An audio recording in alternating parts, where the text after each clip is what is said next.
Good morning and welcome to day 2 of TRCMA 2025. We are your hosts, Joey and Alex. We're with the detail desk. What's up, buddy? Good. I'm doing great, man. Cool. How you doing?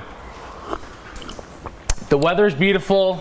We got the sun is shining behind the clouds. Yes, it snowed a little bit yesterday. It was a little bit weird, but I think we got some clear weather today. A little bit? Yeah, that was a freaking Canadian blizzard there, bud. It was, we got the accent coming out. Watch Holy. out there. We had a killer day yesterday for day 1 of TRCMA. We kicked it off with Flex. What did Flex have for us?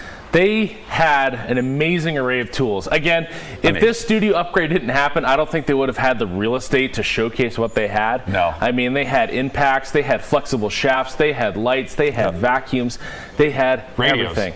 Radios. Yes, everything. Radios. I mean, there's almost too much to count. You've got to go back and watch the segment, but don't watch it until after today. Yeah, I think if you're at home tonight, you got some time, you know, maybe rewatch it. I saw yesterday's was, you know, it was 8.5 hours. I mean, it was. If you're working a 9 to 5, you may as well spend all day watching today, tomorrow, and Thursday. Take a couple days off of work. That's right.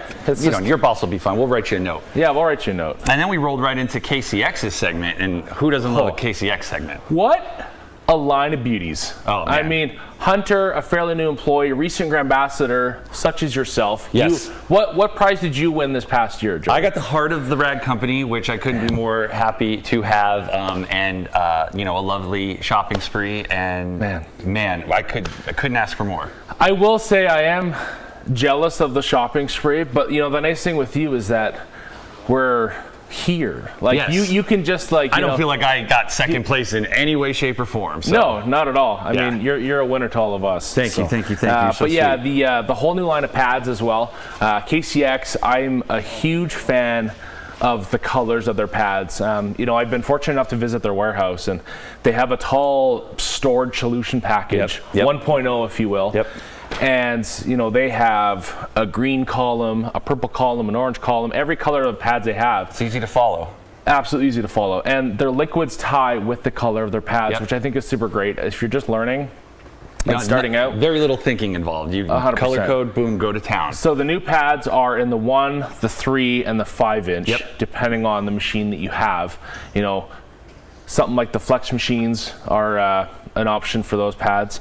And then, you know, they have their tire glaze. You know, we talked to someone kind of important, we'll mention here in a bit, but I don't hate the glazed donut look. I always say I'm getting older, and every year I seem to like a shinier tire. So you know, I don't know what's going on. We have some good friends of ours, DJ Mayo and Mr. Bradley. Yes. Working on some stuff today from ADS. The newest brand, I think they got some big shoes to fill, pal. They do. They do have a beautiful sign on the wall now, which is, you know, absolutely beautiful. Yeah. And I can't wait to see what new releases that they have going on tonight. The sign is phenomenal, but filling those shoes, I mean, we got some nasty frickin' shoes on this Beamer here.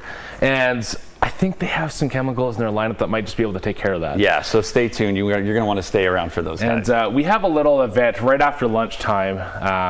I think it's called the Halftime Show. We do have a halftime show. I think you and I might be hosting that. Before the halftime show, though, what's going on during the entire morning? Well, that's a sale. You know, when we walked in here, there was a seat that Color Lock was working on yesterday. There was. And you can get the Color Lock stuff. It's going to be about 20% off. Yep, but if you want TRC stuff, it's 25% off, including that and the accessories. But no code needed. Which is best. Which is best. I mean, how many times have you gone to a site, Joey, and like go to order something and like you don't have that code box either pop up or you don't know it and you're like, ah, crap, you know. Yeah, they might not know about Joey 10. But like, what an amazing code. But yeah, you know, like we saw the seat that they were working on, and you know, it had been sitting outside because, you know, it's getting worked on. Yes. Right? That thing was beating water like crazy. Yes, it looked great. You know, and then we had quite possibly the most groundbreaking, internet-breaking halftime show with our friends over at Snake River Farms. We did. With some mad steaks that, you know, honestly, everyone in attendance really enjoyed. They did. Regardless of the words being said. They did. Matt was a true trooper. You know, we got him to eat asparagus live on camera. That was something. Despite hating his steak, he almost ate the whole thing. I think that says something. You know, and I haven't had such a good meal on a grill that's around $180. You know, that grill was state of the art. I mean, it got the job done. Yeah, it did. It really did. So, I mean, appreciate the crew with their propane grills and propane accessories to get that all cooked up. We didn't smoke out so. anybody in the studio. Everyone was safe. We all survived. Definitely not. So, I mean, we had some great conversation with Matt, who, I mean, is a real, you know, love him or hate him, an industry leader, if you will. And I think I'm starting to get a little bit of a soft spot for him, but don't tell him. Don't tell anybody. Have you subscribed yet? No. You know, have not. But maybe by the end of the week. We'll see. I mean, if you're not subscribed to him, I mean, you guys got to make sure you're subscribed here to the right company. Click the like, comment, chat all day, ask the questions to your favorite brand vendors. Yeah. And that's what they're here for. They're going to answer those firsthand. Not just YouTube, but also Instagram and TikTok. If you follow those, you get some extra entries into the description below. There's a link to a giveaway. A giveaway. And just like yesterday, we had two amazing giveaways valued at right around $1,000, maybe a little less, maybe a little bit more. Insane. Who do we have today, though? So today, we got a giveaway. I know we have one from IK. We do have an IK giveaway. Like, they're doing big things. So our morning giveaway is going to be IK. Yep. We've got Armour Detail Supply. We've got Buff and Shine. Who's our final one? Let me check my notes here, Joey. There's a lot of notes here. Yes. So, do you mind holding my coffee for me? Absolutely. Absolutely. I don't want you to drop anything. Oh, you did drop something. Don't rip your pants. Oh, jeez. No, we're good. Okay, thank you. Right on. Here, let me get that. Gotta be careful. Thank you. All right. So day 2 for the giveaways. Man, insane. So we got the TRC microfiber. We're doing some Buff and Shine giveaways. Speaking of TRC microfiber. There were 2 new towels that were announced yesterday. The Slim Dryer and a nice camo colorway. Yeah, and not to be confused with the pressure washer fitting size, the M22. This is just the name of the towel. Yeah, tank green. Like, if you love the 1500, man, this is like the baby brother that you didn't know you needed. It's plusher, but it's smaller, and it gets the job done. It's thick with multiple C's. You do have a couple more weeks to wait on that guy, but there are limited quantities of the TRC Slim Dryer in the camo one, and the proceeds go to a good cause. So get over there, get checked out, limited quantities. I was able to get one of mine. Yes. I got my order in, so get your order in. So, I mean, if you were able to get that towel, I mean, people still love the towel, but I mean, you can enter the giveaway because Ego is coming in hot with an Ego blower for the giveaway. Like, we were KCX guys, they cleaned a wheel the other day, and they were having like a blow off with it was like a tire race. They were just blowing it back and forth. Those things have got some power. I felt like I was at a curling bonspiel. I mean, that stuff was just rolling. But, that was super fun. But yeah, we have Detail Factory, Solution Finish, and Diamond Protech all giving away some goodies. So I mean, there's the entire set of teal and pink brushes, which, man, I thought we grabbed all of the teal stuff because you and I have kind of been on a teal kick. We have. And I would miss SBG herself also. Yes. You know, like, nothing teal is safe around them. So, like, it's limited quantities, but hey, that's probably the only way. You can't buy them, you just have to get them in the giveaway. Absolutely. And the DPT glass kit and the diamond body kit, you know, we saw Tyler Cucci last night, and I'm really, really excited for what they have to offer. I believe I saw a sneak peek of something at SEMA, and I'm hoping to see some more of it today. Heck yeah, I can't wait. But we've got 2 giveaways. One's going to be the morning giveaway, so pay attention, get your entries in, and we will announce that at the halftime show. And then the afternoon one will be at the end of the day. Yeah, so, I mean, looking around here, I mean, look how good we look against the blue. The blue, yeah, we're very color coded today. I mean, there's more blue over here. Should we take a little? I think we take a little stroll and see what's going on with these folks. Are you guys excited? We've got the folks from IK here. They've got some new things to show off. How are you guys? Hi, good morning. Awesome. And I mean, I don't mean to sound weird, but I think Abon is probably the best smelling man in the Treasure Valley right now. I mean, hug this man if you get a chance. Yes, please do. So they're going to have some great information. You know, the IK lineup has been, you know, tried and true. I love these. I love these sprayers. Yes, I love these sprayers. And not only do they perform well, they look well. They look great. Oh, exactly. Yeah. And I mean, I personally love like the line of maintenance kits because I mean, take care of your tools and they'll take care of you. It's a consumable, right? So I mean, like, your tires in your car, I mean, are forever reliable Volkswagens. You and I are both enthusiasts. That's right. If you know, you know. You know, I got to keep those tires fresh, hot and ready. You do. Maybe we can take another little stroll this way. What do you think? I think we so. will check out the. There's some polishing stuff over there. What do you?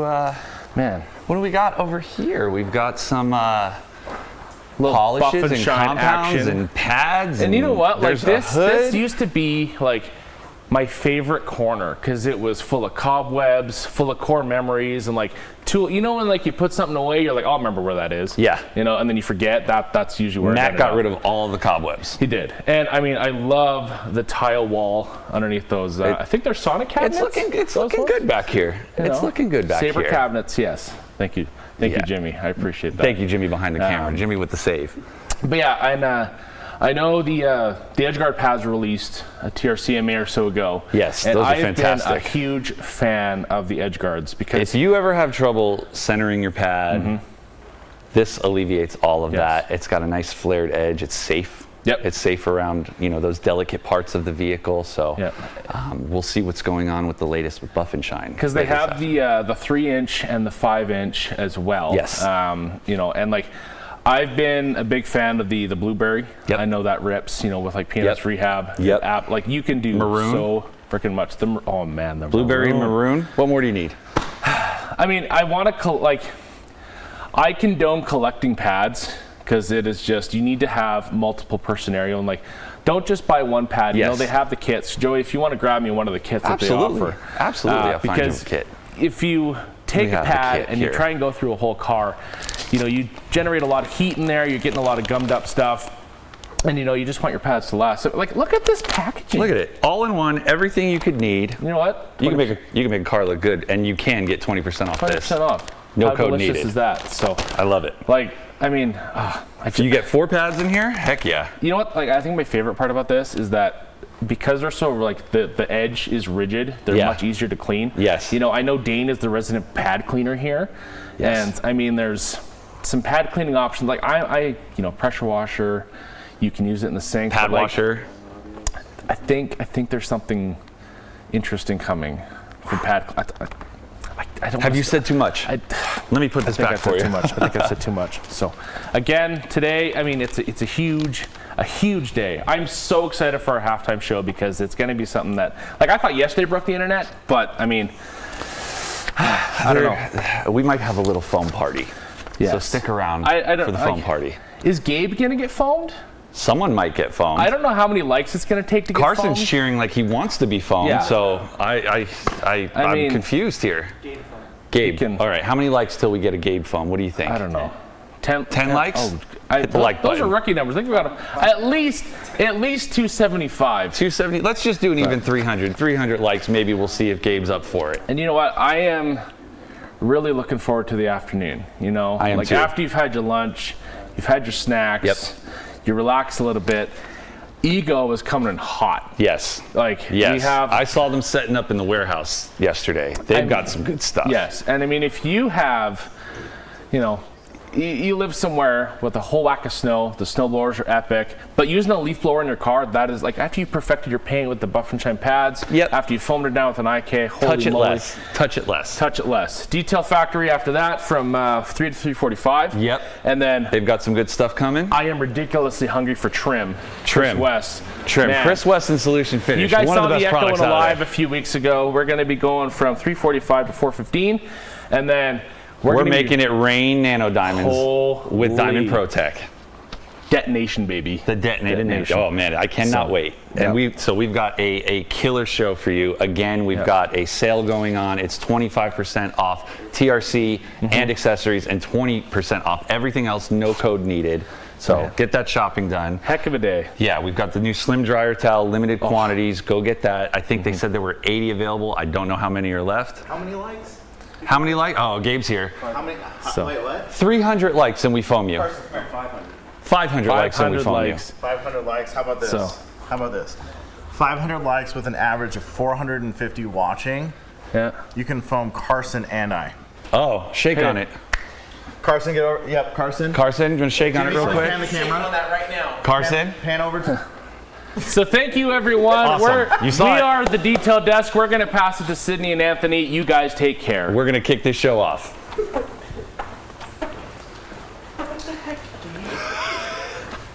Hey everybody, welcome to day 2 of TRCMA 2025. We're Jeff and Carolyn Hennon, owners of the Rag Company. Thank you so much for tuning in again today. Yesterday was fantastic. There was so much positive feedback, the question and answers. That's what makes TRCMA so special. So thank you for your engagement. And don't forget, this show is live, so you never know what's going to happen. Stay tuned.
Hello and welcome to day 2 of TRCMA 2025. Happy to see you back here. I'm one of your hosts, Anthony Fisher. Next to me is Miss Sydney Bray-Gwynn, and then off in the ether, Sydney, we have Dane somewhere in a back room. In his closet. Locked up, ball and chain. He cannot leave. He is stuck to that desk. And so welcome to another amazing day here at TRCMA where we bring you the best in detailing all under one roof for 1 week, all live. And so this is one of our favorite things of the entire year. We look forward to this. We know that many of you look forward to this as well. And so we have a lot of different things going on. So this morning, we're actually kicking it off with IK sprayers. Following that, we're going to Armour Detail Supply, and then we have Buff and Shine. And so pretty exciting stuff. And then the second half is going to be even better. We're bringing you an awesome mid-show. Alex and Joey, Tall Joey, they're killing it, man. They're doing amazing with that pre-show, the mid-show, the detail desk is absolutely amazing. Sydney, we also have some exciting things going on at theragcompany.com. Yes, we do. So on theragcompany.com, we have up to 25% off of almost everything. So you're going to want to check that out. It even applies to some of the new products that are being released, the ones that are available right away. And then for the giveaways, you guys, you don't want to miss this. So we have 2 giveaways a day, mid-show and at the end of the day. And it's super easy to get entered for the giveaway. If you entered yesterday, you are already entered, but you can get more entries if you enter again today. So check the links in the description below and get yourself entered. And then obviously likes, comments, that gets you a bunch of more entries. And then stay tuned for the mid-show. Like, you don't want to miss that. Yesterday was amazing. I think if you missed it, you missed out. Sydney, I'm sorry. I hate to do this again. I did it to you yesterday. Like, I want to hang out with you and do this and talk about all the show things, but apparently I have a show to get to myself. And so no worries. Continue talking. I'll see you guys here in just a few. No worries.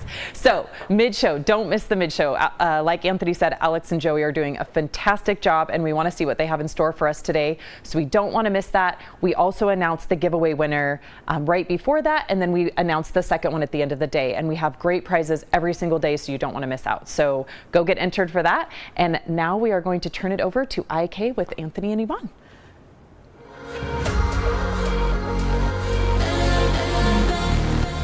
All right, and welcome to another amazing segment. We're starting off the day strong with IK sprayers. This has been, Abon, how many years has this been? 4 or 5. I think 5 years. You've come every year, right? Yeah. This has been amazing. We have Ruth here, we have Abon here from IK, and this is a very exciting segment because I think that there's maybe a couple particular things, one very specific thing that people have had a lot of questions about. People actually got a preview of that maybe at the last TRCMA back in 2024, and we might be showing you something pretty amazing today. So Abon, Ruth, welcome to Boise, right? Thank you. This is the second largest bass community, right? I think in the country, and so we love having you out, and obviously you guys love the area, love the community, and it's always awesome seeing you. And you guys brought a bunch of goodies with you today. So what's been new over at IK? Well, first of all, thank you very much. Thank you. Always you. great to... These are like my extended family here. We see each other pretty much every couple months. So it's great to take part in this amazing streaming show. You know, it's probably the best show in the detailing industry. Thank you. We appreciate that. And it's great for us because it brings us the opportunity to to refresh a little bit about the projects we have been working now since last SEMA, because this is a work that we have been done for years. Yeah. So this has been ongoing, because IK has had just the most amazing evolution, right? From our starting point of, well, something that looked kind of similar to this, right? Just in black, right? This is kind of the starting point, and then to where we've kind of gotten to with now some of these other sprayers. And so I think we're going to break this all down, but you guys are just doing an amazing job, and you're giving, you're actually listening to the detailers, right? Very closely. You're giving them what they want, giving them what they need, and it's awesome to see. Now, by the way, they are pretty demanding, They are. They're very detailed. They're very specific with what they want. It's hard to make them all happy, but you know what? We try our best, right? We like to think that a lot of that comes through education, right? The more that we educate, the more that we train, the more that we teach, the better the processes get. And this is a great opportunity for that, for trying to bring some education, try to bring some new stuff, some tips, some some enthusiasm. We love being among the detailers, because they're really nice people. Yeah. So anyway, what we have for today is like, you see that it's supposed to be the blue day, all dressed in blue, surrounded by blue sprayers. What's going on in here? Yeah. Except for the sky this morning, Great gray skies. We're hoping we're getting some sun. Weird weather we've had this week. I don't know, we kind of mentioned it probably many times now, but like yesterday was like all 4 seasons in one. And there was also kind of an hour there, it was kind of like the apocalypse happening, but it cleared up to a beautiful evening. And now hopefully it happens again today. Right. So let's jump into some of the things we want to talk to this time. Okay. First of all, I would like to try to talk a little bit about alkalinity. Alkaline products. Then Ruth will help us, how to make the life of your spray a little bit longer, or if we can, how we can extend it. All good things. Okay. And for the last part of the show, we have like the treasure chest. There's a treasure chest. Yeah. Ruth, I love treasures. Like, treasures are probably some of my favorite things ever. We actually went on a treasure hunt at one TRCMA. I don't know if you know that. We went around the world. And so if you haven't seen the previous years of TRCMA, every single intro segment that we've had has been some sort of adventure. And it is true that Dane, Levi, and I went on a full-on treasure hunt. And I don't think we'll ever forget that. I mean, have you ever been in a dark cave before in Brazil? Yeah. You have? Yeah. Have you ever been to the sand dunes in the Sahara Desert? No, just kidding. We went to all these places, and for real, it definitely was not like, video magic or anything. So anyway, let's go straight into this. So let's talk about alkalinity. So we see that in the last years, we've seen like most of the chemical manufacturers have been putting their eyes on making solutions a little bit more higher pH. So we're seeing chemicals that are now pretty consistently above a 9, anywhere from a 9 up to really a 14. I mean, well, we always have like a couple of high alkaline sprayers. We have the alkaline 1.5 and the 9, but it was the perfect time, to renew the line, to make it more similar to the Pro line, that everybody knows in the US and in the detailing industry. So that was the first thing. There is, as I said, there was a market trend, like trying to get like a more neutral, more like how you call it, like eco-friendly products. Like trying to to relax a little bit the harmfulness of the chemicals, and consequently, we have to have something like, especially devoted to the high alkaline products. The reason why is because we were listening to some of the detailers that they were facing problems with the regular sprayers, let's say, or the multi sprayers, and the reason why was because the solutions, the chemicals were like too alkaline. So we decided to, to have this blue line, and it's blue because, when you double check in the pH scale, when you test it with the pH paper, correct, yep. When the solution is alkaline, it turns blue. Yep. So that makes sense. That was the reason why we wanted to, to make it in blue color. Yeah. And it's a little bit different color than the one they used to have. Yeah. This is more like a, professional blue, let's say. Yeah. It used to be like kind of like a bright, like a very bright blue, right? And so now it's kind of got this nice, I'd call this a nice like a military blue or something. It looks good. Yeah. Could be. I like that. So, well, traditionally we have been using like acid-based product, like mainly in this part of the scale, right? Okay. Why? Because acid-based products, they are efficient and effective, right? Yeah.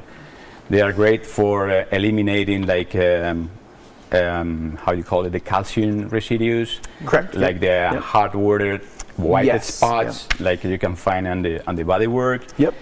They were great for restoring sometimes the shine of the metals. Mm-hmm. They were great for getting away the rust and corrosion. Yep. And sometimes when you have to do like a heavy duty cleaning, like in transportation or in construction, you have to to get away from the residues of cement or concrete. Mm-hmm. Acid-based products were great. Yeah. Like a phosphoric, hydrofluoric acid, that kind of stuff. Correct. What happened with this is like materials in the auto industry are changing. Mm-hmm. And nowadays we have more like sensitive plastics. We have like products that can really damage the finishes of the cars, right? So that was one of the reasons why we see that there are more and more alkaline products or neutral products. And what does that do to, let's say, so with seeing the shift in more alkaline products, right? I mean, that's just across the board from some of the pre-washers that we're using for snow foams to just some of the actual sprays, right? A lot of the APCs that we're using nowadays are going to be more alkaline based. And even when diluting them, right, that dilution, that water is not necessarily diluting that pH substantially, right? It's still going to be staying at that higher alkalinity. It's just a matter of whether or not, it's appropriate for, I guess, interior, exterior, whatever the heck you're using it for. But what does that mean when it comes to finding the right sprayer? Because what could that higher alkalinity do to a sprayer? Well, like a sprayer that was not meant for it. Mm-hmm. Yeah, of course, you can get damage. You can get damages in different parts of the sprayer. You can get damages in the hose. Mm-hmm. You can get the O-rings melted. Okay. You can there's a bunch of things. So you need special components for building a sprayer for alkaline products, especially for high alkaline products. So you need to change the interior and some of the exterior parts of the sprayer. Okay. Okay. Gotcha. Mm-hmm. So instead of using Viton seals like we do in the multi. Mm-hmm. We use EPDM1s. They are more resistant to high alkaline products. Okay, and that's the seals on pretty much almost every component right. of the internals right there, all the way up into the actual hose and the wand. Yeah. Okay. Mm-hmm. So yeah, I mean, one of the advantages of the key factors of the alkalines is like they are more versatile. That you can the cleaning power is wider. You can use it for completely different. Applications in the car, you can use it for the interiors, for carpet cleaning, for upholstery, for eliminating the protein stains, like organic stains, like bird drops. You can back splatter, food stains. There is a wide range of applications in which alkaline chemicals are involved. Of course, okay, that makes sense. And so you're actually, so what you guys are doing is launching a full line that's meant for everything alkaline, but that covers everything across the board here in the IK sprayer setups, right? We have the 1.5, we have the foam 2.0, we have the multi 2.0, and then up here we have the foam 12. and then we have, is it the multi-12? Yeah, alkaline. Okay. Alkaline. We have to say alkaline 12. Okay. Yes. You can't say multi-alkaline. Okay. Alkaline 12. So as we said, with the multi, we were covering from 1 till 11 and a half pH. So now with this line, we will cover, from 7 up to 14.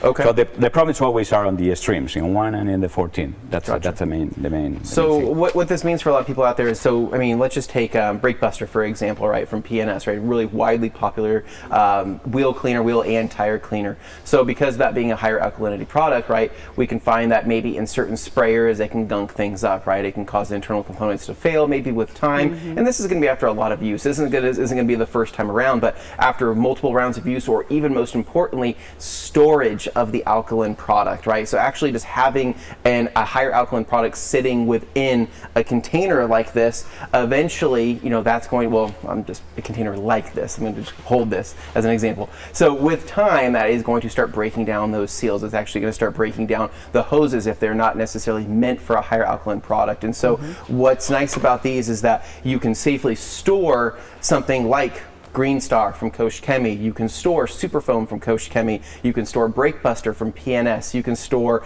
let's just say, Decon soap from Armour Detail Supply. You can store product in this that's actually already diluted without having to worry about that sprayer breaking down, which is probably the most important thing, because let's be honest here, we all store higher pH chemicals and just whatever the heck we got, and then when we go to use that sprayer the next time and it doesn't work, we go, this dang spray, and we kind of blame that. Well, this is kind of the education segment of explaining that not all sprayers are going to be equal in terms of what they're able to withstand chemically. And so acid wise, you're safe over here, right? But going to those higher alkaline products, this is where you want to be.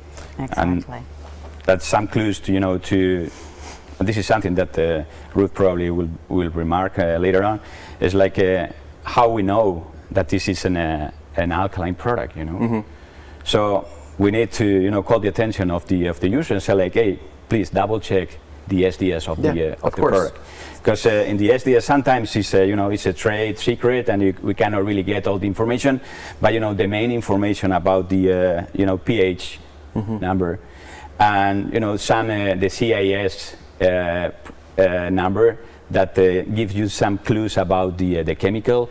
So every time we see like potassium dioxide, or we see like sodium hydroxide, caustic soda, potassium. So give us a clue that the product is kind of alkaline. So the idea is to get information previously to choose the sprayer, right? Yeah, absolutely. And I think that most, more so than ever, more chemical manufacturers are actually putting the pH of their product, if it is going to be a higher pH, within their product description. And so I know that for any of the chemicals that we sell, at theradcompany.com, if we have that information available, then of course we try to put that in the product listing. But if not, then we try to include that, obviously, the SDS sheet, so people can look that up. But to their point, that's a very important thing to probably look at and to consider, because the higher pH of the product, right, that's something to consider when not just putting on your paint, but also when using it with your tools, whether it's brushes, whether it's sprayers, or even just putting your hands inside that, right, simply touching the product. That's something you want to consider as well, because that's when you would want to obviously look into some protection for your hands, right, gloves, where potentially respirator, whatever it may be that you're spraying. And so I think you made a lot of great points here, and we are trying to do that more and more, but I do have to give a shout out to Kosh Chemie, because they put that pH right there on the front label of all of their products, and you'll see that in that top corner of everything. So seeing everything from GSF to active foam to super foam, they're going to tell you what that pH is, so going into it, no matter which tool or how to attack that with your own personal protection. So you mentioned about the safety of the user, and that's one of the reasons why we see this movement to the alkaline products. They're trying to, health authorities and also environmental authorities are trying to relax and to allow the toxicity of the products, to make them more like eco-friendly, like less toxic, like in the past. We always say, people are, imagine the situation: you are in a car, 100 Fahrenheit, you are cleaning the interior, and you're using like a trigger sprayer. Yep. Do you know more or less about the pressure you can make with a trigger? just an idea. Yeah. It's about 150 psi. Oh, really? Okay. With a pump sprayer, you get about 45, 50. You know, it's maximum. So what does it mean? Like the droplet size is really tiny. You know, so you are if you're spraying like an acid-based product, for example, you are making really tiny droplets that you are breathing. You know. Correct. Okay. So that could cause you, you know, respiratory problems. So the idea is, you know, to try to maintain the safety of the user too. You know. Yeah, absolutely. No, and I get it, man. We've had some products we've tested stuff, and then back in the day, you know, we used to play with certain, you know, random acids and stuff. We would kind of just spray it, thinking, you know, we'll just kind of keep our distance. Once that stuff gets in the air and you feel the breath, you know, kind of get sucked out of your lungs, that's when you go, okay, I don't know if I should be using this without, you know, some type of respirator protection. And so, all things to consider. So, is there a good starting point that most people you'd recommend for people to start out with any of their alkaline products? Let's just say a wheel cleaner, probably. I'm guessing the alkaline. Yep.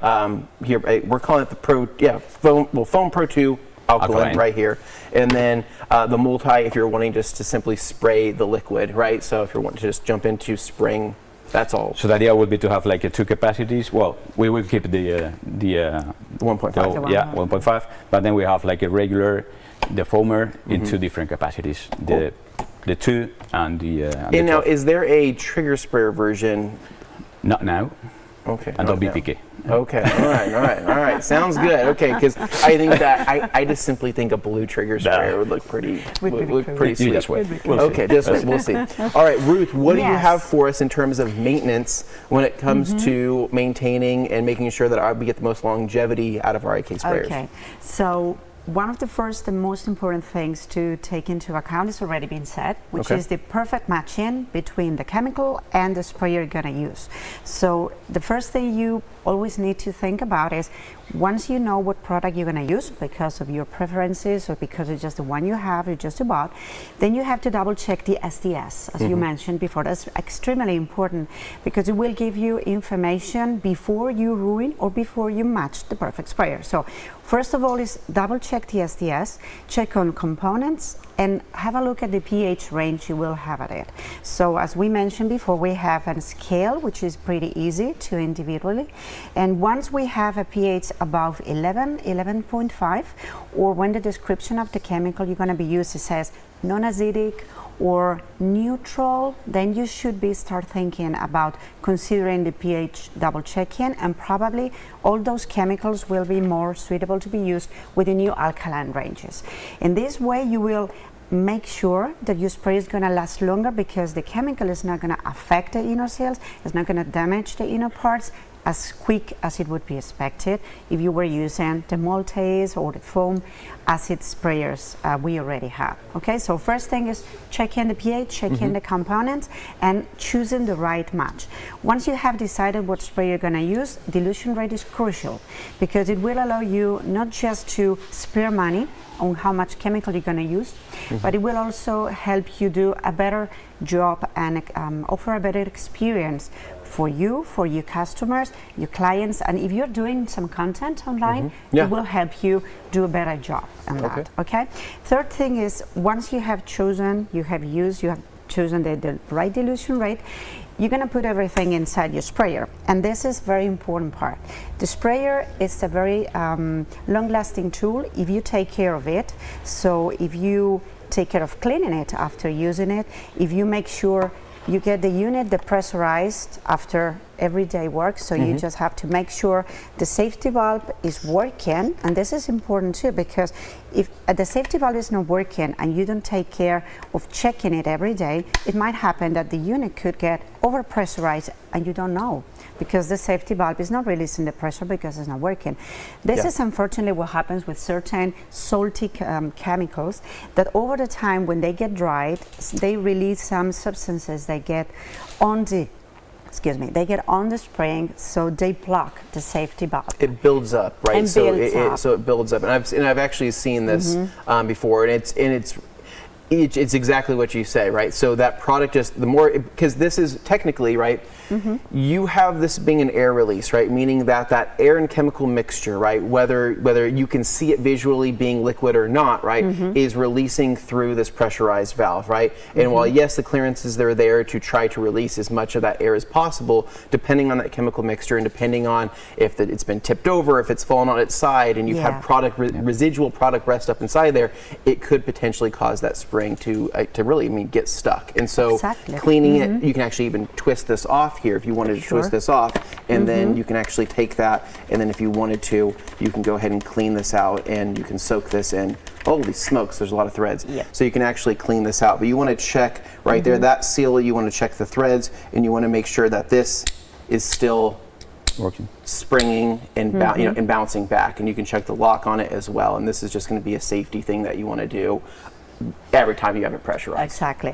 Another important thing is to consider the sprayer to be storage in a very good place and temperature controlled. So we recommend the sprayers to be stored indoors, not be left inside vans or inside a pickup, or even outside if you're doing the work in the outside, because even if it's protected against UV rays, and even if it's pretty resistant against temperatures, it should be kept between 41 Fahrenheit and 86.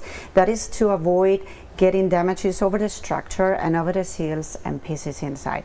Another tip that I always recommend is once you have finished your work, you should empty the wand and you should empty the hose. This is important, especially in the winter time, to avoid cracking parts inside of the handle. Sometimes we finish our work and then we go to do something else, and the next morning the handle is leaking, and you say, what happened? Everything was fine. Well, some liquid remaining inside might have been frozen, and with the result of cracking it. So the only thing in that case is to replace the handle. So there's money to be spent, which is what we want to avoid. So empty, cleaning. The nozzle should be also soaked and rinsed to avoid the same problem that we have seen on the safety valve. So residues to be released there and blocking the spray pattern. Sometimes when we try to spray, it's like sputtering, it's like intermittent spraying. That could be or problem of residues released, or sometimes it's the dilution rate that was not right. So sometimes we didn't add too much tensioactive chemical inside the foamer in that case. Okay, when something happened, the spray is not working, we follow everything. It could be that during the time we've been working, some pieces, as they are wear and tear parts, need to be replaced. So we have some pieces in this kind of special small maintenance kits where we provide the most requested inner parts that might be needed to recondition our sprayer and prolong and have it a longer last time. So we have inner parts, we have different nozzles, and we have in the case of the foamers, we provide the felts. This is very important to double check. The felts retain some of the impurities of the chemicals we might have inside of tank, so they become dark, they become dusty, and they become, of course, rigid. When the felt is dirty or rigid, the spraying pattern is going to be affected as well. So we recommend them to be changed. And this is where you'll see the foam spray pattern will be kind of, you might get like a split stream, or you might get like, it's not going to be nice and uniform, right? And really that the uniformity of the spray is going to come down to the filter, and that performance of kind of seeing that, especially when you kind of spray it and it kind of continues to kind of sputter out the end, usually is going to be the filter itself. So changing out the filters, to be honest, we probably should do it more often than we should. We kind of forget about them. They're in a drawer somewhere in your toolbox or whatever. Go find them, replace your filters. I promise you it'll be worth it for the next time you use it. Exactly. Then another thing I would like to always recall, because it's something that we also see often, especially in mobile detailers, is when you store the chemical for a long time inside your sprayer, all the structure, all the plastic, especially on the units that get pressurized, is going to be affected. So we recommend not to storage for a long time the chemical inside the sprayers. Maybe you prepare what you need for the whole day, for a couple of days if you're on your way, but then when you come back into your garage or your place, just please clean the sprayer, make sure everything is rinsed and dry, so you can use it and prolong the time. If you keep on keeping chemicals inside, pressurizing the structure of the plastic is going to be affected. Fortunately, we are not able to see because our eyes are not so good to see inside. Yeah. And that's a good thing because we are alive for that. So if we could see everything, we would get mad. So now, what's cool though, so you kind of mentioned, right, so you don't want to store it pressurized. It's not going to be good for the plastic, even though this is a beautiful blown mold and it's very resistant to dropping and all that kind of stuff, but you don't want to keep it pressurized for a long period of time, and you want to obviously make sure that the chemical you're storing in there, regardless, is going to be suitable for everything else within the seals. But what's kind of cool though is there's one accessory, and it's on that table there, right? So let's just say that you're storing. what is it? That's a secret. That's a secret. It's trying to escape the box. We'll get that. We'll get to that here in just a little bit. So, if let's just say you have O&R, right, or you have let's just say Hero, you have a rinseless wash, and you don't want to store that, and you know that it's not caustic, it's not going to hurt anything, or let's just say you have distilled water, right? That's fine as well. And so what you can do, take this bad boy. This is the official IK sprayer lid. My most requested thing for many, many years. And you know what? This is available at theragcompany.com. This is the best thing since sliced bread. And if you have yourself, people still say that. So if you have yourself an IK Foam Pro 2 or a Multi Pro 2, and what's even amazing too is that you can actually use this on the new alkalins as well. It won't be a perfect color match. We'll get to that eventually, right, Abon? Right? Maybe eventually. So what's really cool about this is this is not just a lid. This is also going to be a measuring device. So actually deep down in here into the lid, of course IK had to make this fancy, and they couldn't just make a lid. They had to make this a multi-functioning tool. And so what they've done here is you have both ounces and you have milliliters built inside this. And so what's really cool is, hopefully the camera can pick it up here, but there is a, actually there we go, you can actually see that kind of step pattern there, and that step pattern are going to be your measurements there for ounces and again milliliters, and you can actually do your dilution and then go straight into the container and then using your concentrated chemical, and then you can set this aside and then put your main top back on, or if you want to and you just want to do some dilutions and have product ready to go, you can mix it, store it in here, take the lid, which also has a seal, and then tighten that down. And then what's pretty cool is you have an almost indestructible container. Almost. Full of, almost. Don't try it. But what's this, I mean, and this is great too. So let's just say, we've had people in the past too that have actually had Foam Pro 2s or Multi Pro 2s, and it happens, right? People drop their stuff. Let's just say you've had something break off and you haven't had a chance to replace those components. So let's just say you bought a new one, but you still have this container here sitting on your shelf. I know you do. I know this is sitting on your shelf, not sure what to do with it. Buy the lid. Now it serves a purpose. Now you can actually dilute all of your product in here, 2 liters, right? Up to 2 liters, right? In this, and you're good to go. And you can take this, and you can actually take this and pour this into a TR1 if you want to do it like that, a Mini 360, or however else. So the lid, I'm passionate about this. So I know, they're actually in my ear saying, enough of the lid, Anthony. That's enough. Okay. So I believe we have something really special, but do we have something that we want to play for somebody? Maybe. Okay. Maybe. Yeah. Okay, so should we play, so is there a video to play? Yeah. Yes. Okay, so Nick, can we roll that video? Should be here.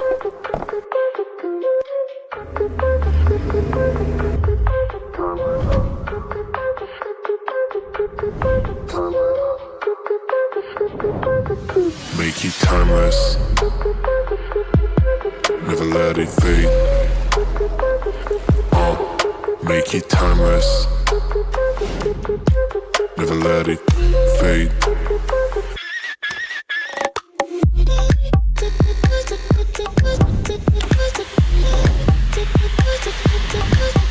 Timeless.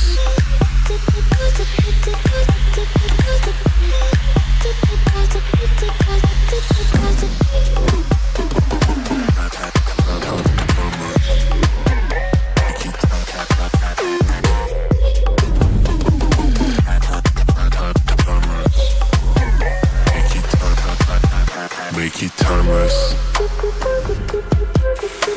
let it fade. Make it timeless. Never let it fade. Days are over. Make it timeless. The treasure chest has opened. It's here. From what was once a 3D printed version at TRCMA 2024 is now the real freaking deal. So we have, Abon, the latest and greatest in the IK sprayer lineup. What is this? What are we calling it? Yeah, the eFoam Pro 2. eFoam Pro 2. Yeah. And so it's actually kind of crazy because people don't know this, but at the last TRCMA 2024, we had the 3D printed version, which was legit a 3D printed version, and it was functioning.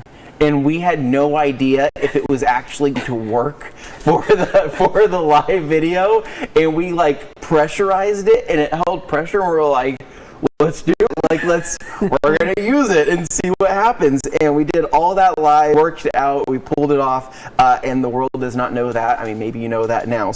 But here is the final version. This is going to be the production unit of the eFoam Pro 2 with the built-in compressor here at the base. People have been waiting for this for over a year. Yeah.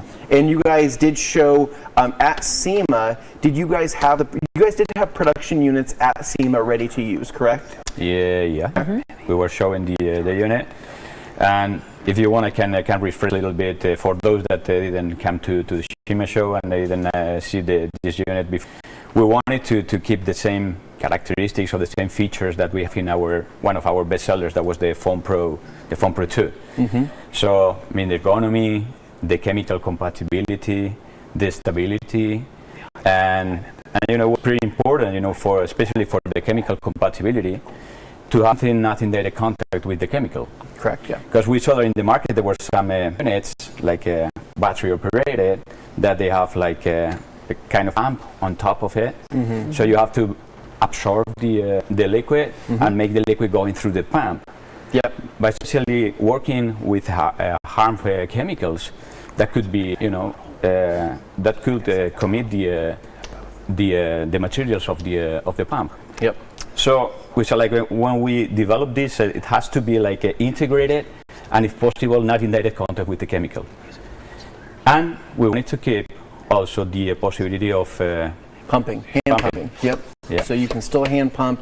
You can still have the release valve, right? And so this is going to reach a maximum pressure of about, you said 2.5 bars? It's about 3.5 bars, so it's reaching up to 50 psi. Okay, 50 psi. Usually that we will be working in between. The gap will be like 30 to 45 psi. Okay, that's the gap where we get the proper foam. Okay, that's the thing. Okay. So it's not going to be working all the time. So it will get the 2.5 bar, so that the 35 psi. Very good. And I will start working. Okay. When it misses the pressure, we'll stop. Okay. And we'll reactivate again. It'll kick on. So should we show people this thing in action? Oh, why not? What do you think? Should we do this live? There's no risk involved, right? Everything is going to work out beautifully. Everybody knock on wood now. So, Ruth, we have something down here. Yes, like a head on your baby. Double check if it's connected. You have to switch it on. Okay, we're going to switch it on by... Pressing for 3-4 seconds. 1, 2, 3, 4. And then... There it goes. No, and then you just press again. Oh, press again, okay. Yeah. And then it will start generating the pressure. Not so long, because if now you're going to switch now I turned it off. This Okay. is important that you show. It's a good training. 1, 2, 3, 4. It's okay. It's already on. Okay. And then you just press click one. Just once. And it's ready for. Oh, now it's ready. Okay. Yes. So basically it's already pressurized. So it already. That's what it was doing down there for us. Yes. It was letting us know it was ready. It was ready to break out of the treasure chest. Okay. So when it's blinking. It means that when you will start spraying and the pressure goes down, the compressor will automatically start kicking. Okay. Okay. And then in here we have diluted, because of the upcoming segment, Armour Detail Supply Shampoo Plus. So this is what's going to be inside here, and we are ready to go. So I'm going to grab Jimmy. We're going to go over to this side of the car, and we are going to lay this on. Sebastian, thank you for allowing us to foam your vehicle and let the foam sit on here. And what's cool too is we could actually rinse this off with multiple different iCase products, but we're going to do this. Everybody's going to have a ton of questions, and so we need to make room for that. So let's go ahead and let me see. Is the trigger lock on? Oh, we're ready. We're ready to go. There we go. Okay, here we go.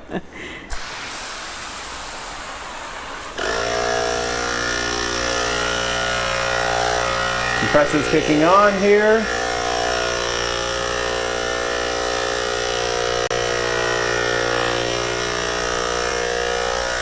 I'm going to show you guys how much you can actually do. This is pretty awesome.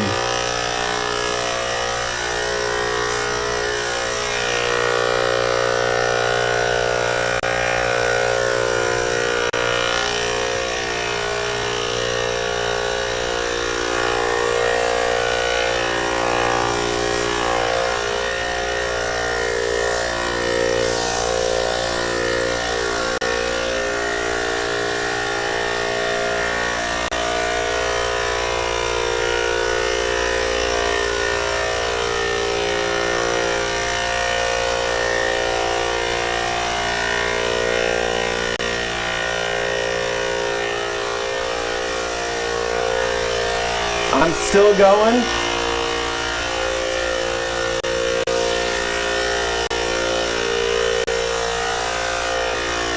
So at this point in time, we've got about 15 ounces, or actually no, about 15 ounces left inside the sprayer here. And so we were able to knock out the entire half of the car, knock out both wheels, obviously the front bumper here, and this means that right now it's repressurized itself. And so what's amazing about this is that on just the normal Foam Pro 2, right, if we were to take out like the non-E version, realistically we could probably knock out the hood, the bumper. We can usually probably get a decent door, get a decent amount of foam on it, but at that point we would have to either take our air compressor or pump it back up again. And so what's really nice is that air is never an issue. Pressure is never going to be an issue. And, I mean, you're done worrying about that. It's really just going to be about the amount of liquid that you're going to have here. And so with having about 2 liters, you have about working capacity would be about how much would you say? Well, in this unit it's a little bit different because we used to recommend for the foamer, because you need the air. We used to recommend to fill it up to half of the tank. And leave the other half for the air. In here you can go up to 50. You can go up to 50 ounces? Oh wow. Okay. So you have 8 to 10 tanks for 20 minutes, continue spraying? That's amazing. I mean, and I still have a decent amount left, but one of the biggest things is going to be how much foam can you actually build up, right? And if Matt Mormon was watching this, he'd be like, I want all the foam on the wheel. So Jimmy, if I can pull you over here for this, just one wheel, we're going to knock this out. We're going to lay on a decent amount of foam here, just to show you kind of if you were to replicate this for wheel cleaning. But what's cool is that, I mean, this is just, it's easy. It's easy. This is as easy as it gets. So coming right here we go, laying this on. Oh yeah.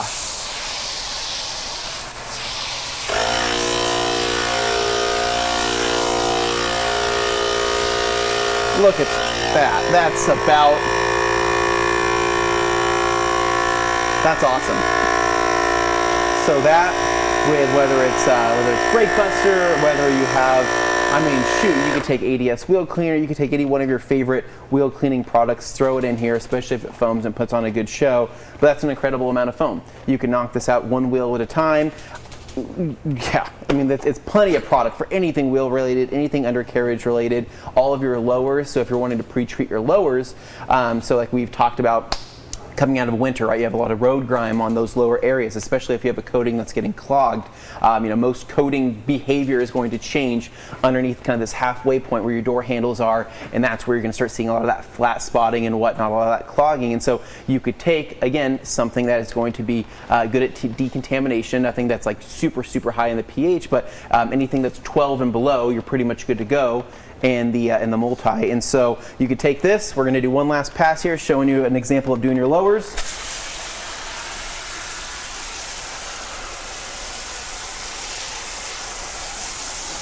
Cool. And you've just tackled a decontamination step on your lowers before jumping into your physical contact wash, right? Whether this is going to be a touchless setup or just a higher pH, just pre-cleaner, or even a lower pH pre-cleaner, you can do that and then move on. But that's going to have great dwell time, and it makes it super, super easy with the IK. So we have questions. Dane's chomping at the bit. I'm going to go ahead and so to shut this off, I'm going to press and hold the button here. And for anybody wondering, the charger here is a USB-C. Correct. Yep. All right, Dane, what do we got? All right, so we've got quite a few questions here. Obviously, people love them some IK around these parts, and we're no strangers to that. So let me go ahead and pull up a few different ones that people were wondering. First of all, because people can never be satisfied with what they already see, they want to know, will there be an alkaline version of the eVo Pro 2? They will never be happy. They will never be happy. I give them a new toy and they say, well, that's okay, but can you make this? It would be simple to make it, you know. Yeah, I think it will. Yeah, the design is there. No, that makes sense. Fairly easy to translate. Speaking of which, here, they're wondering, can you screw a multi-pro head 2 on it? Yes and no. Yes and no. The difference is like the safety release valve is different in the multi and in the foam. So one is set up at 3.5 bar and the other one at 2.5. Yeah. So that will compromise a little bit the functioning of the sprayer. Okay. So what we recommend is like using always the foam pro head and changing, you know, what we can do. We can show it here. Pretty easy. Take away the mixer. You will connect the tube. Go straight in. Yep. Straight in. Yeah, and you will change the pattern of spraying by changing the nozzle and putting the. Correct. So we're by doing this, we're actually eliminating the foam filter too. That's going to be inside here as well. And so this is going to be now just a consistently sprayed thing. But to Abon's point here, the performance is you're going to get the performance out of the foam head, right? That's what you're going to be looking for, and also the safety functionality of the depressurizer here. And the most important thing is the range. That is going to be, instead of 20 minutes that we have of proper foam, you're going to have about 1 hour with one charge. 1 hour. That's crazy. That is awesome. Nuts.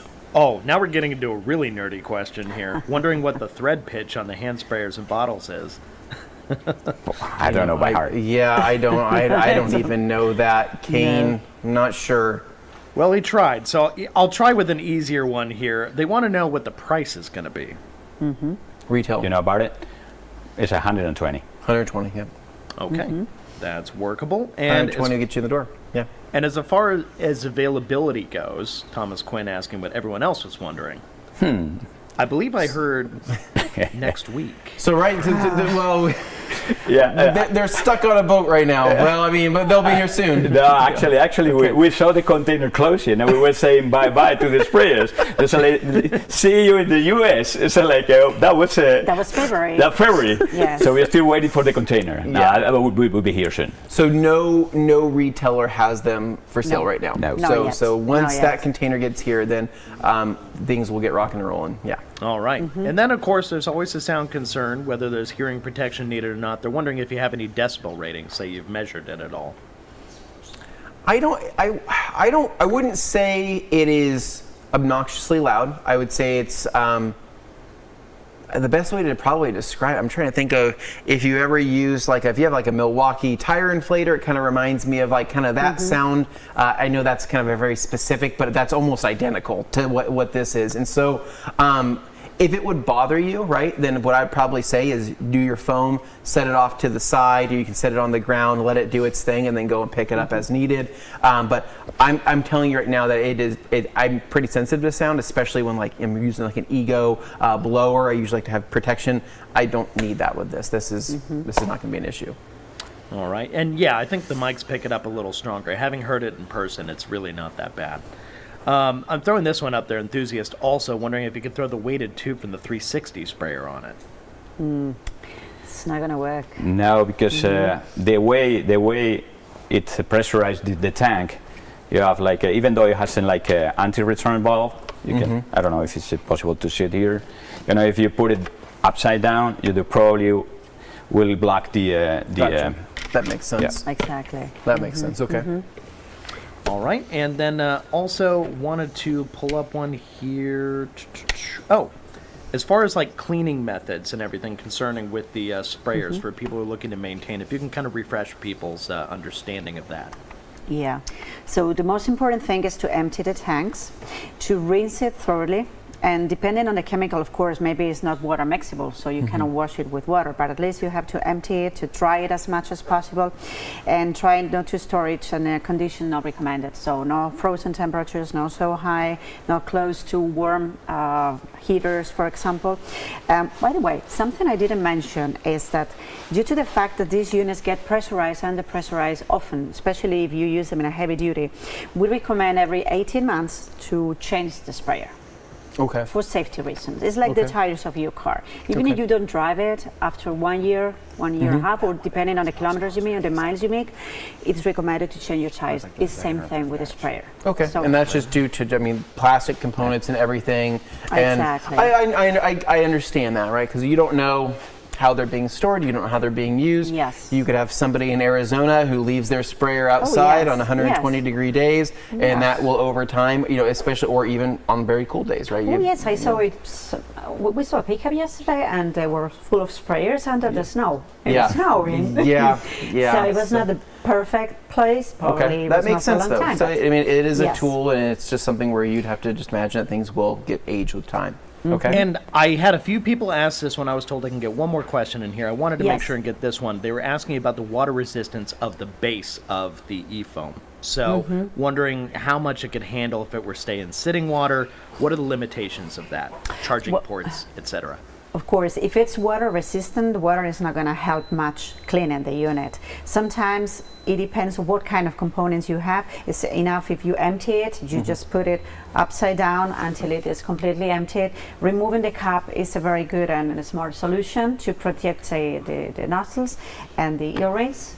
No, but the question is about how the compressor itself. About the humidity, how the resistance of the humidity. Okay. I asked the same question to the technicians, and they told me, Yvonne, the unit has been on top of the roof of the factory for months, you know, under the rain, under the snow, under the sand, and it's still working. So, you know, of course, you cannot put it into the bucket. Be smart. Don't submerge it into a cool body of water. But I think that, you know, any type of overspill that you've had here, let's just say you spill water over the side, don't worry about that. Just brush it off, take a towel, wipe it out, right?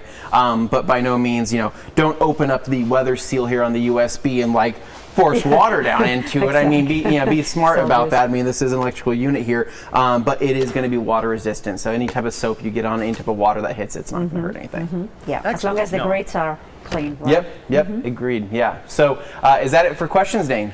There were a ton of questions, but unfortunately not a ton of time. So I know. We basically caused an uproar here. We showed him something super cool, and we go, well, see you later. No, I think it'll be great. So no, this has been such an awesome segment. Yvonne, thank you so much. Ruth, thank you so much. Again, it's like family coming into town. We go to dinners. We have all sorts of fun stuff, and so and they always bring me toys. They always bring me lots of gifts every single time. So thank you guys so much for coming. So that's going to be it for IK Sprayers. We're looking forward to what's next. So Dane, it's off to you. All right. So, well, if it's just me out here, I guess I have a little something to show you. So, without further ado, let's kick it over to me. Hello. I'm Dane Hennon, and this is a segment we've been meaning to do for a long time. That's right, today I'm here to talk about microfiber towels and why you should check out what we have to offer here at The Rag Company. It's kind of our whole thing. Now, before we get into all the quirks and features of TRC's industry-leading products, let's take a moment to brush up on some microfiber terms you've probably come across in your searches. First up, blend. Blend refers to the composition of fibers in a microfiber towel. Most commonly, it refers to the ratio of polyester, which provides body and structure for cleaning, to polyamide, which gives microfiber that added softness, and most importantly, its ability to absorb moisture. A 70-30 polyester to polyamide blend is considered the gold standard for microfiber and has long been a focus of the Rag Company's detailing lineup. In that same vein, 80/20 is what we consider to be the entry level for high-quality microfiber towels. Speaking of entry level, polyamide is the costlier part of the microfiber blend equation, and thus one of the first things to be cut when a company wants a cheaper to produce towel. This is why you can go down to your local retail store and discover blends like 90/10, 95/5, or even 100% polyester. These towels may look and feel similar to someone just learning, but when it comes to working on delicate surfaces or simply needing to absorb something, mistakes like that can cost you. The next term you'll see is GSM, which stands for grams per square meter. This is the international standard of measurement for microfiber towels. For example, if a 500 GSM towel like the Eagle Edgeless were created in a 1 meter by 1 meter square size, then it would weigh 500 grams. A square meter of a 350 GSM towel would be 350 grams, and so on and so forth. The simple measure of density allows us to take different styles of microfiber and get a good sense of how they compare to one another. While it is a straightforward concept, a lot of people confuse GSM with the actual weight of a towel. These are not the same thing. So remember, GSM is about comparing density, not an individual towel's actual weight. It's also important to note that GSM is not a measure of a towel's softness. A towel can have a high GSM and still not feel very soft. The microfiber blend and the quality of the yarn itself will determine how safe a towel is for painted surfaces. The last term we'll highlight today is weave. Weave is how we differentiate between styles of towel construction, such as terry, the most common weave, typically used for all-purpose style towels. Circular knit, a popular style for fluffy feeling super plush towels, waffle weaves, twist loops, and so on. While the sheer variety of weaves can be confusing to new users, the main thing to understand is that a towel's weave has the greatest impact on how it will perform at a given task. Different weaves can be used to tackle the same job, but the user experience will vary significantly. For example, a corduroy glass towel will be the most thorough at cleaning a window, but the trade-off for that cleaning power is just how grippy the towel feels with each wipe, which can be a little frustrating for some users. As a result, many turn to waffle weave towels, which move more smoothly across the surface, but at the expense of a little bit of cleaning power. Both styles of weave get the job done, but customers, depending on their priorities, will strongly favor one or potentially the other. So rather than forcing people into a one-size-fits-all kind of lineup, the Rag Company provides customers the ability to choose what's best for their particular needs. All right, now that we're on the same page, let's talk about why we're here. If you've watched the channel for a while, listened to the podcast, or spoken with us at an event, you know the Rag Company began life the way many small American businesses do, in a home garage.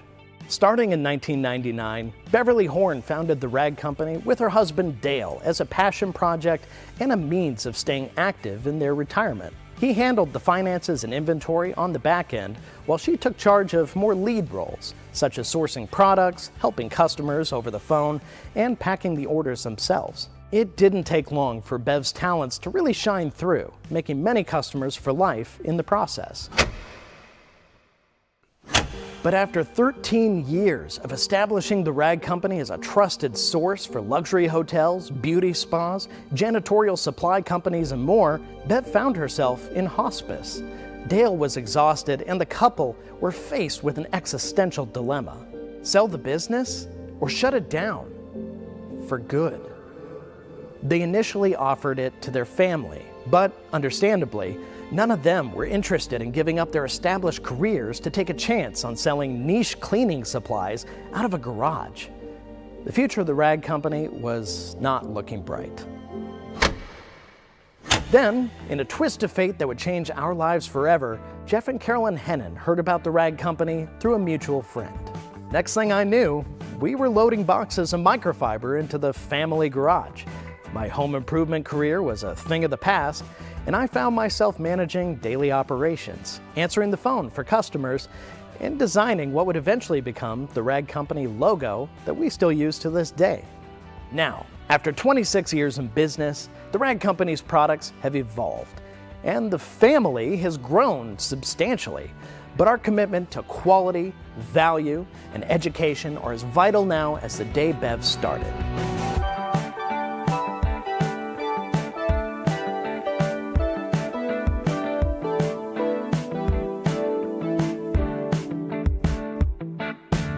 The all-purpose terry is, by far, the most popular form of microfiber towel there is. Chances are, if someone just says the word microfiber, the all-purpose terry is the towel that immediately comes to mind. They can be found in homes, businesses, garages, hospitals, and more. Where others saw a decent towel and left it at that, the rag company saw greater potential. If an all-purpose terry towel has a border, why does that border need to be glued or stitched into a point of potential failure at every corner? Rather than keep that design, the rag company opted to give its all-purpose terry towels a continuous border with just a single meeting point. A seemingly small upgrade to a towel most people overlook, resulting in vastly improved durability in real-world testing. Now, what if you're into car care and you'd rather not deal with towels that have borders at all? The rag company was an early pioneer of the border-free terry with edgeless 245s, edgeless 300s, and the edgeless 365. In addition to taking the edge off of terry weave towels, the rag company makes a point to offer them in a 70-30 blend to ensure that any touch made to a car or truck is a gentle one. And when a simple stack of edgeless 70-30 blend terry weave microfiber towels isn't enough, the rag company rolls out the Rippin' Rags. Yeah, we don't play. From boosting durability where others said good enough, to offering 70-30 blends on a roll, the rag company takes even its most basic style of towel seriously.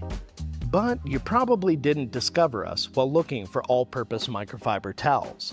Chances are you came across the rag company while searching for something a bit more special. Something like the Eagle Edgeless.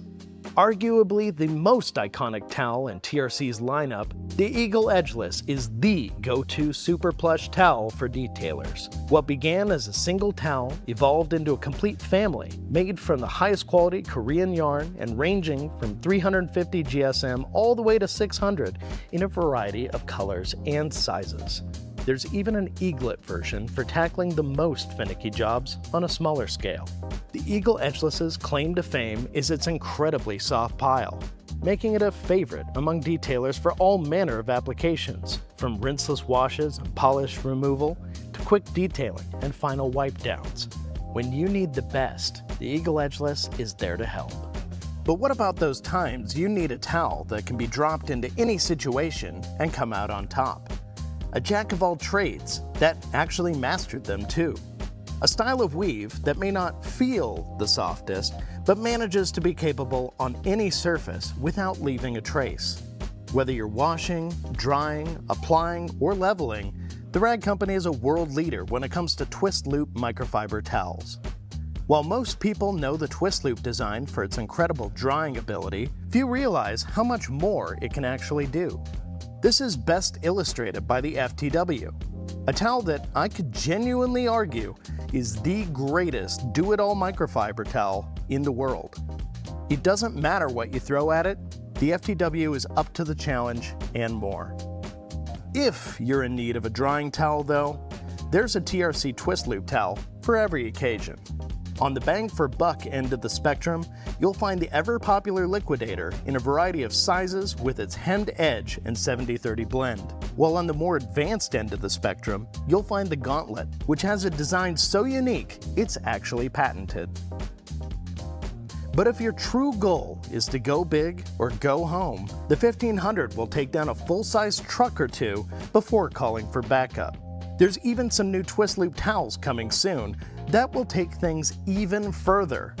But I'll leave that up to Anthony to tell you about those. Honestly, I've only scraped the surface of what we offer here in terms of microfiber. There's still so much left for you to discover.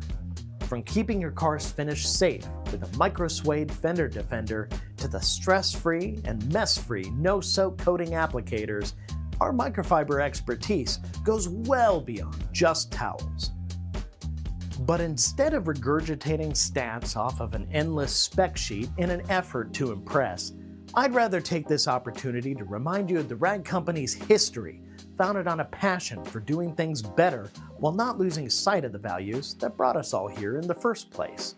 To that end, I highly suggest you take advantage of the Q&A at the end of this presentation to ask any microfiber or TRC questions you have. And as the longest serving TRC employee, I'll do my very best to answer. For ages, detail brands based their lineups around chemicals and treated towels like a complete afterthought. However, by focusing on user experience, evolving with the times, and pushing the industry forward, the rag company changed the way people think about microfiber. As one might expect, competitors routinely pop up looking to take advantage of the groundwork that we've laid over the years. But while these operations come and go, the rag company endures because of its beating heart, the people. More specifically, our tradition of care, ingenuity, and value spanning back decades and pointed towards the future with no end in sight. When you find yourself shopping for microfiber, you can feel confident choosing the rag company because the true measure of quality takes time. Well, I hope that informed you guys a bit more about our whole deal when it comes to microfiber. It gave you a taste of the history, and obviously I was hoping you could throw some questions in there too. Granted, I don't have a ton of time to answer questions, but you guys seem to get the gist mostly here, so I'll just grab a few of these. Let me go ahead and pull up what I have in my queue here, and we'll just talk about it for a second.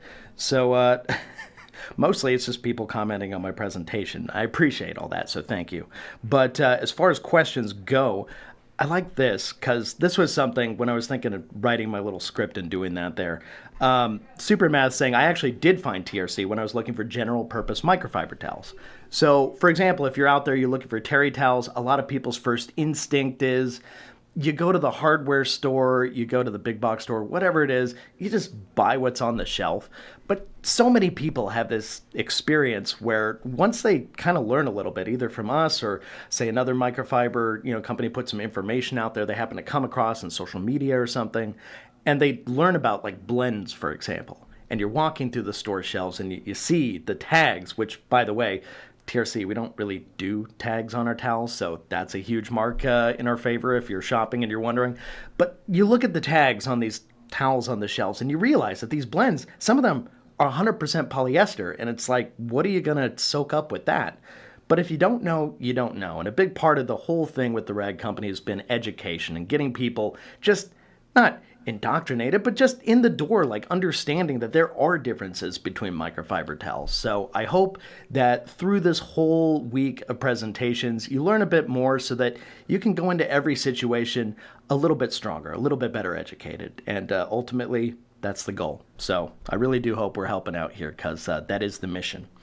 As far as other things go, I think a good one here was Exodus, who actually asked, how did Korea, of all manufacturing countries, become the source of quality for microfiber? Now, that is a good question, and I admit I don't know the full history of all that as much as I, go out there. I'm not going to say anything I don't know, but I will say that Korea did become the hotbed for the highest quality microfiber over time, especially kind of in that later 90s, early 2000s period. They were really seen as like, oh, that's where the good stuff comes from.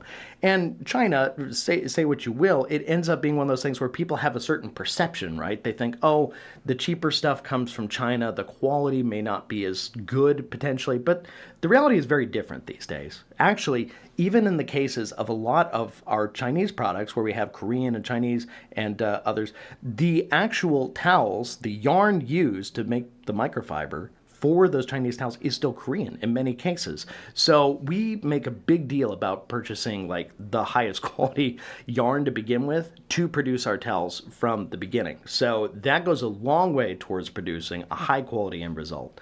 And it is so important, but I think some people get lost in whatever their preconceived notions of a country's, business practices, that kind of thing. It's easy to get distracted by that stuff and not realize like the product in front of you can in fact be good, even if you're not used to getting good things from a particular country, place, origin, whatever. So in this case, it's a lot about, as a manufacturer, getting the details right from the beginning. And that's always been a huge focus of ours. So when you get a towel, even if it is a Chinese towel versus a Korean one or otherwise, you're getting a high quality towel from us. And if it's not, perhaps you get a dud or something like that, we're here to help. We're here to take care of it. Nobody's perfect. But at the same time, we really do relish our opportunity to take care of our customers and do the right thing.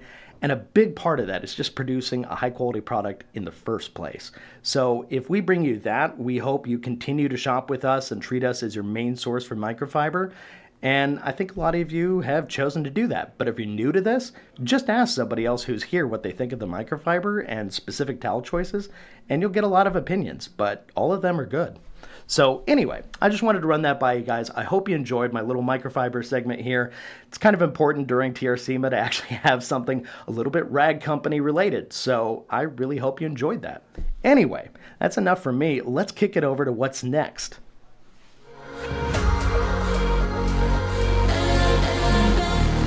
All right, let's freaking do this. I am so pumped for this segment. I've been looking forward to this. Well, for the last day, actually. I've been looking forward to this since we announced TRCMA. So we are here with Armour Detail Supply. We have DJ, we have Bradley here, and dude, we're gonna be laying down the law here with ADS, and we have some fun stuff to play with. We're gonna have some fun stuff going on here in the background, and I think we have a couple new things to try. And so, guys, I think I kind of want to start this out with who the heck is ADS?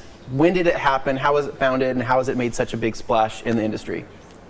Well, me and Bradley, we're guys who, we detail ourselves. We have full-time detail businesses. We've, for the past decade and even more, we've been buying other people's detail products. Yep. This is kind of something that, we looked at it as if we can kind of create a line that we want to use in our day-to-day business, how can we incorporate this into other people's businesses? Yep. We want detailing to be fun. We want people to have results with it. We want it to be easy.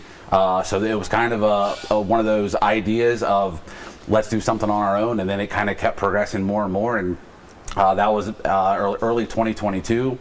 It was kind of just an idea, and then once it kind of took off, it's just been nonstop. With the relationships that we've had in the industry. Yep.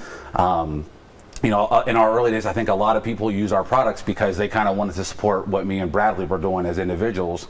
And then partnering up with guys like over here at TRC, it's just been crazy. We talk about it all the time that just from an idea to where we are now, it seems like it just happened overnight. So it's a lot of fun. It's crazy, dude. It's been fun watching you guys, but it's also just been fun being a part of the process, right? Even for the last, it's been about 7-8 months now, right? Yep. Since we started distributing ADS, and just the trajectory of the brand and the positivity and truthfully just the results. I kind of tell everybody that there's nothing that's like less than in this entire line. Everything you get from ADS is fantastic across the board, and I can't say that about every single line. That wouldn't be truth. But this is pretty amazing stuff. So, Bradley, you've been doing this stuff for a long time. You've had fun with OG down in Florida. You've kind of been all over the place. But detailing has always been the core of what you do. Yeah. Pretty awesome. So when this started, you guys started with, which chemicals did you guys start with first? Was it coatings or was it actual car chemicals? Yeah, so the biggest thing was the coatings for us. So that was what we started, kind of manufacturing and formulating, probably 4 or 5 years ago now. Okay. We started to kind of get into the wheel coating was the first one that I personally got into, and that was like my pet project many years ago. I was just never happy with any of the wheel coatings on the market. There's nothing horrible about them, but they just weren't living up to what my shop was seeing on a day-to-day basis. We were getting sold a coating that would last 2 years and seeing 6 months out of it. Gotcha. So the wheel coating was the first one we kind of dove into, and from there we found a great kind of team and guy to help us create that, and we started creating the other coatings like the quartz coating, the pro coating, the glass coating. So that was the initial launch, and then around that we've basically just been adding to the line to kind of group around the coating. So the prep work, the maintenance after the fact, and the coatings are really geared towards more of your heavy enthusiast or your pro guys. Yep. So they are a little bit harder to use. They're higher solids, but you're getting that true performance out of them. The maintenance line and the prep line is really for for everyone, because we want customers of people getting the coatings installed to be able to easily use them and just have great results without any fuss. So. Yeah, absolutely. And so you guys have created, I mean, there is just some absolute bangers within this line. But again, going back to what I was saying, like, there's not one bad product or one less than product in this entire line. Everything has been so well thought out. Everything has been so well made, and everybody's, personal reviews and experiences with ADS has just been fantastic across the board. So, DJ, do you have what would be your starting point, right? So people getting into ADS, people trying to experience the brand for the first time, do you recommend them jumping into a coating? Do you recommend jumping into some of the maintenance chemicals?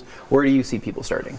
Whether you're an enthusiast or just kind of doing your own cars at home, a couple cars, I always kind of start with the basics. For me, it's a shampoo plus amplify. Those are kind of your 1-2 punch. Okay. That's going to give you a safe, quality, fun wash experience at home. Yep. You get to provide a little bit of protection. You get that gloss that a lot of people are looking for, and it's super easy to use. That's the thing, our biggest thing is we want it to be easy to use, that whether you're somebody who's been doing this for a decade or you're somebody who's new, you can get pro-like results while having a fun experience kind of doing it. We want to make it easy across the board, but those are kind of the staples. Obviously, you have like your tire plus, your wheel cleaner, the kind of the foundation of the exterior. But if it's something you just want to wash and dry your car at home and have super easy results, it's hard to beat kind of like a shampoo plus amplify combination. Shampoo plus and amplify seems like the gateway drug to ADS. People generally use those two, and then they're like, okay, this is the real deal. Let's see what else they use or what else they have. So it's true. So so shampoo plus. The show that puts on in a foam can is phenomenal. The way that it feels underneath the mitt is phenomenal. That's a great entry into just trying something. Again, that's going to be more pH balanced. It's going to be safe for everybody, whether it's a bucket wash foam can and you can jump right into it. But then the other thing is, again, amplify. Amplify is going to be it's the fun spray, right? It's the thing that's going to add that slickness. It's going to add that gloss. It's going to be something you can use after the wash as your drying aid or as a standalone. And that's the sexy side of detailing. Truthfully, right? Like the coating stuff is also the sexy side, but it's not something that everybody can do or feels comfortable doing. Whereas people do feel comfortable with a quick spray detailer, with some SiO2 in it, along with a shampoo. That's pretty much the standard. But you guys have also kind of taken it to the next level with taking some other less than fun tasks around the car and made those more fun, right? So yours is wheel cleaner, amazing. Yep. The JDM squash scent gets me every single time, and so I'm a sucker for that. And when you pair that with a tire cleaner, you have a wheel cleaning process that's not only fun to do, but it provides the results, and it's satisfying. Puts on a great show. Puts on a good show. We see a lot of feedback of people, following up with us for other things, and they're like, I bought your wheel cleaner because I saw how much Anthony from TRC enjoyed it. Yeah. So it's a fun experience. No, it's killer. And so, and then it's just some other fun ones that in the line that are worth mentioning. Everything's worth mentioning, but even taking your Adapt, right? So their waterless wash and going through door jamb cleaning, life changing, on the fly cleaning, whether this is in your car, you're on a road trip, you get some bug guts. Like yesterday, I parked underneath the tree, got some sap on my car, right? Got home, sprayed some of this, knocked it off. It's just a super universal application for that, which is great. And then Pilot's probably my top 4, Pilot's worth mentioning. So, but you guys, we'll cover more of the line as we get started with things. So we're actually gonna have some detailing going on behind us, but did you guys bring anything new today? We did. We got a couple new things that we're going to kind of go over. I guess the first thing that we can kind of jump into is it's been requested for a long time now. So ADS, even though it's a simple product, we try to make it a little bit more unique in that regard. So ADS is going to be launching a citrus-based high PC. What most people don't understand is that most times citrus is not a very foaming cleaner as it is. And I know a lot of people like the foaming with the APC. So what we did was we went citrus route. It's going to be a higher pH between 11.5 and 12.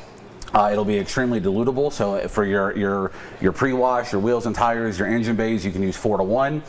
For interior stuff or your lighter cleaning, like kind of a 10-to-1. And interior, you can do 20-to-1 all the way up to 30-to-1, to kind of depending on what you're maintaining and what you're cleaning.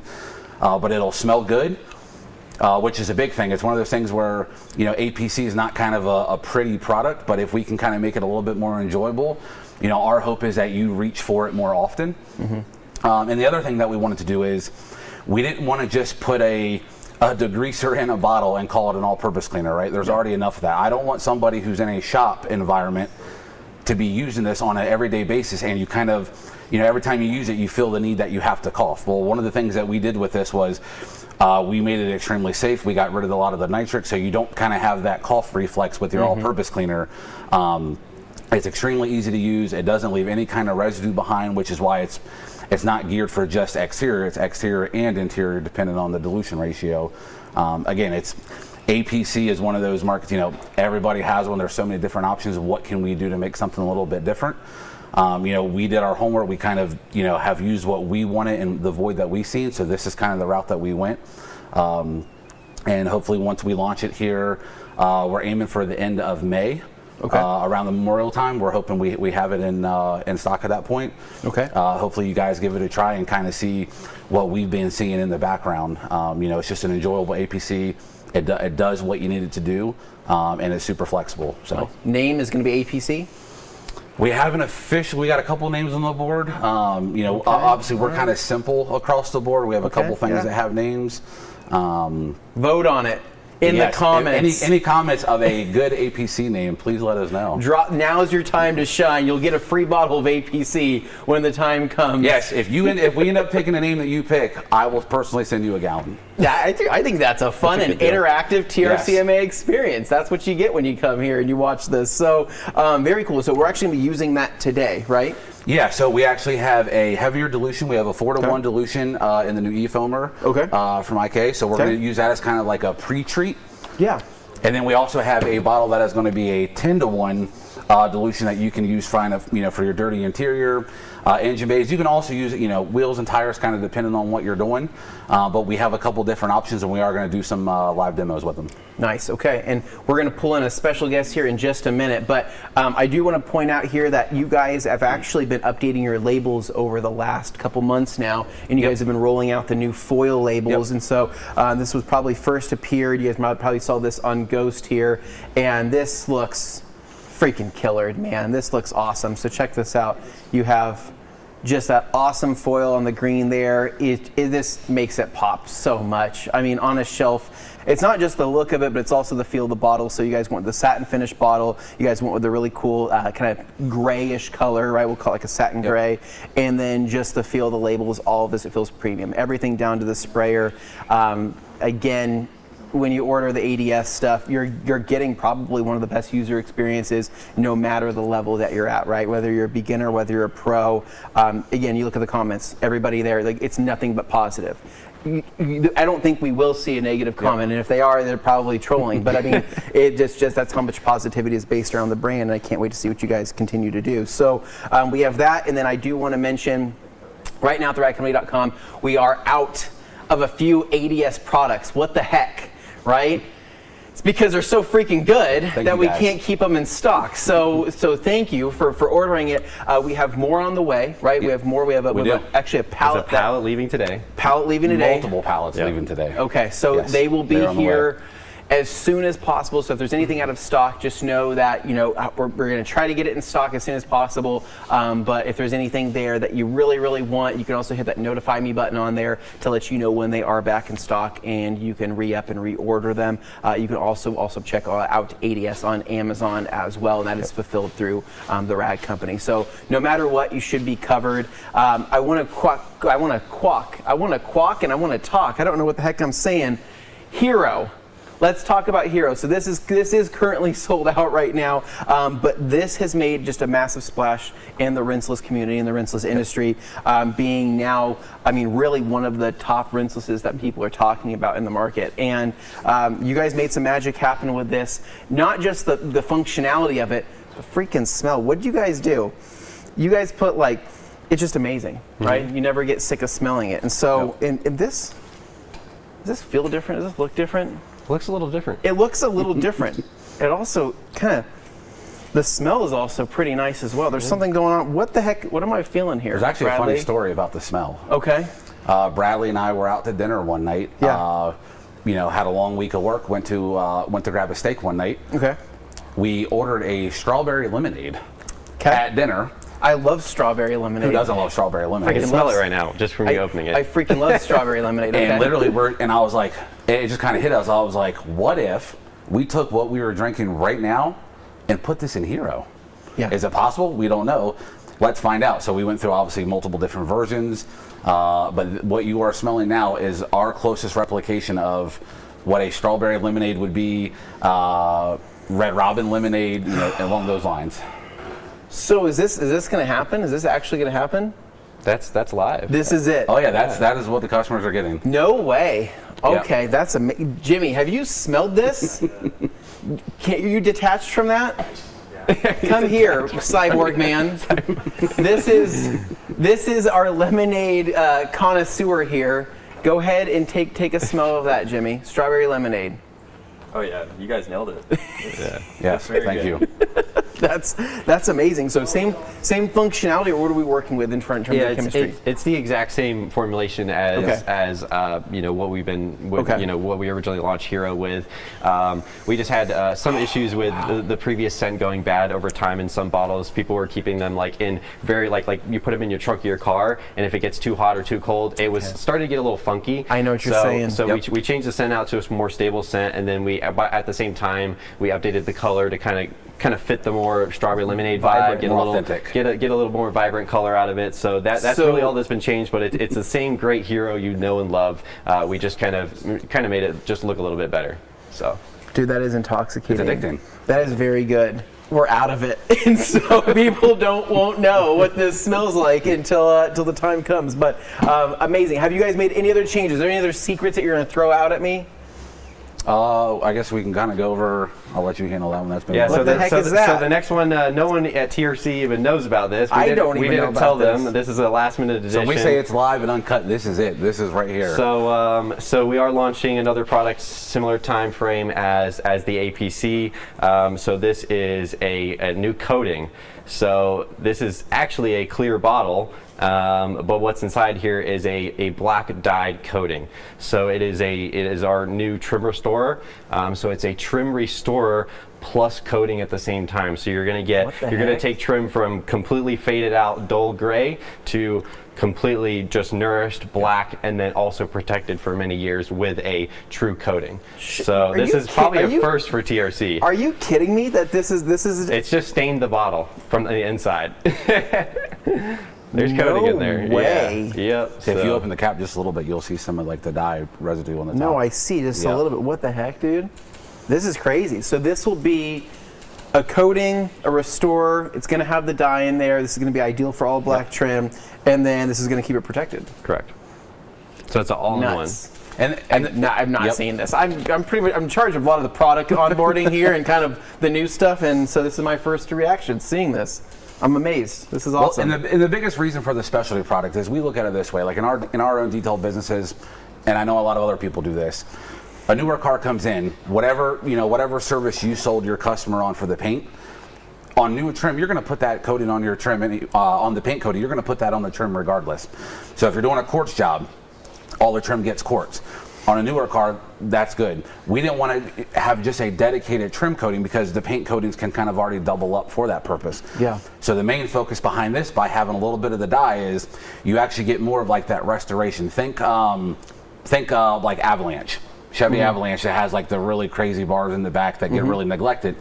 By having a little bit of the dye, now you get the restore and you actually kind of bring back the contrast. Sometimes if it's really neglected, you may need to do a second application. But if you take just a traditional trim coating on trim that has been completely oxidized, it kind of leaves like a gray undertone, and it kind of just makes it look a little better. Where this will fully restore it. Think your windshield cowlings, by the wipers that get really neglected. Yeah. This will give you a heavy contrast, but provide all the same protection from a traditional trim coating, but you get the added benefit of the actual restoration. Actual restoring it, not just protecting it. Well, just because if you take a ceramic, like a traditional ceramic, right, which it's going to have some solvent in it, it's going to have that kind of ability to essentially break that initial layer of oxidation, right? And it will naturally just darken it by virtue of the solvent, right? And so breaking through and then kind of we'll call it re-dyeing it, right? But really what that's doing is it's kind of I don't want to call it a temporary thing because it will lock it in for a period of time. But what will happen too is that now that you've kind of sealed up the plastic a little bit, you kind of lost that ability to actually recolor that, right? Unless you add, again, more coating over the top. And so what you're now allowing that to do is now that dye is going to be penetrating along probably with a little bit of solvent, I'm assuming, to get down into those plastic pores. And then what you're seeing be left behind is going to be that coated surface. It's going to kind of be a hybrid of a trim restoration and a trim coating. You kind of take the best of the both worlds, but make it for one application. Yeah, and you'll notice too once we use it. You're gonna do it? Yeah, I see a We got a couple pieces live that on there, so we'll give it a demo. F it, we're doing it live. But you'll see that the dye is truly like bonding into the plastic. When you wipe the coating, you're not just left with a towel full of dye. You're actually the dye is actually soaking into the plastic, and then the coating is forming on top to basically lock that in. Okay, heck yeah. So we're gonna go ahead and pull in a very special guest to start the process here. We're going to get things going. So we have, I believe he's not just a grand ambassador, right, for T1 of 2025, but he is also a YouTuber. Can we get him over here? Is that Mr. Ryan from Fine Detailing? What's going on, man? What's going on, Ryan? What's going on? Welcome to the party. So you're going to be kind of our help, with knocking things out. Yeah, coach me. Tell me what to do. Okay, Bradley. Lead coach here. What the heck? Where is he starting? What is he doing? So we're going to start with the wheels. Obviously, first step's the wheels. So we got the new APC. So Ryan's going to get the honors here. We're going to foam that on the wheels and just do a nice deep clean on the wheels with just the APC. And you'll be able to see this can work as an all-wheel and tire cleaner as well. So that was a big thing for us. People have been asking for so long. So we have our great wheel cleaner, we have our great tire cleaner, but sometimes people don't want the two products, or they think it might be overkill if they're washing their car every week. So the APC is going to be able to function as your all-wheel and tire cleaner. So the one thing we built into there too with that is corrosion inhibitors, knowing that you're going to be using that on the wheels. So you're going to get that corrosion inhibiting properties as well with the APC, no matter where you use it, whether you're using it in the wheels, you're using the engine bay. So that's going to work great there. And you can see it's going to brown the tires, just close to as good as tire cleaner would. So you're getting a lot of that, and as you can smell from here, we're getting that orange oil, that citrus scent. It's not making my lungs. I'm not getting that initial reaction to cough. It's not. And that's the big thing for us at ADS is not only do we want you to have a positive experience, but we want you guys to be safe while we're doing it. That's a big thing that in the industry not a lot of people discuss is that. So we want to make sure we check off all those. Huge. Yep. We're going to go ahead while they get started. I'm going to get the foam cannon all prepped up for everybody here. Make sure we're good to go.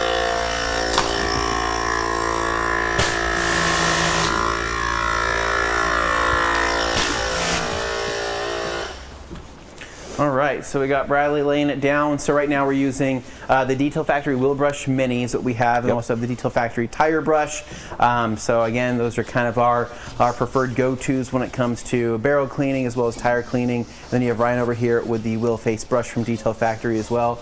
We're going to go through and clean these off. So we're going to give you guys, hopefully this is a nice live demo for everybody, right, to see some products in action. So knocking this out, and then let's talk about kind of other pre-treat stepments, right? So for example, you guys have decon wash, right? Yep. Decon wash, are you going on wet or are you going on dry? Me personally, I go on dry. You go on dry? Yep. Okay. So that's something you guys can just foam on. The one time I do recommend kind of, doing the pre-wash is if maybe you're a mobile detailer or the surface is really hot. I recommend kind of going in to cool the surface down a little bit. Myself, I'm obviously very spoiled at work. We have an indoor wash bay. The paint's not hot. For us, we always go in dry, and I let it dwell as long as possible. Awesome, cool. All right, we'll go ahead and knock out the other side. Yep. So bring that. We'll have you leave that really quick, and then I'll get you a wheel bucket over there. Bradley, you good with this? Yeah. Okay, cool.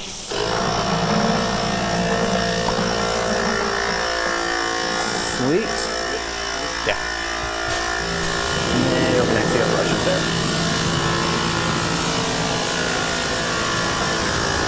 So I feel like that's foaming really well. I think it's doing a really good job, and I think it's getting good coverage, and it's actually clean for a good period of time. Yeah, one thing we wanted with the APC too is we wanted it to foam so that you can use this on wheels and tires. Well, so there's certain APCs out there that some of them can foam well, some of them aren't ideal in the foam cannon, and so you can kind of switch it up. Now I want to know, is this APC, so obviously exteriors is going to be the number one, heavily diluted? Is there any situation where you can use it on the interior? Oh, everything on the interior. Okay, so, everything? Yep, it's completely safe. We made it so it doesn't leave any kind of residue behind. Obviously, for majority of your interior surfaces, you're going to dilute it even more. Okay. Generally, the strongest I will ever use it for an interior would be 10-to-1. Okay. But more often than not, I'm doing 15-to-1, 20-to-1, even up to 30-to-1 for some basic light interior stuff. Gotcha. All right.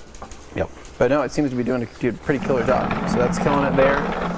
Get this going over here. So we got Ryan knocking out this wheel, and probably the next process after this. So should we start setting up for what's next? What are we doing? Yes. So I'll do a quick rundown on this. So the other way that we can do this, I know some people love the pre-washes. It's it's kind of personal preference.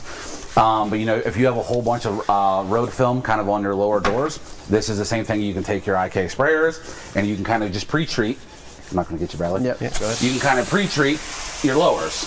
Just to kind of give you like that extra cleaning power for the road film, and it's also being a Sixers base, it's also going to do exceptionally well on front end for any kind of bug guts or anything. So, in a perfect world, if this could eliminate you having to do a separate set maybe for bugs, you just kind of as your pre-wash, and then what we can do is we can kind of leave this on.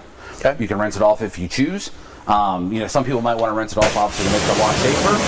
Me at home, if this is really bad, I would leave this on, and me personally, I'd decon soap right over top. Oh yeah, decon soap right over top. Cool. Right on. Okay, sweet. Should I knock out? You want me to knock out the rears or the rear over here? Yeah, absolutely. Okay, cool. This stuff's pretty cool. So, are you getting a little bit of the smell? Yeah, but good. It's killing it. Good. So here we go, Jimmy. My bionic friend here. Can I get the lowers here? And just using it with the IK, I mean, it's fun. It is fun.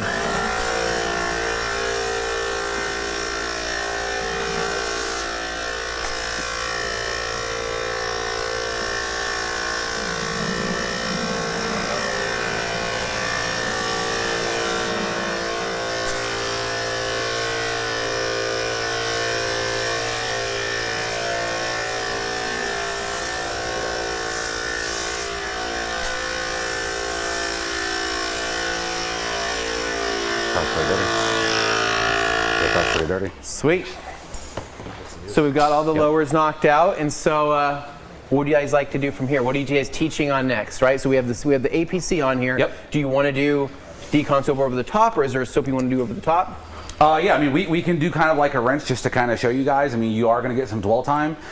So you're also going to notice our APC. It's going to show up, and obviously it'll be in a concentrate. It's a thicker formula. Okay. We also went that route, so when you put it in a traditional, obviously if you have one of these sprayers, if you have an IK sprayer, with the thickening agent, you're also going to, that film's going to stay much more stable when you have a thicker product than you would something else. So that was our big thing is, even at that higher dilution ratio, you're still going to get a lot of that same foaming performance, which gives you a lot of the dwell time. If you get that dwell time, we wanted to pull down dirt, that kind of creates a cleaner working environment. So, Bradley, what's in this bottle right here? That is decon soap. That is decon soap. Okay, cool. For the So next we have that if you want to just rinse some of this this to kind of... And you'll be able to see too, the foam is obviously already turning brown, just being able to break down all that road film. This looks like it hasn't been washed in a while and it's gone through some it hasn't. some snow. I think we washed it last, and it was probably like a month or so ago, 2 months ago. I can't remember. And it's nice on coated vehicles too. There's been times where I've pre-treated this, just rinsed off, and you've brought some hydrophobics back before even doing a contact. Oh, sweet. Okay. So that'll kind of double up. Yeah.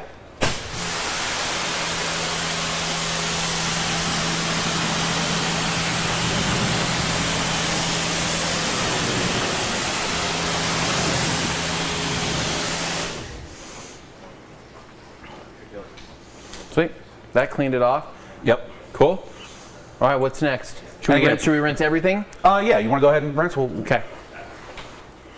So then we'll talk decon soap over here. Yep. So decon soap, we'll kind of grab this, and we have this mixed up in the foam cannon. So, so Bradley, to give people kind of an idea here, So how often should decon soap be used in your opinion? Yeah, so with decon soap, its main two purposes is going to be obviously your prep work. Yep. So before you're doing a major detail, whether you're just doing, you're going to do a clay and a spray sealant, or you're going to go into polishing, that's when you're going to want to use decon soap as its main use. That's why we kind of named it decon soap. It's during your decontamination process. So it's your high pH, pH of 12 to kind of break down a lot of that, grit and grime that's going to be on the surface, and really just kind of make the surface bare as naked as possible. Okay. It's going to strip some of that wax. It's going to strip any sealants or anything that might be on there. So that's what that's for. So your pre-detail is really its main use. And then afterwards, say you have a coating and you're wanting to do your annual detail, or maybe your spring cleanup detail, something like that. And then you're going to use like a topper, or maybe you're going to use our phobic as like your annual maintenance for your coating. You can go ahead and use the decon soap for that as well, to again just kind of strip the surface a little bit more than a pH neutral soap would, to kind of prep for those next finishing steps. The other thing you can use it for too is a major thing that people don't really know is that would be considered like our foam pre-wash too. Okay. So you could use that as you would like with active foam or something similar, to do a pre-wash before you go into your pH neutral wash. Yeah. And then I know a lot of people are also using, if you said this already, forgive me, decon soap as kind of like their hybrid pre-rinse prior to even doing like a hero rinseless wash. Or rinseless wash. So if you're doing that hybrid rinseless wash, this would be your go-to. Get it on the surface, let it dwell, let it break down all that stuff. You're going to rinse the car after that. It's going to be 90% clean. Nice. And then you're going to be able to go into your hero and just do a really nice, enjoyable rinseless experience. So Ryan's got that going there. He's got 2 ounces in the foam cannon to a full foam cannon, and you can see it's putting on a great show. So it's highly concentrated, and it's just gonna it's just gonna work great. Right on. Okay, so due to the pH level, right? So this is something you probably aren't putting in a bucket. You just recommend either foaming it or spraying it, not necessarily putting your hands all over it. So no, actually, so we use this in a bucket. Okay. Especially if you're doing your pre-detail, we'll put this in the bucket. It's totally safe. The main thing is you just don't want to let it sit and dry for 5 minutes in the direct flow of the sun, something like that. Okay. Gotcha. But it's totally safe. There's no like caustic soda or anything in it that's gonna it's gonna kill your plastics or kill your hands. It's a biodegradable formula. It's very safe. Even though it has that pH of 12, it kind of some people see a pH number and get really scared. Yeah. You can have high pH products that are still very safe for you, safe for the car. So that's the formulation that would be in our decon soap. So so it's very safe. You can put it in the bucket. It's very super slick. It's going to give you great cleaning, and you're not going to get the adverse effects of having like a heavy degreaser type of product. Very cool. Okay. All right. So we got Ryan over here. So how much longer should we wait till rinsing it? I like to give this a good couple minutes. Good couple minutes? Okay, yeah. So we'll let it kind of sit up here. And so let's kind of go over here to the table, and I want to talk about a couple of the next steps that you could probably jump into from here, right? So while that's dwelling, right, I mean, if you have time, you can go through and knock out your wheels and tires. If you haven't already done that, you can set already up your do wheel that. Buckets, set up your wheel buckets, rinse buckets. And then following the decon soap, can people jump straight into Shampoo Plus after that? Yeah. Or you said or Hero, basically? Yeah, if you want to either one of the process, if you're a rinseless person and you want to get into the rinseless, go straight into your Hero after you rinse this. You can put Shampoo Plus in the bucket, or even decon soap like we just talked about, and go right into your 2-bucket wash. Cool. So sweet. So after we get done rinsing here, what do we have in the bucket over there? We actually have decon soap. Okay. The main reason I put decon soap in there is just because the car was so dirty. Totally. So that's we go with the heavier cleaner. If you say it's safe to jump into it, then heck, if you haven't tried it before, then that'll be a cool experience for you to try decon soap in an actual bucket wash. Sweet. And so you recommend rinsing off that foam, then going through just a bucket wash of decon soap. Yeah, you can foam it again if you like, but if you got some left in your foam cannon, kind of just quickly do it to give you a little bit, more. Yep. Okay. But yeah. Sweet, awesome. Okay, so I think we're good. Yeah, we're good for rinsing. I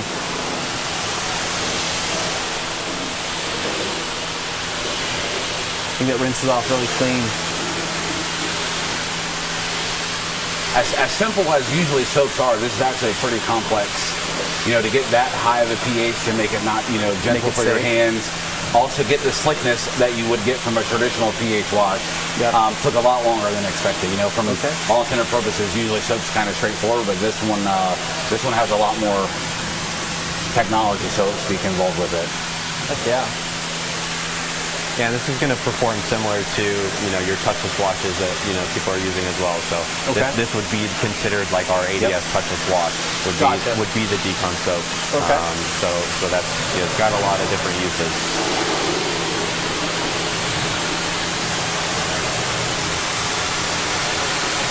I mean, it's really versatile. I mean, we even have guys who are doing it like 10 to 1, 5 to 1. And an IK pump sprayer and doing engine bay detailing with it. Totally. Just because, if you don't need a full-on APC, but you want something with just a little bit more of a kick to it, extremely safe for plastics, easy to rinse off, and it's just kind of an all-in-one. That's why I'm here. Let's just go ahead and do it. Yep, makes sense. No, that's awesome. It's rinsing off great because, we've been using it. I mean, for what it's worth, I'm prompting you guys with very, very basic questions, but we've been using decon soap now for a decent amount of time, and it's been awesome. It's been great. No issues, and we'll usually use that before jumping into, when we do a coating application with ADS. We'll usually do that before our application, and that works amazing as well. So we're just watching Ryan over here. We're captivated by how good of a hand model he is. You're doing great. You're famous. Very cool. So while he's rinsing that off, we'll probably go ahead to the bucket and start knocking out for our wash, because we have about, if I can get a time from Nick, how much time do we have left, Nick? We have 10 minutes left. We gotta move. Are we ready to 10 minutes until Q&A, correct? 10 minutes until Q&A. Yep, 10 minutes thank you. Q&A. So you guys ready to speed plane? Yeah, we'll move along. Okay, let's get it going. We're doing this. Let's just contact this front portion real quick. Okay. You got it. Go for it. Okay. Is there multiple mitts in there? There is. Two. Go for it. You guys knock that out, and then we'll probably have Ryan follow up with a rinse, and then we will go into our drying step. So really quick though, while they're doing that, while they're doing that and I can't talk, I do want to quickly talk about this bad boy right here. So this is going to be our newest towel, a newest addition to the ragcompany.com. This is the Rag Company Slim Dryer Towel. This is going to be a twist loop drying towel that's going to have this awesome camo print on it with the large Ragco lettering. And then on the other side, we're going to have that kind of cool military spec, kind of like a lighter green, kind of like a tannish green, and going to be a 70-30 twist loop, Korean made microfiber towel here. It's going to be a 25 by 35. This thing's amazing. So what we've done is we've flown in 80 of these towels as kind of like a fun pre-sale, kind of limited edition, initial edition drop at theragcompany.com, where every single one of these towels, every single purchase that you make, all the proceeds are going to go to the Gary Sinise Foundation, which is going to go help support military members, first responders, and things like that. And so just goes to a fantastic cause. I think when I checked this morning, we were about halfway sold out, and we only launched it pretty much yesterday afternoon. So make sure to pick one of these up before they're gone. They have this awesome Digi-Camo print, and then later this month we're going to actually have the other two colors joining as well, which is going to be a really cool gray and a really pretty blue, in my opinion. Kind of like a blurple, but like a little bit less purple, a little bit more blue. I really dig it. So the new Slim Dryer Towel is available right now. Get it while you can, and then the rest of them won't come in until later this month. And so, dude, I freaking dig this thing. It is so absorbent. And then the back side here, which is going to be the backing of the twist loop, killer on glass. This is an amazing glass cleaning towel.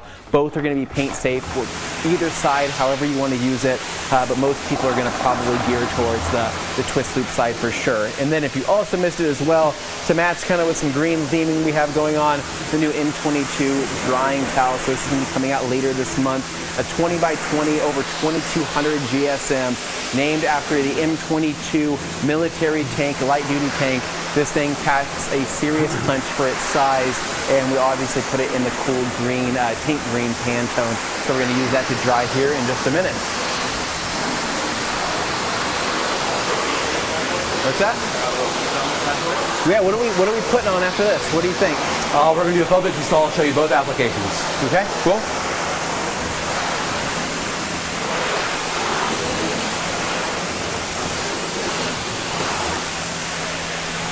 This is why we need the dual Krensless, right?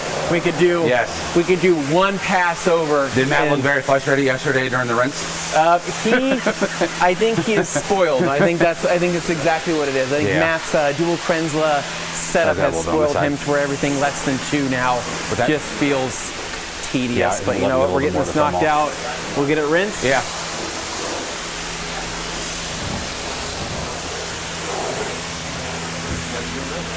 Heck yeah. This car's. Are we working with contamination here? I think we are. Oh yeah, we got something on here.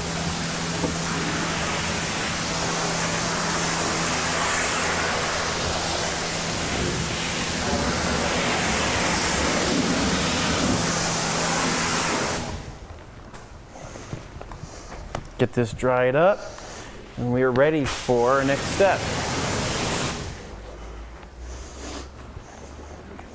Oh, yep, you're good.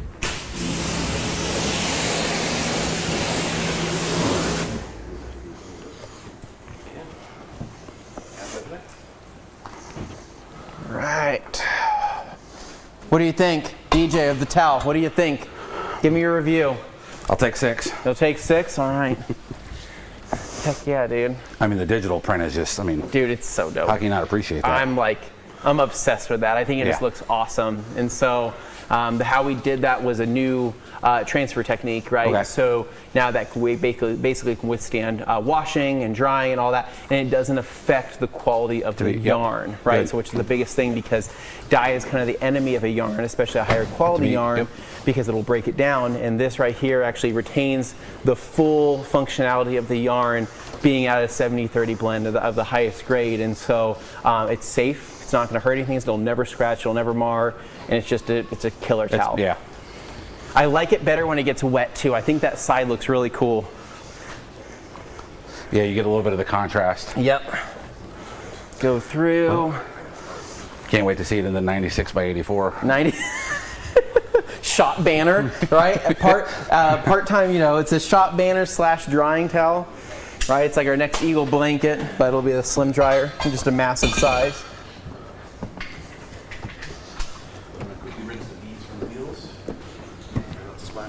Okay, now you're good.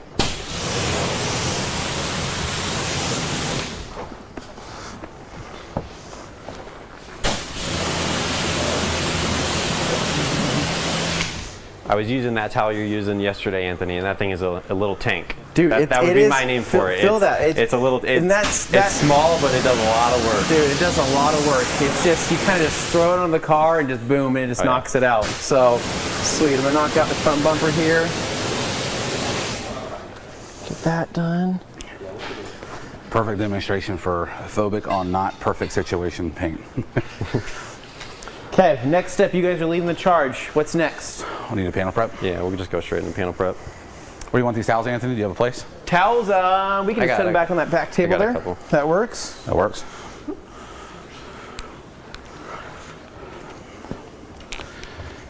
Okay, cool. Good. You're good.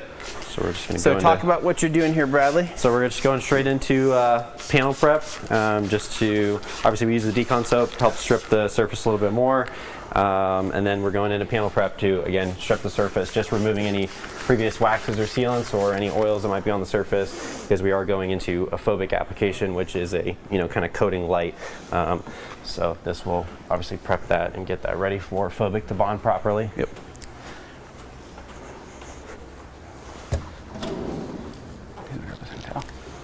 Yep. Go. Kind of follow up here with an FTW. Dude, the smell of this stuff's incredible. How do you guys get a paint prep to smell that good? Like, how do you get it without any of that breaking down the actual scent? Because usually it's not going to be that stable with. Yeah, we went through quite a bit of variations of the mint, trying to find something that with a color combination that would hold long term. Okay. And this is kind of the version we went on, and surprisingly, again, it comes down to the experience, right, that we always talk about. Yep. And anytime we get panel prep feedback, it's always, I was not expecting it to smell like it did, but I love it because it's a clean smell. It's like it's one of your last things you're doing to the car, so people really enjoy like the minty, fresh smell of it. Yep. Okay. What's next? So we're going to show the 2 different ways to use Phobic. So let me get it set up here. So Phobic, we listen to feedback. Some people don't like the sprayer. Okay. So some people may be a little bit cautious of spraying stuff and things like that. So they come with a sprayer, and it also comes with your little dropper top. There goes the bottle. There goes all the sprayers. We're just off the cuff here. We're winging it, dude. So it comes with a little dropper top too. Okay. If you're not a fan of using the sprayer. Sure. I like the sprayer, so we'll stick with the sprayer. So we got a fresh bottle here. Throw the sprayer on there. Okay. And you have to spray it onto the applicator, or you spray it so onto we're the paint? we're gonna show the 2 different ways to use it. So the 2 main ways is spraying it into an applicator like you would a coating. Okay. So at that point you're applying it just like you would a normal coating. Gotcha. Okay. Or you can spray it into a towel, and you can use it like you would spray sealant. So you could use it exactly the same way you would use ceramic spray and get just even more protection because it is a coating still. Cool. So all right. I'll do passenger side of the hood. I'll go with, if you can hold the applicator, Yep. I'll go with the spray on the towel method. Okay. So one thing to note with Phobic, talk to those guys. Yeah, one thing to note with Phobic is the sprayer. It's not a big 16-ounce trigger sprayer. So each one of these sprays, you're putting less than 0.1 mil of product into the towel. So you do need quite a few sprays to get this loaded up. So I'm just going to get this primed here, and I'm probably doing, who knows, 15, 16 sprays, something like that. And that's gonna get me started. So from there, I'm applying it just like I would a normal, kind of spray sealant. You could see that go on. And then if you start to see it where it's not laying on like a coating would, then you're gonna just keep reloading. And that's the nice thing about it. So I can see it's getting a little bit dry. Getting a little dry out. You'll feel the difference underneath your towel. You'll know when it's time to reapply a little bit more. I'm just gonna put a couple more sprays. Okay. And I'm doing circular motions just to kind of give me some even coverage and make sure I'm getting everything. And again, I'm getting a little dry, so I'm just gonna do one more spray. Okay. Cool, and you'll let that set up. These also short naps. So with this one, I'm just gonna flip the towel.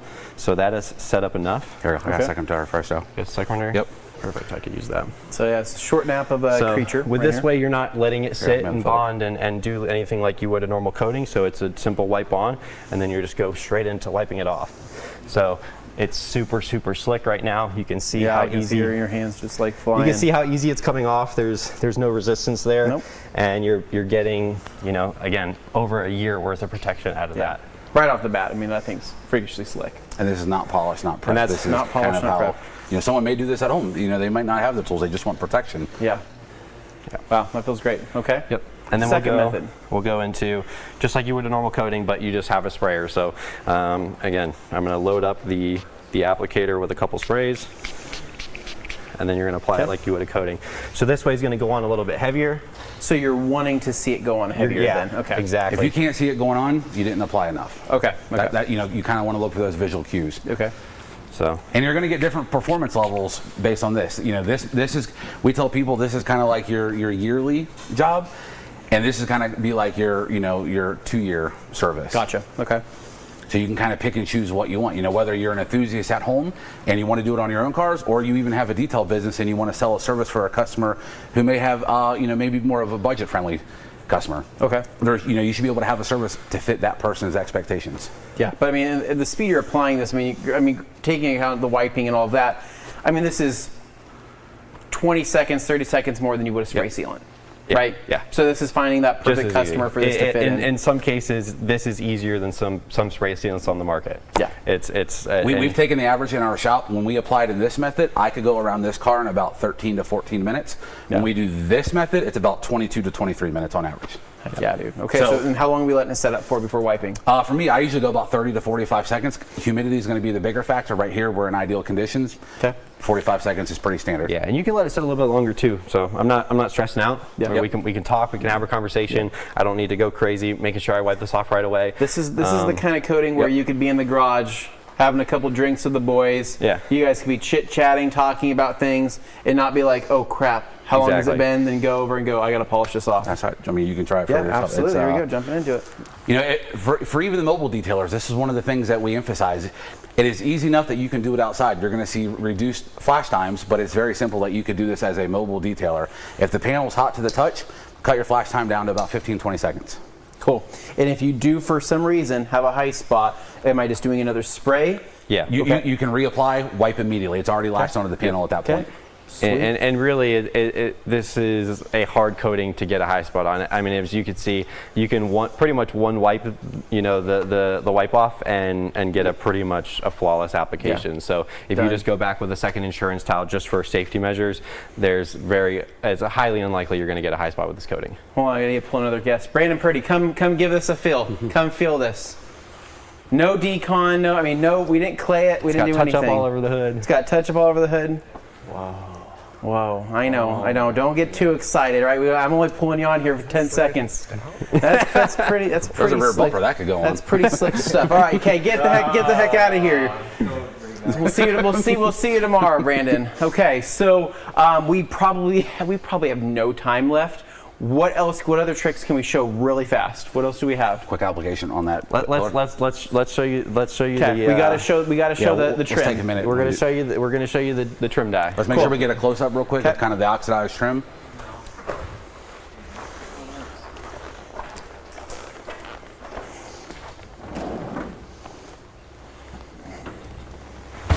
So you can see when it goes on, it is definitely black. So it's a true dye. Generally, I would recommend wearing gloves for this, but we're we're short on time here. We're short on time. We're going with what we got. Okay. And you don't have to be overly concerned about getting it on the paint. You're not going to stain nothing. It wipes off super easy. Okay. There's no need to really mask off adjacent panels. I'm just going to do. Okay. Obviously, be thorough with it. Take your time, and then just when you wipe off, you're going to wipe over the A-pillar as well. Okay. Cool. So you do want to kind of, with it being the dye, you do want to massage it in a little bit. You don't want to just kind of wipe on and then just kind of walk away. So it does need a little bit of massaging, basically, to get that dye to go deeper into the plastic. So that's why from over there, it's like the lighting is kind of hard, but over there it is a night and day difference. Oh, it is, over here, right here, it's crazy. It's crazy. Yeah, pretty insane. Yeah, and then like DJ said, you can just wipe it off of any areas. You don't need to go slick. It's very easy. You don't need to go crazy taping it off or anything. It's not going to dye your paint. It's not going to dye your glass. So, yep. And then you can let that sit for a couple minutes for visual effect. I'll just wipe it right now, but it's just a very quick wipe. Easy. Done. And as you can see, there's very little dye transfer. Yeah, and that's letting it sit for 30 seconds. You let it sit for a couple minutes. It's going to go a little longer, but you're not getting all that dye coming straight off the towel. It bonds very, very quickly. Look at that. It's not glossy. It's not greasy. It is just a true restore back to kind of an OEM. You can actually feel a difference too. Yeah. So feeling this trim down here, right? Doesn't necessarily feel as rough. It just doesn't feel great, right? Yeah. Up here, that surface tension changes, right? And that feels really nice. Wow, that's killer, dude. It's going to be hydrophobic. It's going to be easier to clean. So we're thinking May. Yeah, this one will be end of May. End of May. Yep. Okay. All right. So we are going to bring it back over to the table here, and we'll make sure we get you a labeled bottle of the APC and trim coating prior to release. Please. Labeled bottles work great. So Ryan was out of here, but shout out to Ryan for coming and helping out here with the wash, and thank you boys so much. Nick, I'm guessing that we're out of time, right? You got 10 minutes, so we'll be all right. Okay, we got 10 minutes. Okay, let's get some questions going. Yeah. Let me start right off here with Kirby, most recent one popping up, saying, will that dye product work on wiper arms? Yes. Absolutely. I actually just did this 3 days before flying out. Older 911, the windshield cowling and the physical wiper arms were completely oxidized, completely gray. Lifted them up, took my time with a small applicator, went through, did it, let it sit for 15 minutes. Short nap towel, just wiped it off just to kind of level anything that was left. Sent a couple before and after photos to the customer, and he thought we literally replaced everything. So yeah, the windshield cowling probably needs this on probably 90% of cars that are driven. It's that's a major area. It's a good sign. It's a good sign. Hans here, lovely Hans, popping in to say, can the dye be washed out of towels? So like we said before, it doesn't transfer to your towels. Like it's not going to completely stain your towel. It is still a coating, so we would probably recommend to not use that towel for anything paint related again. Maybe kind of dumb that down to a either throw it away or dumb it down to like a tire towel or a wheel towel or an engine bay towel or something like that, and just kind of demote it that way. So, but again, the dye isn't going to completely make your towel black because it is actually bonding to the plastic. Cool. Makes sense to me. All right, now a question about durability of that trim coating. What kind of longevity can people expect realistically? Yeah, exactly as you said. 2 years is kind of our durability rating for the trim coating. Okay. And then I got Victor here asking about Hero V2. Other than the color and smell change, have things changed? So we wouldn't technically call that a V2, just a very slight update to the color and scent. There was no formulation changes or anything like that, so it's not technically a V2. Just a little update, just a little update, just to kind of refresh the product. Hero V2 may come, later down the line, as we are always working on kind of new and cool stuff. But as of right now, the current Hero is still your V1, just with an updated color and scent. All right, excellent. And then I believe this is back during your guys' phobic segment, but Deutsche Auto Garage saying, can you stack this on top of quartz for recharge? Yeah, phobic, exactly. So you could put it on right after doing phobic in the beginning, or you can use it, we like to use it as your yearly, annual maintenance. So you can do the towel method or the applicator method, put it on yearly, and you're just going to be reloading quartz and keeping the slickness, keeping the hydrophobics, and it's just going to look amazing. Sweet. Excellent. Then Purdy, who is in the room, he could have just walked up and asked this, but ADS Bros, will quartz be an easier experience for someone like me when compared to Quartz Pro? I've never sweat while coating before. I'll let DJ answer. Thanks, Purdy. Yes, it'll definitely be an easier experience across the board, and then phobic will be even easier than that. All right, and then I've got... Oh, okay, here's a good one. Lazaro asking, obviously important question, what happens if the trim restoration coating gets on the paint? You just take that same towel, wipe it right up. You're not going to get any of the black on the clear coat. It's going to kind of honestly reject it. Obviously be mindful when you're applying any of the dedicated trim. But the days of having to tape up all the adjacent areas are kind of past us. Just be mindful in your application. If you happen to get a little bit extra, take a fresh towel, wipe it up. You're good to go.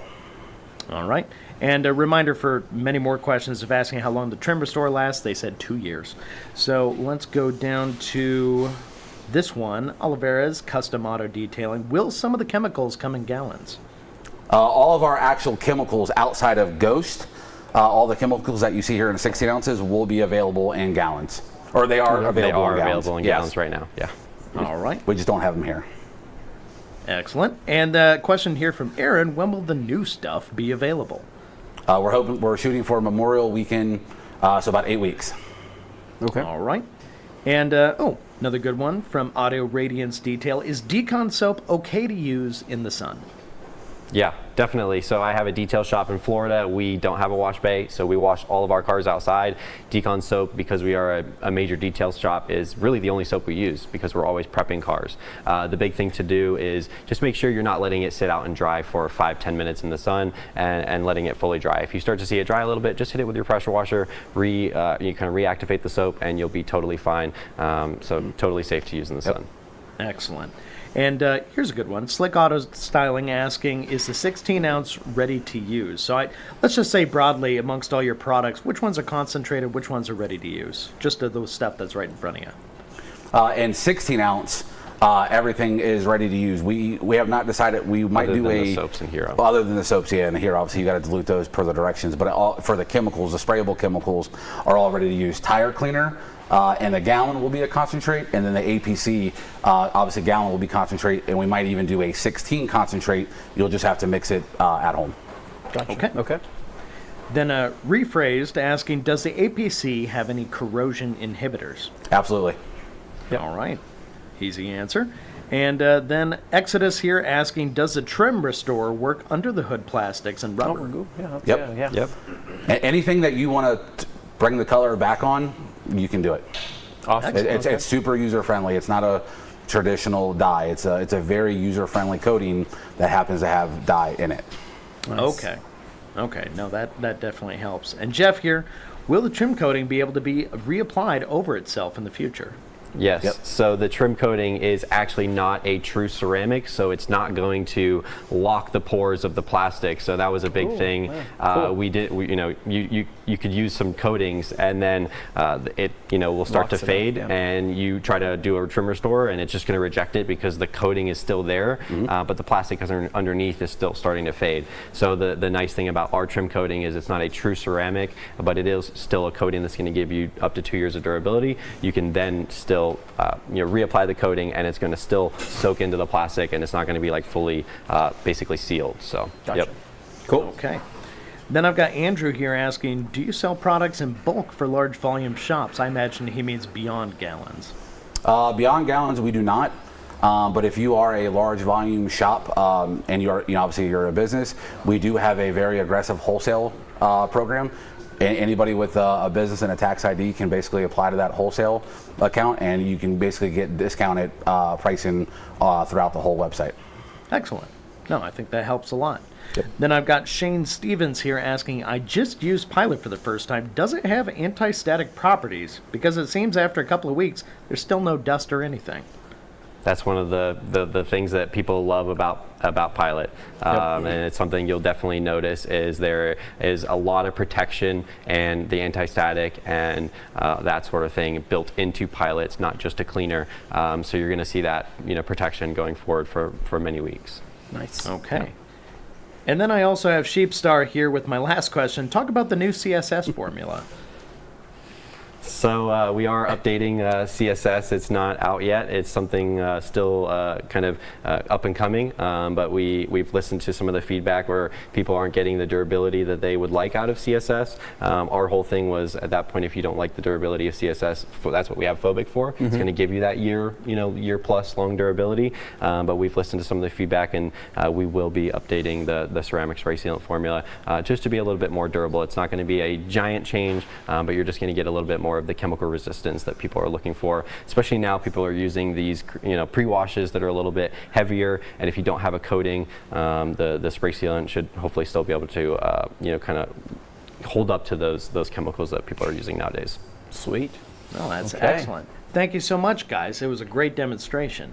No, thank you, Dane. And so, thank you guys. Boys, thank you so much for coming. DJ, Bradley, it's awesome having you guys out here at TRCMA. Awesome having you out here at Boise, Idaho. This has been just such an awesome time, and hopefully you guys enjoyed this segment. What are you waiting for? Try ADS products if you haven't already. I'm sure many of you have, but continue to try them. They will be restocked as soon as possible for the ones that are out of stock right now. But again, I can't thank you guys enough. I'm looking forward to everything you guys are making because you guys are absolutely killing it out here, and we're super proud and super pumped to be working with you. So that's going to be it for us here at ADS. So Dane, I think it's going back to you.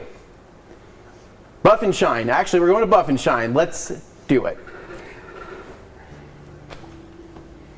In every artist, there's a masterpiece waiting to be unleashed.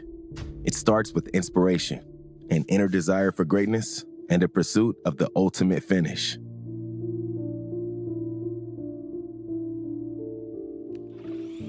For artists in the world of reflections, precision and perfection are required at every step. It's work that demands tools sculpted by legacy, sharpened by innovation. For over 37 years, Buff and Shine has been more than a brand. It's a promise to help bring out perfection in every detail.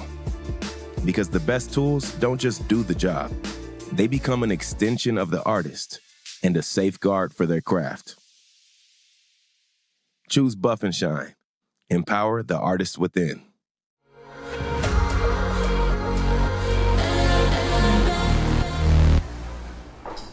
All right, here we are. It is TRCMA 2025, and you have us here, Buff and Shine, on site. I'm Justin Lobato, lead detailing and education consultant for Buff and Shine. And I am Sydney Bray-Gwynn. And I'm Tony Mazzell, West Coast Sales. And of course, Buff and Shine is a buffing pad manufacturer out of Southern California that was developed in 1987 through a gentleman called Rich Umbrell. And it's something that basically he saw a hole in the market for buffing pads. Back then it was just a lot of the twisted wools and things of that nature that were in more the body shop type atmosphere, as to where with the detailing there wasn't a lot of options. So for that reason, he jumped in and he started developing pads. And this is somebody who's developed these pads literally as a manufacturer from start to finish, from raw materials to manufacturing the profile of these pads, and not just contributing to the detail industry, but the body shop industry, the marine industry, and basically covering all those grounds where anything as a buffing pad is needed. And that's solely what he is focused on, as his energy has gone into that since 1987 and developed the brand that it is now today. Yeah. So this is our 3rd year here at TRCMA, right? Yep. And so what have we been up to for the last 2 years? Well, you know, one of the biggest things is our edge guard pads. Right. You know, we released these a couple years back here at TRCMA, and this is going to be our most innovative pad to date. Obviously, we've got a ton of pads to choose from. However, the edge guard is going to be our most up-to-date, most current one that you could look at and see the benefits. And of course, Sydney. Yeah, so I think, you know, we brought these out 2 years ago. You know, Rich actually, I know there's part of, I'm sure you guys have all heard the story. He actually manufactured the machine to put these together. But so I've been using them for about 2.5 years. So I want to give our different perspectives from how they've maybe impacted our situation. But, you know, I work as a single operator out of my garage, and, you know, paint and polishing and pads, it was kind of something that took me a long time to learn. There's a lot that can go wrong if you don't know proper pads and proper care. And so I think for me, when the edge guard came out, I think the most impactful thing to me was just the longevity of the pads and consistent in correction. You know, obviously the edge guard helps a lot with, you know, making sure you're not hitting door handles, you know, the edge on the SUVs, all of that. And so for me, it's been really impactful in keeping me more consistent with the self-centering ring. My pads, like I say, last a lot longer. The pad stays cooler, my corrections are better, and so thus it has just made me more efficient. And I love these pads. They've been really awesome for me for the last couple of years. And you as a solo shop owner, that's a more intimate experience with the pad. So you're more one-on-one. You get to understand that start to finish of maintaining the pad, the experience of the pad, the cleaning of the pad, all those things that most detailers have that intimate experience because they are solo, right? And they do only have where they may have a helper, but they're the ones that are constantly keeping up with their pad inventory cleaning. As to where you get into more of a production style shop where you have multiple employees like myself or other larger operations that have tons of employees, then at that point you're not in so much of the intimate use as much as the production use. And that way the cost is where you have to start monitoring. But again, the return on investment for a pad like this is not just the pad, but it's also the purpose, being edge guard, obviously.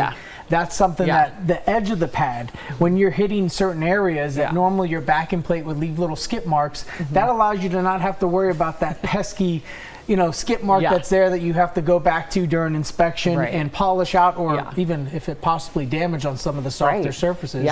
But overall, just being able to give you that peace of mind and comfort as a business owner to know that you could stick the new guy on a polisher and have a peace of mind knowing that he's not going to damage anything or leave any little marks behind to say. And I think it's pretty impressive to see that, like, you know, centering the pad really does make a big difference, right? And so even when you do have multiple guys, I feel like it keeps them more consistent, you know, and I see that on the training side. I do a lot of trainings with the edge guard pads, and you just notice that, you know, from years past, having multiple people working on the same car, the correction tends to be more consistent because the pads are centered, they're all using the same pads, they tend to help your pressure level and all of that. It just keeps it more consistent, I think, when there's multiple people involved, you know. Well, balancing is everything, especially on the long form machines. I mean, you cannot put a pad on a machine without it being balanced, or you feel the difference in regards to how that machine moves, the vibration.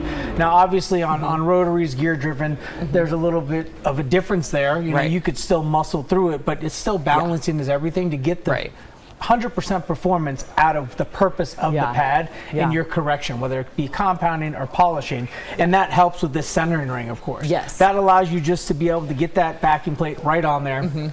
without even thinking about it, and being able to go knowing that your balance is 100% on point, and then of course being able to peel it off, the easy peel aspect. That part of being able to grip this pad and pull it off without losing the integrity of its shape.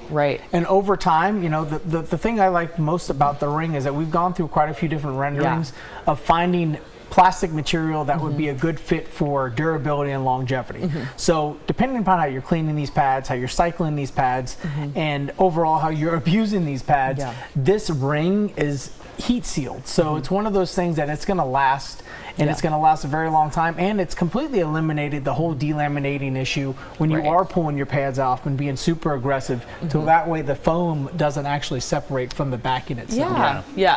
You run into the issues too with a lot of the pads that don't have the edge guard technology, where as they heat up and you're using them and you do pull them off the machine, even if you're careful, you know, those pads over time tend to almost turn egg-shaped. And like the additional structural rigidity of the edge guard in the pad just completely eliminates that, right? And like you said, that all lends together how they last so much longer. And that's a complete side benefit to the extra confidence it gives the detail. Like you mentioned in trainings, I'm sure we've all seen it, like throwing an edge guard on there and showing the student that they're protected from hitting something, it immediately makes someone who hasn't held a polisher a lot more confident. I'm not going to do any damage. For sure. You know, and obviously we tell them too, like, it's our job to make sure you don't do any damage. So well, even as a professional, you get into like some of those C8s where they got them bottom rails at, you know, below the door on the runner, where it's just, I mean, it is just that 90 degree, how are you supposed to polish that, or 45 degree, whatever it may be, and trying to get in there with a traditional pad, it can be difficult, or having to go to a smaller pad, but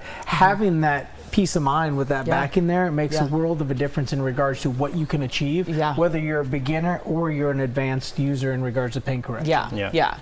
So these have been just absolutely great, but recently, late last year and heading into SEMA, you know, Rich spent a lot of time working on revamping like the whole wool pad line. So there's lots of new advancements in the wool pads and then in packaging. So Tony, you want to show them the packaging? Yeah, absolutely. So like Sydney said, we've gone and expanded our wool and microfiber offerings quite a lot.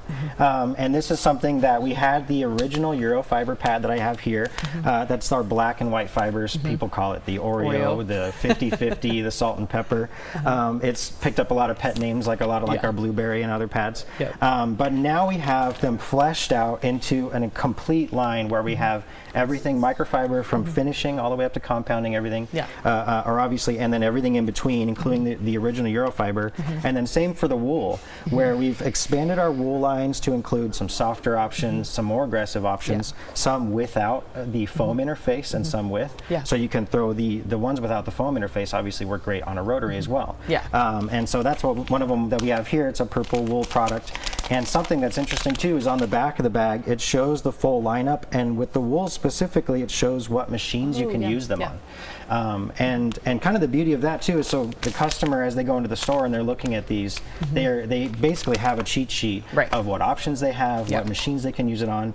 But then what's kind of nice too is, even if they end up destroying the package or getting rid of it, everything that we create has a printing on and back of the pad itself. So there's no way to forget what the pad is for, if it's compounding, if it's polishing. Well, and I think the cool part about this is that, you know, we talked about, you know, previously with paint correction and body shops, you know, people just grabbed pads. They used what they, you know, they knew what they were doing, right? But now, over the last decade, the detail industry has kind of changed, where now we have enthusiasts, we have, you know, weekend warriors, we have guys trying to get into paint correction that maybe was something everyone was afraid of before. And so I love that Rich has done that with the packaging, is to make it more user-friendly, where when you're wondering what the pad does, what it was manufactured for, it's printed right there on the bag, which just takes a lot of the guesswork out of it. You know, you're not just buying a bag and a pad in a clear bag that you have. You know, you really have no idea what it's going to do. And to your point, there's so much rich content online right now. So the person that is going to their nearest detail supply or online supply, such as Rag Company, and making this purchase, it's also self-explanatory with them being able to have it in black and white on the packaging, having videos to show them, and being able to do it in their garage, whether it be for their friend, their girlfriend, their mother, whoever it may be, that they're just going to doll up the vehicle. You know what I mean? Get it nice, clean, shiny, and protected off the rich content that's out there, and being able to have the right tools to do so. But having them being able to manage what tools those are on the package and the labeling of that helps significantly. Yeah. So I think one of our, one of our wins for today was we wanted to answer the age-old question. We get it a lot. How do I know what pads to pair with my products? And so that is something that even though we print it on the bag, it's still very, you don't understand how to pair with the product. So the cool thing is that different things happen when you pair everything together. Really, you could pair everything, but we're going to try to simplify it into different categories of what pads would work best with certain liquids, right? So we've kind of broken it up into 4 different sections. We're going to show you kind of what to expect with each, pad and combination. So we wanted to kind of try to simplify this. So let's just start with, I'll go through the categories and then we'll talk about kind of the pads. So we have heavy cut compounds, right? So this is going to be major defect removal. This is going to really do a lot as far as removing scratches, but you do want to understand what you're using and what pads to go with it to get the best out of that product. Then we have what we call one-step correction, meaning it's a product that's been made where you can hopefully cut and finish with the same product, one pad, one polish that's going to give you what we call a one-step. Then we have an all-in-one. This is going to be a product that's going to have a little bit lighter cut, but it's going to finish and it's going to leave behind a little bit of protection. So you kind of want to really understand the difference between a one-step and an all-in-one. And then finally, we have the final polish. So why don't we go through, Justin and Tony, let's go through, let's start with heavy cut correction. Sure. So how would one choose which pad? Keep in mind with these liquids, there's so many variables to the liquid abrasives that are on the market from so many different great manufacturers. Obviously with what we're working with today, this is stuff that is going to be something you could find through the rag company. So obviously these are at our fingertips. There are so many different things out there to use. So this is something that, if you have questions about maybe something that you use at home that you don't see up here, please ask as we're doing this video. But when it comes to the liquid abrasives, there's definitely different abrasive technology. Now we could go down a rabbit hole talking about that. Now keep in mind that diminishing abrasives are going to be huge in regards to how heavy they cut, but also how well they finish out, versus some abrasive technologies does not finish out. So a diminishing abrasive, you want to look into that, research it, educate yourself on what that means. So when you do pair it with some of our pads, you're able to achieve getting that cut and finish all into that one-step type of approach. And that's where a lot of detailers are moving into. But the heavier stuff, a lot of times you're going after major defect removal. And that's going to be also where you find yourself working with some of the fiber-based pads, such as a wool pad of your choice. Depending upon how heavy or aggressive you need, the heaviness or aggressiveness of that pad, and of course microfiber. And keep in mind, there's also the paint system, how hard or soft the clear coat is. So all these variables come into place to where there's a system behind it. And obviously, you learn this as you go. The more you do, the more you learn, the more you'll retain, and the more this will become a constant for you to understand the different manufacturers and the type of paint systems that they use. So as you pair your products, you start to create your own system. And that's where, the heavy defect removal with using things such as like the H9, that's a great one. There's other ones on the market as well. And then I believe in the Last Cut you have the Last Cut Plus, which is another great one. But again, these are diminishing compounds, so they're going to allow you to finish very nicely, so it takes less effort to come back with that secondary step or have to not even have a third step. You're most likely going to just have a secondary step as a correction approach. Well, and since we're talking about it too, it's important to educate yourself on the differences in cycle times for all these products, right? Some products are 30 to 45 seconds. Any more than that, it's lost its effectiveness because of that diminishing nature. And some products, most of the time when they don't diminish, you can work those things forever. You can keep do 3, 4, 5, 6 passes if you have to. So educating yourself on the difference of that only helps the rest of the process. And that's why you never fall short and never second guess a test spot. Right. Your test spot is going to be your go-to in regards to everything and anything that's on the vehicle's finish. Obviously that may change if there was something repainted or whatever. There's some type of quilt on the vehicle to say where every door's and every panel's a little different. But the point to that is this is the experience you gain as you go and the learning curves you get when you're working with different liquids and different pads, of course, to accommodate what you're trying to achieve. But in regards to heavy defect removal, that's where you would get again into the fiber base, which would be your wool setup options, or of course your microfiber options as well. Yeah. So one thing to keep in mind when you're choosing a heavier cut compound is you're kind of committing yourself to most likely doing 2 steps, right? So you're going to go back with a finishing polish. So if somebody had, and when we talk about correction level, if you're thinking of doing like a 1-step, what I generally tell my customers is you're going to get about a 60 to 70% defect removal. But if somebody wants to go further, they want it, 80 to 90%, then I may choose a heavier cut compound as my first step and a more aggressive pad, right? So what do we have here that we've chosen? This would be our wool, purple wool that we offer that's an aggressive cut. Okay. And I want to pair this with the H9 from KoshChemie. Now this is something, again, getting into that approach, managing expectations to your customers. Yeah. Don't oversell and underdeliver. Don't tell them, oh, it's going to be 100% because you want to be a detail hero. Don't do that. Check your ego at the door. Exactly. That way you could go ahead and you don't know what you're going to get into again until you run that test spot on that panel and then understand exactly what you're working with so you could actually manage those expectations. Because remember, when the customer brings you that vehicle, they're coming to you for a solution. So you didn't create the problem. You're just there to provide the solution. So within the means of your arsenal, your tools, your compounds, polishes, pads, there's only so much you're going to be able to do before you have to get into sanding and all these other options. But again, keeping it simple and moving forward to Sydney's point, when you're getting into defect removal, there's going to be what we call a DA haze or a compound haze that's left behind, because essentially you're effectively and safely leveling the clear coat with the abrasive of these fibers and the liquid abrasive that also plays as a lubricant as everything's moving in motion to safely and effectively level the clear coat. And we're talking microns. We're not talking anything major like mils or anything when you're sanding. However, this is also going to leave a haze behind, and that's what you look for as you read that scratch pattern. I call it being a paint whisperer. Because you literally are understanding and reading the scratch pattern. Just like as time goes on and you're consulting with a customer when they bring a dirty vehicle in, you're able to see through that dirt. So eventually you start to understand and look at things differently because you have an eye for it. Like going to the restaurant, opening the laminated menu, and the swirls just jump out of it. So I'm going to go ahead and add a couple pea-sized dots here to this pad. What machine are we working with here?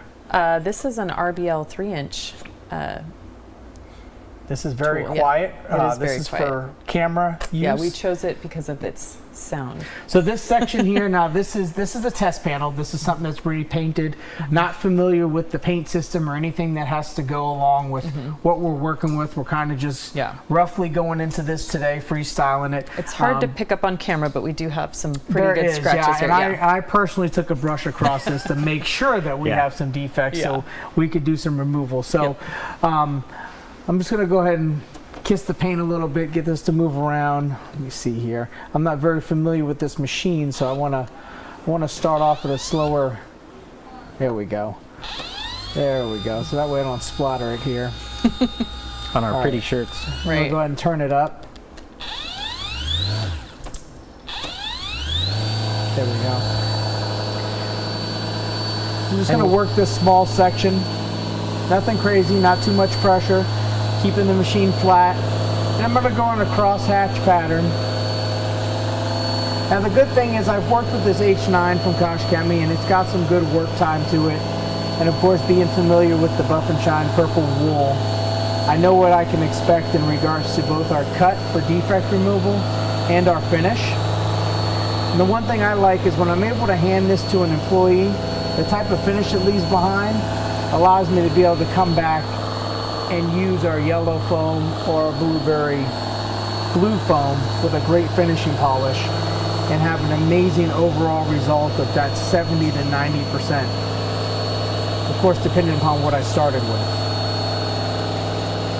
This machine is smooth. I like this. Yeah. Smooth and quiet. And it's quiet. I don't know how much feedback you guys are getting on your end watching this video, but I'm not experiencing a whole lot personally. It's interesting too, though. We talked about test spots, and even if you've committed to doing a two-step polish, I still find myself trying to do test sections even with my compounding step, because the haze that you leave behind and how well it finishes down obviously makes your next step that much easier. Right. Yeah. So if you're going to break out the rocks in a bottle to get out some deep defects, that's all well and good, but if you have different rocks in different bottles that don't leave as much haze behind, your second step job is just that much easier. So now this is kind of what we're looking for, right? So we see that some of those deeper defects have been removed, but we also have a little bit of hazing, and this is good, right? This is what we want. Yeah, this is the before. All scratched up with a brush, which you wouldn't do to your paint normally, but let's just say, you know, you had the kids behind the auto parts store. You're supporting the local school with the washes and the charity washes, and that's what you end up with the beach towels. Yeah, but see, we've got a little bit of blue haloing, which is exactly what's going to happen when you use a wool pad and a compound, but that's good because it means we got deeper scratch removal, right? Yeah, correct. And so in some cases that may be what we're looking for. Yep. So then if we jump from here to the next section, if we jump from here and customer wants a one step, which is a lot of times what we do in our shops, prepping for a coating, you're doing a one-step correction, meaning you're trying to get as much correction and as good a finish out of one product, right? Because we want, as a detailer, we only want to go over that area one time. So now we would choose a pad, and this is a broad range. This one, there's lots of different options, and so you find your favorite. I know for me, it used to be the blueberry. Now I really love the maroon pad. Navigating to the maroon more often. Right. So you kind of choose, and different paint systems are going to be different. You're going to choose which pad is going to get the best cut and finish out of your one-step polish. So in this case, we'll choose something like Rehab, which was a correction cream made to do this, right? So this is going to be a correction cream that is adaptable to our pad. Very pad dependent. Yeah, and so this is going to, you'll learn this as you go, but this is going to be where you know your paint system. So like for instance, a Mercedes is going to take a maroon pad better than say like a Subaru, right? So soft paint, you may have to back up your pad a little bit. And I've had to do one-step corrections with the black pad, which is a very fine finishing pad. Wow. And so this is where you may have your favorite one-step correction cream, but you're going to adapt your pad to get your best cut and finish, right? So the blueberry is probably one of Buff and Shine's most popular pads, and it is for that reason, is because it's a great one-step pad. Yeah, and personal experience and feedback too is, you know, again, Rehab being a great diminishing compound. I had a great testimony with a training I did, was it March 8th, just maybe a month ago. Gosh, yeah, today's the 1st. Yeah. Of course, yeah. So we basically had a class where we used the Buff and Shine wool blend, which is like the grayish black wool with no interface, and we cut the paint, and this was an Infinity, and it cut and leveled everything beautifully, but it left the same haze that you guys just seen on video. And we were fighting to understand, you know, what to come back with. We actually ended up using, again, another one of Buff and Shine's pads. We don't have it up here today. It's our orange pad with the Rehab, and it actually not only haze busted, got through that, but it made everything has a final finish, and just like a polish would. Right. And it looked absolutely amazing, stunning in regards to gloss. The gloss was through the roof, and it was ready to go in regards to prep and application for our last standing product for that class. So it worked out really well, again, working with a diminishing compound like this that has that advantage of working with different pads to get the results you're looking for. Yeah. Very cool. So let's do a one-step with this. So lots of great one-step options here. We've got the Last Cut compound. This was kind of the, you know, the original for me. This was kind of the original product that I used as a one-step. It was very adaptable to different pads. So lots of good options in this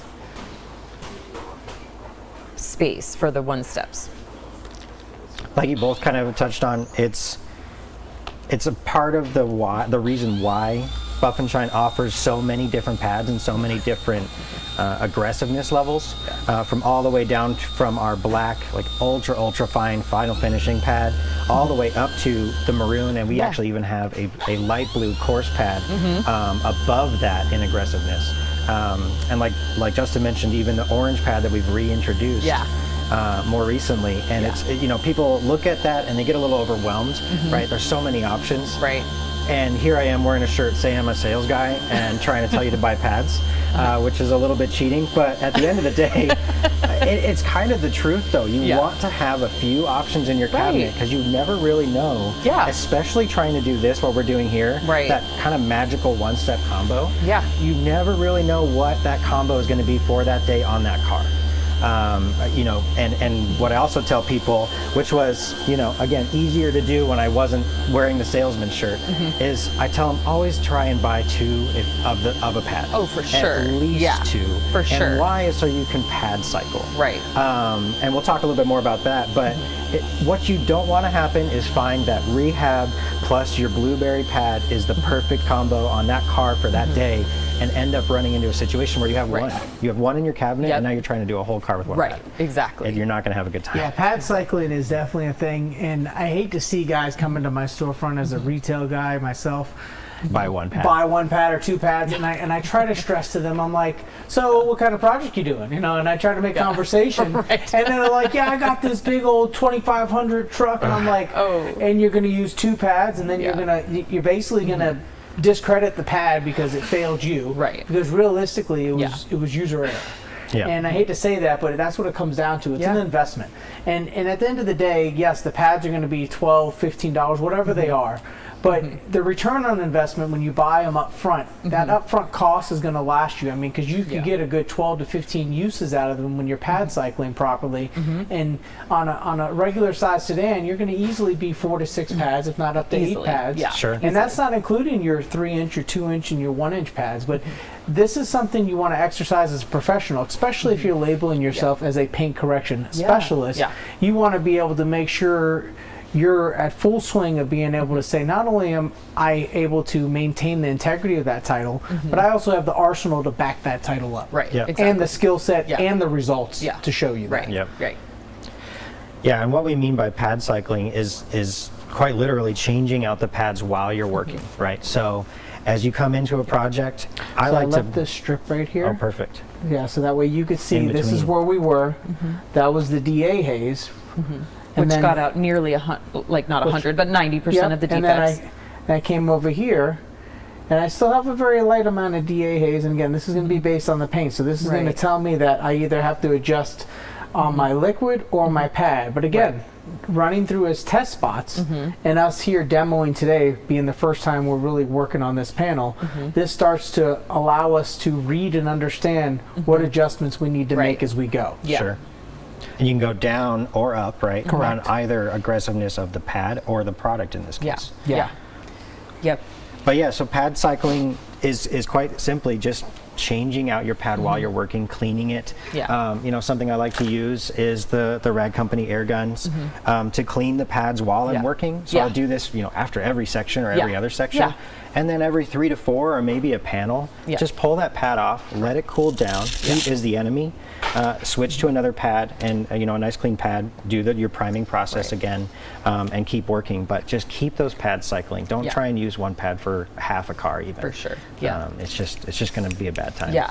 So then, so this is a good example of how you could do test spots on your panel and figure out which polish gave you the best result for the one step. So then the next section is an all-in-one. Sure. So this again is going to cut, finish, and leave behind a little bit of protection. So we've got one here. We're going to do this corner, and then I think we'll polish over these two to show the difference in the polish. So the one step, this is P602 from KCX, and so we are going to show you how if you just have the detail that just wants a one-step polish with a little bit of protection behind, this is the way to go. So we'll see what this one looks like. Now, keep in mind, there is this category. I was going to say, ocean of options. Yeah. Yes. Every manufacturer, everybody who makes their own product, anybody and everybody who's hit the market with a product line has come out with one of these all-in-ones. Right. And this is not to be confused with a one-step. Right. A lot of times the lingo, the language can tend to be a little confusing, especially as you're getting into detailing and you're understanding the language.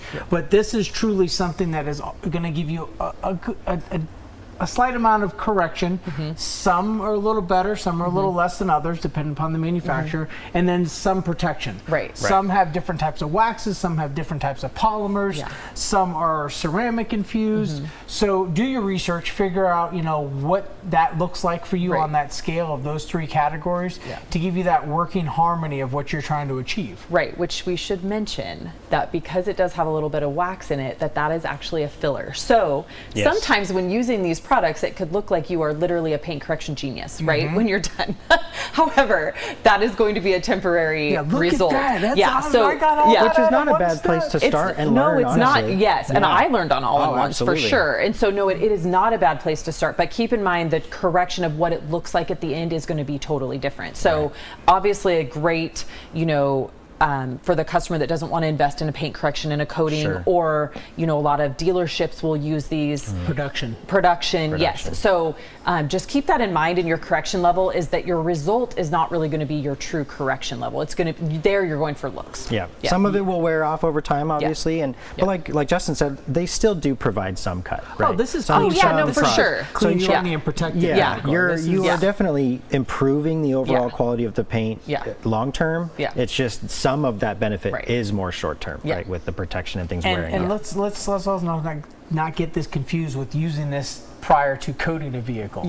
This is just it. This is what you send out. If you want to put a traditional coat of wax over something like this, that makes sense. But this is not something you use to correct your paint, panel prep, and then coat.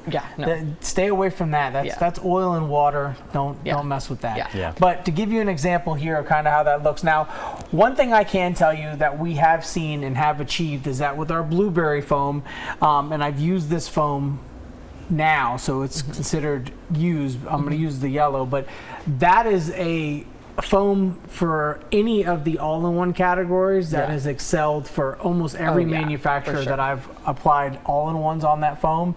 It has made their products look amazing every time. So that is something as a go-to. If you want less aggressive, then of course the secondary option would be the yellow pad, but the blue pad is definitely the go-to.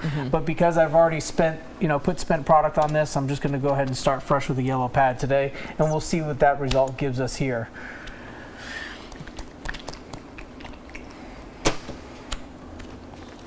And just to go into, while you're getting that ready, the difference in the pads a little bit. So the blue, why that works so well with a product like this is rather than using a really soft foam, we're actually using the cut level of that pad to get a little bit extra cut. So we're doing a little bit more in the paint correction than would typically be expected, right? And so this is where you can adjust that pad, and now you're using the foam and what it was built for to do a little bit more correction. Because you could absolutely just apply, one of these with, a soft foam, and it would be fine. But this is where we're utilizing the foam to get a little bit extra cut in our correction. And you can go a bit wider with these all-in-ones too, is what I like too, because this, again, it's production. It's all about time. And it's that clean, shiny, and protected approach that you're doing in a production style setting, or if you have a service that allows you to be able to offer that. When we talked about cycle time, a lot of these products that are all-in-ones are really try and focus on really quick, short passes. You're almost spreading the product on the vehicle more than you are trying to correct paint with it. Because obviously, A, that's not the main goal of the product. But B, you almost beat up the protection by cycling it too much. So you want to be quick and easy with it. Just like that, There you go. Not a whole lot of time invested. And I would be surprised to see what this yellow pad has done with their P6. Yeah, especially with the deep scratches that were in it. Actually doesn't look too bad. Some of the deep ones are real there. So going from here to here, to give you an example. Now, obviously, if you're a perfectionist and you're looking for defect removal, but some people, when this is brought in the sun, they just want, they want the gloss. They want the shine. They just want the pop. Well, they want the value ratio for their daily driver that gets beat up to be, I just want it to look better, have some protection, and this is a service you can offer that's inexpensive and quick. Now, obviously, with the light on it, just going to highlight. Now, keep in mind, too, when you have these high-intensity LED lights, they're going to show you a heck of a lot more than what you're going to be able to see in the sun. Naked eye, What people always say is, oh, bring in the sun, bring in the sun. What they don't understand is that the sun will flood the surface. because it has so many different angles from the atmosphere that it's actually hiding a lot of things versus, you know, high intensity lights when you have a light tunnel or hex lights or the handheld scan grips that really show you truly what's going on with the defects in the paint. All right, so last section then we have the fine polish. So we've got, you know, we've obviously done the most correction in this panel here. So let's go ahead and take your favorite finishing pad, which we've got a couple different options, right? We have the blue, or the, I'm sorry, not the blue, the black and the white. And the white, And then we'll take a final polish. You want this guy? And sure, yeah. And then one thing we didn't talk about is glass, right? So we can talk about that too. Glass is a different beast. And so that is the nice thing too with a lot of glass polishes is that the pads are also adaptable and you can kind of use whatever you like. So do you want me to do this or you want to do it? If you like. Okay. You already have it in your Okay, hand. so we're just going to polish this section. So obviously we had kind of the blue hazing from the wool pad. So now we're going to go back over it with a fine polish.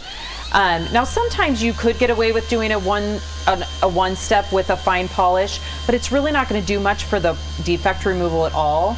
So this is going to be what you go back over.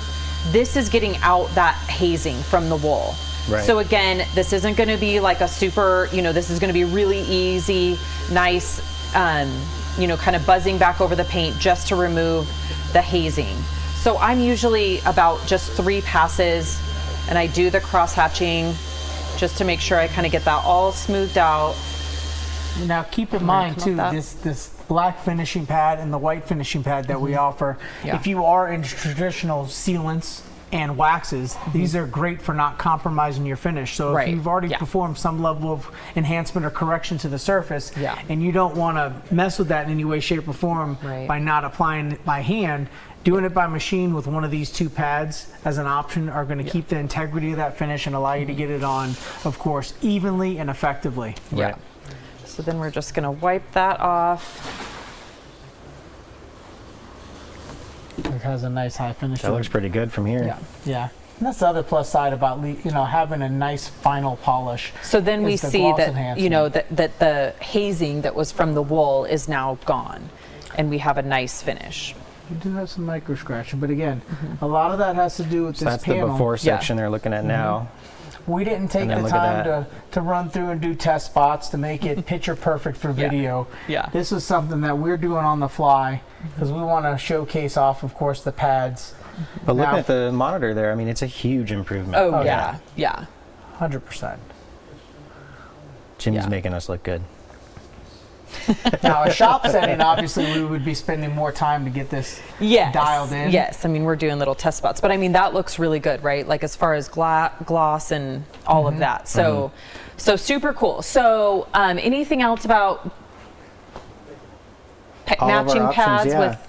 I mean, I think just the kind of key thing that I go back to a lot, and again, this sounds bad, but just have a few options in your cabinet. Because and take the time to do test spots. Like I've heard people say, you know, even if you spend an hour doing test spots, if it saves you 2 or 3 from doing that car 2 or 3 steps, I mean, over time, you've saved yourself tons and tons of time. So having a few options in your arsenal of some more aggressive pads, some less aggressive pads, and more and less aggressive products is key to being able to kind of match and pair up in any situation for that car on that day. I think a lot of questions too are, what pads? Right. You're telling me I have to have these in my arsenal, but what pads? I think a lot of it comes down to your business model. You know, what is your business model? Are you doing all-in-one approaches? Are you doing the traditional wash and wax kind of common core approach to your detailing business? Or are you starting to specialize in paint correction and getting your feet wet with one step type of application or a multiple step? So that is going to really give you a better understanding on what type of pads you want to keep most in your arsenal.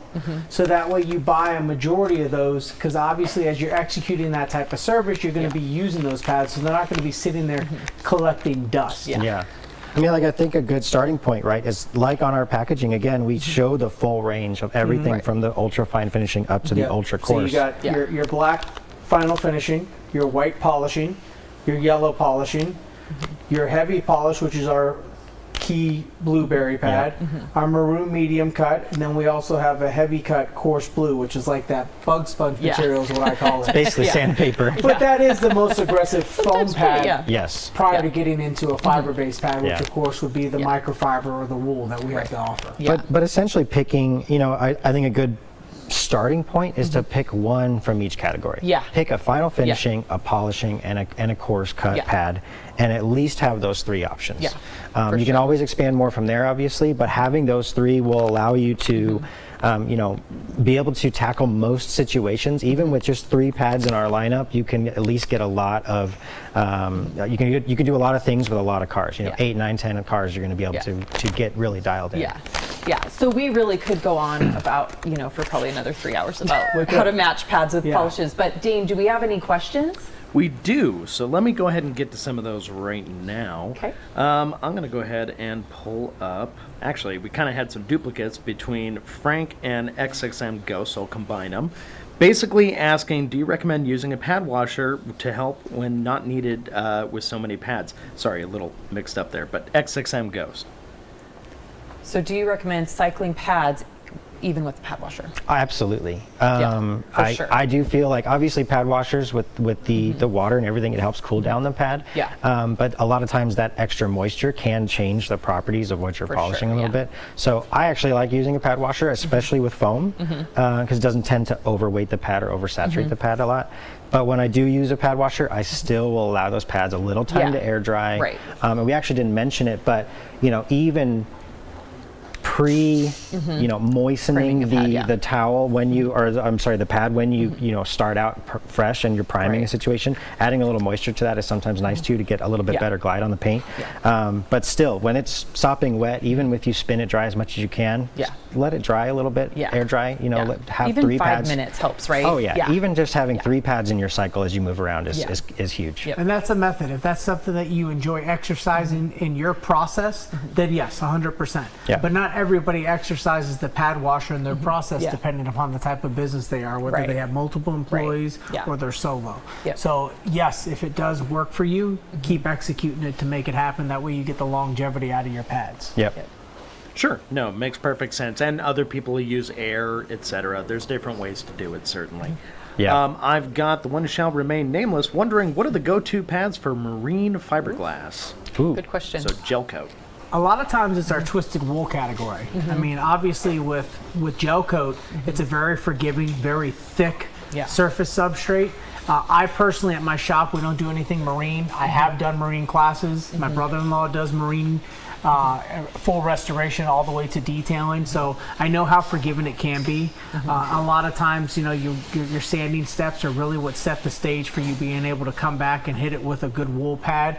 But typically a wool pad and then coming back with a gear-driven DA is going to help you out, especially with our blueberry. That's been very successful in the marine market for final finishing as well. So you've got your stages, but twisted wool is usually king of that category when it comes to and rotary or gear driven when it comes to working on gel coat. I mean, correct me if I'm wrong, but gel coat is typically, you just want to dial everything up. To 11 as far as aggressiveness, right? So, which we do offer, like you said, the twisted wool, the old school 7-8 inch pads that body shops use. We still have all that stuff for those markets. Yeah, for sure. All right, then I got bro coat. I feel I know the answer to this, but I'll ask it anyway. I have a 2016 Chevy Silverado. What type of paint would be on it? Clear coat, everybody's favorite. Oh, well, you have base coat and clear coat. Pigmented paint and then non-pigmented paint with your UV inhibitors. Not sarcastically saying it, but it all depends on the color. Now, you're talking GM. So if we start to talk GM, what's going to be the villain of them all is going to be the GM black paint. And that's what every detailer knows is notorious for being very finicky, difficult. But once you work on multiple, and that's GM brand General Motors, that's Chevy, that's Cadillac, that's Corvette. Anything that GM makes with that tuxedo black, not with any metallic or flake in it, that's where it's going to be basically where you're adding an additional step to finalize it. But outside of that, those paint systems are pretty moderate to work with, pretty fair to work with. It's just a matter, again, of dialing in your product and your pad and doing your test spots to figure out what that looks like on that specific color. Cracking the code. Excellent. And my final question here, I know there's been a bunch, but we only have time for one more. I'm putting up one who shall remain nameless, wondering, I think it's a good one for everybody, a first-time, polisher, somebody out there looking to polish their own vehicles every few years. What's your recommended pads and how many? Ooh, I like this question. That's an easy one. Yeah. That would be the reflection artist kit. There you go. I just got to throw it out there because that gives you a little bit of We don't everything. have one up here. That's your tester kit.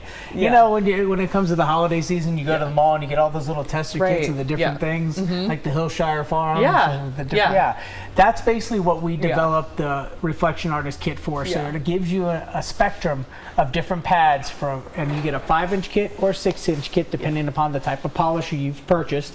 But that allows you to understand what they have to offer, what you're trying to achieve, and then for the category that you like the most, it allows you to be able to purchase those individually or multiple to continue to achieve that type of one-step, all-in-one, whatever it may be. But it kind of gives you a feel for what we have to offer here at Buff and Shine. Kind of looks like this. That's a little modified version. It's almost like this. That's so cute. So yeah, that reflection artist kit comes with these 3 foams, right? Our maroon, our yellow, and our blueberry, and it comes with a slightly different version of this wool pad without the interface. And it also comes with a slightly different. It's actually the same microfibers.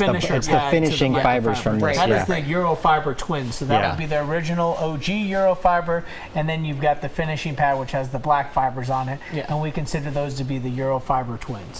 So this is our asterisk version of what you would get in that kit.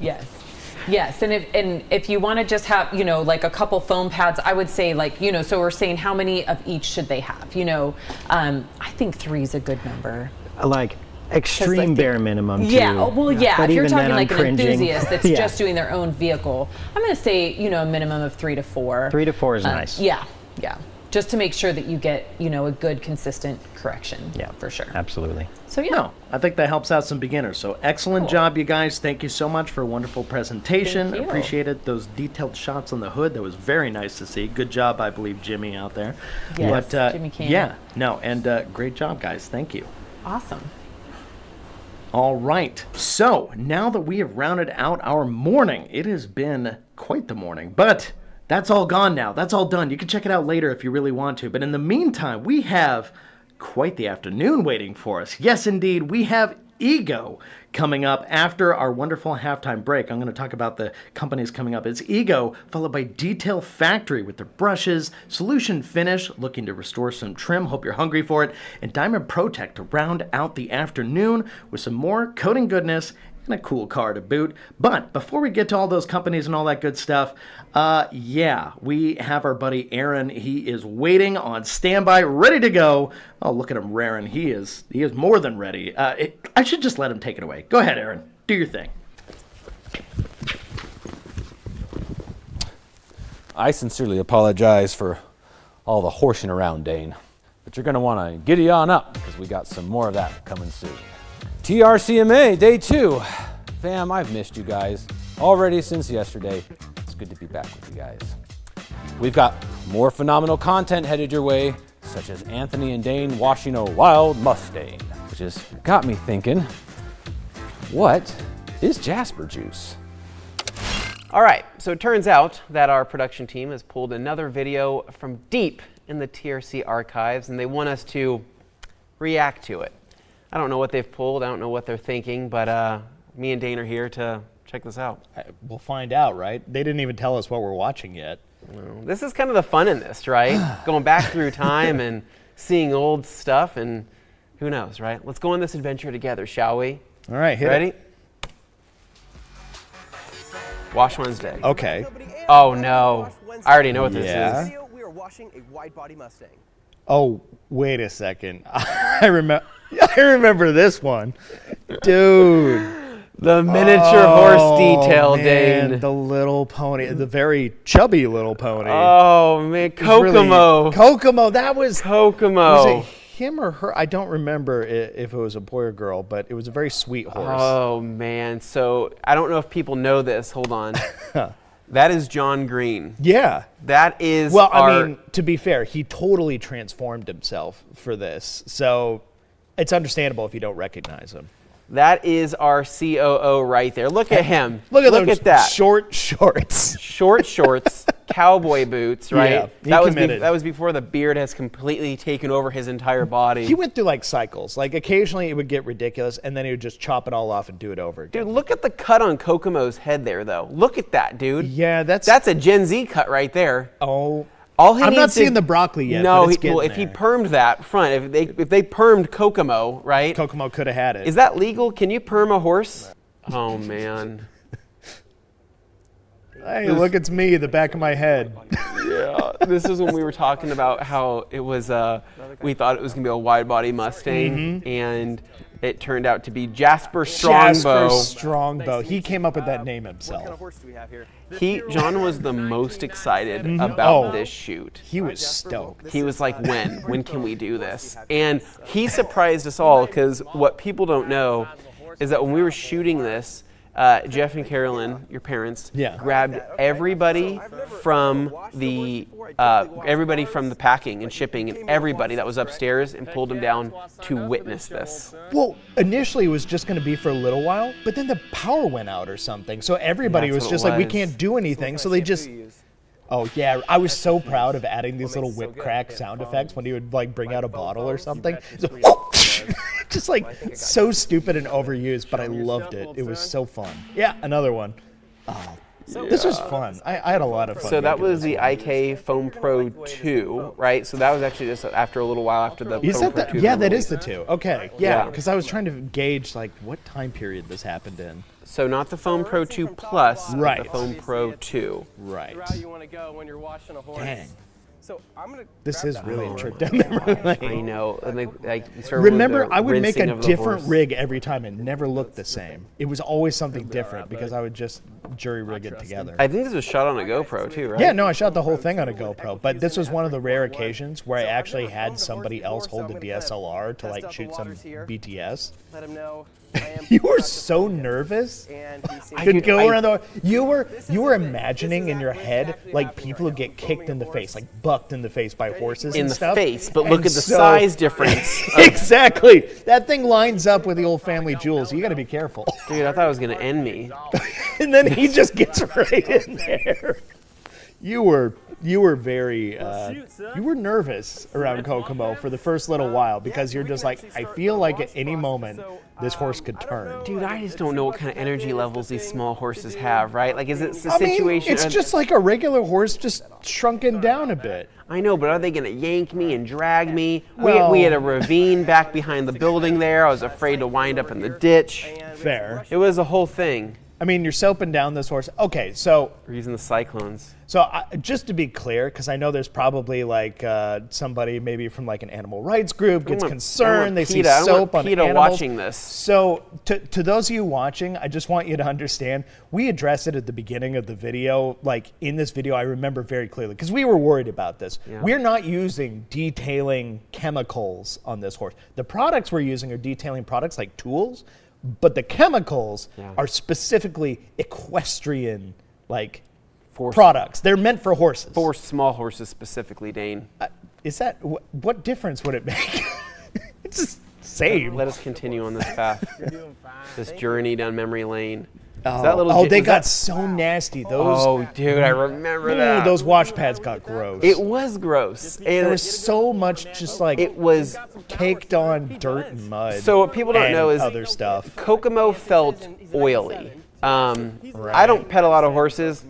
Oh, really? But I know that like oily surfaces kind of grosses me out. Like, weird you out? Okay. I get grossed out. Like I don't even like the feel of lotion, right? But feeling this horse with how oily it was gross. After we started taking the Cyclone to it and pulling off all of that it's dirt like a and oil. protective layer for him. But I mean, John's house was like a farm outside. Yeah. Like they had a lot of animals there. Dude, Kokomo was such a good sport, dude. He was. He just took it, dude. Yeah. No issues. All about getting washed. Like that was a miniature horse that didn't mind being pampered. Right, yeah, no, like took the opportunity and ran with it. And just like look at the long brush being used, like wide body Mustang getting the big body brush used. Jasper Strongbow using that long Jasper did not hold back. I mean, all of this looks terrible to somebody just walking into the room who doesn't understand what's going on. They're like, I'm sorry, you're watching what? Yeah. Excuse me, sir, step away from the laptop. I think what it was is, okay, so with most animals, Dane, I feel weird looking at the backside of an animal, no matter if it's a cat or a dog or whatever it is. But in this case, a horse, like how often are you lifting up a tailless horse and just looking? Well, the tail's there like a privacy curtain. Like it kind of helps that it's not, unlike cats can be weird. You're just like, I don't need to see that. I don't want it. I don't want to see it. But the horse is just like, no, I got to drape. Those exhaust pipes do not need to be looked at that closely. Yeah, he kept referring to it as the exhaust pipe and the mud flap and all that stuff. Just not subtle at all. So, I like to think that we were pushing the detailing envelope at this point we were in our trying journey. to do something that we were sure no other YouTube detailing channel was going to do. I can guarantee you no other YouTube channel and guess what? has probably even done it. In all the years since, even though like we've seen ideas and we went, hey, that's cool, and we did that video, or someone else saw one of our videos and we could clearly tell and they did something similar, no one ever did this. Yeah, look at this. I'm convinced we're the only ones who did this. Detail factory brush on the hoofs. Yep. The hooves. The hooves. The hoofs. It behooves you. It behoofs you. Right, Dane? To call it the right thing, yeah. How was the lead? You're holding that leash there. Like, was it kind of frayed and like chewed up, or was it decent? No. You look nervous holding it, so. I guess I just didn't want to be responsible for this miniature horse. It just felt like it could run away at any moment, and I guess I could have obviously ran to catch up with it, but... How heavy was it? Did he ever say? I don't remember. It was heavier than it looked. Kokomo was like several hundred pounds. Yeah, no, like, it's not like a dog, on a leash. Like, if Kokomo pulls, you're getting pulled. The drying aid. Yes! This was, I think, a spray and conditioner. Oh, man. Yeah. Well, it was kind of to offset some of the oiliness, right? Yeah. So, That's, I think, is exactly what he said. He's like, this helps combat the oiliness and kind of, protects the... This is kind of like the old reset button for him and make him feel soft again. Because look at that pretty mane. That just needed a little work. So the funny part is a horse this small, Dane, Yeah. totally can be a pet. Like, you could keep a horse like this in a backyard. I think it could be happy in a large backyard. Like your backyard, I think you could have a horse in. Oh, for sure. Yeah. They'd be at home. One that enjoyed, walking on a terrace. I mean, I could use an animal like a goat or something that likes to eat a lot of grass because I just got like random brush up there that needs some attention. But maybe I need to start looking at mini horses. This was our tire brush here that we used. Right. Yeah, because it was meant to be a little rougher, so it was supposed to like be able to get in more coarse and really kind of straighten out some of those hairs. And did Kokomo seem agitated by this, or was he still pretty chill?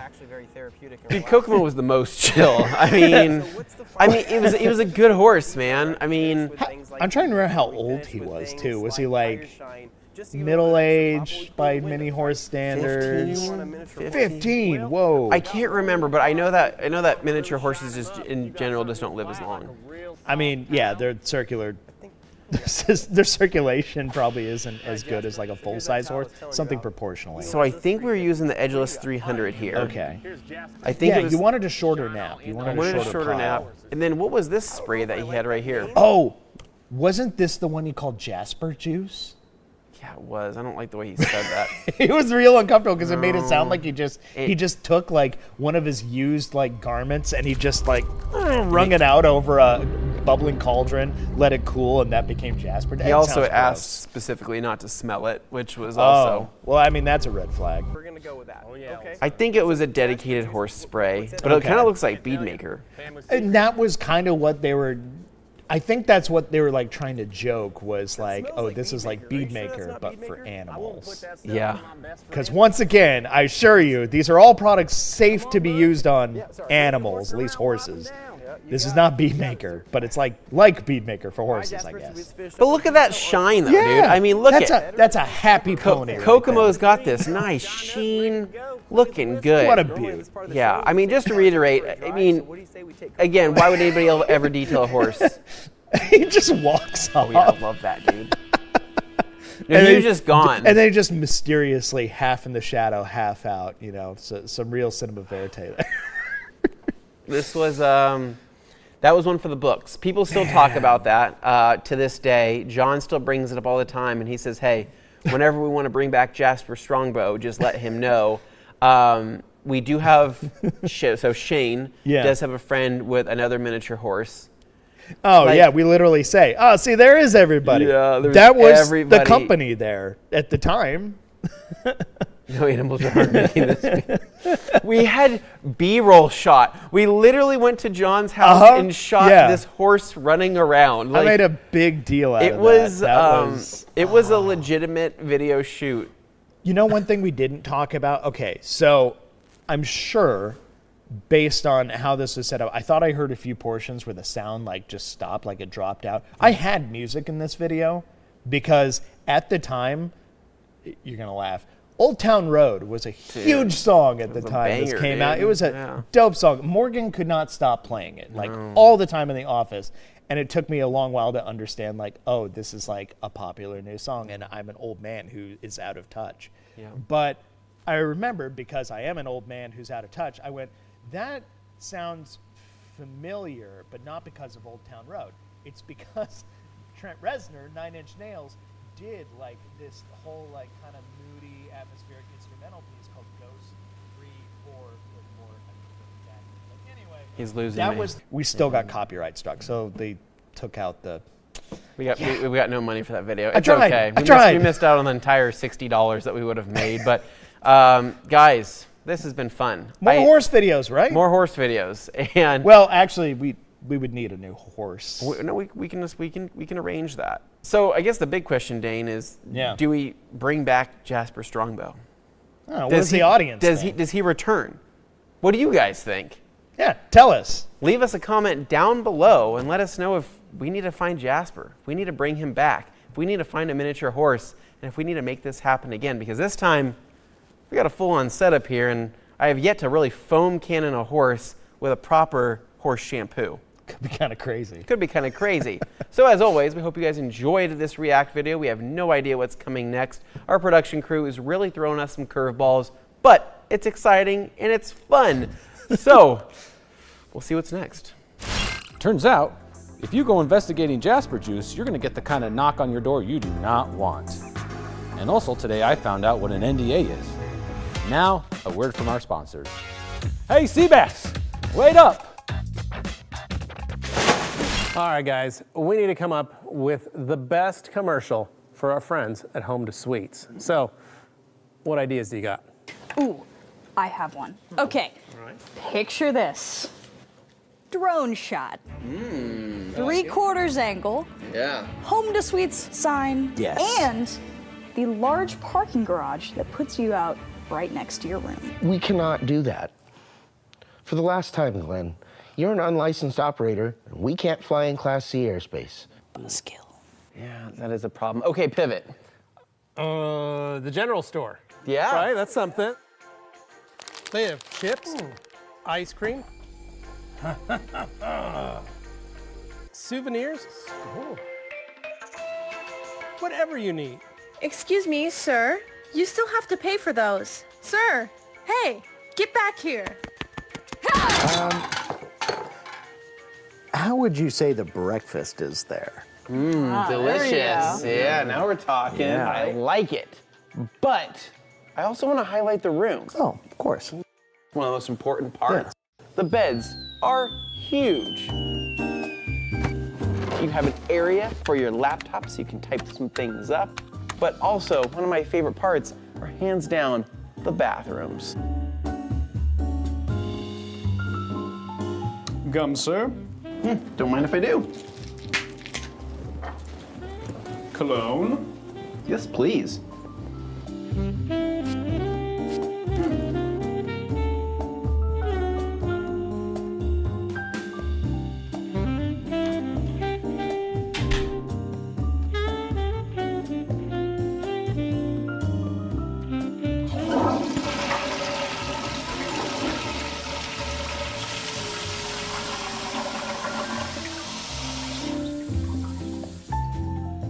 So, Anthony, I don't know how to tell you this, but there are no bathroom attendants at the Home to Suites. Oh, thank God. Okay, all right. I can agree on that, right? But the cologne can stay. Maybe if you packed it in your bag. Maybe I did, maybe I didn't. But that's besides the point, right? The Home to Suites is right next to a Trader Joe's. Trader Joe's offers a wide variety of fine meats, cheeses, and wine for a romantic night out. I like that. Right? Yeah. Make use of that kitchenette.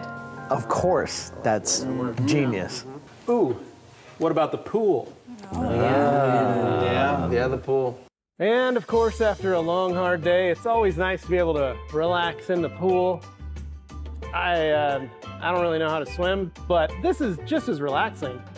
Sir, the pool is only 4 feet deep. Yeah, me and bodies of water don't really get along too well. Also, they have a gym. You know, we all know how hard it is to stay in shape, and you know, when you're on the road, you're eating those dinners. But look, I think that we can all agree the Home to Suites is a very nice place. Yes. Agreed. Yeah, it's also very welcoming. It's got a great staff. They're always available to help you. Good vibes, good And vibes. it's right in the heart of downtown.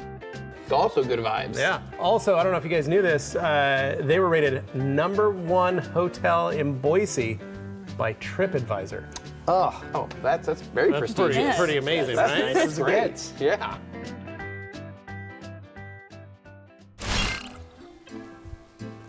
What a nice dip. Such a lovely pool. That's a lovely sea bass. Well, we've got some exciting things coming for you this afternoon. I'm gonna relax a little bit and get settled in. I hope that you guys do the same. And turn it on over to Alex and Joey. You guys are gonna be in good hands. Take it away.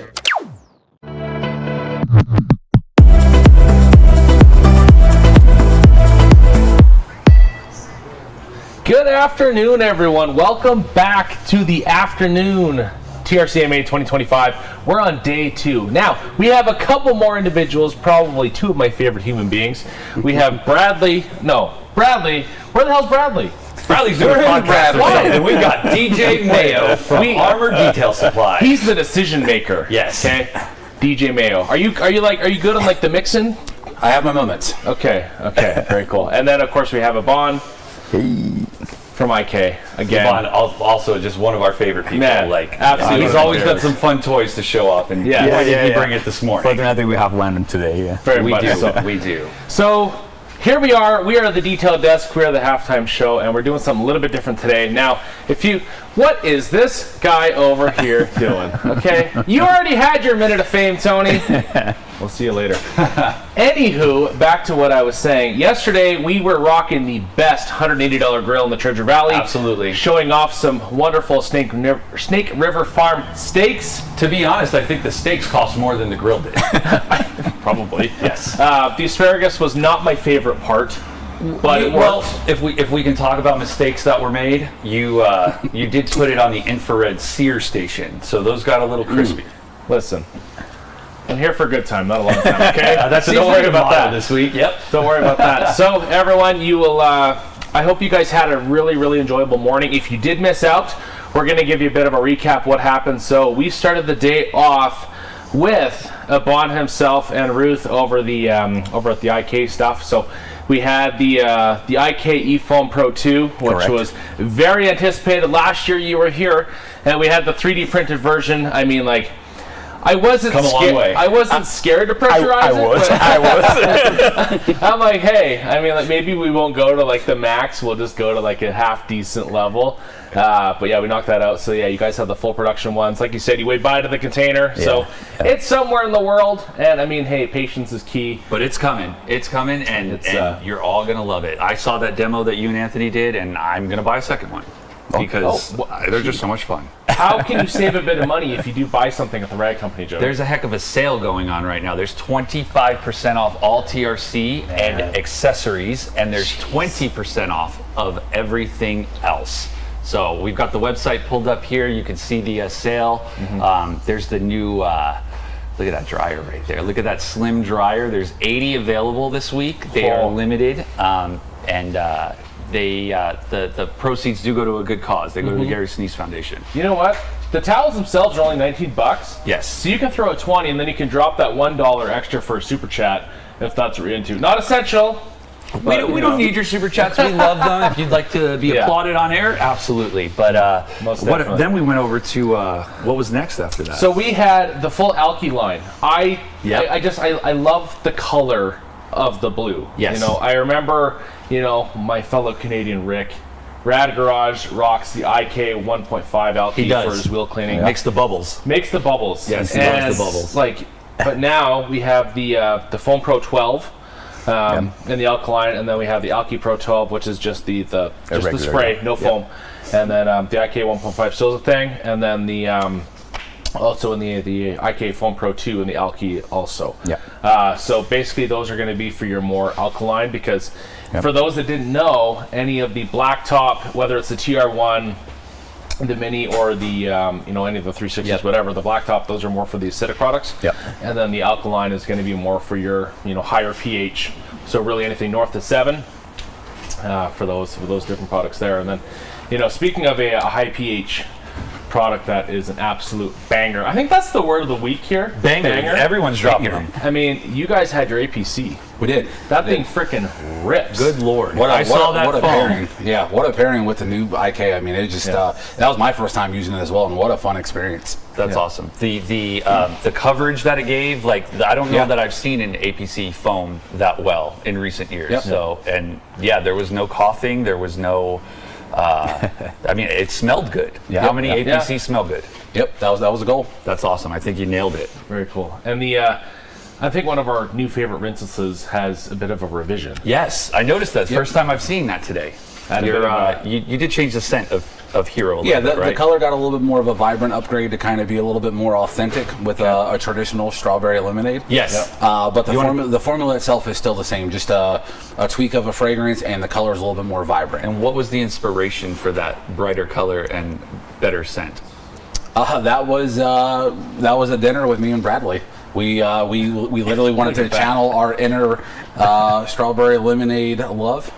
If you ever been to Red Robin and had a freckled lemonade? A freckled lemonade. That's exactly what it smells like. That sounds so intimate. I love it. That's exactly what it smells like. We're literally mid steak, and we're looking over, and we're both so happy every sip you take of the strawberry lemonade, and we're like, we have a product that would be perfect if it smelled like this. Inspiration can come anywhere. So that's the truth. Steak dinner turned into strawberry lemonades, turned into new Hero fragrance. Yep.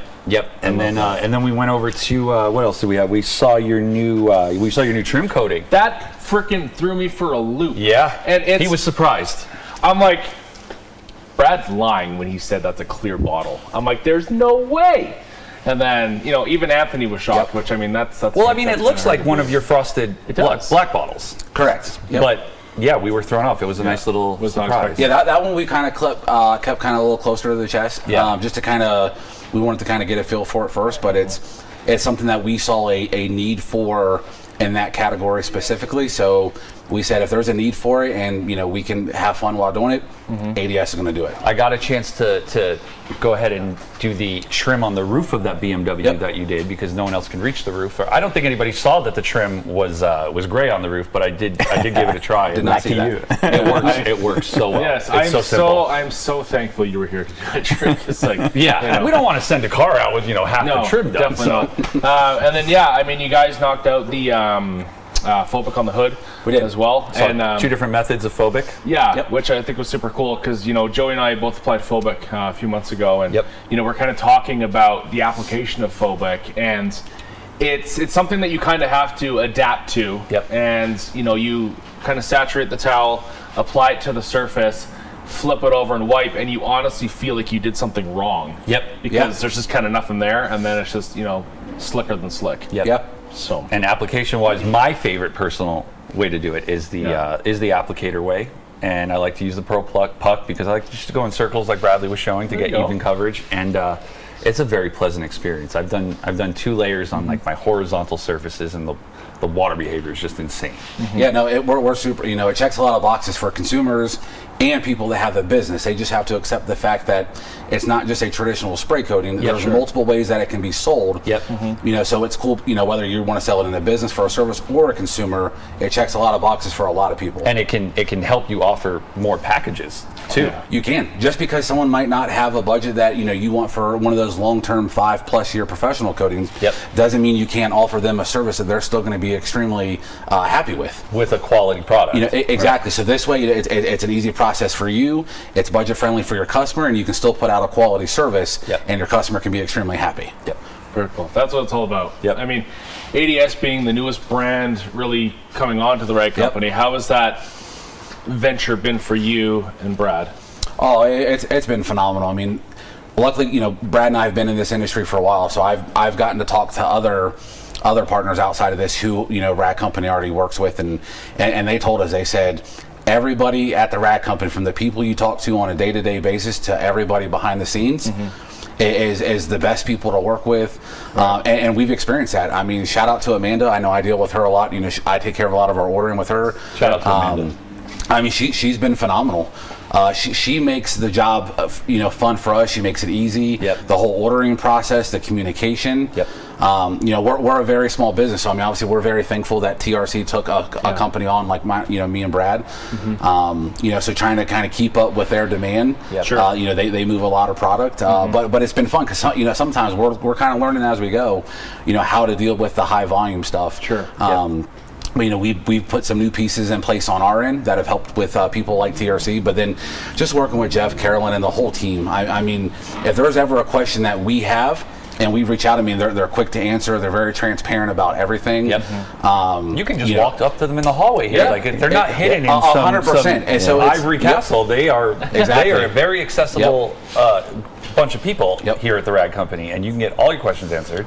Is this like the similar experience that you've had over the years with? We have a little bit more experience because we started back in 2017. I think it was the first time we met at the SHIMA show. Yeah, I remember Anthony first found when the 1.5 and the IK9 series was around. So funny, I guess. He's been a changed man since, Ivan. But it goes to show that the values that the company had all the way back then still apply to a brand coming on in the last year. And it says a lot about the company that way. That was... And I think we have to say a little bit about this comment right here from Hippopotamus Stew. We have a $5 super chat, ladies and gentlemen. Thank you very much. This is for Matt Mormon. You guys are great, but not Matt. Oh my goodness. So, love it or hate it, we do love all of the amazing staff here at the Rag Company who let this happen. And if you want to know how amazing this crew is, you'll notice there's nobody behind us. This is all set up. It's ready to go. I mean, the level of attention to detail. They did this for us. They did this for us. Like, they took time out of their day to do this for us. Definitely. And we give them the opportunity to enjoy lunch. So. I mean, I still can't believe that we're here, all together. I mean, meeting Joey the first time this week, and meeting DJ for the first time at Bond. I've met about 100 times, and I love it. It's always a fun time to come down here, and I hope every single one of you is enjoying this. And if you're not catching this live, it is available on the Rag Company channel. After the fact, even if you didn't catch yesterday's, do check that out tonight. And then possibly this one if you're not catching it live tonight as well, or tomorrow later in the week. But I think something else that we have is a bit of a giveaway situation. And under this video, there's the like button, which I think is free to click. The subscribe button, which I also think is free Last to time click. I checked, that one is free to click. And the if you're on the socials, TikTok and Instagram, if you follow those, you get an entry into the giveaway. And you're gonna have to wait a little bit for this morning's giveaway winner because it's something super special. It is something super special, but we have chosen a winner. Yes, we have chosen a winner, but this afternoon, if you have not followed this morning and you're just here, I mean, this isn't a bad start to a day. No, and they still have an opportunity for another giveaway. Because for this afternoon, I'm going to tell you exactly what's on the giveaway. Which, I'm not actually going to tell you. My man here is so prepared. So, we have, this afternoon, we're giving away an Eagle blower. Man. Yeah. Talk about if you have phobic on a car and you use a blower to dry it off, I mean, that's pretty cool. all you need. I mean, for the jams, I'd still probably try and get the M22 in a couple weeks because you have to be patient with things. But we're also going to have the entire set of teal and pink brushes from Detail Factory. I'm pretty sure Sydney might make a burner account for that one. She's going to want those. And then popping over to Chris West just rolled into the building. Chris West, the is dark on, cloud of solution finishes. He's on arrived. Compound. I mean, I wish I was cool enough to wear sunglasses indoors. Honestly, in here you need them. Yes, in here, absolutely. It's not a bad idea. And I mean, we have a little echo right to our right here. That if you guys saw the TRC live from a few weeks ago, yeah, it's actually pretty clean. We're gonna get the trim all sectioned out. Nice. I know it's no ADS, but you know we got to give the king of trim, Chris West, the light attention. And then, you know, Rain and Nano Diamonds with a kit after the fact. Yeah. So I mean that's a banger giveaway, and that one also pairs well nicely with an ego blower. If you've got those nano diamonds on your paint, yes, you've got some hydrophobic behavior. You know what, Joey? That giveaway surpassed the $1,000 mark. No way. It did. So hit that link in the description of this video, and you know, we got a little bit of an exciting afternoon coming up, though. I mean, I don't know if it can top the morning. I mean, this was so freaking good. What a packed schedule for today. I know IK has been in the afternoons recently, but I mean, I'd start off a day with IK. Absolutely. I mean, if I was to do this again. Absolutely. But I wonder if we can check out our schedule for this afternoon. What do you think? Yeah, I think checking out the schedule. Let's go. Yeah, so we got Ego from 2 to 3 o'clock. Yep. And we have Chris Metcalf and Sydney Breakwin. I think we have a couple of the team members here. Yep, I've seen that. They've been setting up in the warehouse, and they've got some goodies to show off. Brian from Detail Factory is also in the building, and that's going to be 45 minutes with a bit of a stroke of genius, if I say so myself, with some of those colors I have seen. They're beautiful. I don't know if they're going to make it on set before they make it in my bag. I don't know. If we may be long gone by then. Yeah, that's right. I think it's safer just to leave, you know, beg for forgiveness after the fact. Yep. And 345, as we mentioned, Chris West from Solution Finish is the hungriest for trim. Yep. And we'll knock that stuff out. He's ready to go. With Anthony Fisher himself. What an absolute beauty. Yep. And rounding up the day, who do we got, Joey? We have got Diamond Protech, and we've got Tyler Cucci and Matt Ward here to show you all the latest stuff from Diamond Protech in the Nano Diamonds realm. Very cool. And I know they have a bit of a virtual presentation and an in-person thing, so it's kind of the best of both worlds. The Nano Diamonds have been taken over. Yeah, absolutely. We also want to make sure that if you guys have any questions about anything that's gone on in the morning that you didn't maybe get answered during the segment, go ahead and pop those in the chat, and we'll do our best to get those answered by DJ and Yvonne here. I like this one from Travis Aldridge. Congratulations. $5 super chat. Thank you, Sydney and Anthony, for giving me great answers and guidance for my newbie question. Yeah, all levels of expertise are welcome here. That's amazing. Like, talk about star-studded talent. Yep. Quite honestly. Yep. You know. All week long. And my Canadian brethren, Sheepstar. Oh my God, it's Joey and Alex. We love Sheepstar. Thank you, How Sheepy. you doing, buddy? Thank you, Sheepy. He may have been on our podcast. He has. The you know, if you like the Detail Grind podcast, you maybe check that out. Maybe I've said too much. Small little plug. And you know, Golf SDO2. Don't forget to hit like and subscribe. That's right. Thank you. They put so much effort into this show. They don't cost you anything. No, it costs you nothing. And that's a good thing, so that you can go and get 25% off TRC and accessories on the sale, or 20% off everything else with those dollars you saved by liking and subscribing. I know this is something that you recently acquired for your home. I did. Is the eFoam Pro 12. I don't think you got the multi as well. I think. I don't remember. Or if you just got the foam. Either which way, the eFoam Pro 12 is amazing. You know, they won it on the Instagram giveaway, which is super cool. Oh, that's very cool. I do love the IK Instagram following. It's Foamtown USA every wash. That is, I mean, if you saw the demo this morning, I mean, how many people on a single charge, on a single tank, can get almost a whole car foamed with that thick of a foam? Yeah, thick with a few C's. In a handheld sprayer. You guys knocked it out of the park. And I think we can. I don't know. What do you feel about like maybe putting that foamer into practice? I think so. I think we can. I think we could snoop around a little bit and see if maybe we can find one. Yeah, sure. We got some flies sitting around somewhere. Yeah. We'll look through these cupboards here. I think we can roll something out. So, absolutely.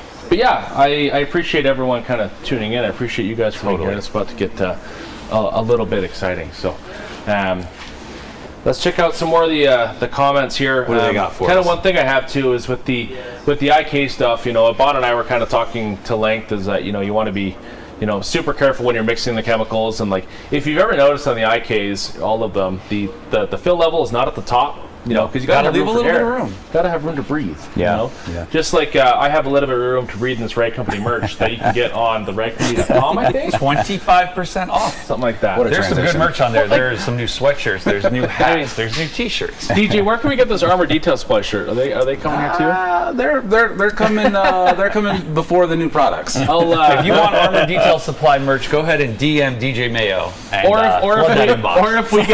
if we get 1,000 likes, I'll just send you DJ's number myself. Absolutely. We'll send you DJ's shirt if we get 1,000 likes. 1,000 likes, this will go out to you today. Yes. Speaking of liking, I know in the green room, Joey, we did have a couple orders already that people are wanting us to sign. Did we? Which is super cool. Because, Did we? Oh, man. Yes, and you guys are more than welcome to sign because they put everyone and anyone. I don't want to take away the value. This is a magical jewel right here. This is that's no. I don't know, man. You've got some pull in the industry. People might want your signature. You know who else has some pull in the industry? Tell the me. man with the dragon tattoo, Hans Clothes. And JB and Alex are a great bunch of dudes. I wish I had met Hans, but I have been interacting with Hans for like the last 4 years in the group chat or in the Q&A chat, and Hans is always a good time. He has the Fat Joe costume, which not to spill too many beans, but I think Fat Joe may be in the building tomorrow.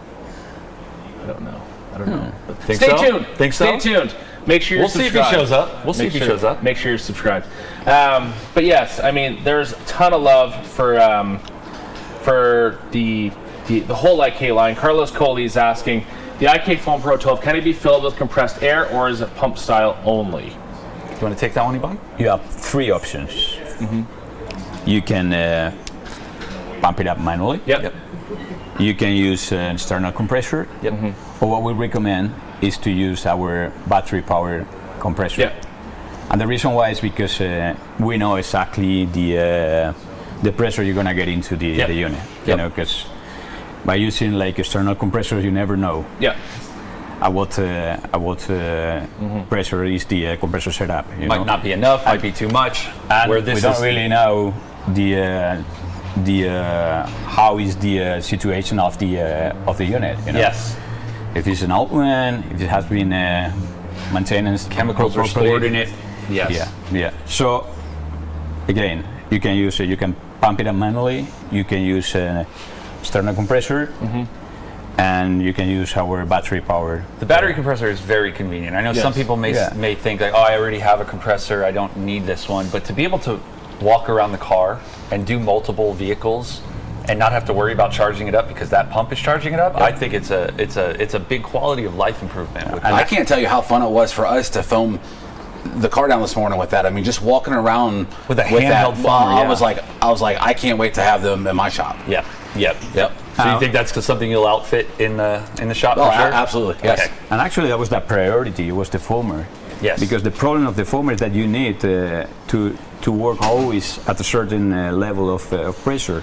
Otherwise, you're not going to have the proper foam. Yeah. And the idea is to make it, a continuous proper foam. And you can only get it by controlling and maintaining the pressure constant. That was the idea. And we knew that in the foamer, the frequency of pumping is more often than in the regular sprayer. So you need to pump it up to reach up to 45 to 50 psi. Right? Yeah, and that's a really good point. Is that if you have a compressor, whether it's a small pancake compressor or like a tube compressor or one of Matt Mormon's compressors from Obsessed Garage, you have to be aware of the output pressure from your hose. There's actually two dials on most compressors. There's tank pressure and output pressure, which is for the tool. So I think a lot this of guy's people a master at that. You tuned up Sydney shop. Yeah, for it. a lot of people don't realize that because, for example, the Ultra Airline, from the Rag Company, which they're going to be having a segment later on this week, 25% off. The tool is rated for 90 psi output pressure, and if you have that sucker at like 120, 150, it's outputting too much pressure, and it could potentially damage the tool. So if you look at like an IK, whether it's the Foam Pro 2, let's use that as an example. If you have too much pressure going in, it can almost shock the material, if you will. We were talking about this. You take a pop can or a soda can, as you guys call it, and you kind of squeeze it, and you leave an indentation a little bit. Pop. Yes, Joey, it's the correct way. it's not going to return to its original form. So you want to work within the means. I mean, I usually do about a 90 psi output pressure on mine, and I've really never had an issue. But do be aware of that. And you know, when you fill these up, I mean, safety is so important in detailing, especially when you're working with compressed air and pressurized vessels. You want to release the pressure every single time, and you know what, take the stuff apart and, you know, give it a clean, and, you know, save 20% on like the maintenance kits, and you can pick those up. Speaking of the sale, yes. Do you think we should check in with Nate and see how the sale's going? I think we should. I think that's probably a good idea. I think we've got Nate available. Is Nate there?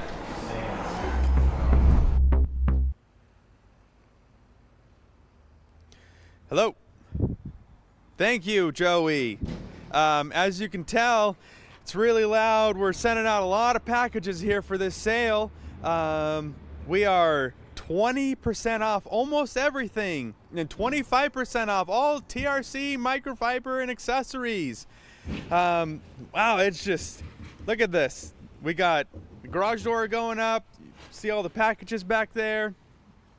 These deals aren't going to last. The sale ends April 8th at midnight. So hurry up, and no code necessary. So just spend away. Back to the studio, Alex and Joey.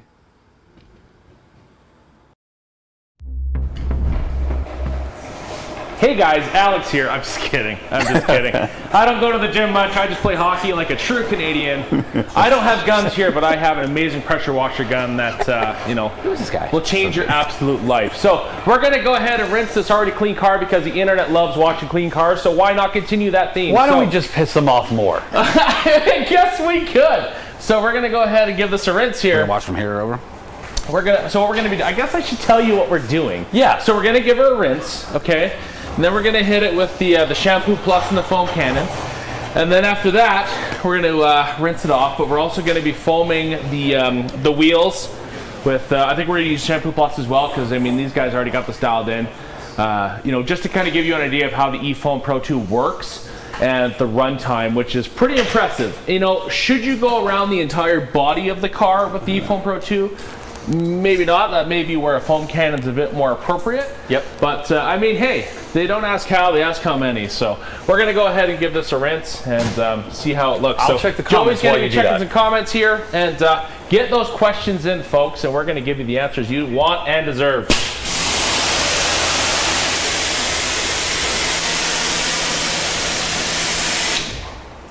Before he says anything, this is absolutely ridiculous.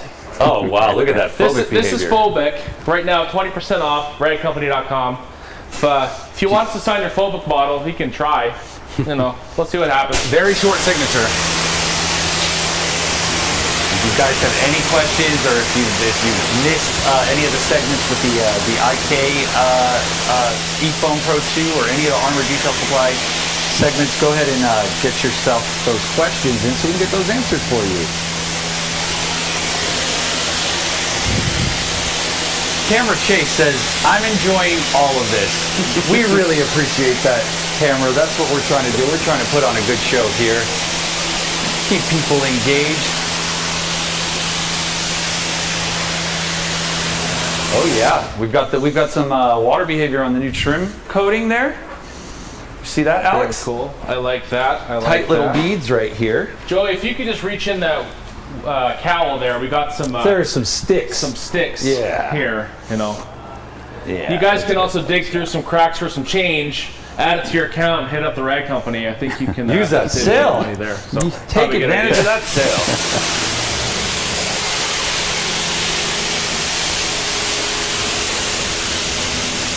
All right, should we? What do you think? Should we put some? We can do the mixture live. Talk about ratios or whatever. Yeah, let's go ahead. Come on, let's. Yeah. We've got the eFoam Pro 2 here, and we've got some shampoo. And we got 40 ml of shampoo plus. And you can see it's filled up, but there's still room for air, everyone. And you take out the tube, little. Yes. No. Oh, just the tube, not the mixture. Just the tube. Just the tube. Yeah. There we go. I use it for. Stir it. Yeah. What a good tip. Yeah. What a good tip. Always so handy. We're taking the tip off here, and we're stirring up our solution. So let's put that back on there. And there. And there we go. Hey guys. Easy as that. Hey, before we get into the foaming session, Yes. holy smokes. What is it, Gabriel? You know how we're giving away all these awesome prizes? Yes, we are all giving of away these great tons prizes here at of the Rad prizes. Company. Well, the winner of the afternoon prize is actually a local here in Boise. No, he Idaho. isn't. Gabriel, I think I know the name. No, Is it Daniela Hanena? Because yesterday it was Matthew Mortman, so is it like Daniela Hanena, like Dane Hannon's alter ego? Yeah. Or Are we someone vetting else? these people? Making sure no employees here, or what if it was Antoine Fisher-Roni? Antoine Feather. That's a little sus. Antoine Feather would be a very interesting one. What are you, a child? Here's the deal. Here's the deal. Sus, hey? That's what the kids say. Here, I'm going to do this. Okay. Joey, I think you should go get the Viper cart. Okay. Let's bring the Viper cart here. Oh, let's do it. You know what? I'm going to go behind the camera. Yeah. Typically what I do. Can you grab me the envelope, which is on my beautiful clipboard? I can do that. And because then what I'll do is we will push the guy, forcibly Yes. on camera with you guys really quick. I mean, I'm okay with that. We're in. I'm okay with that. I mean, we're among industry experts here, and man, IK, Bon, you look so good with that. Yeah, it's a baby, yeah. Good. So here is the card. I believe the gentleman has walked into the building. Our team is working on getting a mic. What is the? Oh my goodness! But kind of talk about the giveaway. What? I know this is a good segue to talk. What a giveaway. prize How package. much time do we have? We have like 5 minutes. Just talk about the giveaway. I'll go get the person. You know what? That's This is amazing. This is not your work's Christmas party. Wow. When it's Oh my stuff you gosh. don't want. Like, look at this presentation. You've got everything you could possibly want Holy from crap. Buff and Shine. You can polish anything you want. You get one of these new cone guys here. You This know is what, Joey? amazing. Give me 1 second. I'll tell you exactly what's in here. He's going to get the list here, but as you can see, we've got an entire lineup of Armour products, an entire lineup of Buff and Shine products, and this little guy right here, IKE Pretty Pro lucky 2. guy. Pretty lucky guy. So we have and this. You know what? You can't even you gotta know a guy. You do, or you do. Yeah, absolutely. You have to know a guy. I mean, does he need bodyguards when he leaves? He so might. he doesn't get attacked in the He might. parking lot? Okay. He might need to be flanked. So yeah, the eFoam Pro 2. We also have a gift card, Joseph. We forgot have a all about the gift card. The gift card. Ooh, he went Joseph. 250. What was that word you started this morning with an S? Schmackin'? Schmackin'. Schmackin' dollars? Schmackin' dollars. That's right. Schmackin' dollars, ladies and gentlemen. The full Armour line, because these guys go all in. I mean, you traveled across the country to be here. Why not? They go all wouldn't in? just give partial Armour line. Come No. on now. We're here for the people. Yeah. They aim to please. And then the full Buff and Shine kit. The full Buff and Shine 3.5 kit. This is a inch. full Buff and Shine And kit. you know I mean, what? there's a hat back here. This I'm is going to crazy. show you right here. We have a little cone situation. Yep. For cleaning. We polished out our mini wheels. We did. That's our ride for this week. Yeah. And, we had that thing looking fresh to death. Absolutely. Well, what do you say we pass this on off to the winner? I think we should. So let's, ladies and gentlemen, if we get a drum roll, please. The winner is Dallas Ellsworth from Gatlin Auto Detailing. Congratulations. Congratulations, man. Thank you. I really appreciate it. And pleasure. So yeah, this is Bob from IK. We have DJ from Armour Detail Supply. I'm Alex, and this is Joey, the international presence. So tell us a little about your business and how you found out about the right company and entered the contest. Yeah, so we started our business in the Treasure Valley around 2 years ago. My brother and I, we've been hitting the ground running ever since then. We're born and raised in Boise, Idaho, so it's nice to give back to the community.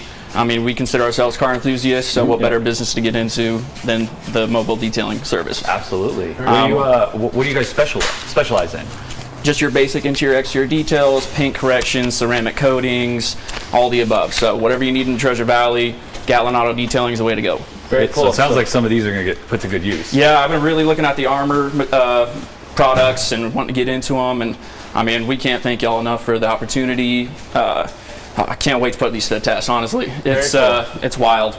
You're going to love them. We're stoked. So have you, out of all this whole kit, have you tried any of it yet? haven't tried any of it. Okay. No, that's exciting. So you got, yeah, I think that's very exciting. So, you know, so the machines, obviously, you know, if you guys do much paint correction, obviously you're going to have the options for the 3-inch, the 5-inch, the cone. I mean, might have to fight you on that one. But that being said, I mean, this is a sweet basket, and I think, you know, this could. I wonder if this could dual as a wash bucket. It possibly, like absolutely, a wash basin, absolutely, if you man. will.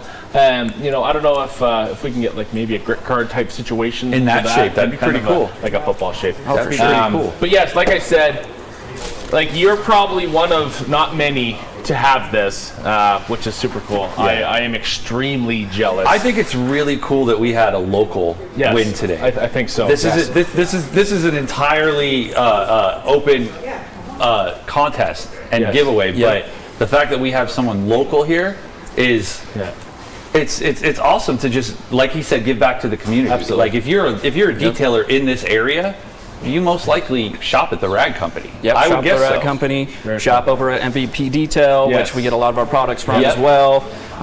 Shout out to them. Did you guys happen to be watching TRCMA? We were literally watching it, and my brother gets a call on the phone, and we're just sitting there. Yeah. And he's like, he answers the phone. He's like, "This is Dallas," and Shane is like, "Hey, this is Shane from the Rag Company." Very cool. Very surreal. You are sweepstakes winner, and we just froze. We're like, "What is going on?" Like, and we're thinking it's April 1st. It's April Fool's. What a day. We're like, this ain't real. How funny would it be if we said, "Hey, that's the cut." Sorry, I drove all the way down here just for that. At least I could have gotten some showtime, right? Yeah, exactly. But yeah, that's literally how it happened. I didn't believe it until I actually got here and met Shane and all y'all. I was like, all right, this is no April Fool's. So DJ, yeah, we're really I'm excited. gonna switch spots with you, DJ. If you want to take the mic and just explain exactly what he's getting from the Armour line. Yeah, I mean, of course. from the source. I mean, what better way? Man, so I'm gonna trade spots with you. I'm gonna track down my iPad and see what the wonderful viewers are saying. Yeah, no, awesome. Congratulations again. I mean, you literally are.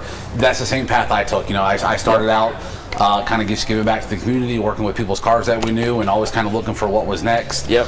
You know, I try to shop as much locally as I could. But yeah, let's get to the exciting stuff. We'll kind of run down the line. I mean, you literally have kind of one of everything in our line. So I mean, everything from your guys' maintenance jobs to for your ceramic coating jobs, you're kind of going to be taken care of, and for a long time. It looks like it. That's for sure. Absolutely.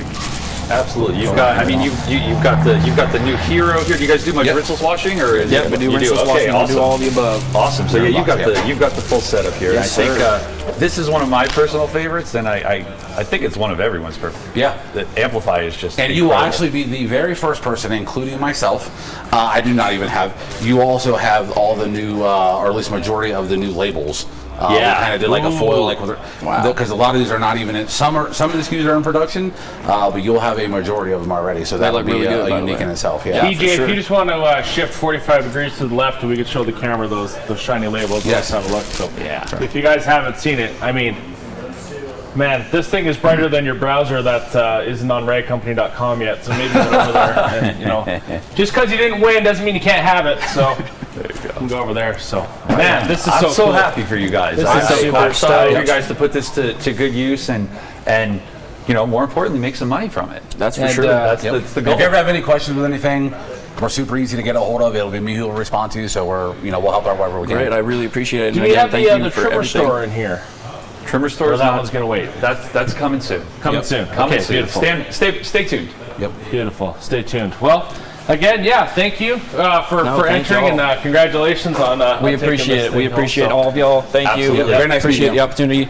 And Nice. again, Thank if you. y'all need anything, just let us know. So yeah, we'll just we'll slide this. I will Viper slide cart- this cart with your we'll slide goodies the cart out of the on way, here, all and then I think we'll get foaming. So I'm gonna go ahead and foam the vehicle here. Gonna grab the. Do we want to do some more of the IK? That's ready to go. Do you want to do some of that isolated first, or do you Yeah, want if to we go want straight to to the? knock out the wheels, I'll get the foam cannon ready to go. Cool. JB, if you want to possibly hit those wheels out. Cool. Abana, we all charged up? Yep. Excellent. So to recap, if you guys didn't see it, with the IK eFoam Pro 2, once it's fully charged via USB Type-C, you hold down the button for 3 seconds, and then you basically push the button once, let it pressurize, and then she's ready to go. Okay. And as you saw, in the morning, this car is a clean car. We've already done the wheels and stuff, so we may not be scrubbing it. We will wash the car again to, maybe check out the slickness of Phobic, maybe the new trim coating. But we'll probably just rinse the wheels off. And then we've got a nice little trick that Sydney Brigwin herself showed us about dressing these tires with Tire Plus. Do we want to let Yvonne hit the wheels and tires? Heck yeah, we do. Right, let it rip. So, go ahead, Yvonne. Set that one? Yeah, go ahead and foam the tires, Yvonne. Yeah.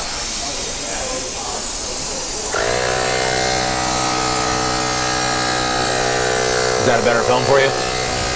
That's more humid than before. Yep. I think, good. Go to the other one? Can I squirt one? Oh, thank you, thank you. What a fun experience that is. It's a little bit more liquid than the one that we used before. We'll put a little bit more. Wow, this one's a little bit more liquid. Yeah. The other one was a little more soap, yeah. Look at that. And it does have a little bit of sound, but it's not loud at all. I've heard louder, but pressure washer is loud. This is not loud. We can still have a conversation. Exactly. We're having an entire conversation, no problem. I think Anthony nailed it when he kind of compared it to an air inflator. Exactly. I mean, I think that was a perfect comparison. Yeah. Actually, indoor sounds a little bit louder than outside. Yeah, outside you don't have any of the surrounding. I love this thing. And then if you want to shut the sprayer off, all you got to do is just hit that power button again. Or wait till it charges on up. Do or let her rip with the phone. So DJ, if you want to come over here for a sec. You bet. We have the wonderful PF22 foam cannon. We got the Shampoo Plus in here. So if you want the absolute thickness, what dilution ratio are you knocking out?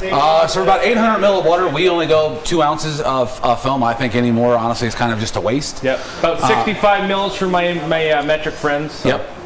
So that's kind of where we go. I think you can kind of play with it if you want a little bit, but that's kind of where we stay. So yeah, we're going to let her rip with this. Again, Shampoo Plus from Armour Detail Supply, and then we have the exact same stuff in the bucket. I know earlier you guys had Decon in the bucket, but we're switching things up again. This is going to be the cleanest German automobile in the Church Valley when we're done. Look at this water behavior. We're going to knock this out, and then we're going to do a contact wash with the Cyclone wash pads, and I think there's a mitt in there as well. So what do you say we foam this on? And while I'm foaming that, we're going to get iPad to Joey over here and knock out some comments. So do drop the comments.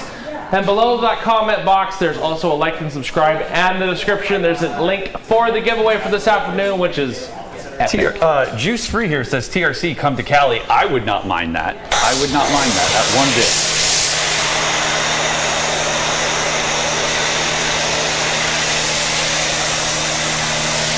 And this is true here. We have got a comment from Mike, and it says, yeah, videos make it sound way louder than it is in person, and that is definitely true. The microphones are going to pick up a lot more of that noise. Let me get out of the way here so I don't get foamed by Alex.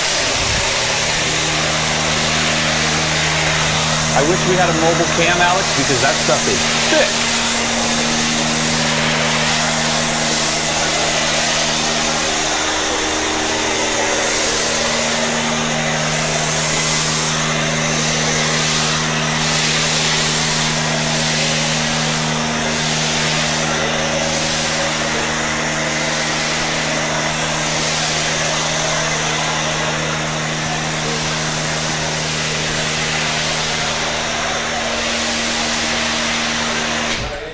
Okay. You laid that on thick. Okay. I have a confession to make.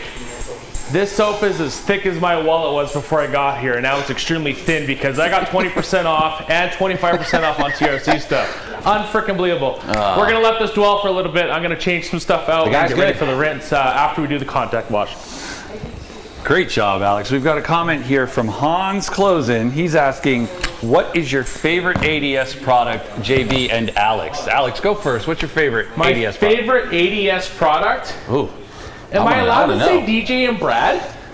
Is that okay? I mean, that might get you some brownie points. Okay. If not, I think, pardon me? Hey. I think it's Amplify.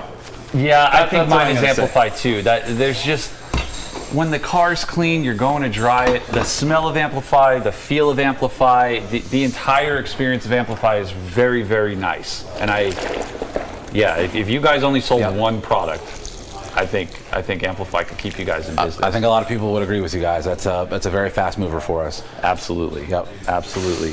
What else do we have here? Steve Pearson here, Alex, says that your comment is false. He is currently in the cleanest German automobile in America, and by that he means the Volkswagen. Shout out to Volkswagen, baby. We love some Volkswagen over here.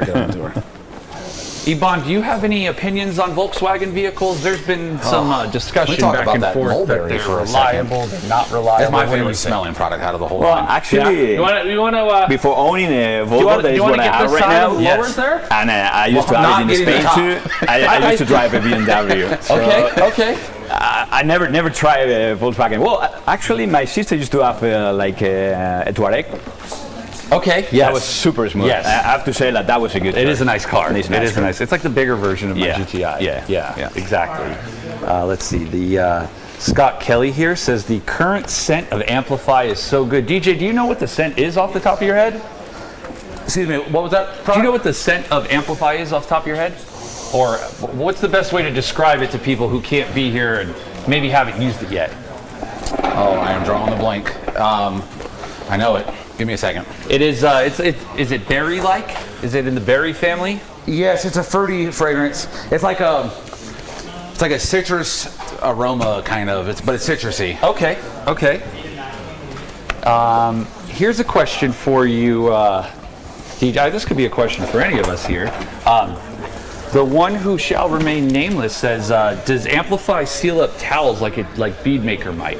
Yes. It does, and what you can do is you can take that 25% that's on the website, and you can pick up some rags to riches, and that'll go ahead and clean You know right what, out. Joey? I've always wanted to do this, and Clean the roof of a vehicle? No. Unbelievable. You know what? Oh, jeez. Okay, I think we need the chat to chime in a little bit. So on the Q&A every Thursday, 2 p.m. Mountain Time, they have the one that shall remain nameless is pretty consistent with the comments. Chat, I want you to mention what you want to name him or her. Should we give him a permanent name for the rest of the I think for year? the week? For the week? Yeah, Let's go at least week, for the not week. the year. At least for the week. So go ahead and put that in chat. What we should call the one who shall I know remain recently nameless. there's been Captain. Cap. Yep. And Cap. Yep. And what else was there? Champ? No, maybe I'm making that up. Chris M here says that VW was made in Mexico, and that is true. I do have a Mexican-produced Volkswagen. That's okay. Yeah. That's okay. I saw that. If anybody caught that, Phobic is so slick that the mitt flew right off of the hood. David Boyce wants to know, is it like an acai aroma? Acai. Which one? Amplify. It's a citrusy. Just straight up citrus? Yeah. Man, my nose must be broken because I smell berries in there. Chris M also says it's angel pea scent. Yo, guys. Hey. All right. Hello, sir. We have another Grand Ambassador in the house. We've got Charleston Auto Detail right here. What's going on, man? Hey, what's going on?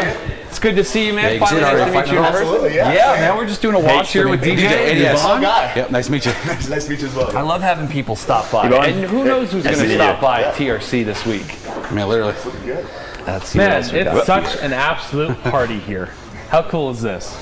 But yes, Charleston Detail, we love surprises around here, and you can surprise yourself with entering that giveaway. You might be able to win. We've got a question from Usman, and he says, what is ADS? ADS is Armour Detail Supply, and we're lucky enough to have half of Armour Detail Supply here with DJ. And if you've got any questions about the brand, we've got experts here to answer that. So go ahead and throw those on. I think this is looking pretty good. Joey, do you want to give it a rinse, or you want me to rinse it, or how are you feeling? I can keep doing this. You look like you're having fun. Go ahead and rinse it. I can do a little rinse. If you want Or to let DJ do it. Put him to work. Yeah. DJ has to find the pressure washer tip, and the only tip I can give you is, drop a like. Eric, you've got a welcome from the Rag Company here on the screen. They know that you're in the house. Everybody. DJ, we've got a suggestion here from Pete W. He says he thinks the new APC should be called Everything by ADS. Everything. We'll put it in the chambers and see what. I think it's looking great, Anthony. I think this is looking very good. So yeah, so Eric's gonna keep going on the tour with Anthony, ladies and gentlemen. So we'll get more of him later on. So I have the liquidator here, and right now this bad boy's 25% off. I love this towel. Okay, if you got badges, might be a little snaggy, but you know that's okay. You can snag your own for a great deal. We, Alex, we have I'm going to just go ahead and say that this is the winner of the One Who Shall Remain Nameless's name well, come choice. over here and tell me. Let's tell the people what they want. XXM Ghost says we call him Rip. Shout out to Matt's pants. Oh my God! If you guys missed it yesterday, if you know, you know. Yesterday on the live, the timing was absolutely pristine, Joey. We were cooking the steaks, and he was going on about the wardrobe, saying these are the best pants in the world. And like, he was talking about how much room he had in this region. I mean, Matt's not usually one to steer anybody wrong, per se, because like, I trust his opinion, personally. Yes. And Anthony... I'm learning to. Yes. Have you subscribed yet? No. But they can subscribe to OG, you can subscribe to OG, and they can subscribe to TRC. And I really think that Anthony, I don't know if he like pressured him or if it was like a bit of nerves, but you know, we did a little bit of squat action, and Kablamo we had right in the frame. We had a little bit of rip fest. But you know what? Shout out to Matt for being a good sport. He held it. Some people might turn beet red. Some people might run away. He just kept going with it and washing the car. Very much. And you know what? A beet red color is the ADS Decon soap, which it is. I mean, I think they have the gallons and they got the 16s. We have a question here. This is for those in the know. Yes. So, Yvonne, come on in. Come on in the screen here. Everybody, we'll get some. If you got questions for Yvonne and IK, the eFoam Pro 2, get those in the chat. If I had a Corbin party, how many would be in said party? I don't know, maybe like 7 or 8. You know what? I would love to ride in there in that booty, because Dane's truck that he won and then totaled when he went to the post office. I think that's, he totaled a truck at the post office. Well, he curbed a wheel, but essentially that totaled, is total. That's very So. We do have a question here for. We'll get that to DJ after he is done there. Okay. Let's see. We've got. Why is it so hard to get your stuff in the Netherlands? I don't know what you're talking about, Maurice, but they have the Ray Company EU. Yes, they do. That is currently over there. Yes, they do. They've got lots of good products. Or, I mean, you know what I would do? I would just go over to the man at the Dragon Tattoos home, shop, wherever, and just like maybe take something. Because you always got it all. Absolutely. And you know what? You can have some tea, some Shoop waffles. I mean, who doesn't love that? DJ, you are doing a fantastic job. Do you have a favorite chemical that you like to use in the foam Pro 2? I get used to this boom. What do you like? We use soap. We used APC today. A lot of people use wheel or tire cleaner. What do you think is the most popular? What's the most popular, do you think, for use for it? We recently, in the last shows, we have been using the GSF from Chemie. That was let's put you in the middle over here. In terms here. of performance and the quality of the foam, it's been really good. You know, I didn't really have the chance to try it. Look at that guy. Just thinks he owns the place. It's a mess at halftime. I'm sorry. Let's let Yvonne finish his sentence there. Yes. Yeah, we tried last year with the prototype of the foam. We tried the Frostbite from PNS. Yes. It was worked perfectly. Oh, it's a great shampoo. Yeah, great shampoo. One thing that I've started doing is I will spray my wheel cleaner right on the wheel. Yeah. Also using an IK sprayer. Of course. I will use, because shampoo does foam so well in the foamers, I'll then foam over and then I don't have to have a bucket. I'll foam right over it with that shampoo and go right down. Puts on a nice show as well. Man, DJ's putting on a hell of a show. DJ, the water behavior here. We don't have any tight shots, but the water beads are very tight. Let's give that hood another blast there, DJ. And this is only, 90 minutes? This is about 90 minutes, since Phobic was installed. And we've already hit it with soap and chemicals, and look how durable this is. That is insane. Like we said, it should not be this easy to install a coating and get that performance, but I mean, these guys work some magic there. That's a bit of a moneymaker right there. Absolutely. If I must say so myself. This is DJ, we have another suggestion here. It says, I think the APC should be called Liftoff. Liftoff. There's another good name. That's a good one too. We've got a question here that I was going to put up, but you were busy. It says, why ceramic spray and amplify? Don't they do the same thing? Great question. Amplify is going to be more of your, it's a little bit slicker, a lot less durability. You're kind of drying aid, polymer, ceramic kind of hybrid. More so for like a little bit more gloss. Ceramic spray sealant is going to be more hydrophobic, more durable, a little different on the application, not so much meant as a drying aid, but can kind of be double up in that pattern. And amplify is something you can use every single wash, where you're not going to do that with do CSS. they overlap a little bit in some regards of application? Yes, but the chemistry and the formulation, no. Okay, thank you for that. We've got this is a comment I see a lot here, Alex. It says, notice how they're using a hand wash mat like a hand mat, or I'm sorry, like a non-hand mat. They don't put their hands in. I'm a fan of not putting my hands in. Because I flip it frequently, and I don't like to have to rotate it while my hand is in there. I can just flip it. But you know, put in the chat if you're a mitt person or if you're a pad person. What are you? Well, for most tall cars, I'm you know, get up on something mitt person, but yeah, tall cars, you got to hire me for your shop. Oh yes, when you get hired over here in the middle here, minimum 6'3". Let's get you in the middle over here. Minimum. Let's get you in here so that we can all be in frame. How do the Hey Dudes work on a step stool? Oh, don't recommend them. Now, Alex, before we continue with any more questions, I think we should show off Sydney Brigg Wynn's tip about Tire Plus. I think that's a hot idea. She taught us this trick the other day. Man. So we're gonna head over to this side, Joey, to knock that out. So you can hand me the iPad. I'm gonna let you hit that.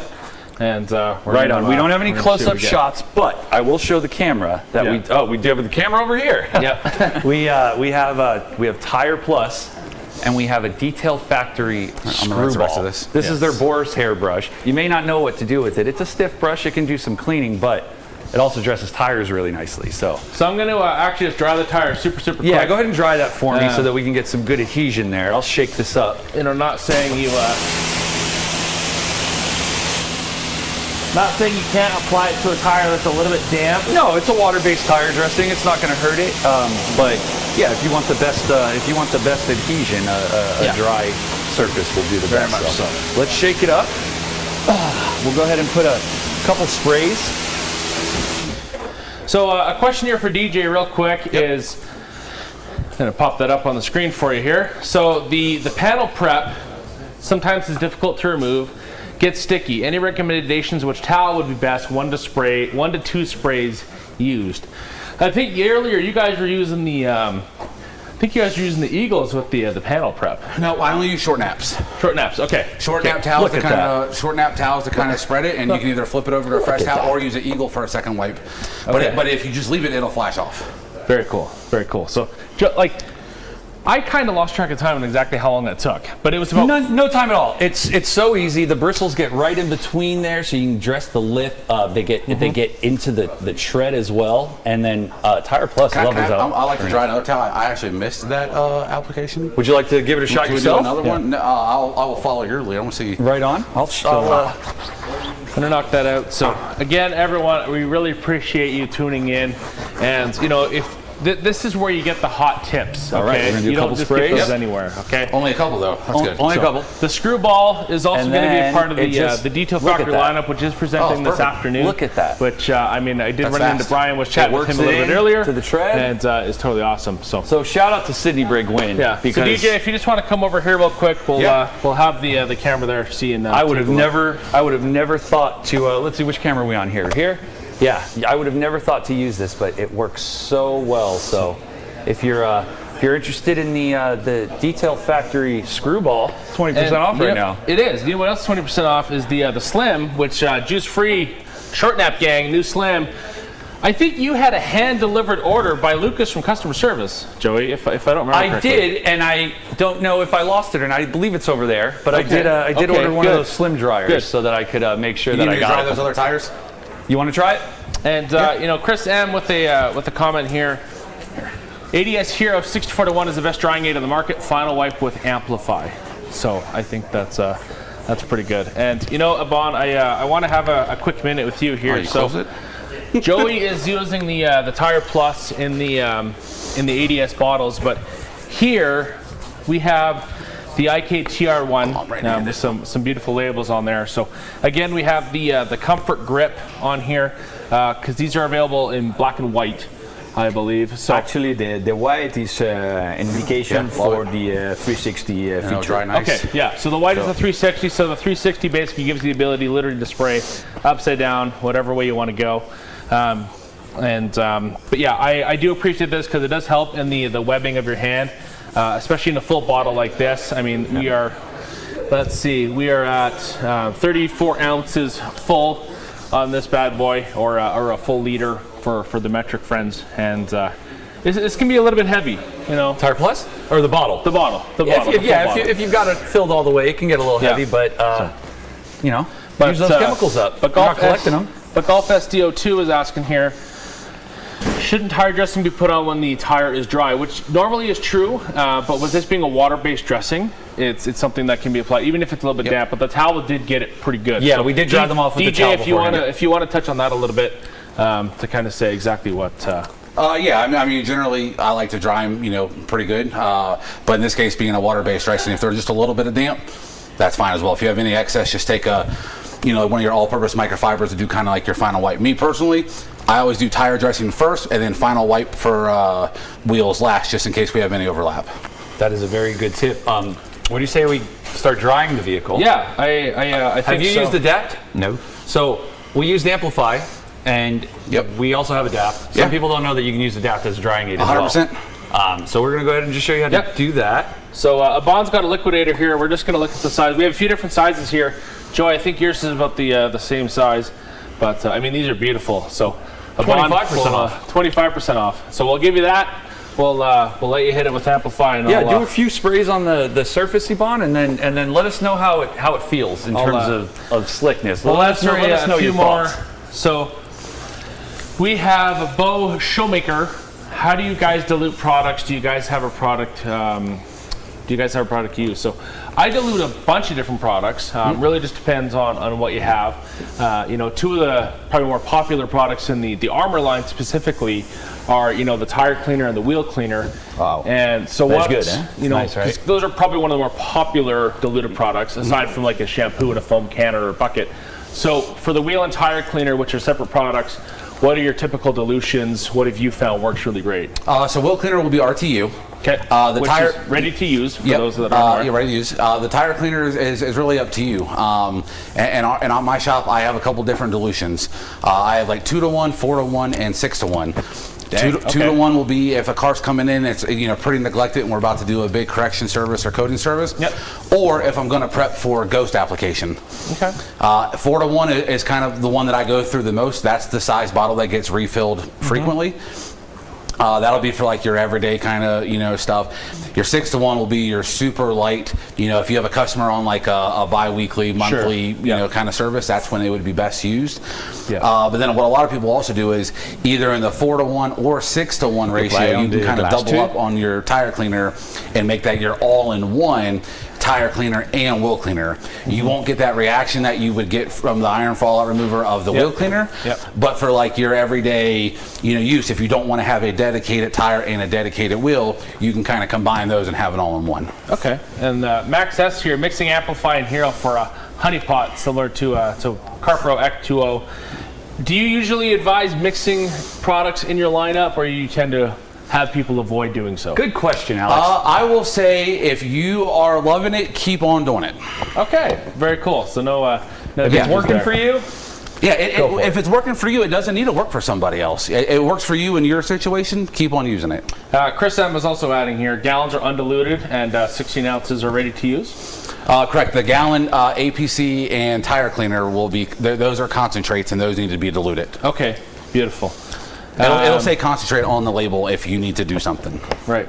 So Pete W here is saying, no more suggestions, guys. I want to win the gallon. And if you're not winning gallons, you can win a massive giveaway from a few of our afternoon presenters. The description is right below this video, which includes a link for said giveaway. And I mean, it's not necessarily Dean's alter ego today, but I mean, for those that missed it earlier, we had a local individual win the giveaway, so it's open to anybody.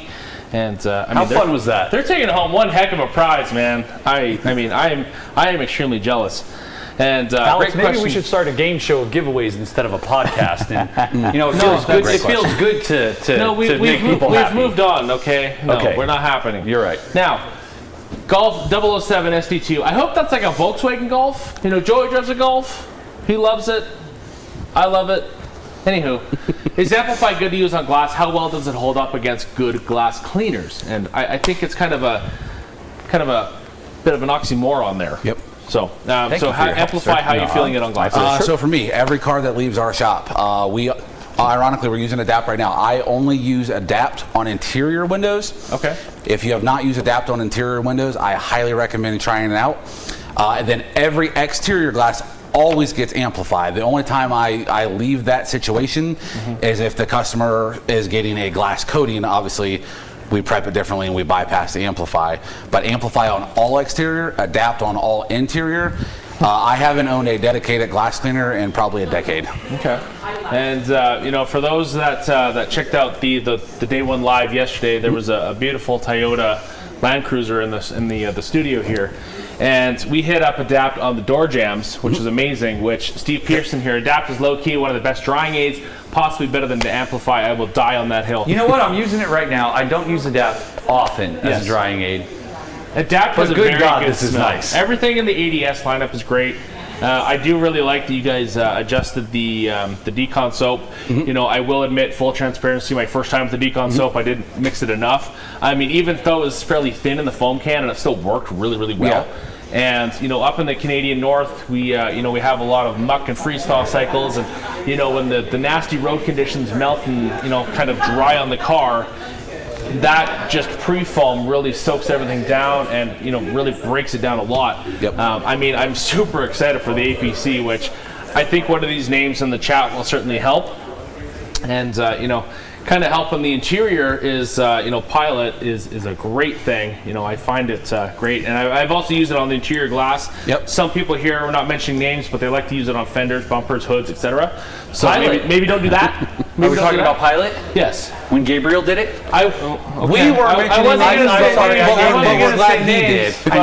I'm the guy. Here comes Gabriel. Didn't know we were throwing people over on the bus, but He flooded the studio. he did flood the studio. But you know, if you want to flood your browser full of tabs, RayCompany.com. That's right. You can have an ADS tab, you can have an IK tab, you can have any tab. I don't like any here. 25% off almost everything. No code required, folks. You can hit that quick checkout. You know, if you're at work and you're on the site and you got to quickly jump away from it, you click that checkout. Hopefully our information is there. If you want it signed, we will do our absolute best. That slim dryer is there in the camo color. So, I mean, many people would drop the joke, haha, there's no towel. It's actually there, it's camo, and it is absolutely amazing. The new bunch of the KCX pads, and look at that eFoam Pro. It's up $95 a month. Holy smokes. 95. Are you guys losing money on that? Yeah. Oh, geez. Okay. Okay. Excellent. And look, we don't even get it. That's okay. But hey, those that come, patience. Patience is a virtue. This bad boy. That's what we're talking about. Yes, that thing rips. I love this thing. So Joey, with this, we have a little cap on the bottom here. So explain to people, like, what's your go-to cap for you know, for your your Foam Pro 2s, your Foam Pro 2 Plus, your e-foams? What color are you using and why? I have all 4 colors of the caps. I have. Ooh, sorry, bragging. Bragging. Weird flex. I have one of each. So I have my e-foam has actually it has a blue one. Yep. And then my multi has a yellow. Okay. I have a red and a green, and then I use them to identify which ones. Obviously, you can tell which one's the electric, but I can just look at the handle real quick, and that's how I use it. Which is super important. There's another reason. Yeah, that you can put inside the mixers, the tapes, and the you can store all the accessories in here. So if you want a wetter foam, you want a drier foam, an intermediate foam, you can keep all of your tips. And you know what, Joey? Can we just to preach to our reasoning? Can you depressurize the unit by pulling that little white tab up there? So Always you want to depressurize your units. And can you screw that top off for me real quick? Sure can. At least try. Who put this on? I did it. You did. Bond doesn't want no leaks. Oh, there we go. No leaks. Sorry about that, sir. So one thing I want to show people, Joey, I'm just going to hand you the iPad there. I will hold it. Is we're going to pop up probably one of my most favorite names. Yep, second. Thank you. For the APC. Actually, this is a very good name. ADS 0. I like that. Nothing left behind. I like that. Nothing left behind. But, I love a good catch tag. I know, you're a sucker for one. So what I'm going to do, and brainstorming. This straw is the same in all the foam pump sprayers. You know, we stirred the solution with it earlier. Yes, definitely. So one thing that you want to be aware of is, you know, having slippery hands. I mean, you can buy some towels for 25% off to dry your hands to be able to get this. Rip and rags are great. I always rip and rag, dry myself off. So we actually went to one of the restrooms here, and there was a roll of Rip and Rags. Just the rag company has a roll of Rip and Rags, not the XLs, the gray ones, as the hand towels in the bathroom. I am really struggling with this, but you know what? You're gonna pop some comments. I'm gonna grab a towel. I am. We have a comment here, actually, Alex. It says, "How long?" It's from our friend Steve Pearson. How long does it take to charge the e-foam? 100% charge is about 4 hours. 4 hours. But what we realize is that in 2.5 you get 90% of the battery charged. Oh wow! Very cool. So the last 90 minutes gets you just that 10%. Like the last 10%. And it does last a long. Like I think I've only charged mine two times in the last month or so. Okay. So to kind of back to the point. So right in front of me here, we have the gray tip, which you can kind of see. So the gray tip is kind of your standard foam.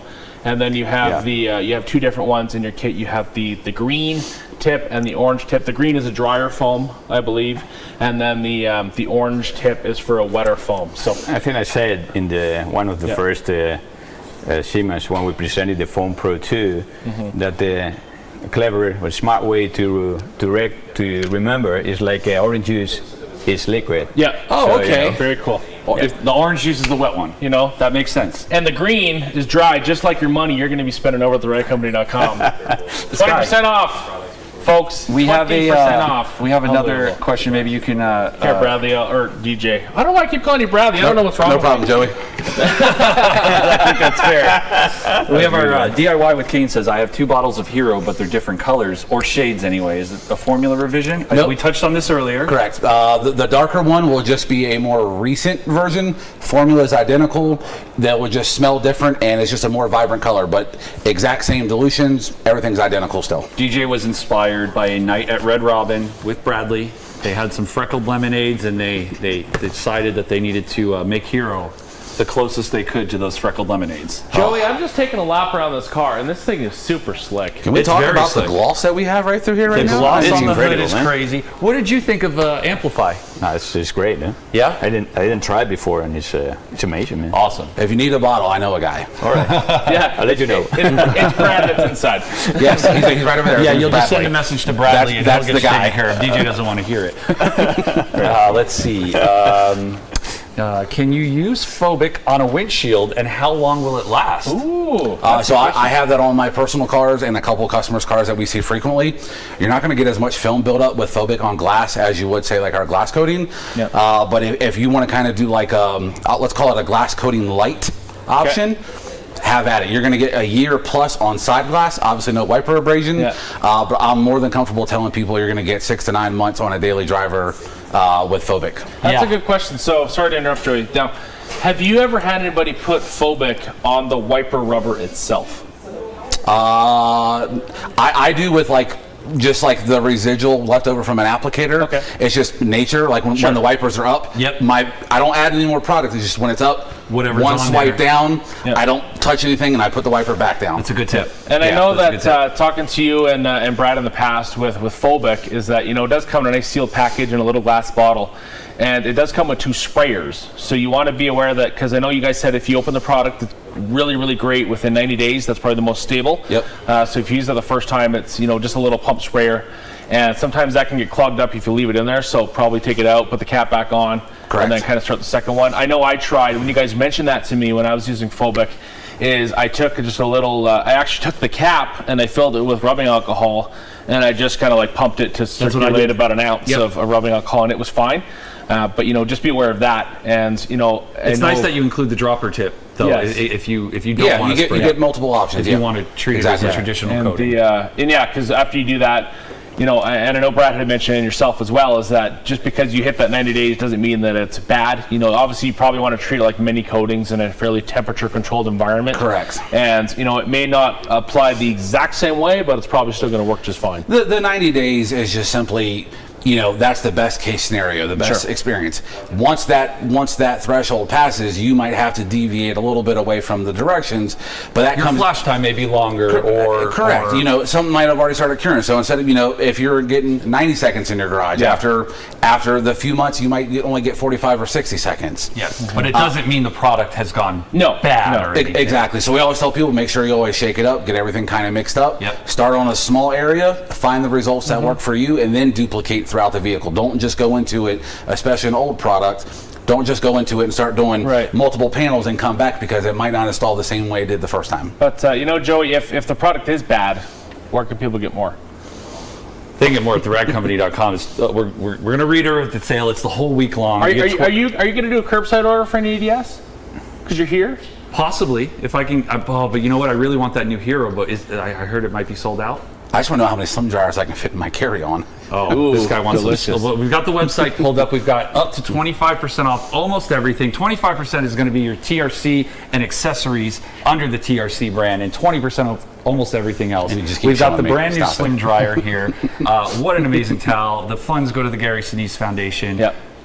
There are 80 limited ones so far. There'll be more coming in the future with different colors and whatnot, but that's what's ready. We've got the M22 drying towel 2200 GSM. I can't wait to get that.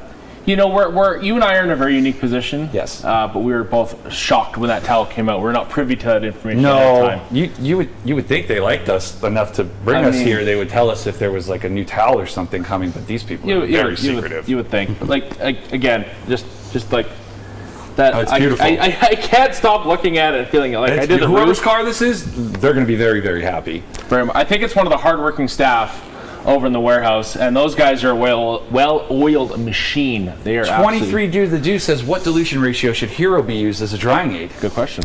We use it at either 64 to 1 or 128 to 1. They're both good options. Yep. Both good options. Like personal preference. If you're a mobile detailer, probably 128 to 1 will be a little bit more friendly. Okay. If you're inside of a controlled environment, you could do 64 to 1, even down to like 32 to 1. But 64 to 1 is kind of the sweet spot. Right on. Cool. That's I think I personally do a 64 to 1 that like I change it out frequently, but I keep it in my vehicle, just bird bombs and stuff like that. Yeah. It's perfect. I actually I made up a bottle of Hero for one of my coworkers at 256 to 1. Okay. It was a brand new car that was like lately dusty, and I literally told him, I said, like, so you know, it's basically clean. You know, they went through kind of a tunnel wash situation, but I'm like, there's always that little bit of residual, you know, from the tunnel wash. And I said, literally just soak the snot out of it and then wipe it down. But that was like, well, what about the soap and bucket? I'm like, honestly, it's going to change your life. Yeah. And, I mean, you know, when I first got my hands on Hero, it's, you know, obviously I'm using it in a bucket with, you know, something like a UBS or USS. Yep. And I mean, maybe something new coming soon. Not going to say anything. But yeah, I think that Hero is amazing. I just like the smell. I just love the smell. Golf wants to know, which product would you recommend to use if you seek to wash or clean the engine bay? I'm going to say an IK E-Foam Pro 2. I already know how I do it. Tell us how you do it. I'm taking one of those and I'm doing our decon soap 10 to 1. Yep. Using one of those, going to town in the engine bay, letting it sit for a little bit, agitate where necessary, pressure wash off.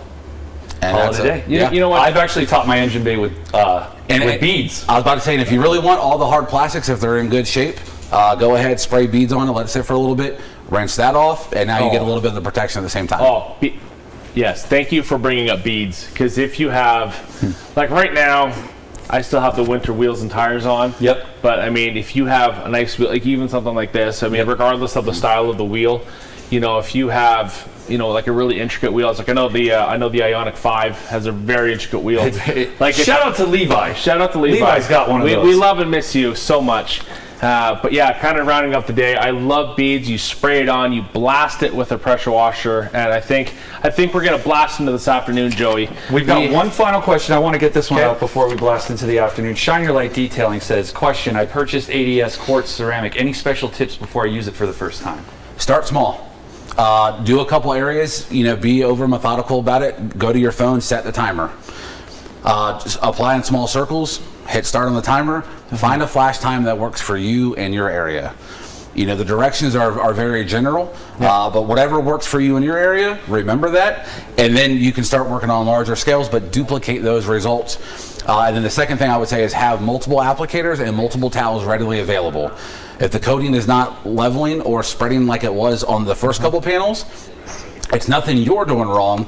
It just needs a fresh side of an applicator, and then keep on going again. But start small, find out what works. Well, Great advice. Thanks, DJ, and you know, Yvonne, DJ, we really appreciate you guys joining us for the halftime show for the entire time. Yes, you guys are a heck of a crew. So again, this afternoon we have Ego, we have Detail Factory, we have Solution Finish, and we have Diamond Protech raining out some nano diamonds onto us. Check those out. Yes. Take advantage of the sale. Go to the website, 25% off all the TRC and TRC accessories and 20% off everything else. Get yourself some good stuff. Yeah. Do you guys have any final stuff that you want to No, I just thank you to everybody. You know, thank you guys. Thank you everybody who. There's a lot of people that go on behind the scenes. Thank you guys so much. You know, this is awesome. So.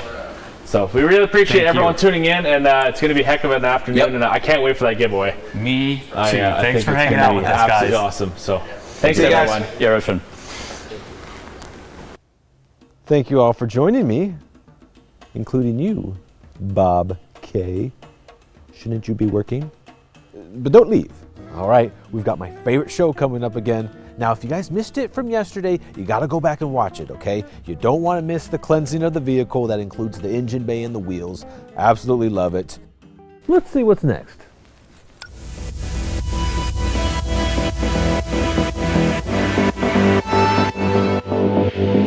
Hey guys, Levi and Anthony here, and this is episode 4? 5? 6? I'm One not of those. sure. Yeah. But this episode is basically us tearing down the car. Without any further ado, let's start taking the stuff off this car. Let's do it.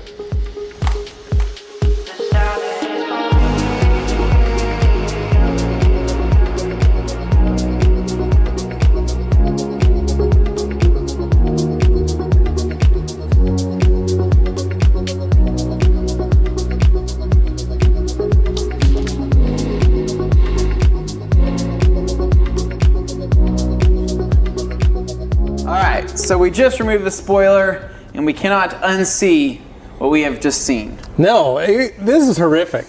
This is like pretty a bad. crime scene. I found bark under here. I think I found a cigarette butt. That's pretty bad, man. How did that get under there? I have no idea. But anyway, guys, so this is pretty much, I'm assuming this has never been taken off. I'm assuming the spoiler has been on here for the last, how many years, Levi? 16 years, 17 years? Probably, yeah. This will most likely be resprayed.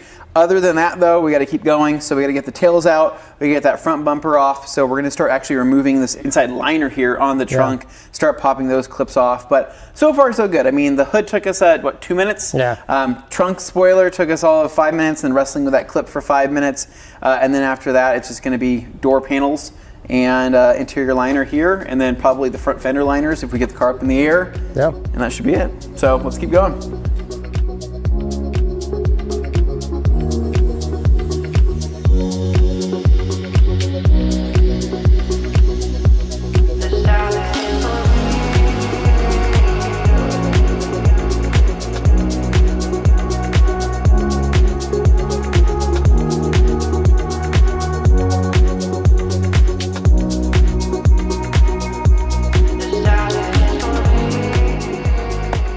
This bumper, did you almost get it off?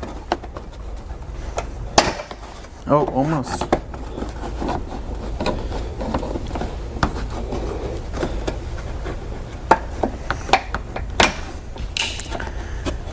Looking for a pop clip, something, something. I don't know the words of the song.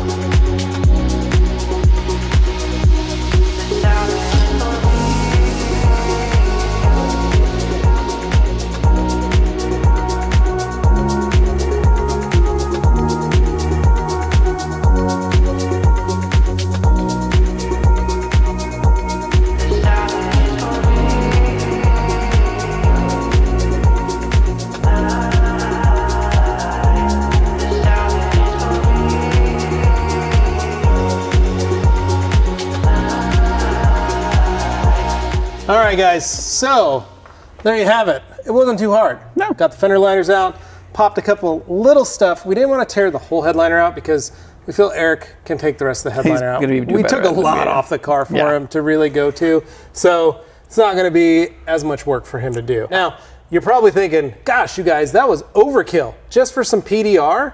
Well, we want to repaint the front bumper, so we took it off. We're going to refinish the headlights. So we took those off anyway. And the taillights, hey, why not? We'll pull them out just because that is going to be actually easier for PDR. Yeah. Now, the fender liners, they were crappy. We got to replace them. Yep. So we did things because we're thinking ahead. Yeah, we have other plans. That's really it for this episode.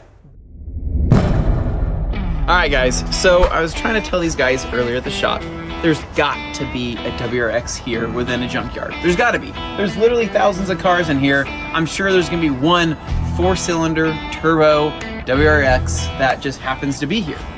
I don't think so. We're gonna see what happens. We're gonna go explore, walk around, check some things out, and who knows, maybe we'll get lucky, maybe I'll prove these guys wrong, and they'll have to owe me perhaps a Mountain Dew, Zero Sugar, Major Melon. Let's go and get started. Well, this is what I need as a bumper, so then it'll match the front. No way. What? There's a Miata. No, come on. For real? It's mint, Dane. I don't know about mint. Honestly, I need this. Oh, the crash card. I need the crash card. That's a Miata. Seriously, what are the odds? Okay, so one down. It's not even a full shot. The harness is oh, this is Dane's old car. Oh God, please don't say that. Is it? Oh, an Integra. Ah, an LS. Oh, it's got the rear disc. Does it got rear discs on it? You know what the problem is though, Dane? What? I can't get that trailing arm unbolted because this is the only thing holding it up here in the rear. Yeah. Oh, that's sketchy. They really are just not making this easy for my braking needs, are they? No, they're not. That's true. Oh, what am I gonna jack it on, the mud? Yeah. Doesn't make any sense. Oh, what the hell? This is it. Wait, hold on a second. This is it! No way!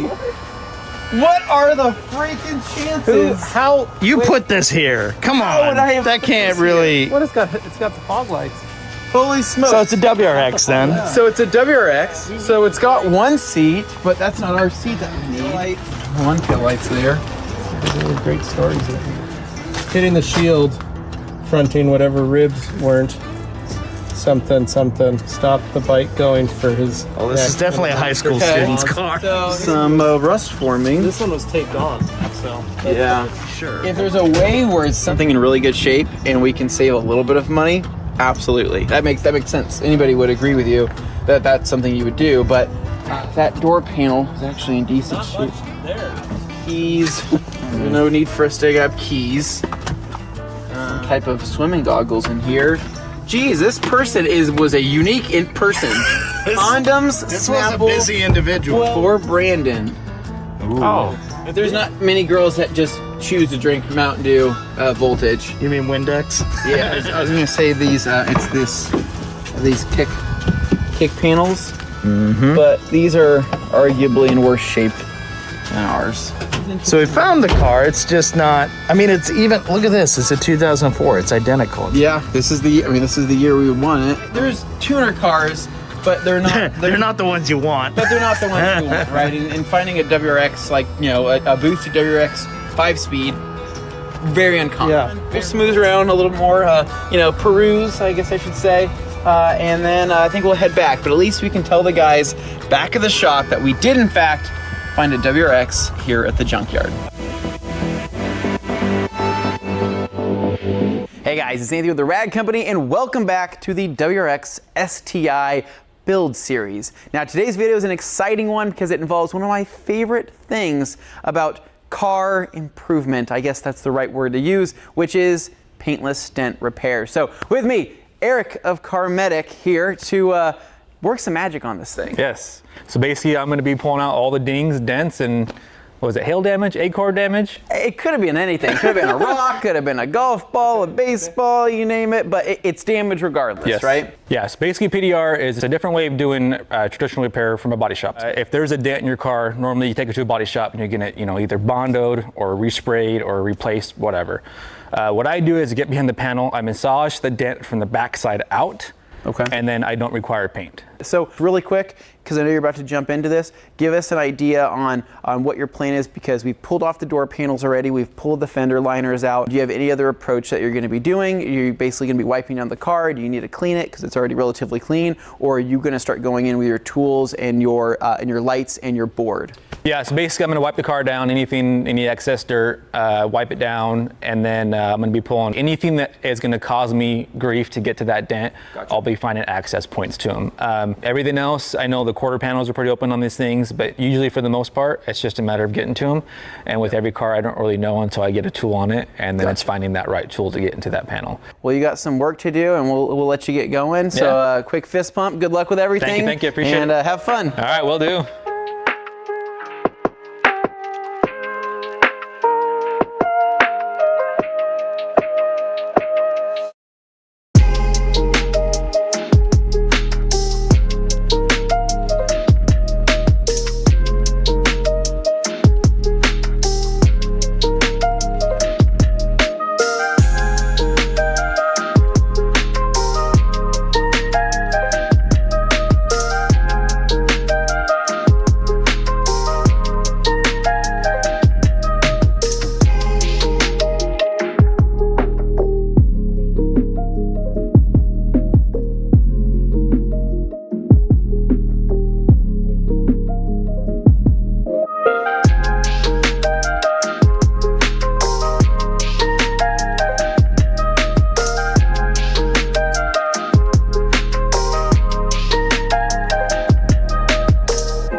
Eric, it has been a day, man. You've been working literally all day on this, right? Yes. And you managed to get everything back in order, because we checked on it.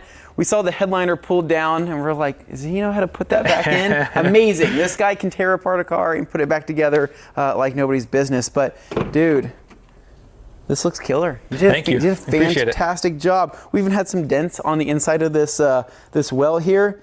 We thought those were unsightly, so we needed to get those removed as well. But holy smokes, man, this looks a ton better. Granted, this car needs some serious polishing work. It needs some love. Right on, Eric. Well, thanks again, man, for coming out. We will put the link down to Carmatic down below in the description. And if you are in the Boise area, make sure to hit up Eric for all of your PDR needs and the future projects that we're going to have you for here in the future cars as well. Ever since I was a little kid, my dad happened to have a large number of Chevy trucks, and I had access to a creeper. I used to slide under them, and I would spend hours just hanging out underneath the car, usually with a screwdriver so I could dig at some of the dirt or grime or stuff that had accumulated on those trucks. But there was something fascinating about being underneath the car and getting my gross factor on where I could dig in and chew out some of that grit and grime. And this car is no different. We wanted to make sure that it was really clean, and so as you can see, we took it down and got it dry ice blasted. I didn't realize how delicate the process was. They were saying that dry ice blaster has the capability of taking a business card and wiping and erasing all the ink from the business card without damaging the paper. That's how fine the particulates can get. This is what I wanted to do when we actually cleaned a car. This is what I'm talking about. Anyway, let's watch some of this stuff.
welcome back to the Subaru WRX build. With me today, Levi Gates. Oh, Anthony, feels so good to be here with you. Thanks, man. I think so too. So, but we have some other guests here in the house. We do. What are we doing today? Well, today we're actually getting started on the paint.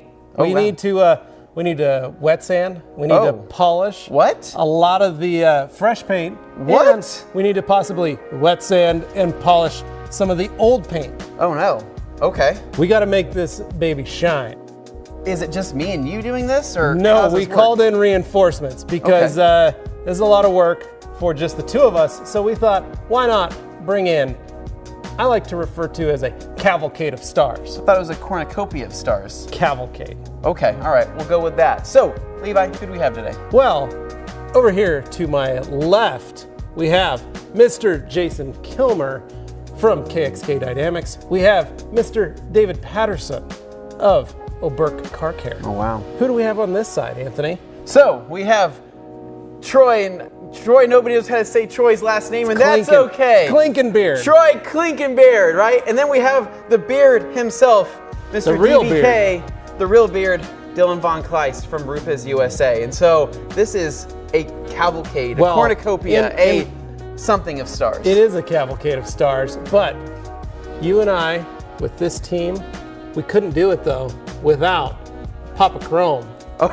Dane Hennon over there sitting, supervising, making sure we are keeping that paper wet, keeping those pads flat, making sure we got ample product on our pads. Exactly. He's going to be supervising and making sure that we're doing everything we can to the Papa Chrome level. So I heard he's carrying around an hybrid, right? It's kind of like a staff or wand, right? Yep. If we get out of line, he's going to beat us Well, with I hope he doesn't hit us, because that would be really frustrating. And painful. Especially when we're working, I don't want to be taken out of the zone. Exactly. So we have a ton of work to do over the next couple days. We are going to try to dial in this paint to the best of our abilities, taking that old Subaru paint and trying to bring that back to life, removing any defects that we can within reason, but really focusing on the new painted parts to really try to get those to where they texture match the rest of the paint, as well as hopefully have little to no defects. And so that's the goal. And then once everything is done up, that's when we're going to be locking this paint in time with our friends helping with the ceramic coating here in the next couple days as well. That's right. We're really excited. So we have a lot of work to do. Let's get started.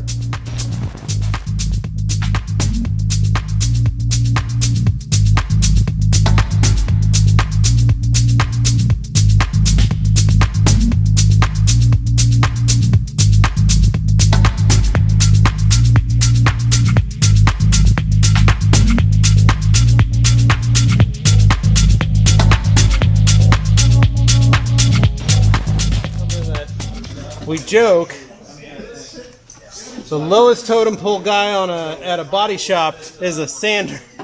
Has to do with an entry-level job. But for detailers, this is like the be-all, end-all to be a wet sander. So it's very strange because a detailer's job is to make paint even prettier than what the body shop can do. And so this, as you guys know, all these panels had sprayed by Sean McNally at Regenerated Rides, and Sean made sure that he didn't touch them. Literally straight out of the gun, this is what we got. And the filters were a little dirty, you know, so we've got a couple little spots and stuff that we're trying to get out, little dirt that sat on the paint while it was hardening and clearing. So we're just getting those out. It's going to make everything a lot smoother and nicer, and then once this is all done, it's going to look a lot worse. And then it's going to look really pretty. So you guys will fall into this when we're done, and you will be very impressed. So as bad and as scary as this looks, and you guys are like, oh, that's brand new paint, they're just going to town on it. There is a method to the madness.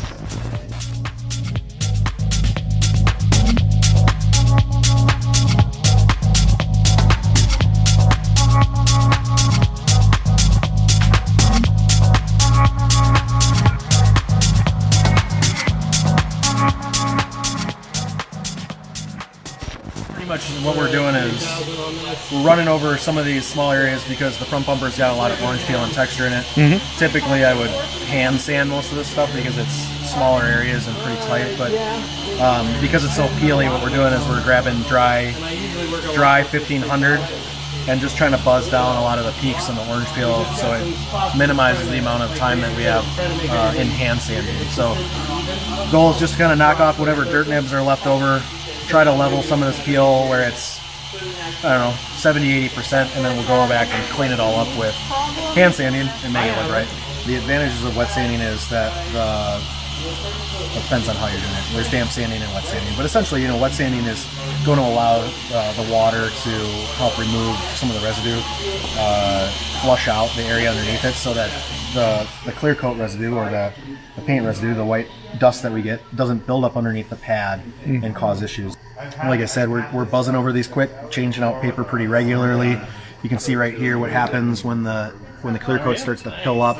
It'll actually make little balls or things that get stuck to the paper, and if you continue to use it, what you end up having is these curly cues, which we call pigtails, and it actually embeds into the paint even more than the actual sandpaper. So our goal is to make sure that those contaminants aren't there. We don't want those pigtails because we don't want to have to polish those out or resand them out.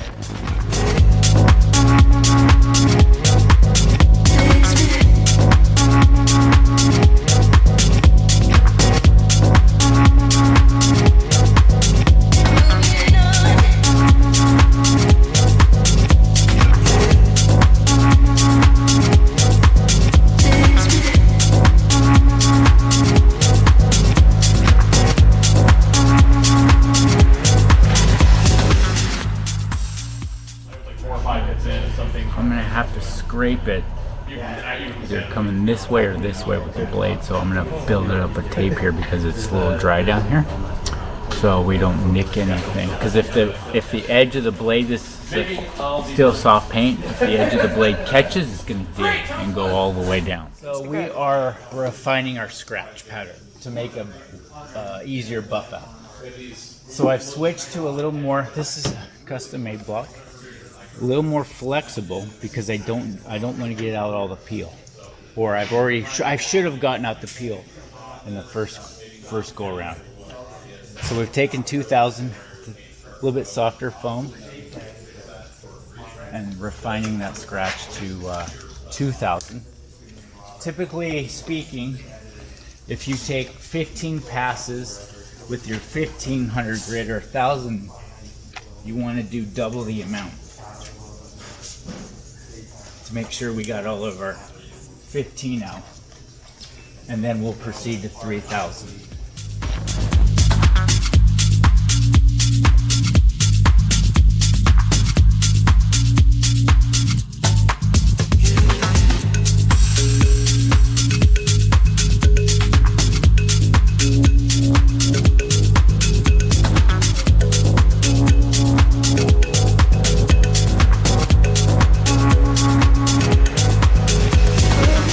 So that's going to wrap it up for today's video. It was absolutely fascinating watching Jason and Davey P do all of the wet sanding. Levi was able to jump in and help out as well, but it really was crazy to see how much clear we had to work with on these resprayed panels, and the finished product was absolutely fascinating. Now, for the rest of the paint correction, we're going to be leaving that up to the boys from Rupes. So we have Dylan and Troy that's going to be knocking out most of the body on the WRX STI, and then following that, we have the coating process I think many of you guys are going to look forward to. So that's going to wrap it up for today's video. Please stay tuned for more of the WRX STI content. So as always, if you guys like this video, make sure to give us a big thumbs up, subscribe down below for more, and stay tuned for more videos right here at The Rat Company.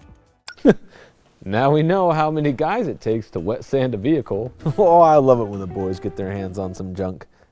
Car junk. But hey, we've got a fun-filled afternoon ahead of us. I'm really excited for what's on the agenda. Day 1 was amazing. Day 2, you guys are going to love. And then we got 2 days after that. Say, let's get to it. Catch you on the flip side.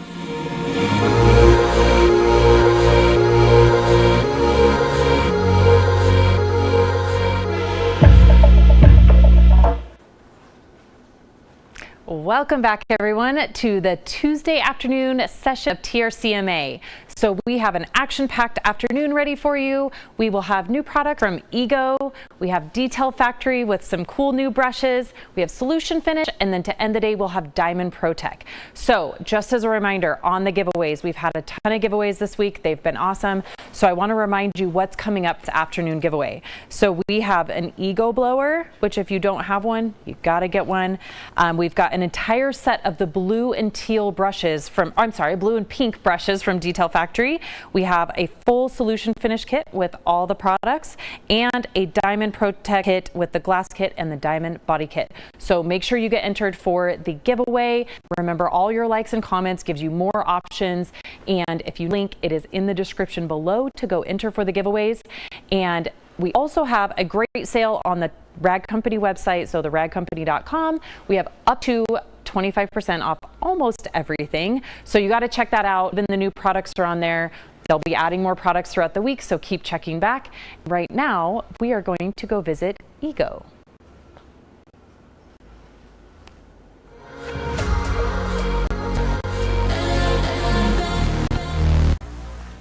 Hello, I'm Ryan, a field marketing representative with Ego, and I believe I was supposed to have Anthony here with me today. I'm not sure where he's at. Oh, here he is. Oh, hey guys, what's going on?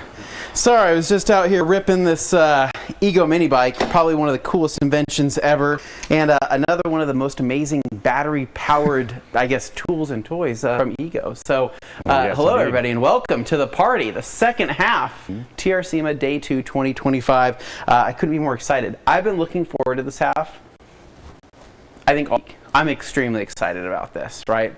Hoping it'll blow you away. I'm hoping it'll be the best thing since, I don't know, batteries. Yeah, best thing since batteries. Batteries are pretty amazing, so that's a good comparable. So, well, Ryan, we're happy to have you, man. We know you were here with us on the Flex set, obviously with Chris, and so now you're here to represent Ego. And I mean, the floor is yours. What are we doing today?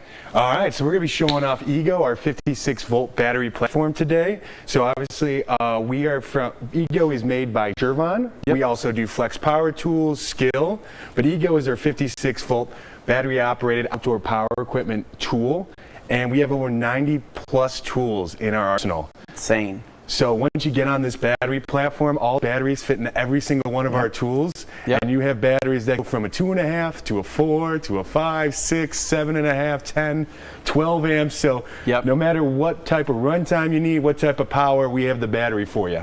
Amazing, dude. And what people actually don't know is that the reason why a lot of this stuff is cordless here behind the scenes at TRCMA, right? Like we actually have a monitor that's right in front of me right now. We actually have multiple monitors, and they're all actually running off of Ego batteries. That's how we've been powering everything. So we have the adapter there, which makes things super easy, and so we're able to power our TVs and all of that. And Ryan actually here has this. What's this exactly called? So this is our 400-watt inverter. Okay. So pretty much you can put any one of our batteries into here, and take power on to go with you. If you want to set up a TV outside for a game day, if you want to, go to a tailgate and you need, margarita mix or something, right? You have a blender or whatever, man. Magic Bullet. You can go ahead and literally just take one of your Ego batteries, pop it into the top here, and then it also, are these built-in LEDs as well? Yes. Okay. So if you have a power outage, this is a great source of light. You can plug that battery right in. Dude, that's sweet, man. That's awesome. And so probably one of the most useful tools that you didn't know, or maybe you did now know, that Ego makes. So if you already have an Ego battery, whether it's with your blower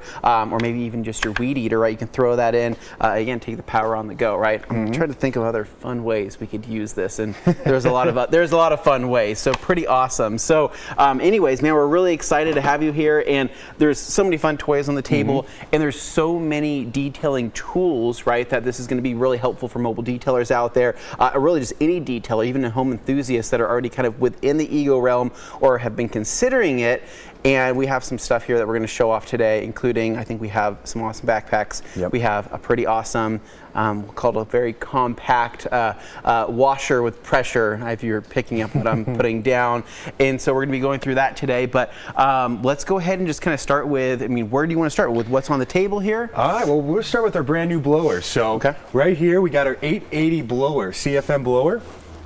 So this is a step up from our original 765 blower, and really what this is going to give you is all the power in the wood you're going to need. Yeah, I was sitting there in the fire zone. So now what's cool about this is right off the bat, it was funny. Matt Mormon was outside shooting a video, came in for a quick second. Carbon fiber here on this kind of shroud, which looks super awesome. Do you know that on my, I have the weed eater, right? I think, it's called the string trimmer, right? Yeah, string trimmer. I have the one with the carbon fiber shaft. Freaking awesome, dude. My neighbors are so jealous. They see that thing, and I show it proudly, but now you have a blower to match. And is that an LCD display? Yeah, so this is an LCD display, so when you turn it on, I'll give us a little power, not too much. You can see that battery power. And then you also can see a bar right there. And as you go up, and even in the turbo, it'll show exactly how much power you're using and how much battery life's left in there. I don't even know that's LCD. It looks like a TFT display. That looks like it's because it's full color, right? I mean, dude.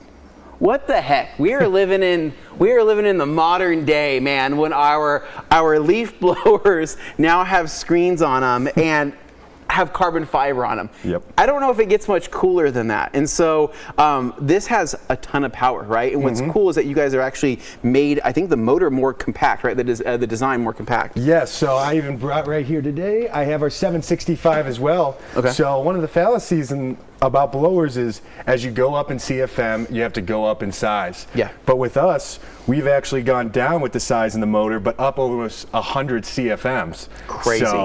Crazy. So the 765 right here. So again, without the battery, obviously it's really light, but your girth, your width here is going to be here kind of within this blower section. And you guys are able to really kind of thin that out there and make that really nice and sleek. And honestly, it looks pretty freaking awesome as well. And so, dude, that's amazing, man. So yeah, definitely a long way from that. And now your stubby is on this as well, right? Yes. Which is going to be the more ideal attachment for detailing. And so your stubby here, rubber on the end, right? Yes. So that's going to be, add a little extra safety when you're getting close and detailing your car and blowing it off. But this is sold separately. So you will usually get that setup right there that the 765 has when purchasing this. So you'll have to purchase this separately. I believe it's $29.98 MSRP. Okay. But it is definitely, if you were detailing your cars, definitely something you want to add on when you purchase the 880 CFM blower. Oh, 100%. Dude, that 880, I'm telling you, it looks pretty freaking awesome. So this is out though right now, right? Yes. The 880 just came out. Okay. So it is out, and even to keep down the weight as well, instead of giving you maybe one 6-amp battery, we've gone down and gave you 2 4-amp batteries in there. So 2? Yeah, 2 4-amp batteries. What? And that's crazy. Okay. If you were to buy those 2 4-amp batteries by themselves, it would cost $500. Yeah. This whole kit with the blower, charger, and 2 batteries, it's going to be $399. Dude. Heck yeah. The guys behind us right here. Everybody is shaking their head like, dang, that's a pretty good deal. I think I'm going to pick one of those bad boys up. So I want to ask you a quick question though. Yes. So you have this, what does this button do? So that's going to be your cruise control button. So if you want to really get over the car like this. Yeah, we've done it, people. We've added cruise control to the blowers. So now you can get over and above it without having to hold on to that trigger. And I can even show it when getting over the car.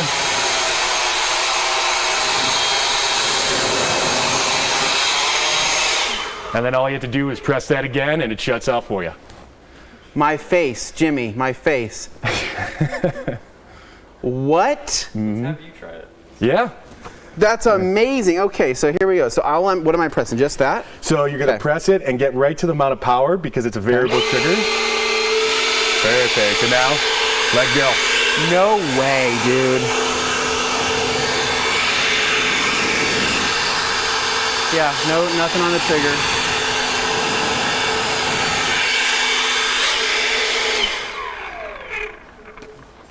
Sold. Sold. If this was a display at, your local Lowe's, then I think it would be a problem for people. I think there would be a lot of guys going home explaining why they just, they spent $400, but it was a good deal. You got 2 batteries. If I would have bought the batteries separately, it would have been $500, right? Yep. Cancels itself out, guy math, right? We can all figure it out. So that's amazing. Yes. I'm already freaking jazzed about that. I'm like stoked. So What else do you got that's gonna, what can, I don't know what you can do to top that, to be honest, but let's just keep going down the line. What else do we have? All right, so we'll get right into our new compact misting fan. So in the past, we had this 18-inch full-size misting fan. Wonderful product. All you had to do, drop this in a bucket right here, and you could start misting and go all the way up. You have 5 speed levels with the turbo. So now we've gone compact with it to a 10-inch version, and one of the things we added was it can all be operated from your phone. So I'd like to pull up my Ego Connect app. What year is this? Who is making these things? Because it's getting freaking crazy out here, man. What the, from your phone? Yep, all you have to do, let's turn it on. Nate, what do you think about this? This is crazy. So you can turn it on right there. And guess what? You got 5 speed modes. Let's go 3, 5. Pop it on that turbo. And then you can scroll down. Let's get some oscillation going. You can go from 60 to 120 to 180. What? And then you'll have 3 different misting modes as well. And one of the cool things about this that differs from our old 18-inch. So I'll turn it off for a second so I can show you underneath it. Is that it'll have the same. And it recenters itself. Yes. It recentered itself. So you could do the same thing, drop this in any bucket of water, get a 5-gallon, 4-gallon bucket, and just drop it right in. But now you can connect this directly to a hose right outside your house and get an unlimited stream of water. So, yeah, a lot of updates in the Ego fans. Who is doing this stuff? How do we find this person? They should be working for like I would say like NASA or something like that, but I mean they're making some pretty crazy stuff, dude. This is crazy. I'm stoked, dude. That's amazing. So basically you could have this on the patio, you could have it wherever, you could have it up on the shelf, you could have it wherever you're comfortable, pop a battery in it, be out there enjoying some nice drinks, margaritas. You've now just made something with your blender, you know, because you have your inverter there, your power inverter. So you're doing that, and then people are sitting there and like, oh, it's kind of hot. Don't worry. Let me pull up my phone, and then remote control my fan right here, and then you want some mist, right? Yeah, I got that too, right? There's a line running into a bucket, a separate, you know, whatever it is. Crazy. Okay, but here's the deal. We're partying, we're having a good time. We got margaritas, we got a blender, we have a misting fan. Do we have music? Yes, we do. So now, we did not plan, we didn't script this or anything. We're just going with it. Okay, what do we have? So now we have the Ego Bluetooth radio, or actually I would say more of a speaker instead of a radio. So you just turn it on just like that. No way. Do you have any non-copyright music? I had some Bruce Springsteen set up. How long can we play that? You can. Don't do that. Don't do Bruce Springsteen. No, we got a no-go on Springsteen. No-go on Springsteen? All right. Yeah, go to YouTube, pull up non-copyright sound, or like no copyright sound. We're good on anything there. Yes. Bruce Springsteen would have came after us like a fly on Ego. I don't know where I was going with that. No copyright music. Okay. Let's see. Pick. Let's go first one, whatever this is. Go with this. Right there you go. Click that. What's that? Go. It's probably going to be something trap, but let's go ahead. Okay. And let's get an idea for how much time we're going to get. This is going to be an ad first. Oh. Don't know what you need, or if you're comfortable. But luckily, control it all from the phone. Okay, we're good.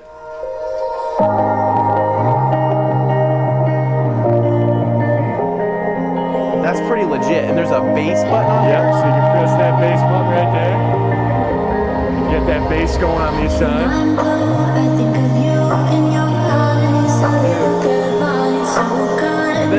The subs on the side. Wild. That's crazy. Okay. So another unbelievable feature we have with this is you can pair up to 100 of these all together. Yeah. No way. 100 of them? You can get an entire warehouse all surrounded with these Ego speakers and just be blasting the whole place. So what if this is it? This is my garage audio solution. I tell Matt that his dying audio, it's a thing of the past. There's wires, there's cables. I have like 3 of these in my garage. Is it only battery powered, or is it? Yeah. So I'm guessing it's only battery powered, right? Yeah. So it's battery powered, but Okay. technically you can plug it in and charge that battery while playing music. I'm chilling, dude. So life's you got life's right good. there. It's got the USB-C. You can even plug in an aux cord and a USB-C. What's the price? So there's no MSRP out on this yet because it is not out yet. So this is kind of an early exclusive, getting the chance to look You at it leaving beforehand. that here? You taking that with you? Leave that here. I will be taking this one with me. Dang it. Dang I've it. been waiting. As soon as I heard we were coming out with one of these, I was extremely excited. Dude. Also, most of your other speakers, they'll die. Even some of the best ones are dying after maybe 8 hours, 9 hour runtime. Yeah. You pop a 5 amp in there, you'll get 50 straight hours of runtime on this. 50 hours? Yeah. You take it 4th of July weekend, you're not going to have to recharge it the entire time. Freaking sold, dude. I mean, like, honestly, I'm so, like, pre-orders are going in. We don't sell this. I don't think we will sell. I have no idea, to be honest, but I just personally am sold on that, as that's better than any JBL I think I've ever seen. And the fact that it already runs off of everything, dude, that's nuts. We got to know the price eventually. Let us know ASAP. Okay. I will as soon as I get it. That's amazing. What else? We got music. We got margaritas. We've got a fan with a misting setting. Okay, it's getting dark out. Yes. Right, we're losing light. What do we need for our party? All right, so the light we've had out for a few years now is this 10,000 lumen light. Okay. And this is just an unbelievably powerful product. So you're going to have 5 different modes on there. Nice. But as I turn it up, 1, 2, 3, 4. Oh my gosh, that is And then you blinding. hold on to that plus button, and you're going to get that turbo feature. Oh, sucks. And the audience is glowing back here. That is exceptionally bright. And so you can fold these any way you want, right? Bring them in, bring them out. Then you can fold. I think this top part can go down as well, right? So you can kind of compact it in. You can get that, 360-degree lighting. seeing spots. You also can hang it, so you have the hangers from the bottom. Say you got your kids playing basketball outside, it's dark. Yeah. Hang it out in the corner of the garage so it kind of gets a good spread of the whole yard. Dude, this is about to be like the greatest, like, whatever camp. I don't know if you know if we're doing a camping trip or what this thing we've created is in our head, but this is a freaking party, dude. People are gonna be jealous. Sponsored by Ego. Okay. Then you got different modes that you could put it on. Oh, but I can't do it on Turbo. So now different modes. Sometimes you just need, one of the lights going. Okay. Maybe all of them. Maybe just the top ones. Yeah. So that has been the one that's been out in the market. It's been a fan favorite. Okay. But now we have a 3,000 lumen one. So a compact area light now. And this has a lot of cool features. Nice. So we have a warm light on there as well. That'll kind of keep bugs away from your area. Another product sold. Anthony back there goes, yeah, I'll take one of those too. Okay. What's the price of this? MSRP on this, it's going to be $99, and it's going to be a bare tool option, so it just comes with the tool itself. Okay. So you have warm light, you kind of have a cool light, you have a mixture, you can actually change the lighting for whatever you need. Okay. Depending if you just need a real feel light, like an outside feel, and you're working inside, you can get that going as well. No, that's killer, dude, for going up into the attic or going up, doing, really anything around the house or power outage. Yep. That's what you guys got to start thinking about. Power outages, they happen at the most inconvenient time. And when they do happen, you usually have a spouse or significant other who's like, so where's our lights? Where's the flashlights? If you were prepared, you would run into the garage, run back into the house, holding it above your head, proud. And then everything that you've bought has been justified, including the stereo, including the carbon fiber blower, right? You've now provided light. Yes. You've done it. Yes. I guess we can. We could show that one off as well. I forgot that was underneath. Thank you, Jimmy, for the segue there. So right here, we got the Ego power station. It's going to be 3,000 watts. Yep.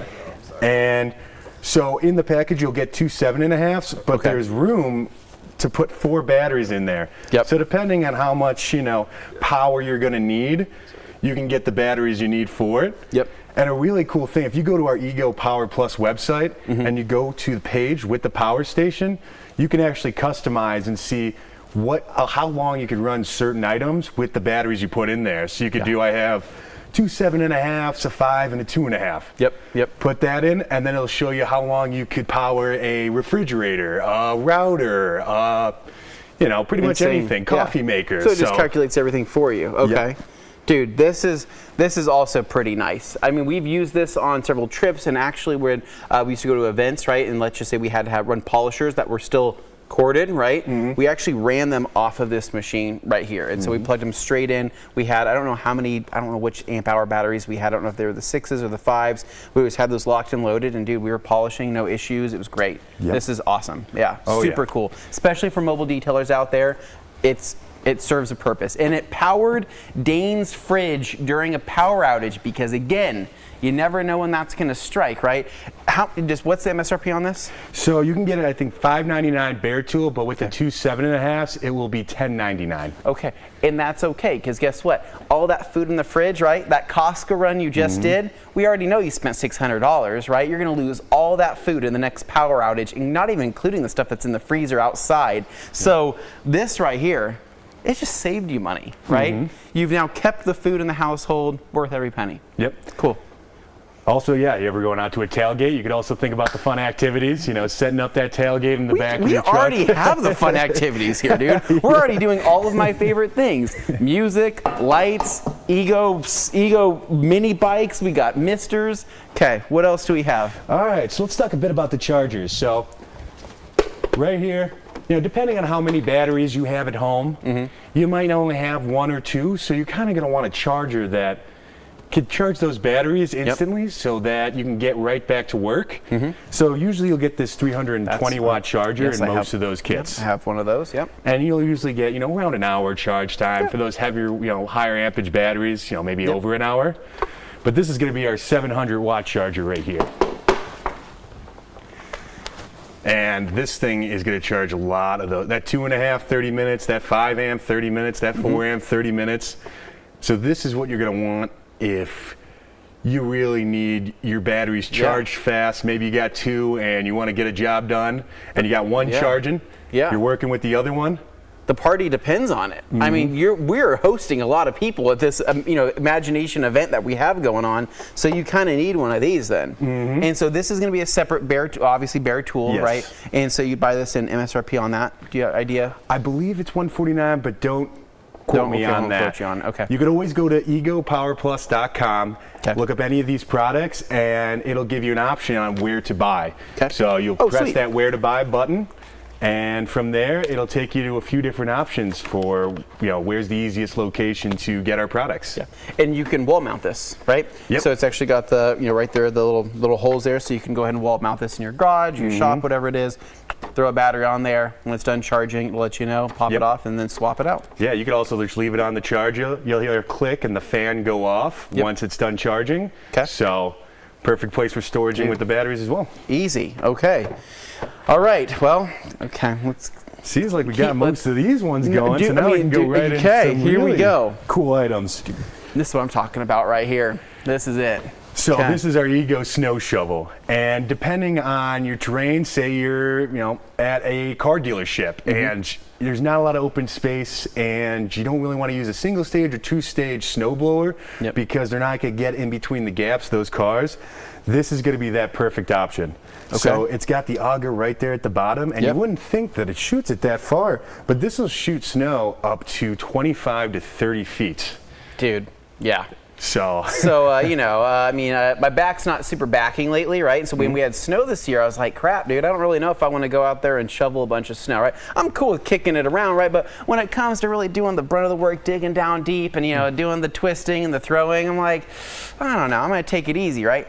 Go figure. This thing comes out right around that time. Now we're coming into spring, so I'm probably going to be set for a little while, but what I like about this is that it's compact, right? This is not very big. It's actually quite small, and you guys do have a full-on size snow blower, right? I mean, with a huge auger and the handles. My neighbor has it. It's the most amazing thing ever. He had me do my driveway, and I was like, this is awesome. Where do I fit it, right? This, I can fit this. I can fit this in my shed, and no problem. And so for this, how do you control it? So you have your lock here, and then just go? Yep, just go. You'll have a 2-speed option right there. Okay. And then depending on what direction you want to shoot that snow, you got this dial right here. So you just press in. Okay. And you can, switch to whatever angle you want to shoot it. So if you're going in between cars, you need to shoot it straight. Point the dial forward, and you're good to go. So you have to. So the auger's going to go on its own, and I'm simply just gliding this along. I'm just pushing it, right? So I'm just pushing it along, and then that's going to kick it out. Yeah.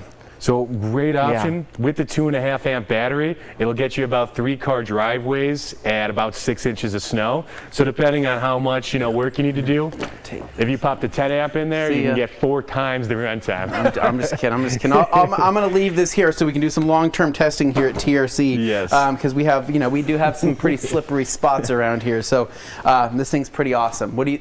Nate's looking at this. So I doing things the caveman way. Yeah, you're doing things. Hey, dude, it's 2025, dude. We have fan activated, things with our cell phones now. I'm using a Weber. This guy's using a Blackstone. Dude. Okay, I'm pretty into that. So to store that, how do we just lean it up against something? Yeah, you can lean it. You can hang it up. Also, you can get an Allen wrench that comes with it. You can take out that bolt right there, and then you could fold it in on itself to even save some more room. Sold. So how much am I up to, Jimmy? I'm spending a little bit of money, right? Yeah, we're in the thousands. Okay, I gotta go see a guy after this, here in a little bit. All right, cool. All right, dig this. Next up. So now we could start getting into a lot of those detailing items right over here. So I'm this already one, having fun. Okay. Yeah, this is what a lot of people have been waiting for. It's our 350 PSI backpack sprayer. And this is just an unbelievable machine right here. I know we got 2 going right now. I know we got some rinseless wash in one and some soap in the other. Yeah. But really the cool aspect about this is you can control that PSI right there from your fingertips.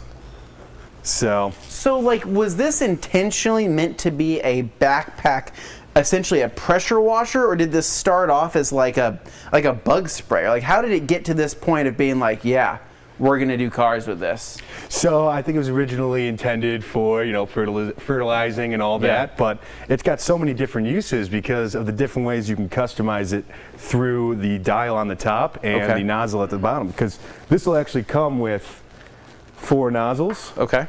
Depending, shower nozzle, you got your cone nozzle, you got your foaming nozzle, and then you got your spread. So depending on what type of work you do, all you have to do is switch out the top. Real easy. So right now This is amazing. That cone nozzle. So you're turning it on, so you can turn it on, you can throw it on your back, or you can simply just walk around with it like this, right? And you can carry it around and move it around the car if you want to, like that as well. Exactly. And once that battery's in, it's activated, it's good to go. It does not have to pressurize. So at any point, you could take this out, put more solution in it. So I can pop that lid without worrying about it popping off or anything like that. Yep. It's all pumps. Sweet. So now, let's see what are we at right now. And then just from that dial, I can continue.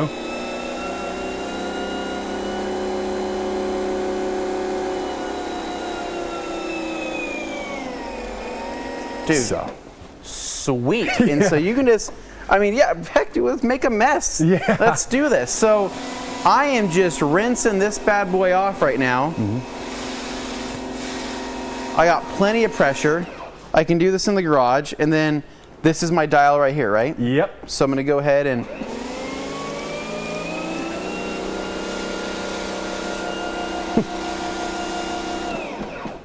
yeah, that's sweet. Yes. That is awesome, and that's just one of the tips, right? One of the many that come in the kit. Yeah. And then you can adjust this, right, by turning that, and then you can lock that back in like that to find your perfect point, right, your perfect angle. Exactly, and you can adjust the end as well to kind of get what type of spray you want coming out. And it's got the lock on it. That's what that is right there. That's the lock. Dude, okay. What do we got in this one? This right here is, you said this was rinseless? Yes. Okay. And this should be, so let me get that set up. And this just clips right here into the side. That sits right back inside there like that.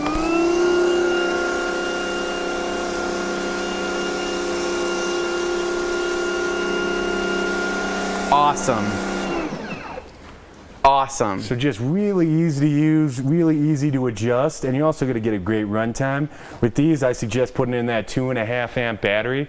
Where you're going to get with that is kind of reduce a lot of that weight in the backpack, because after you put 4 gallons of liquid in there, it's going to be a little heavy. So I always suggest 2.5 amp in there.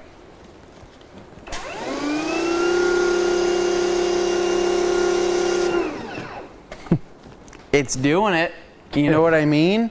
And so that right there, so that was at about a 5, so you can bring it back down to, let's just say if I bring it back down to something a little bit lower. You gotta be very low pressure. You know what it reminds me of? This reminds me of being at like a paint spray, like a car wash, you know what I mean? And using their kind of built-in foamer built within theirs, right? It's gonna give you, not gonna give you snow foam necessarily, but we can get to that here in a little bit, right? Yes. But this will give you just good coverage and lubrication across the surface, right? So this is just gonna get soap on there to make sure that you're not scratching. It's gonna give you a nice pre-soak, and you can use this with an APC. I'm sure you can use this with pretty much any other type of soap. I don't know about higher alkalinity products in this, but yes, that would be the one thing. So no acid base, bleach, and if you're not 100% sure, go to Ego Power Plus, contact our customer service, and make sure it is a allowed product to be put in there, because if there's any of those type of, you know, acid base or bleach that you're putting in there and that damages the pump, that warranty won't be guaranteed or rewarded. So And this hose actually, it's not a nuisance. I'm not annoyed by this hose. Sometimes I'm annoyed by hoses, and this isn't, or I'm annoyed by hose, and this definitely isn't that. So, pretty crazy, dude. That's awesome. I dig that. Okay, anything else for tricks today? What else do you have? All right. So finally we get on to our new compact pressure washer. We'll move this out of the way so we get some space to really work with that. Yeah. And we'll get this. So previously we've had the 3200 PSI pressure washer, one of the most powerful battery operated pressure washers on the market. But when you're detailing a car, you don't necessarily need to get up to that 3200. Actually, I'd suggest not to use all the power of the 3200. Yep. Now we have the 2100 PSI. So this is really compact. Really compact. Is extremely compact. Yep. We've kind of covered it in a little bit of soap and water, but that's okay. You know, that's probably fine. So this is going to have everything on board. It's going to have your nozzles. It's going to have your foam cannon. It's going to have obviously your gun, and you're ready to go. This is going to run off of any Ego battery, right? Yes. Okay.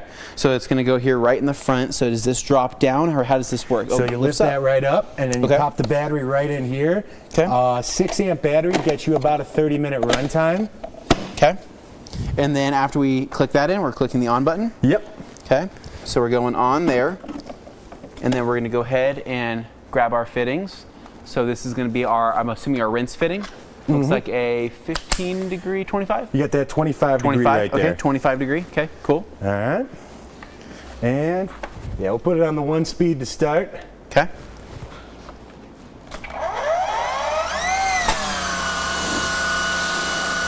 Sweet. And we're just drawing from the 5-gallon bucket over here. Yeah, and I see we probably got a little bit of soap in that bucket too from our past experience. I think we do have a little bit of soap in that bucket, but that's okay. And then if you want to even put it up a little bit, get a little more power going so you can see. So that's our 2, and that's moving. Can I give you a 3? Yeah, give me a 3. I'm on the tires. So you're still getting great speed from a compact size pressure washer. Oh yeah. Can I see this? Yeah, and all you need is a bucket of water. Get a 4-gallon bucket, pop in that weighted filter. The hose is flexible. You're still able to use this. It's not going to be super inconvenient. Once it kind of stretches out, once you get it, it's brand new. Yep. It's going to be a little bit more pliable. But you know what, though? I mean, for car washing, it's going to do what you need it to do. Yep. This is great.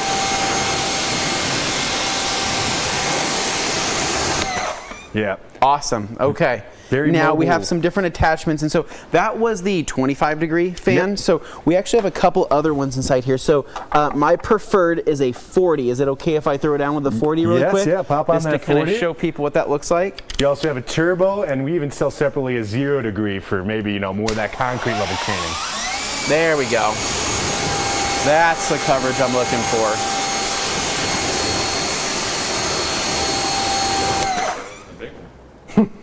Matt, what do you think? We got Matt behind the scenes here. Test it, but I mean, it sure seems like it's putting out more water than the big one. That seems like it's putting out some pretty. Replace the big one? No, so the big one, once you get up to that turbo on max, is going to be that 3,200 psi. This gets only up to a max of 2,100, so that's why it's really perfect for detailing. And it seems like it's moving more water. It looks like it's moving pretty good. Actually, can I try, Matt? I can't have you steal the show, but I do want to try this turbo nozzle here. I just wanted to ask you. I could. I'm afraid to have you steal the show. That's the right answer. Okay, so turbo, right? So is this one of the more of like the rotating? Yes, okay. Yes.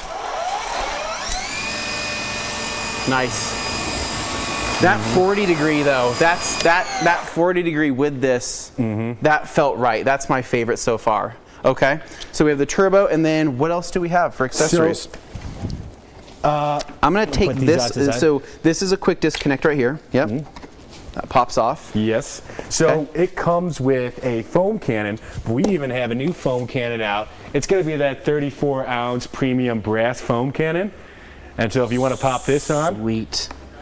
Okay. This is a side purchase. You will get one with the package anyway, but if you want to get something with a little more liquid that you get in there with the brass tip, that is a great option to get as well. Okay, so foam cannon, we have ADS Shampoo Plus inside here. Yes. Okay, should I do it? Moment of truth? Yes. Send it? Let's do this. All right, here we go.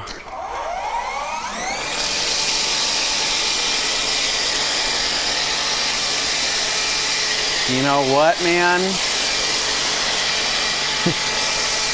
That's pretty dang good.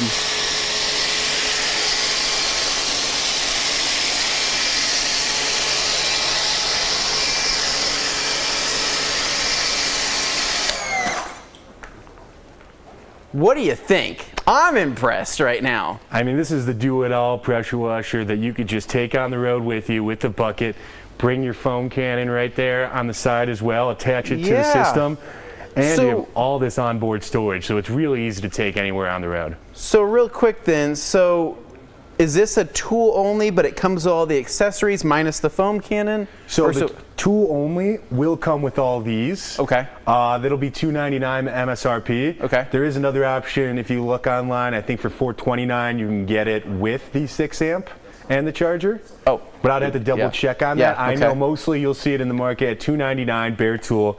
You will get this foam cannon with it, and then you will get your 40 degree, your 25, your 15, your turbo nozzles, and then you'll have even the we're done. You can even see the weighted filter right there. That all you have to do is pop right into a bucket of water, or you attach it to a hose, either or. So depending on if you're out and about or you're right by your house, both options are doable.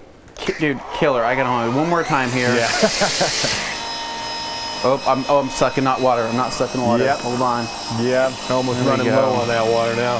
Yeah, we're running low. There we go. We're running pretty low. I'm gonna save the rest for rinsing if I can do that. But yeah, we're running low. We got the grit guard at the bottom there. So I'm gonna disconnect this, and then Which one are you looking for? You want the 40? Can you go directly into this? No, you cannot. You have to use the larger. There we go. That makes sense. And so that's gonna go there, and then hopefully we have enough water left in the bucket to do our rinse. We are at the bottom of that barrel there. Yeah, I got it on the lowest setting, save as much water as possible. Good. So this is on setting 1, right, out of 3. Okay, yeah, cool. this is gonna be your eco setting. Now, if you have this plugged into your hose, you're good forever, right? You're actually just gonna be, the only concern would be battery power at that point, and And you can see, even with Eco, that you get that 30-minute runtime with a 6-amp battery. Yep. And still easily being able to get off all the foam, taking your time. So, not necessary to do turbo all the time. I like turbo, but I would say if you're trying to conserve battery power, you're trying to conserve water, it's best to keep it on the first setting on Eco. Oh, 100%.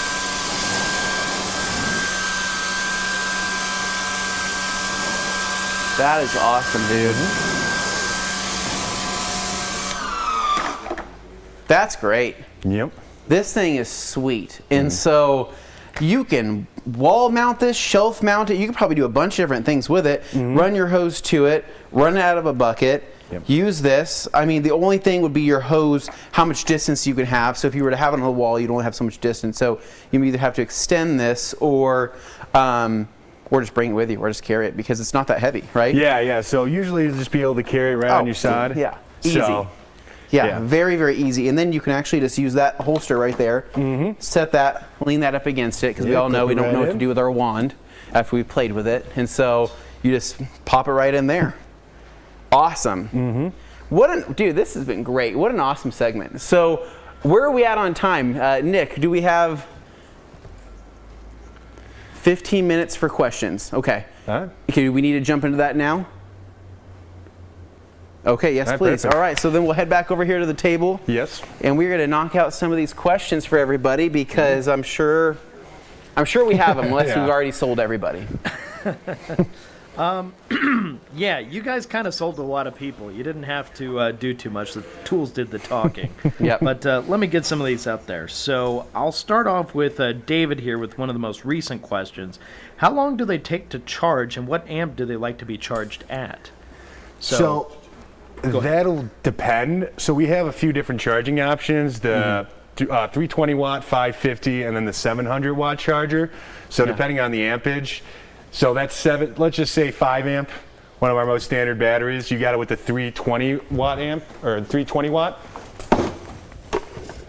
And let's see, I think this is a 5 amp right here. Or a 6 amp, still.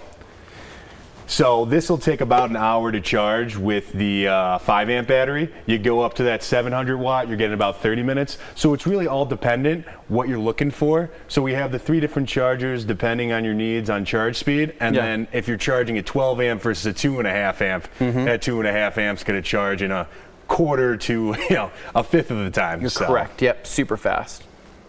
Nice, All right. Okay. And then kind of an interesting one, because it was before you guys even got to the pressure washer segment. They were wondering if the power station could run a pressure washer. Say you had an electric one that hooks up. So I would have to double check on that. I would say check out the Eager Power Plus website to see the different options of items that you can charge with the power station. And or you could just contact our customer service through our Ego Power Plus and kind of get that answer.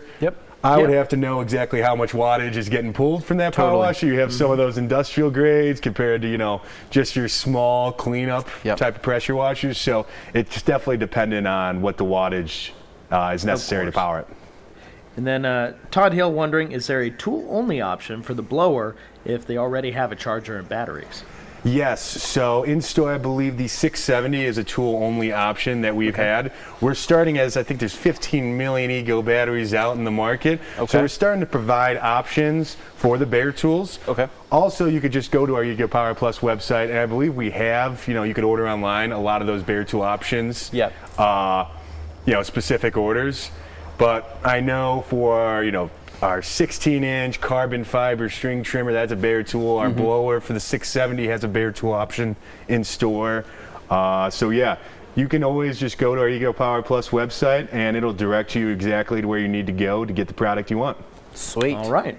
And then opposite end of the spectrum here, I've got Neil White actually asking if you can include a battery with the backpack sprayer. Please, he is very passionate about that. Neil White. I like the fire in you. I like that. So, a great suggestion for this. Right now we don't. It'll just go for $299 bare tool. But I say you get that 880 blower. Backpack sprayer. Yeah, these ones. Okay, gotcha. I say you get that 880 blower along with it. You're going to get the 2 4 amps in there. So you have one for your backpack sprayer, one for your blower, and then you got one charger. It makes sense. It really does. And what's the cost on the backpack sprayer again? $299. $299. Okay, so $299 plus you said about $400 right here, right, for this. So $700. You're spraying, you're blowing, you're having a good time. You have a multi-function tool, and you get 2 batteries. No, I mean, that's excellent. That just makes sense, honestly.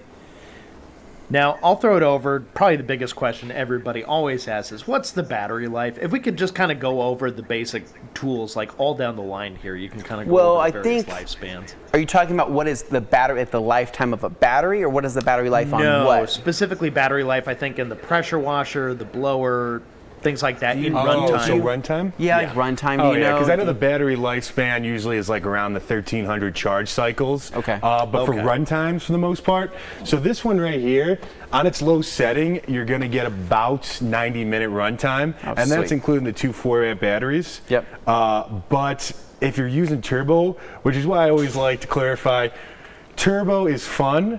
I love using turbo, especially in these demonstrations. But if you want to get the most runtime out of something, pulse it, do it only when it's necessary, because you're going to get enough power just from, pulling the trigger. With turbo, usually I know with the 765, it's around like 15 minutes. So that's probably where I'd say it's going to be around if you just continually press the turbo for the job. But I mean, if you're just doing one car, I say hold on to that turbo, press that lock button for the cruise control, and go to town. Totally. Cool. Nice. And pressure washer though, for that one, it is 30 minutes with a 6-amp on Eco. So also, once you get up into that, turbo section, you're going to be losing a little bit of that runtime. Gotcha. Sweet. Sure. And Wash Me Mobile wants to know the weight of the smaller blower you had there. Probably the one with the readout on top. So so we're talking about this. So the weight of this, I don't know. I mean, I'm pretty. You ballpark it compared to the other blowers people may be familiar with. I don't think it's that heavy. I think it's totally manageable. Like, oh God, this thing is torquey, man. I'd have to double check. Blowing it would make it lighter. Well, actually, if you're blowing it and holding it up, it'll kind of levitate itself. But the tool itself is going to be extremely light. It usually comes down to the battery you put in that. Yep, so if you're looking for a lighter tool, pop it in with a 2.5 amp. If weight's not a problem, pop in a 10 amp. These do come with an Ego strap as well. So if weight's an issue, you do get a strap with our 765 and our 880 blower. Yep. Okay. Cool. And this one, I mean, somebody had to ask, right? Have they touched on the Ego bike back there? All right. So I will. Yeah. I didn't want to spend the whole time. I know it's one of those fan favorite items.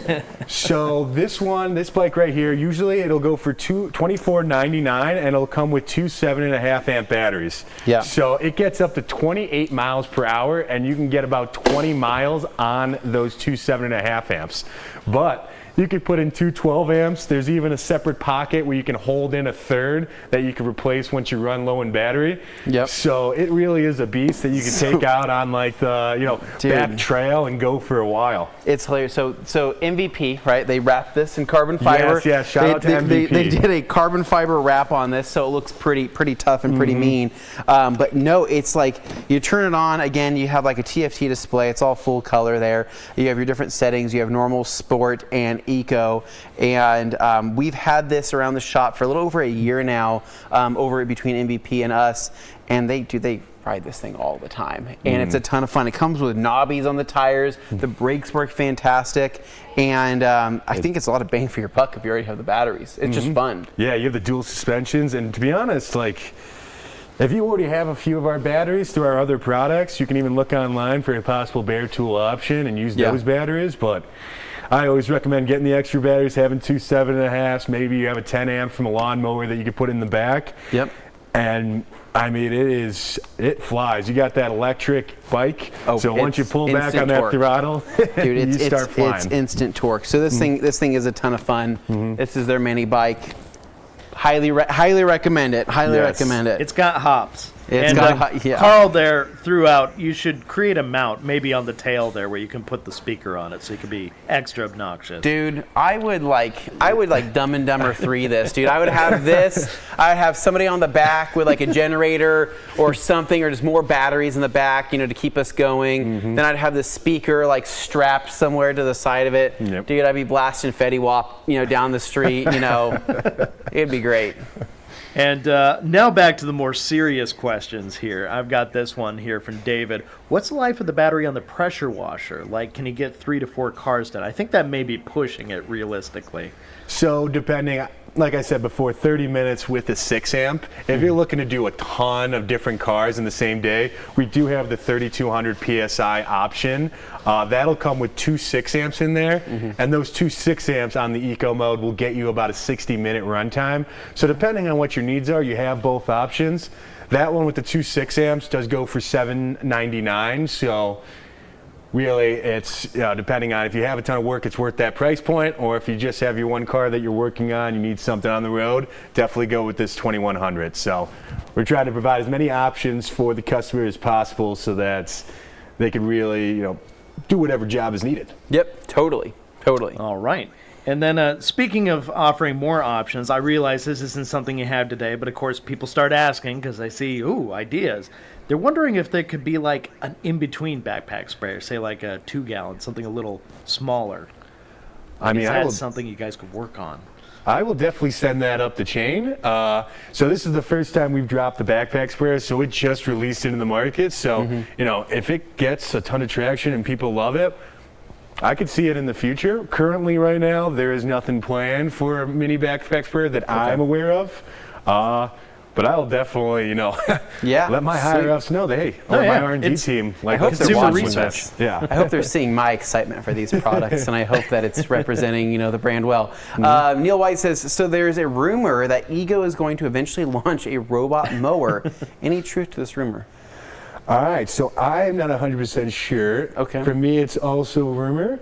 Okay. But to save my product team some, I'm sure the oscillating, misting fan that can be controlled with your phone was a rumor as well. Here we are, 2025, baby. That and this amazing speaker. Again, I love that thing. I always say, look to the horizons and always keep an eye out to see what's coming new because we're dropping something. Yeah. We're dropping many tools each and every year. Yeah. So.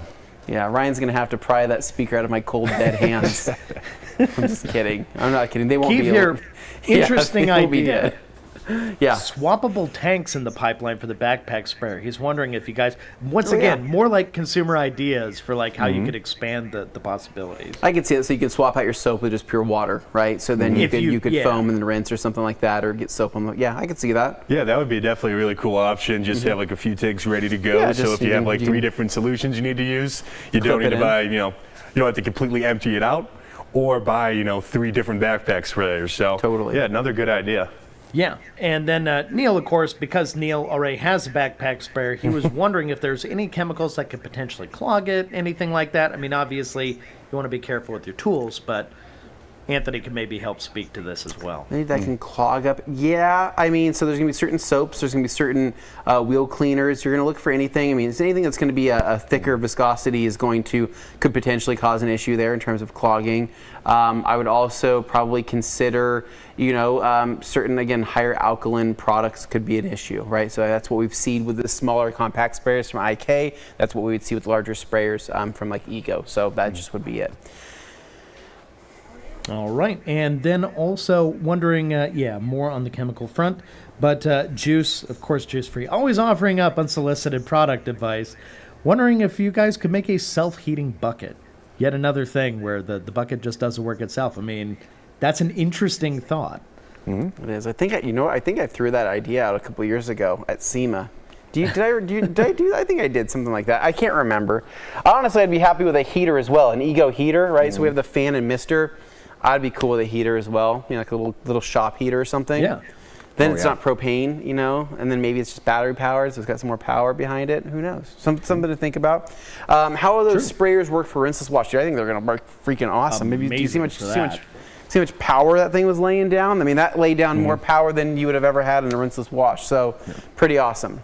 Absolutely. And then I got Quentin here wondering runtime of a shop vac used in the power station. So I guess not using a battery-powered shop vac, but rather one plugged into the power station. Yeah, that comes up with the watts and what type of vac you're going to be using. I always recommend use our Ego 9-gallon one with the batteries if you're already onto the Ego platform. That would work great. And you get a 60-minute runtime on the low setting with that. So with a 5-amp battery too.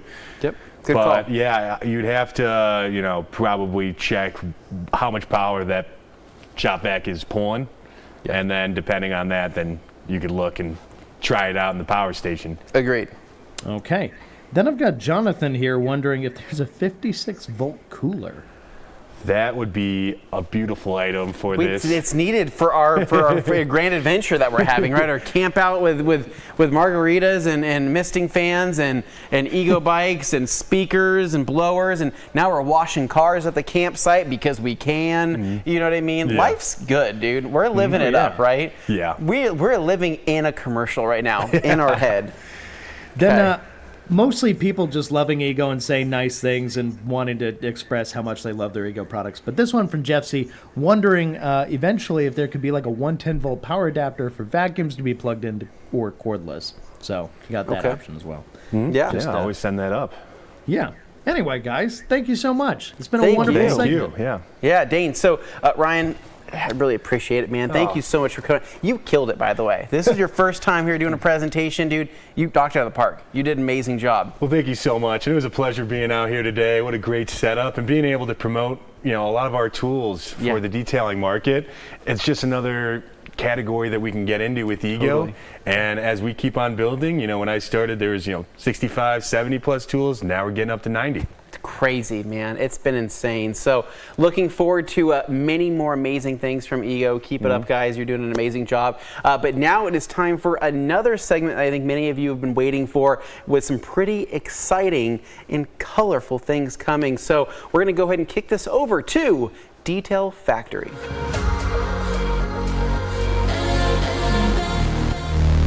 All right, let's go. I'm so excited to be here with Detail Factory today. I think it's fair to say that I'm probably a self-certified biggest fan of Detail Factory brushes. So super excited. As you can see, they've taken away all of my teal brushes. So we learned on the morning show that nothing teal here is safe. And so I'm actually here to show you some new colors and new products today. So I'm gonna show you first, like, the best brush that I think that Detail Factory makes. So my favorite one is the XL tire brush. Sydney. No. Anthony, So my favorite is, sorry, I know. It is your segment, isn't it? And I just barged in here because I heard you speaking nonsense. So this is actually the best tire brush right here. This is perfect, right? So like my 205 50/15 tires that I have in my Honda Civic, this is just ideal. This is the best brush. You're a big boy now. Remember we talked about this a couple months ago. You bought a big truck, no more Civic. I mean, you do still have the Civic, so you're gonna need this, but you're a big boy now. You got some like meat. I do. On those tires out there. But you got to step up to the XL. I could just kind of go in there and just, get it there nice and fine, Bob Ross it. But it'll take all day. It'll take all day. It would take all day. Yeah. So for those big meaty tires, this is what you need. This is it. All right. So are we going to do this? Are we going to battle out about Detail Factory products for this whole segment? Well, here's the deal. You haven't had to wash your tires yet. So you're gonna figure it out, okay, right? So deal. you got some new meat. So. All right, if you don't mind, I would like to join you for this segment because I'm pretty excited about everything new from Detail Factory, and I feel like being brush enthusiasts and people who are pretty passionate about brushes, I think we have a lot to talk about, including some pretty amazing new colors. That's what we're holding right here in our hand, right? So Sydney's got the blue, I got the yellow, and these have some pretty cool names. So this is Avalanche. Yep, Avalanche. And this is Livewire. Livewire. Nice. I'm like, come on, Anthony. So I got it. Super cool. I was actually joking around with Detail Factory and said, what if we took the blue and the yellow, brought it together, and we called it the Fallout? Oh my goodness. Right. It's based on a show, a video game. I don't know if you would have played it. It's like it's kind of a me thing. So all right, anyways, let's bring forward the rest. Yeah, let's bring forward the rest. So we got some great stuff back here. So we have everything in this new. So these are from the Octane line, right? So the Octane line came out last year at TRCMA. It did. And that's where we got the teal brushes, my favorite. So really cool new colors. We've got gray and blue, and then the Livewire in the yellow and black. And of course, the whole line, right? So we have everything. So we have everything from the flag tip wheel face brush. We have the wheel face brush here that we were actually using earlier in one of our washes. And then of course we have the interior brush, which there's actually somebody in the audience who's a pretty big fan of this brush right here. And so we also have the tire scrubbing brush as well. So really this is going to be a full new colorway that's going to be available for the rag company and for Detail Factory. And you're going to be able to find these on Amazon and obviously TRC Retail. But this is going to be a great change of pace, because when Detail Factory first started coming to us and saying, hey, like, we think that people want more colors, people want different colors, we were kind of like, you think so? Like the gray and black's pretty cool, the red and black's pretty cool. And then we launched the Octane line, and what the heck, right? I think more people have bought more brushes than ever before with the new colorways, and the Octane line has been killing it. And so now we're offering more colors. So Sid, between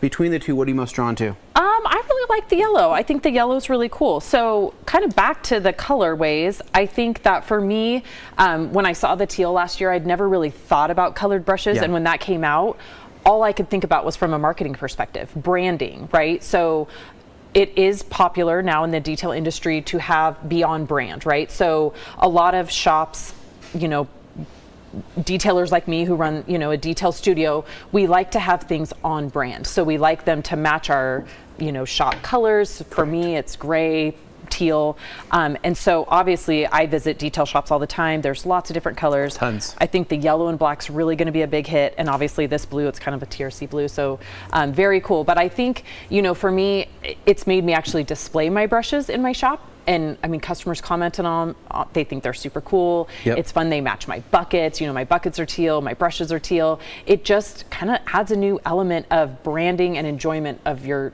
job. So totally. I think there's right when I saw them, I was like, holy cow, I need colored brushes that match my shop. Totally. And I think that, I mean, it kind of adds a nice uniformity to everything. And then also, depending on how you have things colored, you can color code things by the job, right, as well. So, I mean, I'll be honest, like, I have I don't know if I should say this, but I have the brushes for my wife's vehicle. I hope she's not watching this. Those brushes are still good brushes, right? But those brushes get pretty gunked up, right? I mean, they get really dirty. I'm removing a lot of filth off of those things. Right. Whereas my brushes are cleaner. They keep them in really good shape. But like, I like to remember which brushes are which, right? So I kind of have them color coded as being like, hey, these are these brushes. These are for, you know, customer brushes. These are for people at jobs I'm doing, and then these are for my cars, right? And so now you kind of have the ability to color code things no matter what, whether it's, you know, your shop colors, whether it's, you know, now coding it by the job, or really just having a change of pace, right? Maybe you've had brushes now for a year or two and they've gotten worn out, and now you have a kind of a new refresh you can jump into. Exactly. I know one for me that I definitely use the color coding is on the curve balls. The curve balls, you know, I have some that are used for interior. I have some that are used for exterior. I like cleaning wheels with them, and that is a great way to make sure that you're not cross-contaminating. So you can definitely use, you know, that for color coding. Yeah, I love the colors. They add a new element to it, right? And now they are shown in obviously the tri-grip with the rubberized grip, which really helps. So I think it makes them look super cool. So speaking of the tri-grip, so I don't know if many people have tried the tri-grip. Tried the tri-grip. Yeah. So the tri-grip is probably my most preferred in terms of ergonomics and comfort and what feels best in the hands. And so Detail Factory, when they first launched, right, everything was a full plastic mold, right? And it was comfortable and it was perfectly balanced. And they've kind of kept that same balance there, right there at the base of the handle. So if you kind of just lock your finger in right there, you're actually going to see that kind of balance that they have. And no, I did not practice this. This is just how well built these things are. And so they're really balanced. They feel great in the hand. And when you're actually putting that pressure right there between whether it's your ring finger and your middle finger, it's going to feel really good. And so holding this for long periods of time, it's really not going to cause your hands to cramp up if you have arthritis and whatnot. But the tri-grip, dude, I think that these are the ones. These just feel the best. And so the tri-grip's going to come in multiple different colors. We do have it in like just full solid colorways. So whether it be red or gray, but see, even right here, Matthew says, love the tri-grip, way less hand fatigue. Way less. Way less. Because it's a real thing. I mean, if you're holding any other brushes, right? Let's take, for example, the cheaper wooden brushes with the thin wooden handles. They have the red piece of plastic with the black bristles on there. You hold that, man, and you're just like, it's just killing you. Your knuckles are hurting, your hands cramping up. Holding this, I mean, I have no issues holding this for long periods of time, and you can hold it in a multitude of different ways, right? And so I kind of am a big fan of just having it be comfortable and doing it like that, grab it like that, however you want to do it. Well, and let's talk about that for a minute, right? So there is, you can get a range of brushes as far as quality, build, cost, all of that. I think these are my favorite because they're near impossible to destroy, right? So I have lots of different ones, again, using the color coding for different jobs, wheels, interior, leather, glass, different things like that. And I have some of the very first ones. Like I got my very first Detail Factory brushes here at the Rag Company, the orange and blue ones. You guys remember them. I still have those, so they're near impossible to break down, but I just keep finding more and more jobs for them and then, dedicating something to a job. So, especially to not only is the grip great, but the bristles. We've all used the cheap brushes that, might scratch something. These, they remind me of makeup brushes, so I love them. I just want to brush them on my face. The most chemically resistant, bulletproof bristle design, and I'm just gonna say it. There is a lot of people who there's a lot of companies out there, and there's a lot of just manufacturers who have knocked off Detail Factory's designs and their looks and a lot of their effort that they put in.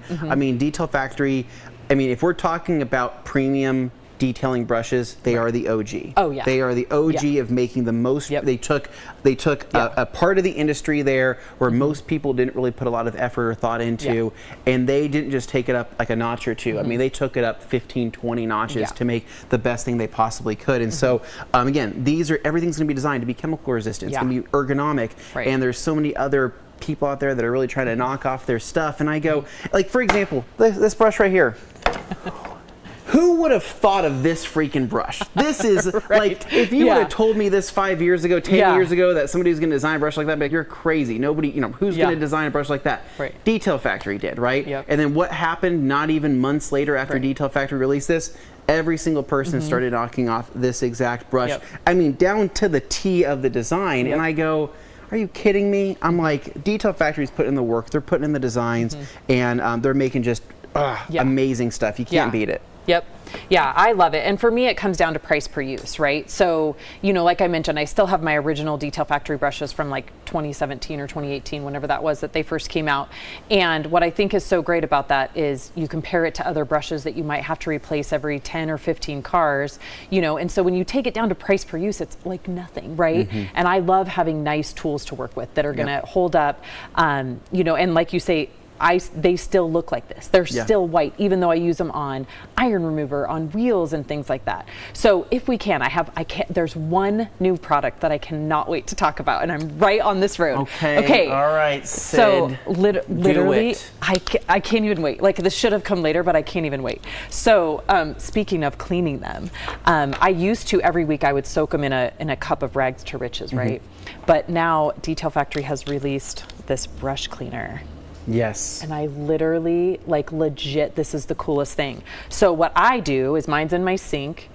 And I put a little bit of cleaner. Sometimes I put Pearl soap. Sometimes I put rags to riches. And when I'm done using my brush, I just twirl it around. It gets down deep in there, cleans all the sand and dirt out of your bristles, and literally, you pull it up and it's white again. I realize this one wasn't dirty, but I promise when you're using it, that's exactly what happens. This is the coolest thing I've ever seen. Literally, I love it. Could we grab, Carson, would you be able to grab us a Detail Factory brush, just a dirty one? Like a dirty one? Like a dirty one, and then Mr. Owen Samuels, would you be able to hand me that bottle of Express right there? Right on the very top shelf to the right, go all the way over to the right. Keep going right there. Thank you very much. We'll take a little bit of that. This is legit the coolest thing. When I saw this, nobody even had to tell me what it was. I was like, oh my gosh, give me that.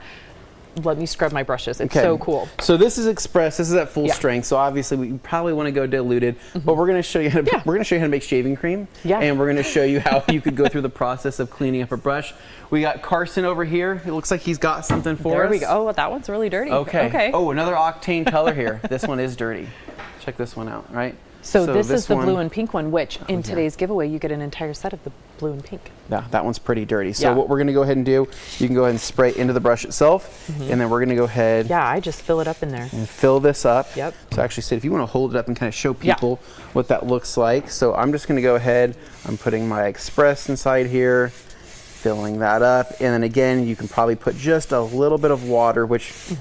Should we put water in this? Would it make sense, or are we just going to send it? Just send it. Okay, we're going to. It's been the theme this week, which is full send. we're just, I say, F it, we're doing it right, live, Carson? right?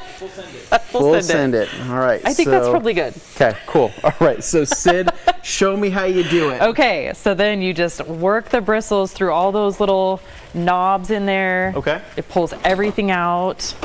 Do we have and I also think it kind of like, not that the bristles really tangle, but what I notice is it just gets up and gets everything cleaned inside, right? Oh, you can see. Look at that foam. That foam is turning Isn't all that crazy? sorts Yeah, of it's like kind of colors. turning pink, whatever the color of those bristles was, right? Yeah. Yeah, I really dig. Okay. So you we really, have you are officially foamed. You officially foamed it up. So now we're going to take that. Yeah. Oh, dude. Isn't that crazy? Look at that. Brand freaking new. Right. And okay, but mind you, this was out of the drawer clean. Right? Yeah. That came out of the drawer as if it had been cleaned. And look at it now.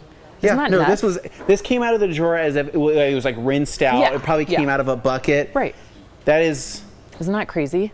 I love it. Brand new. Again, it. so then after this point, you just let it dry, and then you can go ahead and just rinse this out underneath the sink. Yeah. I mean, but look at all of that. I mean, I just leave mine in my sink, and then I just pour a little cleaner in there, scrub everything around. It's so great. That is like the best little cleaner. So for hand brushes, but what's funny is that technically this little cleaner was not designed. It was designed to be used to clean your brushes, but there was actually a better purpose for this. And so Sydney's going to grab these things. So remember last year. We don't have the little one here. Remember last year at TRCMA, the little drill brush came out, right? Because those of us that have had them forever, we kept sticking these inside our drill. We would open up our drill all the way and stick the actual brush in. So Brian came out with the drill brush. So lots of new sizes. Last year, you guys all asked for different sizes. So lots of new sizes. This year, there is 3 sizes with, this is still a synthetic bristle. So I know on the camera, it probably looks like these are the black boar's hair. They are not. They are the synthetic bristle with a flat top. So when you're cleaning a flat surface and you don't want the rounded edge, this is a flat, but it's still the synthetic. So 3 different sizes, the small, medium, large, which I'm going to tell you a story about the large in a minute. And then on the, with the white tip, so the rounded top, we have still the small. These are new this year. So the large and the medium. So here is a great story. A couple weeks ago, I had an FJ Cruiser, and the floors in those are just plastic, right? Yep. And they're generally dirty because they're used for camping. So I could have used a scrub brush or something, but I stuck the large on the drill, sprayed some Express, and just went all along. It was so cool. Yeah. It created so much foam and scrubbed through it all so fast. And I think that's my favorite thing about these bristles is, like you said, they can work with almost any chemical. Yep. And you pair them with the right chemical, and even though these bristles are so soft, they do an incredible amount of scrubbing. Yep. And so literally scrubbed this plastic floor of this entire car in 5 minutes. It was amazing. So love it for that. So this, when this was developed, this was actually developed to clean your drill brush. So that's kind of what it was meant for. And then I was like, well, why can't we clean all the brushes with it? And it's amazing. Truthfully. Yeah. And so this is a super intricate design. I mean, it's I don't know how to describe it. It's almost like, it's like looking down into a they're rose, different shapes and heights, and it has all these different types of agitators. And so really, I mean, where you're going to see the most grime buildup is going to be within, probably going to be within your drill brushes, right? For your drill brushes, those are going to go through everything, right? Yeah. Whereas, more of your handhelds here aren't going to be as much of an issue, but just to kind of show you what this looks like here. So we're going to take this and we're going to go ahead and get our drill. There we go. Back that out. So, other way. There we go. Perfect. There we go. I got it.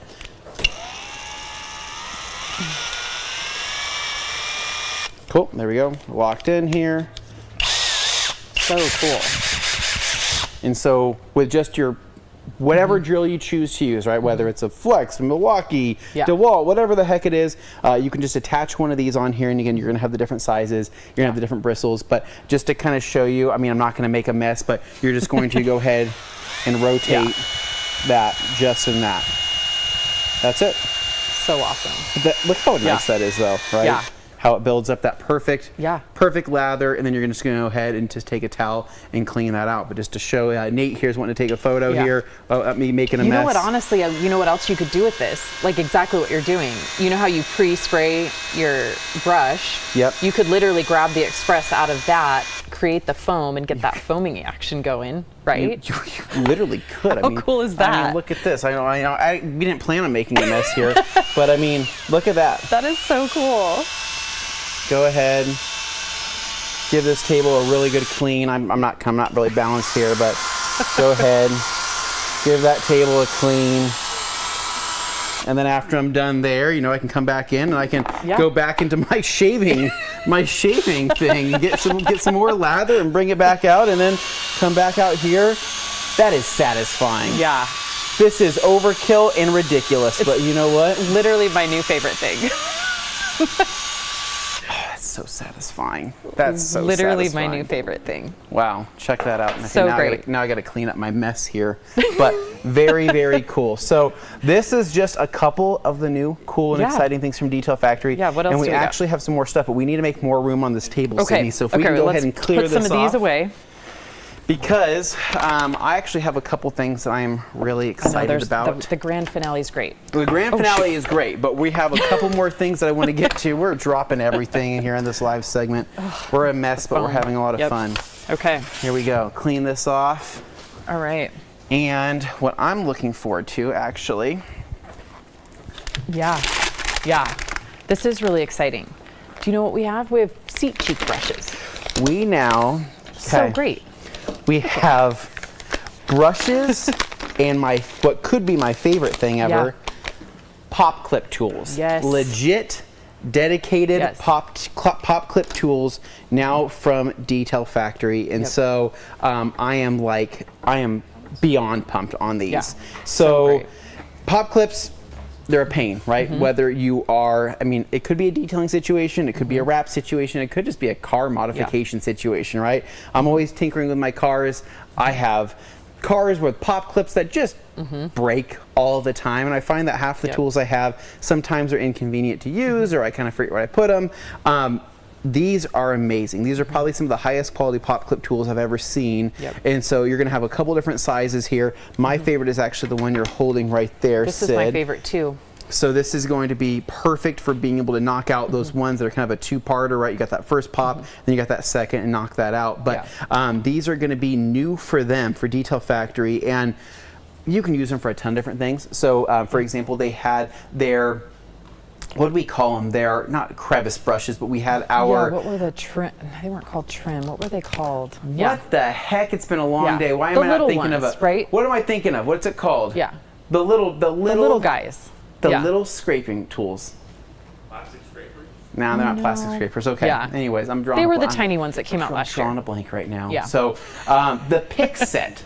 Yes. The Detail Factory pick set. Yes. So those are great. And actually one of them did have kind of a little edge where you can use it to pop clips, but again, it was just a little bit more bendy because of it being more of a rubberization. Yeah. This is going to be nice and rigid, but still have flex to it, and it's going to be safe on plastic, so it's not going to deeply scratch anything or gouge anything. I know there's people behind here have been dealing with plastic pop clips for a little while, and so this is going to be a super useful tool. And I like the way it feels. So have you felt that? Oh yeah, I've used them. So do you know the back has this texture to it where it helps you kind of get a grip. Helps you grip. You know what my favorite thing for this one is you know how you know, details come in and like the carpet will pop out of the trim piece, you know, on the inside, like F-150s, and so I love it. You just kind of push the carpet back in there. Nice. It's great. Yep, totally. Here's the other thing about these though, is notice they are all in separate bags. So you know, you go to like Harbor Freight, you buy the cheap ones, you get like the whole 5-piece set. You only need one. You only need one, right? You need the one you like. And so this is, I think, the greatest thing about these is they come in separate bags, so you get the tools that you want. Yep. Right, the ones you use the most. In front of you, so you have a seam brush here. Yeah. Now what's pretty cool about these, right? Yeah. you know that red press button on your seatbelt, you know, where it says press, and it has all that grime in there, and you just have to take little toothpicks and you have to kind of pick it out, right? Yeah. This is the brush to get into that. Yeah. I call these the seat cheek brushes too. So you know, like where the both side bolsters meet the seat, but you've got to get down in there. So these are so great. You just put them down in there, pull out the sand and dirt. So great. So yeah, I've used these a lot. These are great. And the nice little, I think this is the cool thing about Detail Factory is all the ergonomics are thought about, right? So there's literally the perfect little, what do you call this knuckle part of your thumb? It fits right in there so that you're holding onto it strong. And so they're super comfortable to hold. They have a great grip. It's all ergonomic. They're like, it's so much nicer than just a regular straight handle. Oh, 100%. I mean, like there's just so much thought that goes into this, and I'm also thinking at this looking at this brush, thinking, you know, it's like my car, I have a bunch of cars that have, you know, that plastic panels that come together, and there's just that area that I'm like, I try to get in there, and it's never perfect, right? I can't get in there deep enough because the bristles won't make it. This is gonna do it. This is what's gonna get me there to absolute perfection, right? This is gonna, you know, this is my. I don't know. This is my toothbrush, right? But my better toothbrush. This is better than that. So amazing. So notice in this package, right, there's 2 of them. And so there's one with 1 row of bristles, one with 2 rows.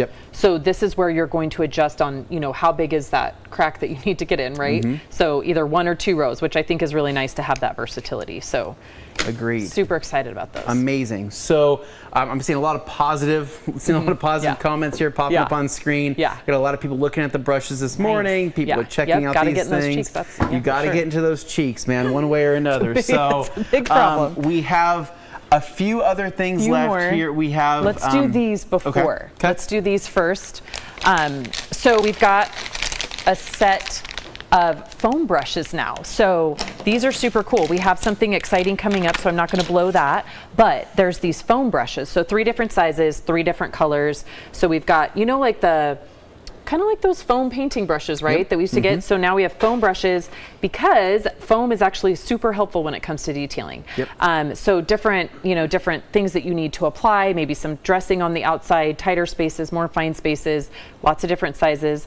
One thing that I've been using this one for that I'm enjoying is spraying a little bit of cleaner on there and dusting out the vents. Works super good. And then, you know, I can think what the vehicle is. I think it's a Tundra that has that little square piece in it, that it's so nice to just be able to like wipe those out. I know what you're talking it's just like a little coin purse inside a Tundra. Well, any one of the coin pieces inside really any vehicle, this is ideal for getting in there because the brush sometimes you kind of can't get it into certain areas. This you can actually kind of force that foam in there. So what these are going to be, because it's foam, right, and it's with their kind of their brush handle. My first thought when I saw this was, okay, what's going to be the price on these? Because it's going to be pretty, you know, it's got to be pretty expensive, right? No, not at all. These are going to actually be extremely affordable because technically the foam, right, it may not last as long as the bristles on a brush, right? So whether it's a cleaner, but where we're really kind of finding this to be one of the best case uses for this foam is actually going to be the solution finish, right?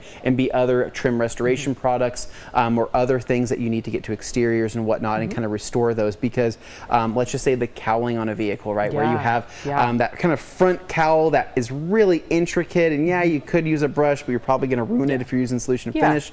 This is going to be great because you have multiple sizes and you can now actually essentially paint on that solution finish up to an edge and you can actually run that edge and make it to where that application is perfect without any overdoing it or getting it on paint.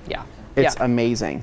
So super excited about these. These are one of those things that you can like be creative with for what job it helps you. You know, when I first saw them too, I was kind of like, we'll see how that goes. But I think, you know, I've had them for a couple weeks during the testing phase, and I think there's quite a bit of things that I've actually grabbed them and used them for. So I'm super excited about them. So one thing I want to try out, and I don't know if you've had a chance to try it out, but so you know how Coach Kimmy has their Goof product, right? It's going to be their matte restoration product. I've been thinking, if I saturate this in goof, because I don't like the way that microfiber feels when I'm running it across like a WeatherTech floor mat or like a rubber mat. It just kind of it raises my hair. It feels a little weird, right? Yeah. Especially when I'm applying something. So I was thinking, okay, so if I apply goof onto this, right, and literally brush on that restoration product after I've deeply cleaned it, that's got to feel pretty good, right? Yeah. Has to. Yeah, you would think. I think. Yeah. You know what, another theory. thing that I use this one for is, you know, on the backs of SUVs where they have the seat, the car seat clip, you know, and you can never get up underneath the lock bar. Yep. This, you put the, totally get in there. you put your dressing on there, go up there, get up in that crack. 100%, because what's going to happen too is not only are you going to be able to clean something, you're actually going to be able to pull a lot of that grime out, because the sponge is going to be something that's going to be able to absorb that and pull that. Whereas sometimes with a brush, you may be moving it around. Right, and you don't get like an even finish, you know, and so it's the sponge is great. I love it. My mind, I'm like, it's going all. Actually, fun fact, I saw these for the first time, you know, a little while back, and I remember being like, oh my gosh, this could be used for this and this and this and this, and we were like, okay, well, I think that's what's the beauty of these particular brushes, that you can get creative, you can get imaginative. So, all right, so we've covered these. I'm looking forward to these. I think you're actually probably going to use these soon, right? Maybe something like that. You might steal one. So. Sid, what else do we have? Oh my gosh, there's something I'm so excited about. I almost can't even control. So I have to move these over. I am equally excited about this. I'm literally so excited about it. Okay. Set these over here. Oh, I'm dropping them. I don't know. They're going into my pockets. What's happening? Okay. So I'm so excited about this. Literally so excited. So what do we have? I'm gonna give you the honors to explain what this is. Okay. So. This is going to be Detail Factory's new, essentially dirt protector, right? This is going to be their new bucket guard, which is going to prevent that dirt from coming back up into your wash media. And it's not just that. There's been some other really cool things that we've like literally just added to this design over the last month to make this what could be the best protector from dirt in your bucket. And so I'll pull this out and just kind of show you guys what this looks like here. And so pulling this out here, check this out. So this is going to be their own unique design, which has been proven to be extremely successful in preventing that dirt, preventing that sand, preventing a lot of that grit from getting back into your wash media. And it's super unique. I've not seen anything like this. And when they first presented this to us, I go, holy crap, you guys absolutely knocked it out of the park. And so one of the coolest things about this is actually going to be the accessory attachments for this, along with just its overall functionality. And so Detail Factory has added their own branding into it, so this is definitely going to be their design. There's no dismissing that, there's no denying it. But what's really cool is that this is going to be a one-way design as well, right? So obviously once the what type of any contaminants go below this, they are not coming back up. They are staying below this guard here, which is just absolutely amazing. And so definitely a one-way design there. But what's cool is that you're going to have detachable feet. So you're going to be able to come over here and remove these feet as needed. I don't want to yank too hard. There we go. And we can actually pull off those legs right there. And each one of these legs is going to have their own branded rubberized Detail Factory guard right there. And so that's going to be able to sit down into that bucket and lock itself in place. And then you can go ahead and replace these or just put them back in and just leave them in. And once they're on, they're on. But what was really cool, this literally happened like 2 weeks ago. I don't even know how it all came together. So and it's why we have to wait a little bit. And it's why we have to wait a little bit. Just a month though, just 30, So when we're sitting there, we're down with Detail Factory, we're like, this is amazing. Like the design of this, it looks amazing. The functionality of it's amazing. But like, what makes a guard different from another, right? And seeing the fact that they had some accessory attachments on here, how could we make this better? And one of the biggest problems when it comes to using a guard like this, right, is yes, it falls out of the bucket when you tip it over. That's always annoying. We hate when that happens. The other thing is, what do you do with the muck and the grime that sits below the guard there when you leave the bucket, right? It dries up. We have a wash mitt that's deep down inside the bucket that we know is kind of not drying properly because it doesn't have enough ventilation.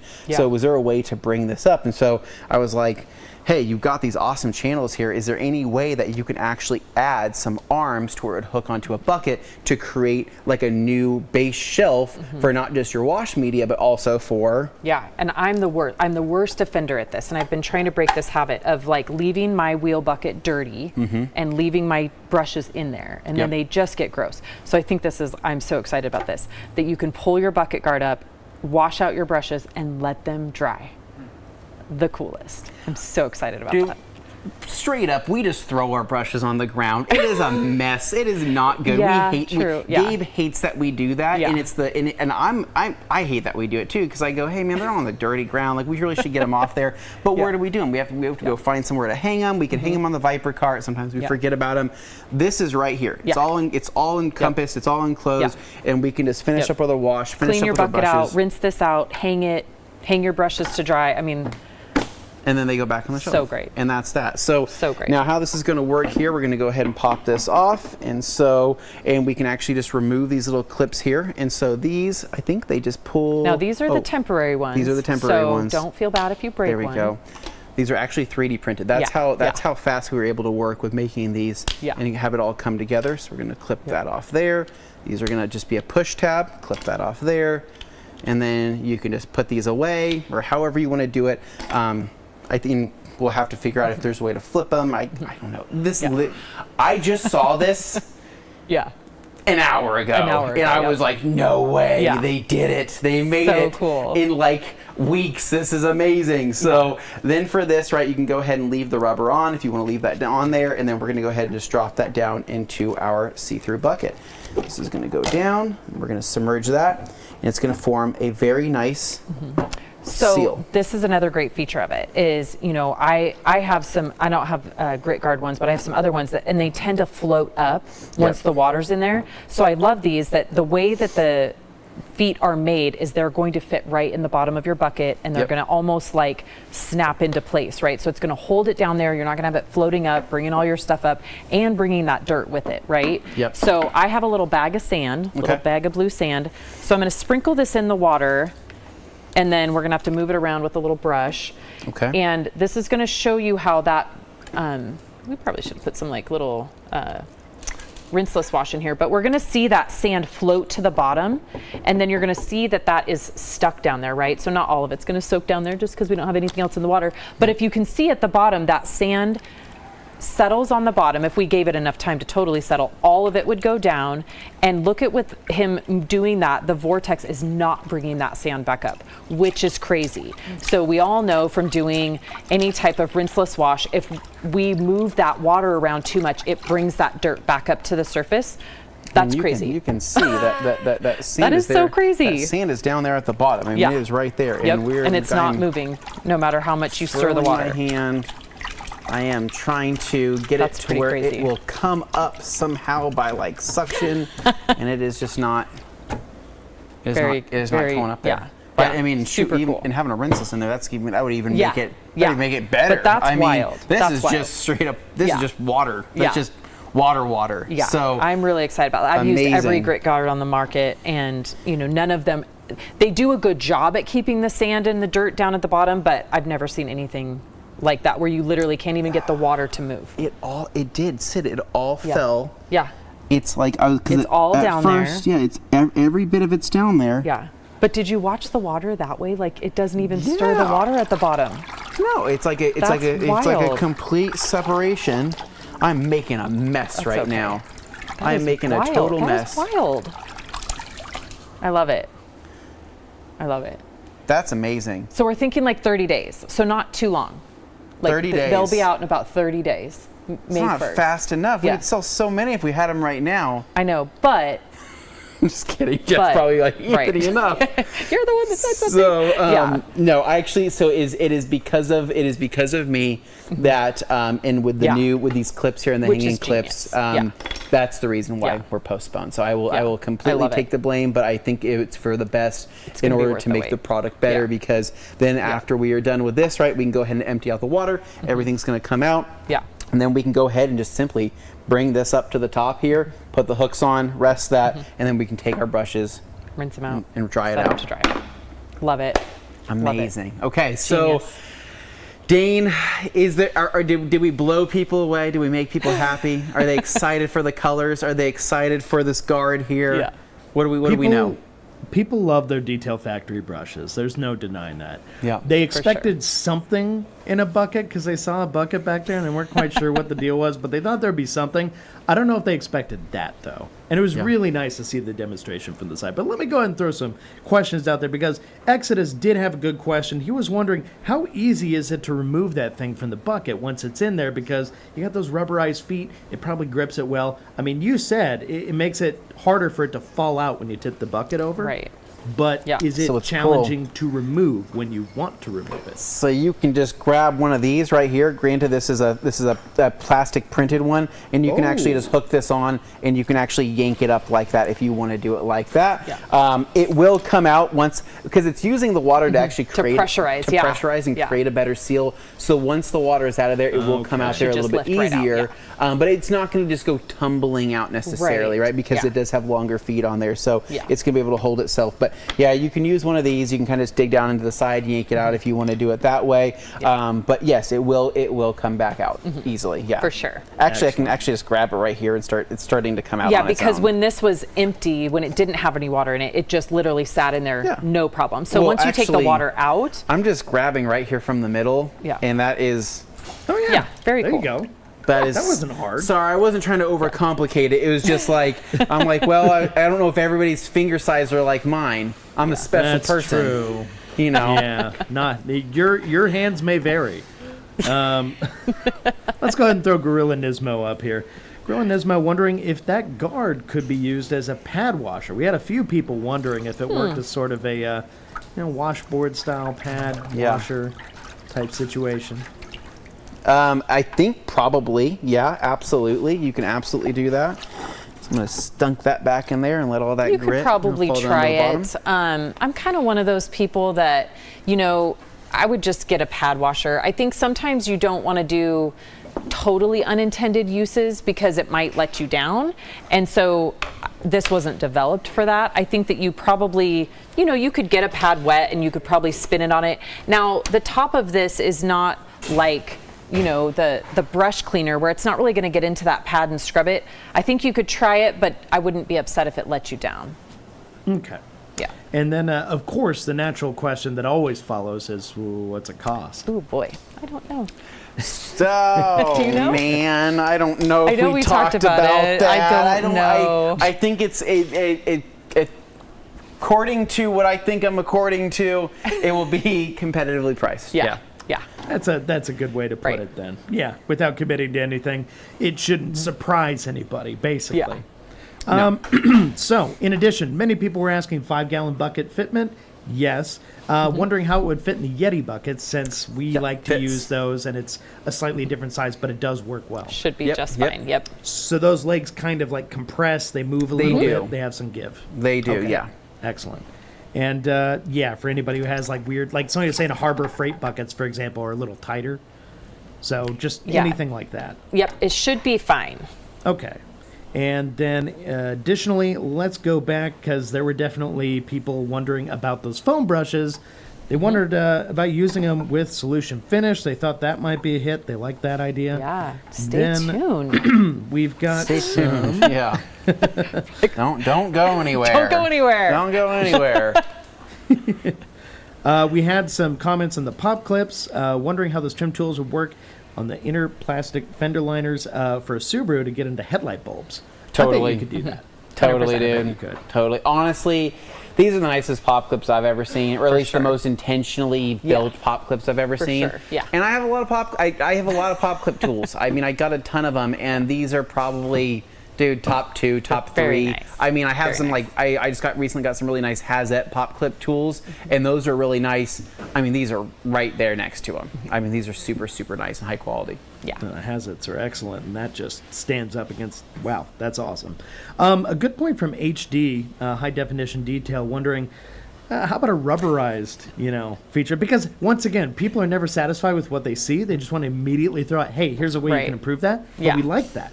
A little constructive feedback. So, what's fun, though, on this? What's fun is that last year you guys asked for a bunch of stuff, and And here we are, man. Here we Yeah. are. So Yeah. not a bad suggestion. Yeah, It's proof that it works. Totally. I think, and I even told them too. I mean, if we can go with like a longer, trim tool would be really cool as well, since those are really useful. Yeah. But really, just actually make them different colors, right? Because my big thing is when I'm looking for a pop clip tool, I'm looking for something that's yellow or like light blue or like red or something like that. So make it easy to find, and I think that would be nice as well. Yeah. They're like 10 millimeters, Right. They disappear if you don't pay attention. Yeah, 100%. Normal mechanic stuff. Enthusiast saying, any plans for a boar's hair tri-grip? I don't. I've heard some chatter around it. I don't know that there's a solid solution on it yet. I know they're not being made yet. So, yeah, we'll have to get back to you on that. Yep. Yeah, there were a few comments about that one, so I do think that's worth examining. Yeah, we do like the boar's hair. Yeah. Travis Aldridge wondering, what is the best brush for applying tire and trim dressing? Oh my gosh, can I tell you what my new favorite one is? Do you know? Is it the boar's hair? It's the Screwball. The Screwball, yeah. The Screwball is absolutely an amazing tire dressing brush. Love it.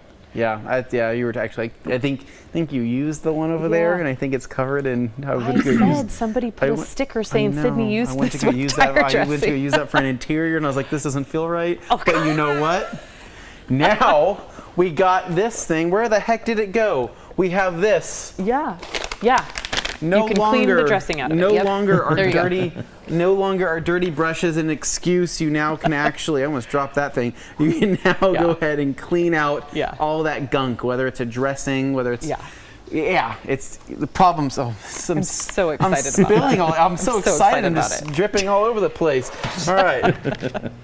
Hector wondering when all this stuff is going to come to market. Perfectly reasonable question. So I think everything is ready except for the bucket guard. So that is about 30 days out roughly, but I think everything else it's either here or on its way here, right? Yes. Yeah. Okay. Well, why did that sound so pained, Anthony?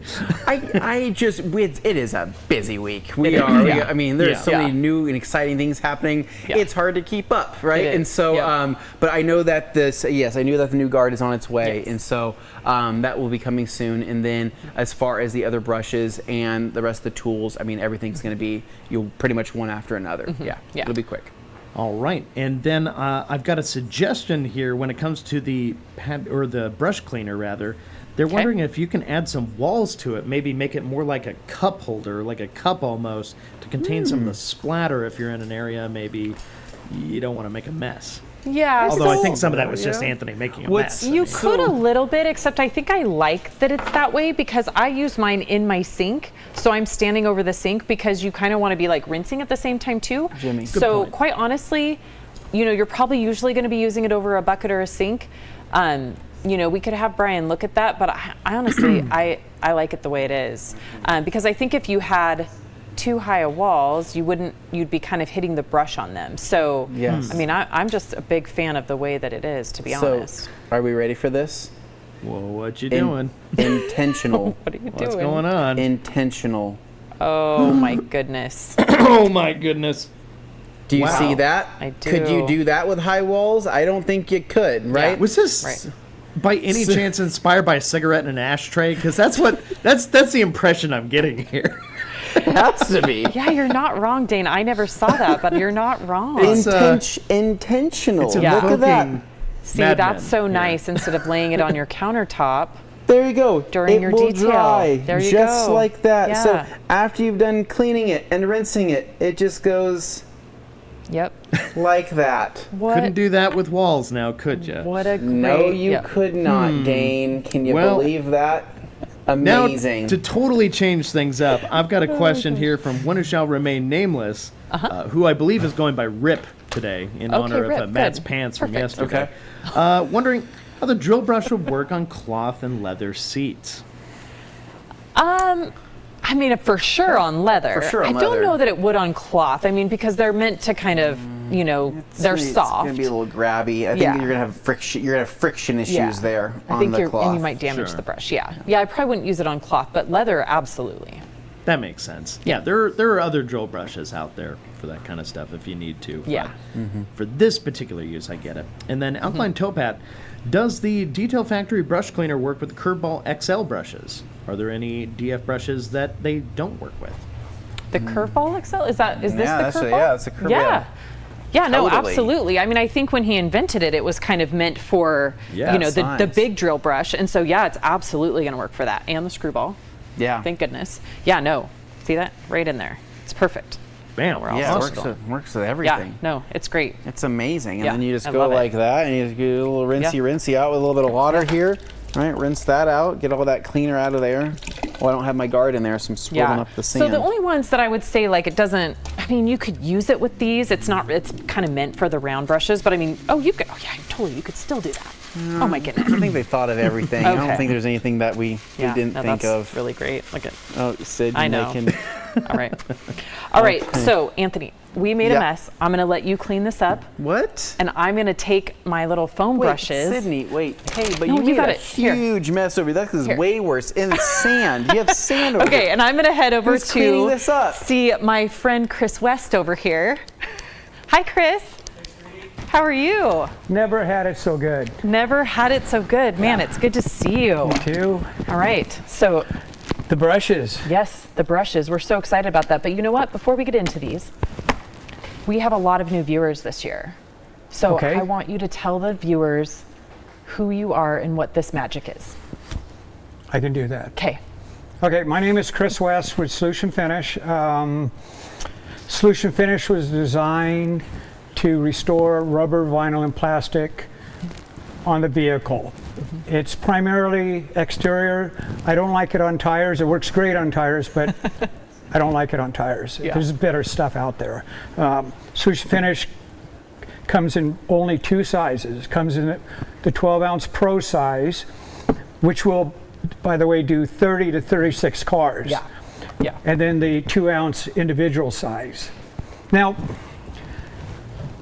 you can buy other trim dressings, but there's two things. One, a 16-ounce bottle will do 3 cars, and it will last 7 days, if you're lucky. 14 days a miracle. The thing about Solution Finish is, one, a little bit goes a long, long way. Yeah.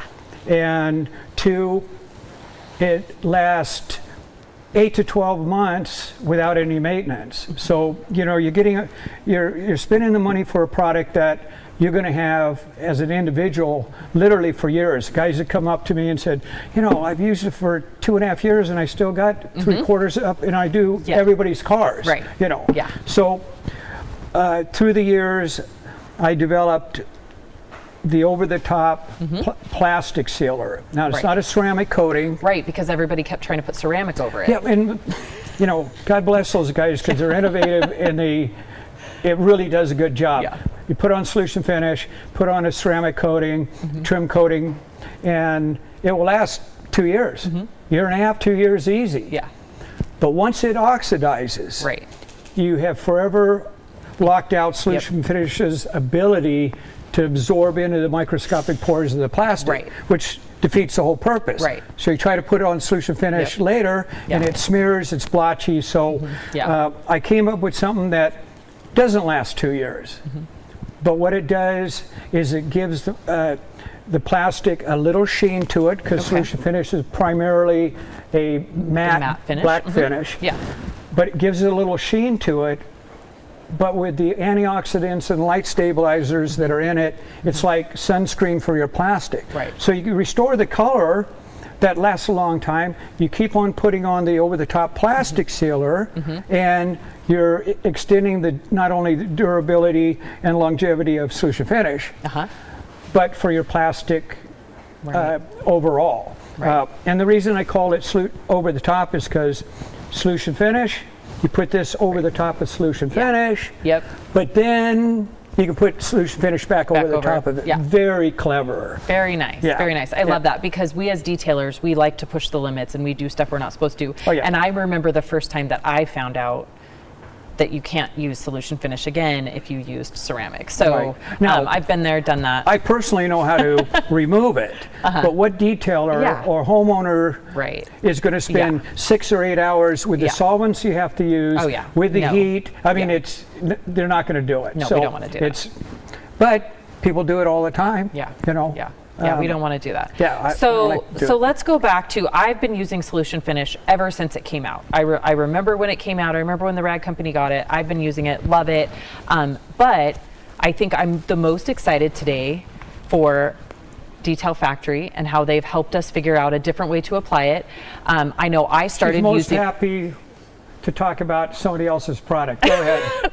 No, I'm listening. no, No, I know. we're getting there. Stay I with know we me. are. Okay, so when I first started applying this, I would use these microfiber applicators, which totally work, right? They totally work. On the car behind us, we've got nice big fenders. We can absolutely use something like this. But when it came down to like maybe this parts around the mirror, the cowling, I would make a mess with The this. grills, yeah, all of that. Yes, the grills, I would make a mess with it. So I love having the right tool for the right job. So Solution Finish, we know that's the right product. Now we just need to pair it with the right tool. So, and there's lots of different ones out there. You can be creative, but man, I'm excited. He was talking about I'm excited. bringing these out and that they were coming out, and I was as excited as you are. Yeah. You know, and it comes in 3 different colors, 3 different sizes. Yeah. Of course, the preferred is black. Yeah. Black tip, black handle. But you're going to find. Hang on. That's my hearing aid. Yeah. Do you hear it? I don't hear it. What? Yeah, no, I'm good. So anyway, this is very cool, and I'm going to start making this as part of my detailing complete kit. Yeah. You know, Yeah. I have the little, real cheap foam brushes, a little stick handle. Right. But this just makes it quality, reusable. Right. Yes, you and know. going back to the ergonomics, right? We talked about the stick handles, and so I remember when I would do, several parts on a car, my hand would get fatigued from that. And so this, I'm so excited about this. Yeah, these are perfect. And you reuse these. Like, you don't, just because you used it on one car, and that was always the way I was with these. I would keep my microfiber applicators, right? And just reuse them with the solution finish, but they were dedicated. So these, I will be dedicating, certain ones, one of each size, and I'll just stick them in a Ziploc and save them. And a pro tip, even with a microfiber sponge applicator, you apply solution finish, take it, put it in a Ziploc bag, and I see a lot of guys, they leave it in their glove compartment, they'll take it out, not put anything else back on it, but just freshen up their plastic with previously used microfiber. Same thing with this. Once you're done with it, you use a 70-90% alcohol, squeeze it out. If you put it in a Ziploc bag, it's going to extend the life of the foam and the use. You don't want solution finish to dry on this, but the alcohol, even surface prep, that kind of thing, dissolve it, make it good. Yeah, so let's talk about this car real quick, and then we're going to show you guys the demo. We're going to show how the product works and how we utilize these brushes. So first we have this, what is this, a Echo? Toyota Echo, right? You would think I would know this. We watched it on a Actually, there's Q&A. a story about this car, right? There is a story. Okay. So this is a rag company employee's car, and so if you guys have watched the recent lives and Q&As that we've had, we've been trying to clean this car up for this employee. And so we got new hubcaps, we did an interior detail, we got new floor mats, we polished the paint. There's some issues on the paint, but you know what? This is one of those cars where the employee doesn't want to buy a new car. This is her commuter car. She drives it to work every day, and she just wanted it to feel and look a little bit better. So this is kind of the last. We've been prepping for this moment. So let's talk about what is the best car to put these on? Is it a 2024 Tundra? Is it what? A 2024 Tundra. Is that the best use of solution finish? Okay. No. No. Right.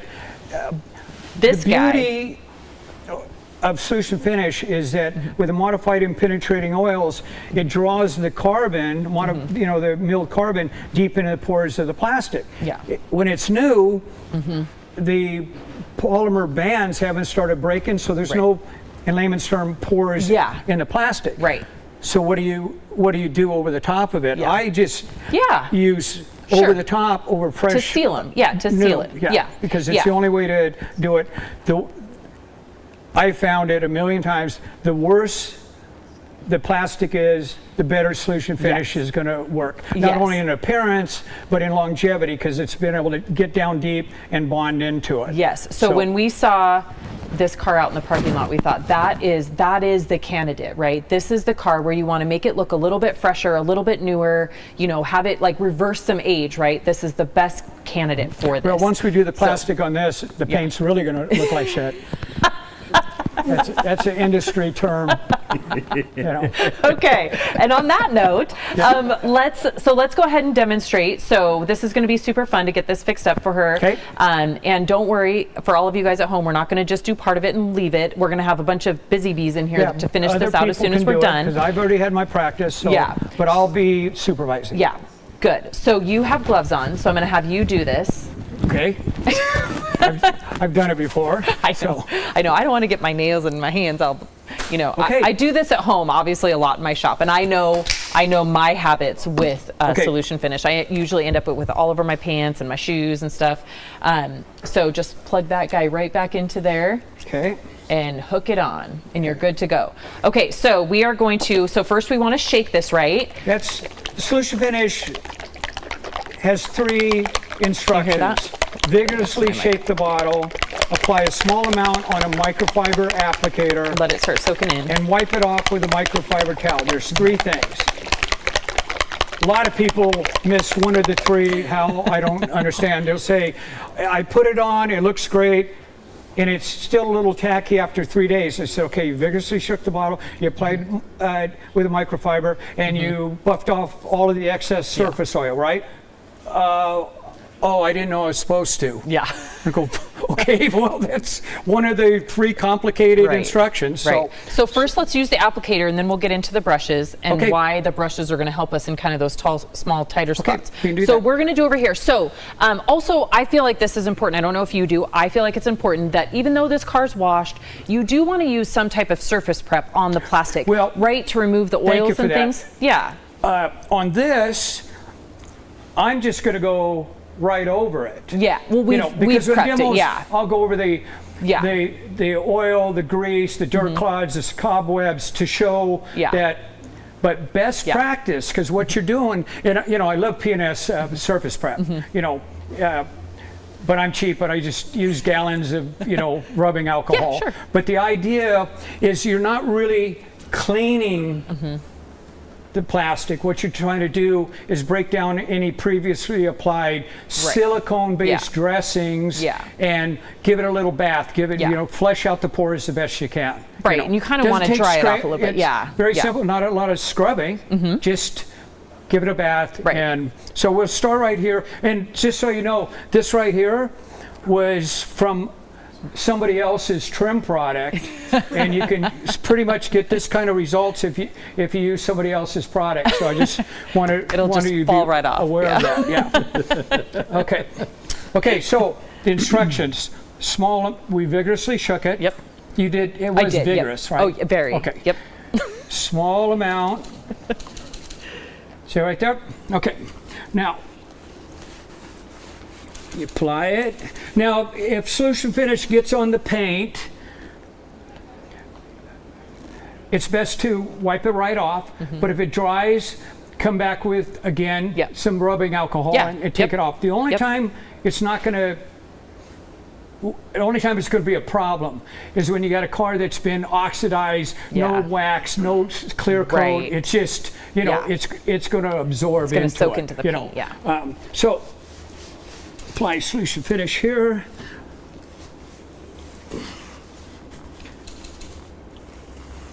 Now I don't know if you can tell in the camera but it looks a little different than it did previously. If you squint, can you see it? Yep, I see it. I see it. It's kind of black versus gray. Step 3, wipe off the surface oil, because we want it to be a dry matte finish. We don't want it. It's not going to give you the wet look shine, but we want it to be able to look natural. You know, when you see these cars with you know, it's wet and greasy. I mean, it's not very natural, you know, and then they put all that on their tires. I mean, we know what tires look like. It doesn't have to look like it just went through a puddle, you know. So,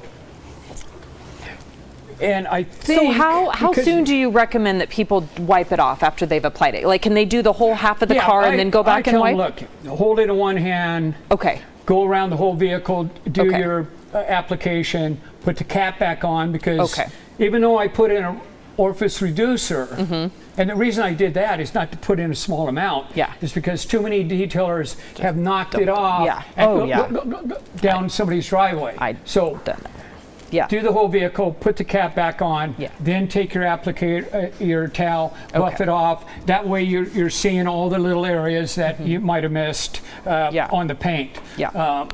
And that's important. I mean, you don't, I mean, one guy knocked down a bottle on the hood doing a demo before and after, and he said, well, I guess we're showing how solution finish comes off a paint.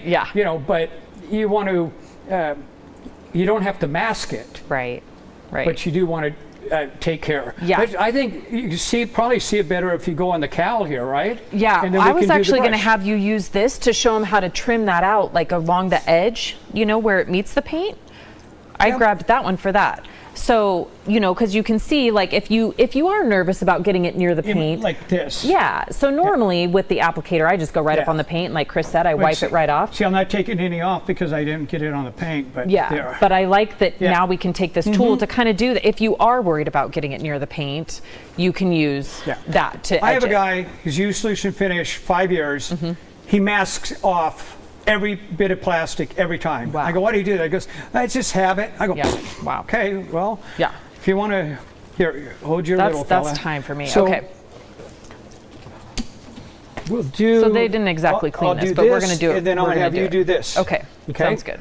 Back to small amount. So cowlings are usually the worst. Like, I have not met too many vehicles that didn't need the cowling restored, right? Yeah, the cowls, the window cowls are always the problem. You know, they got slats in it, they got vents in it, they got, you know, louvers. So they sit in the sun. I think they get this. If I was doing it, I'd go right over the top of this. I'd turn my sponge over and dip it. And then you can show them how you cut the edges.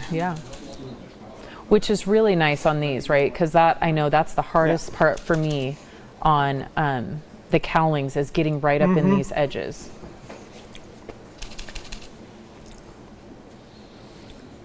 Yeah, that's so nice. It makes you feel like an artist. And with Solution Finish, more is not better. You know, if you do your whole vehicle, put the cap back on, take your towel, and it is totally black, then you're wiping, you're losing. Everything that's on the towel is how much you're losing. So when you apply it, put on a small amount, apply it to the part, keep on going until nothing else is going on the part. Then re-dip it, you know, and that way you're not only saving Solution Finish, but you're not just wasting time and effort that you don't need to. See? Yeah, this is nice because you can kind of get it down into the inside of those holes. And it's soft enough to be able to do that. Squish it down in there. Yeah, that's super handy. See, and like on an avalanche, which is kind of the poster child for Solution Finish. But the thing that people don't understand with the avalanches is the plastic on it is made by 6 different manufacturers. You got the quarter panel, the cab extension, the running boards, bumpers. It's made by, so the polymers and release agents are a little different. That's why you see one. And all the plastic seems to be in various stages of oxidation. You know, some has tiger stripes. The little back cap is made of really good plastic. See, plastic doesn't oxidize. It's the impurities and the additives in the plastic that actually oxidize, break down, and start degenerating the plastic. So once those bands start popping, you can't stop it. But if you maintain the vehicle, and maintain it, part of it is wiping down the plastic from road dust. You have the different petroleum products and the oils that get up on your plastic, and that accelerates the oxidation process. Yeah. Yep. So with Solution Finish and its UV protection, you keep on applying it at the right intervals, and your plastic's never going to look worse than it did when you started applying it.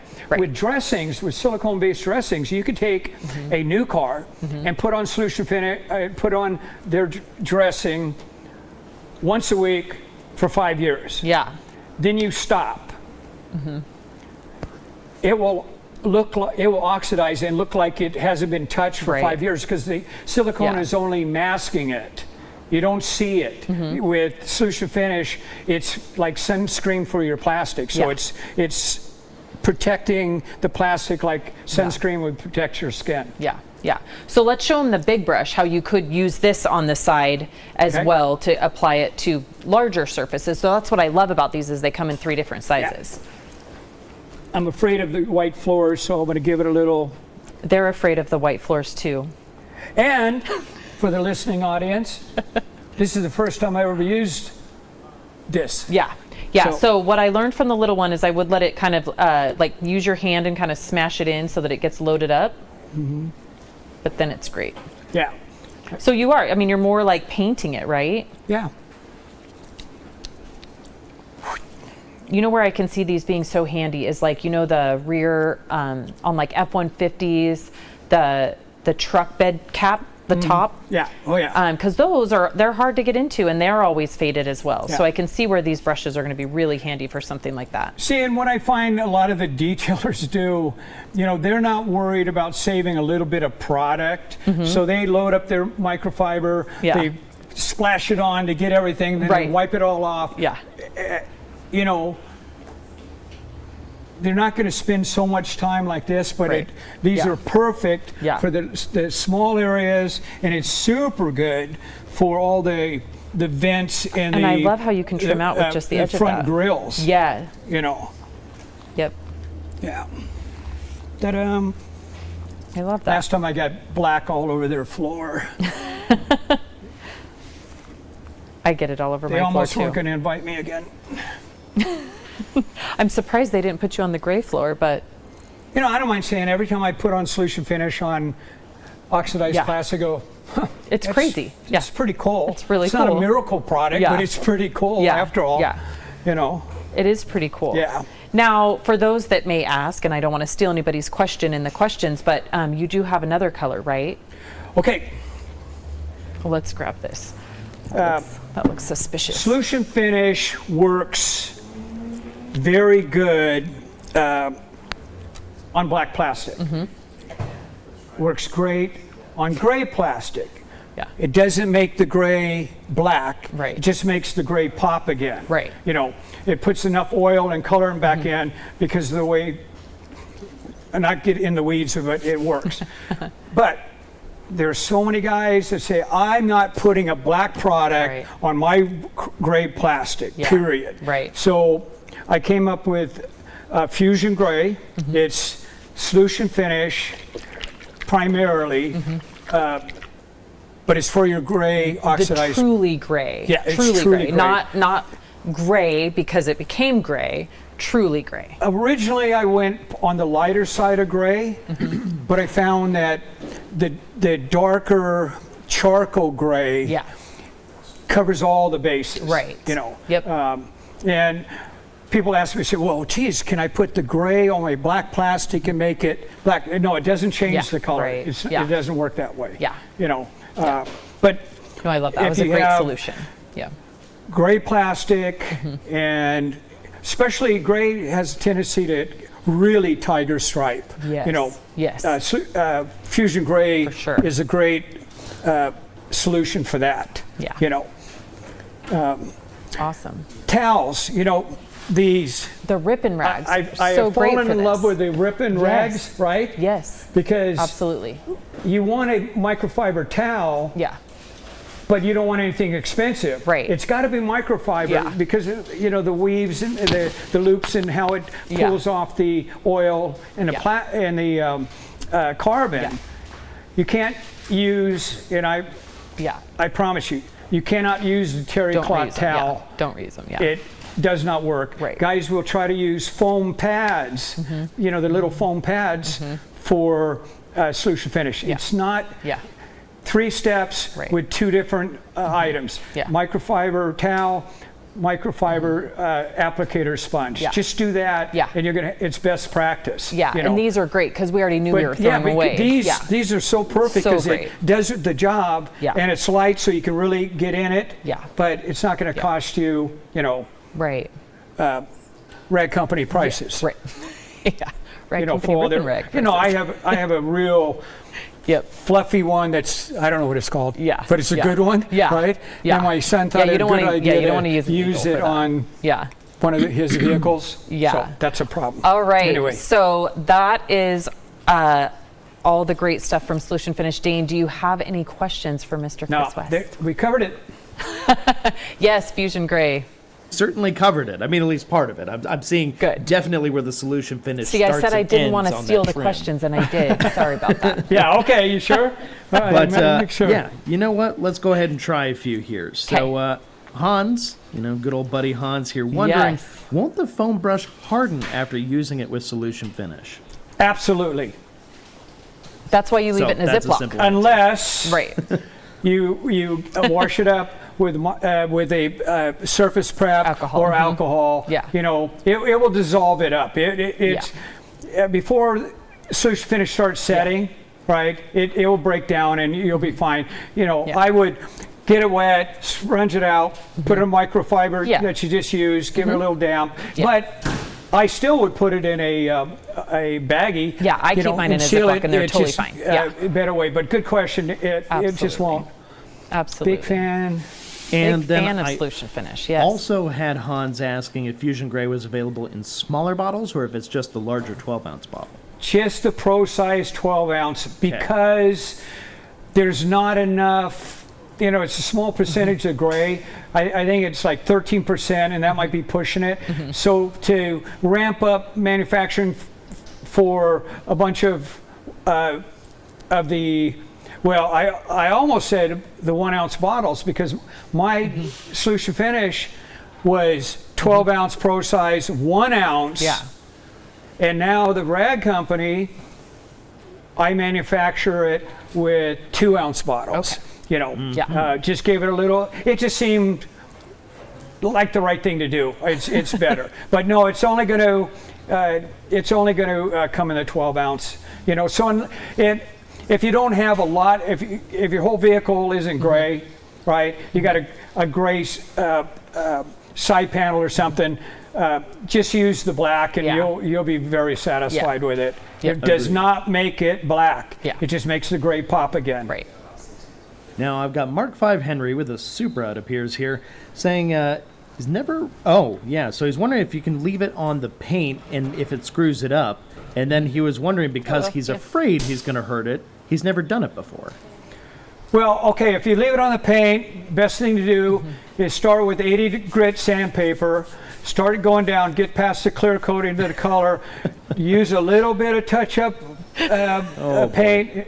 No, you know what? No, it comes no, off. don't do that. Your fear is universal. Even guys that know that it won't stain the paint, they still want to mask it off.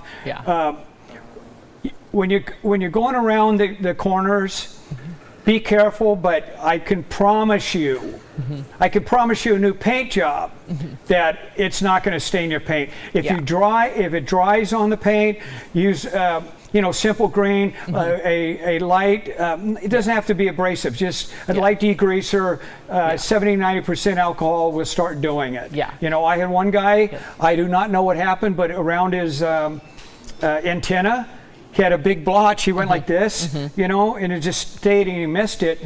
And it took effort to get it back, but it didn't stain the paint after we broke it all down. So. Nope, very helpful. And then he followed up because I believe he has a ceramic coated car, so he's wondering if there's any chance that could hurt it, say it got on there on the painted surface. Oh no, it's going to wipe right off. Yeah. Actually, it's better. Yeah. Because when you have a good clear coat, you got a good wax barrier, you got in fact, that's why I came up with over the top, is because solution finish won't affect it. It won't get past it, you know. So, you know, you're going to be totally good. And good job on getting it coated, because that's the way to go. Yep. All right, and then I've got, let's see, TNT detailing. How much and how long does it have to set before you can wash your vehicle again? Great question. So how long till they can wash it? Well, you mean... So if we fully apply it... Wash it again? Yeah, so if we fully apply it to this car today, how long till she can wash it after we fully apply it? Or get it wet? Yeah, so let's say rain, and then let's go to wash with soap. We're in Boise, Idaho right now, and there's like a blizzard outside. It's like friggin' 40 degrees or some crazy thing. It's freezing. But normal room temperature, 4 to 6 hours. Okay. Rule of thumb, wait as long as possible. I got guys that do it in their garage and they pull right out, and it's sprinkling, it's raining, and they go, no, it doesn't wash it off. It just puts little spots, little light colored spots in it, you know, acid rain, climate change. So you can just wait as long as possible. But rule of thumb, room temperature, 6 hours, and you should be fine. And it also depends on how thoroughly you buffed off the excess. Right. You know, if you really spend some time on it and it's dry to the touch and you wait 4 hours, you're going to be fine. Yep.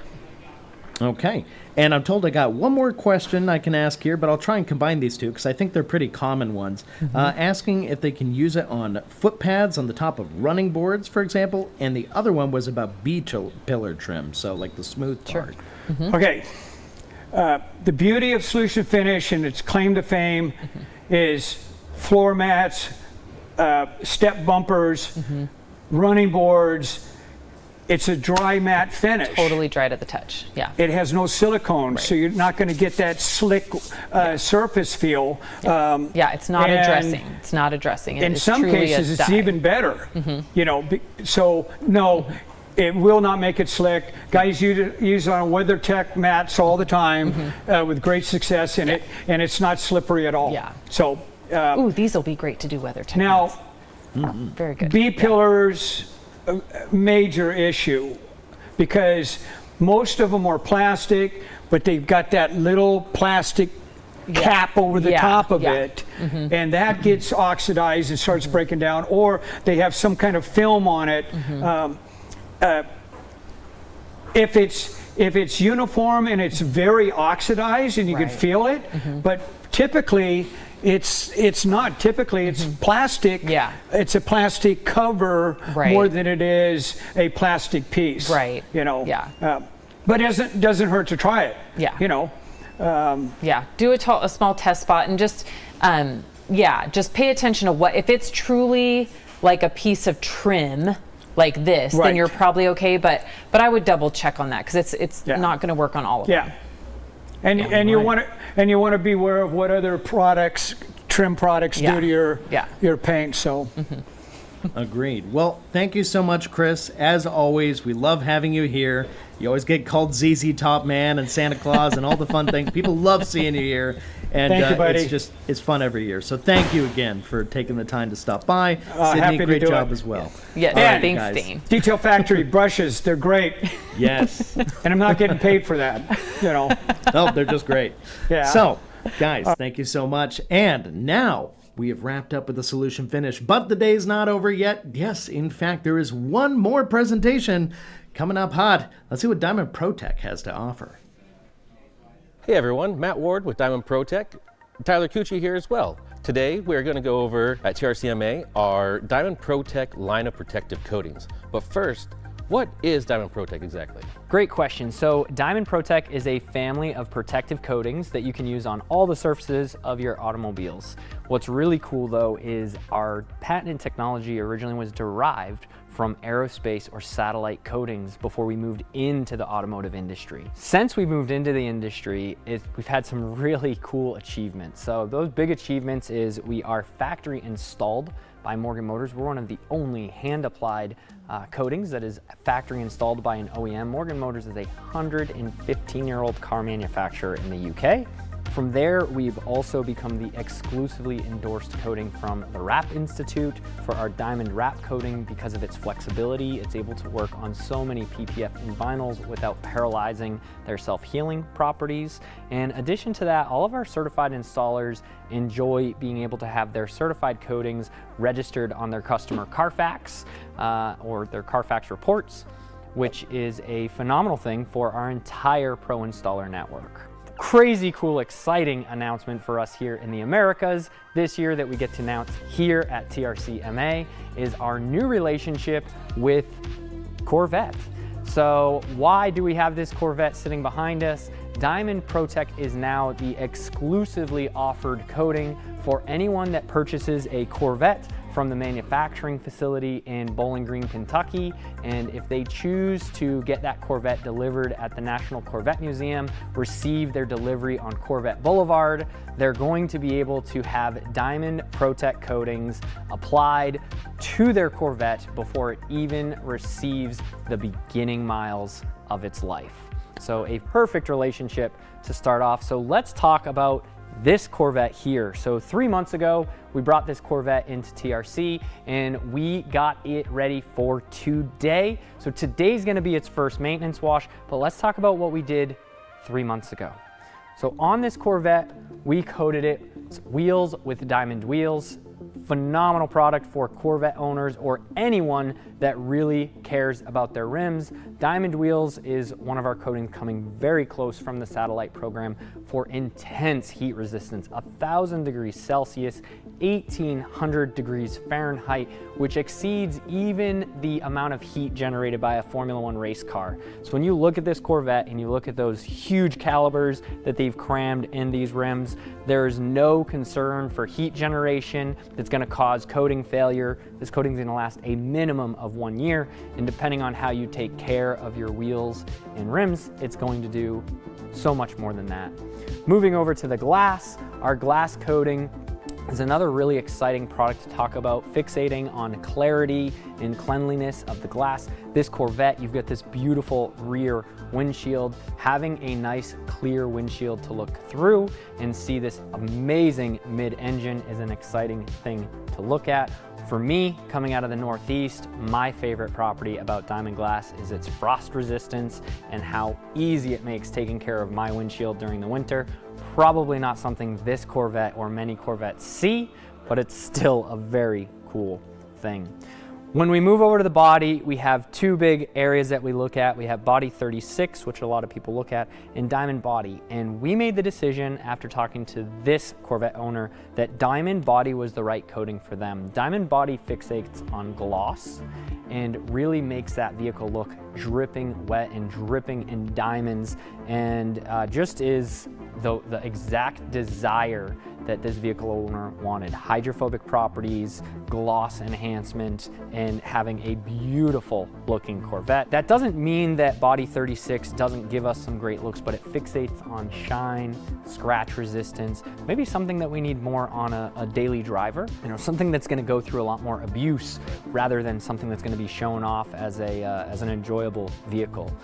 Moving on, we've got our leather and our interior. We use both of these products on this Corvette. Diamond leather is a phenomenal product that can be used on both synthetics and natural leathers. It's a permeable coating, so on your natural leathers, you can still use your favorite saddle conditioners or other leather conditioners. We're one of few manufacturers in the world that has a coating that can be applied to natural leathers. And last but not least is our interior. Diamond interior gives a phenomenal anti-static property to your interiors, some gloss enhancement and enrichment of your interior plastics. So we've used this on the dashboard, we've used this on our interior plastics, all your doors, And this Corvette owner actually has a little guy, a little kid. So what this is going to do in that passenger seat is make sure we don't get any fingerprints and smudge marks for those little people. Let's talk about a few things that we used 3 months ago. So we used Diamond Revive 3 months ago in order to prepare this vehicle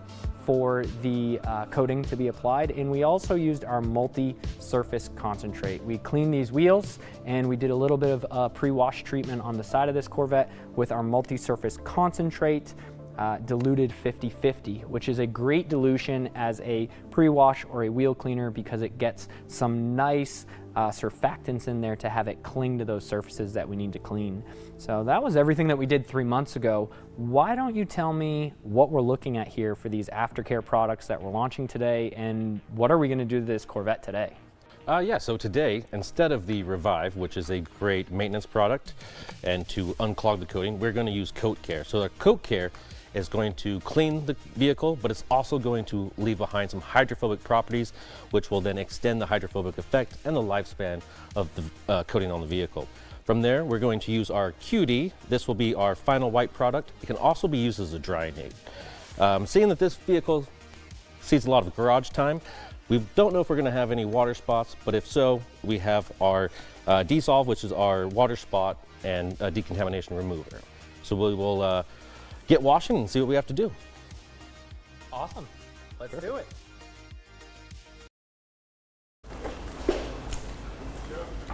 All right, Matt, let's take a peek at what we're dealing with. Really give some props to the Corvette owner. This is maybe one of the dirtiest Corvettes I've seen in a very, very long time. I'd love for the cameras to get in here because I know before we get into our Q&A, the #1 question we've gotten since we've started talking about the maintenance line, when to use Revive and when to use Coat Care. Right. This is like right at that spot. So we'll do a quick walk around and peek at it, but we're right at that point where this is the threshold. Any dirtier than this, we probably would step back up to Revive like we did, but knowing that this vehicle was coated 3 months ago, we're going to do that same 50/50 pre-wash, I think, with multi-surface concentrate.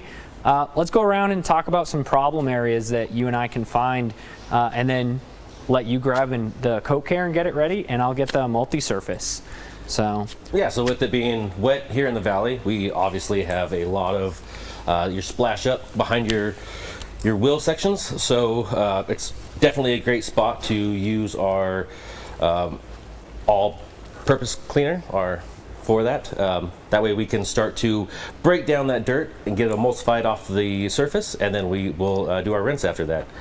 This would be a great time to start actually looking at the paint to see if there's any heavy water spots, contaminants that you could find on there. If there was, we could start to actually do a Dissolve pre-treat on that, which will start to break down the minerals within those water spots. But besides just a little bit of dirt from the roads, I think this thing is actually pretty clean. I don't think we're going to have to bust out any water spot remover today. I'd agree with you. I don't see any needs for Dissolve. The rear end of this car is nice and dirty, so I'm going to really enjoy getting the opportunity to foam down the back here. If you want, let's do both a foam cannon and a bucket prepped with Coat Care. I'll let you grab that. At the same time, I'll start doing our pre-wash with multi-surface concentrate in an E-foam IK sprayer, and that way we can give it a little chance to sit on the surface. So I'm just gonna prep the foam lamp here. So with a foamer, all you need to do is put 1 to 2 capfuls of soap into that. That's gonna give you enough for your foaming. And then with your wash bucket, same thing. You only need about 2 to 3 capfuls in this, and that's gonna give you enough foam in your soap.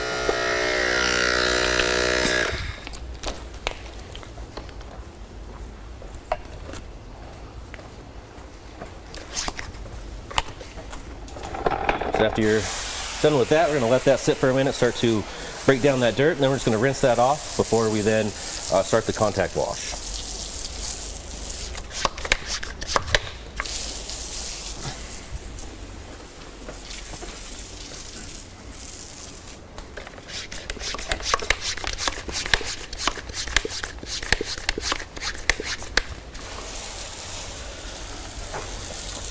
can kind of see the soap starting to, or the cleaner, sorry, starting to break down some of that dirt and starting to run it off the vehicle.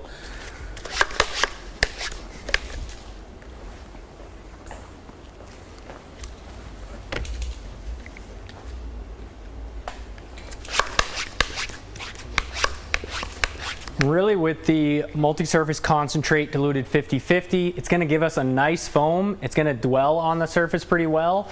And once it's been able to dwell on that surface for anywhere between 20 and 30 seconds, we're pretty much good to rinse it off. So we'll give it a rinse. That way you guys can see what it does with no contact. And yeah, then we'll be able to get our foam cannon going with coat care, which is really the next big step for us.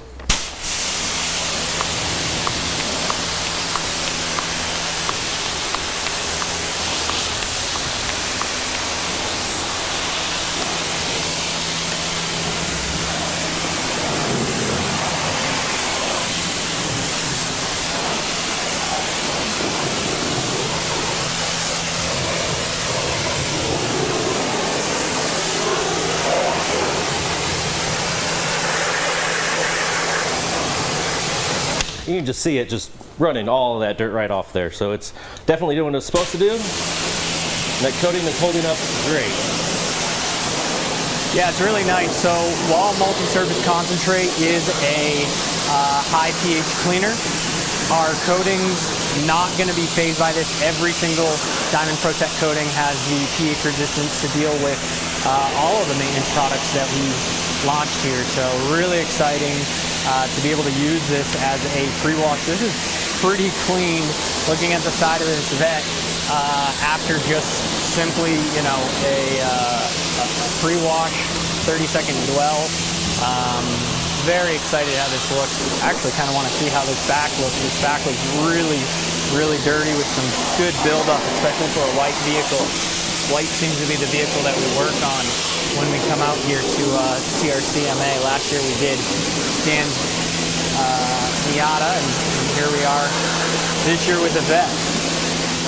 We always like those two-seaters, I guess, huh?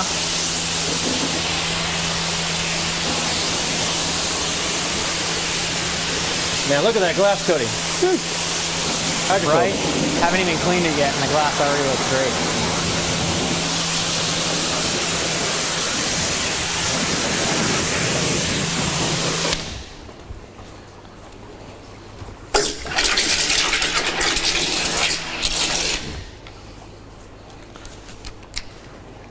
All right, so while Matt actually foams this down, I want to go over our two soaps that we're launching here in order to kind of talk through these. So our biggest thing that we've had is when do we use coat care and when do we use Revive, right? So Revive is, especially for me living out in the Northeast, probably my preferred soap when it comes to maintaining my vehicles. And the reason it's my preferred soap is, honestly, I maintain my vehicles 3, maybe 4 times a year, right? And with such a low amount of maintenance to my vehicles, Diamond Protech coatings are definitely the right coating for me to use. And this allows me to let a little bit more dirt build up and everything. Now, moving over to coat care, this vehicle was coated 3 months ago, right? So about 90 days ago, it's coming in for its first maintenance. And this is a product that's going to deal with the dirt and the grime that we've got here already. Holy cow, you can see the coating's already kind of rejecting the soap that we put down here. Again, like we were talking about, this is Diamond Body. Diamond Body is the sleeper of the Diamond Protech brand. It's going to be our most hydrophobic coating. It's our highest gloss enhancement. It's a quick 18 months to 2 years coating, but immediate cure time once you've got it onto the vehicle. And dwell time is huge for this as well because you've got anywhere between a 5 and 15 minute dwell time. It's very difficult to get a high spot with Diamond Body.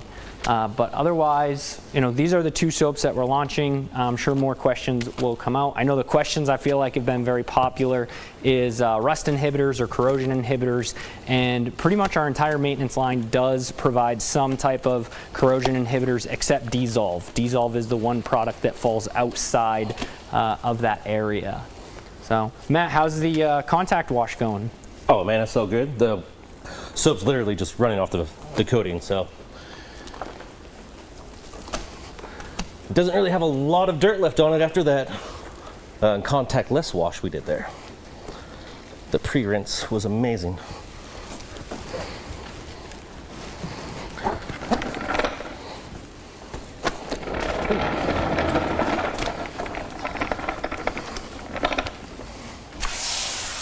I'm going to take care of the sidewall and the rim up here with my 50/50 multi-surface cleaner. And then I'm going to end up doing the back with a bottle that is ready to use, right? And the reason I want to use the ready to use is we know that this bottle that's ready to use is pre-diluted 10-to-1. And that pre-dilution at 10-to-1 gets us safe for interior use, whether it's on a fabric, a leather, all your plastics. You can actually dilute all the way down to 30-to-1, which is really, really nice out of the concentrate product. You do have the opportunity to buy this ready-to-use bottle, previously diluted by us with good quality water. And what that does is it just makes sure that everything works the right way for you.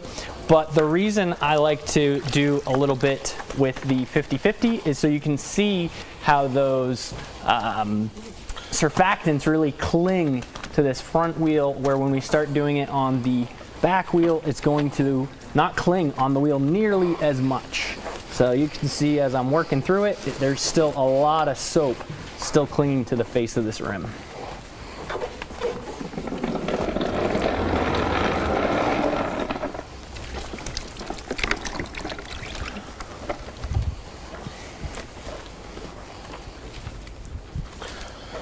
So this is really the perfect scenario here. So we have a car that was coated several months ago. We did a pre-treat on it. All the dirt came off.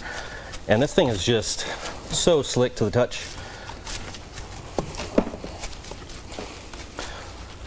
All right, so this guy is ready. And I'm gonna swing back here, do a little bit with the ready-to-use bottle. This is diluted, as I said, you can use it on the inside, on exteriors. It does great on vehicles that are coated. You can use it on rims that are coated like we're dealing with right here. It's a phenomenal bug remover, or it could have even been used as a pre-spot on a vehicle like this that really wasn't horribly dirty. But what you'll notice is you've got a lot more runoff, but at the same time, this becomes a lot more economically friendly when diluted this way.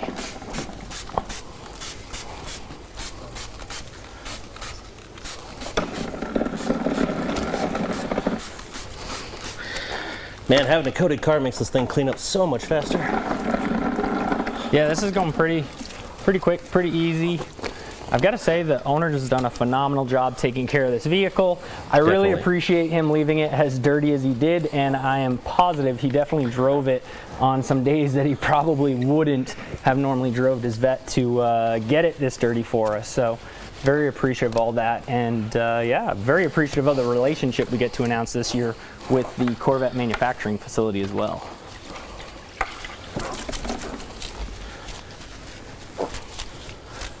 Yeah, it's going to be a very exciting thing for any of the Corvette enthusiasts out there. I'm going to try not to spray you down. I'm going to start rinsing this car. No worries.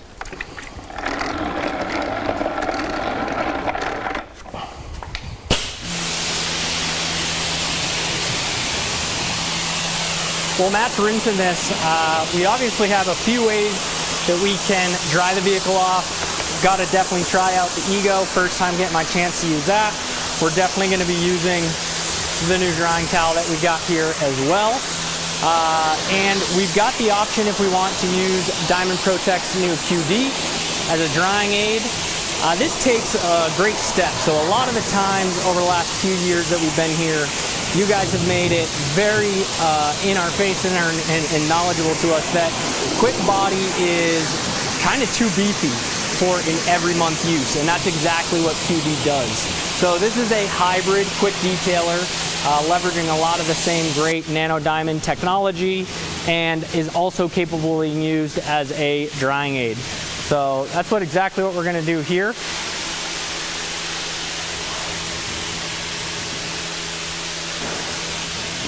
what's really nice is if you are a professional detailer detailing someone's vehicle, this is a phenomenal product that you can leave with the vehicle owner. You're going to get those same great high contact angles on the vehicle's painted surfaces, but they can also use this in the interior where they've already got the vehicle coated, maybe with diamond interior on their plastics or other areas that they just want to make sure are protected. And it's safe to be used on plastics, all your trims, your glass, everywhere that you may be dealing with.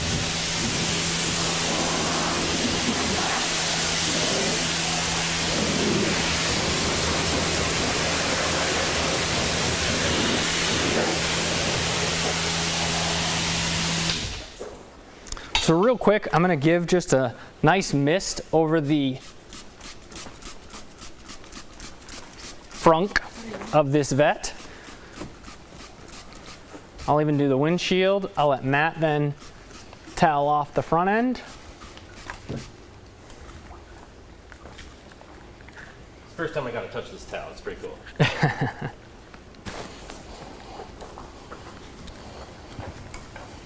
Now this doesn't only have to be used on a wet vehicle. You can use this as your everyday quick detailer.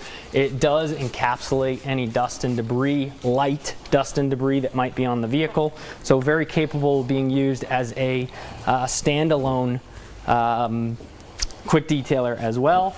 And then obviously everybody, when it comes to especially diamond body, where we've got some of our greatest contact angles up to 142 degrees, taking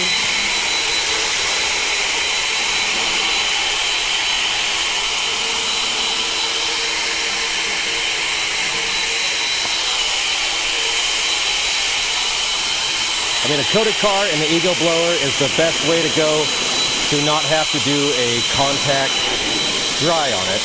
The way to remove the most water, the safest for the vehicle, safest for the coating and the paint. It's amazing what those little blowers will do.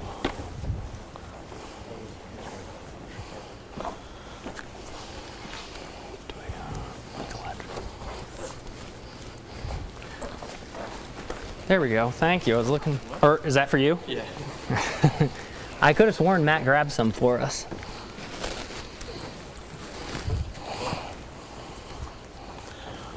Let's go with that guy right there.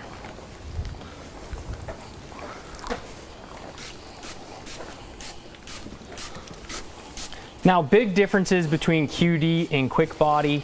Quick body, you're doing 1 to 2 spritzes on a panel max. QD, you can be really, really liberal with it and apply a massive amount of product.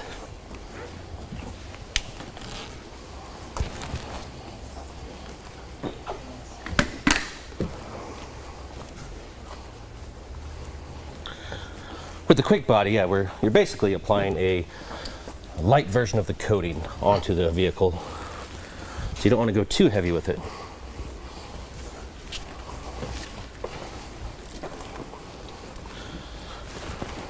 And then, as we said earlier, very easy to use QD right on the windshield as well.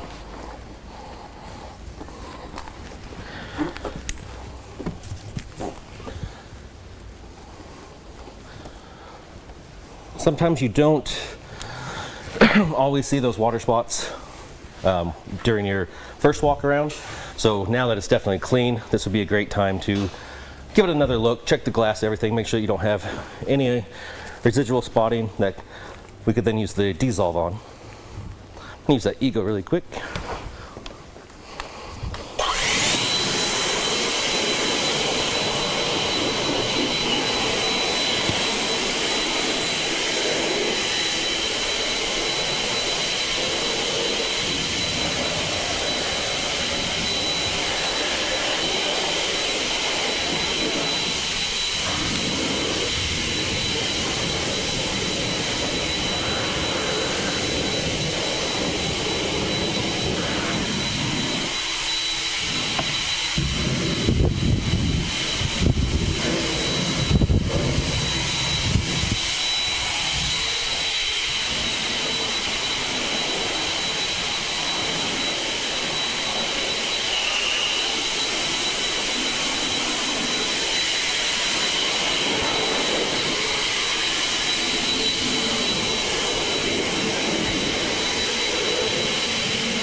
What's really nice is that QD we're able to place over all of the PPF that's on this vehicle.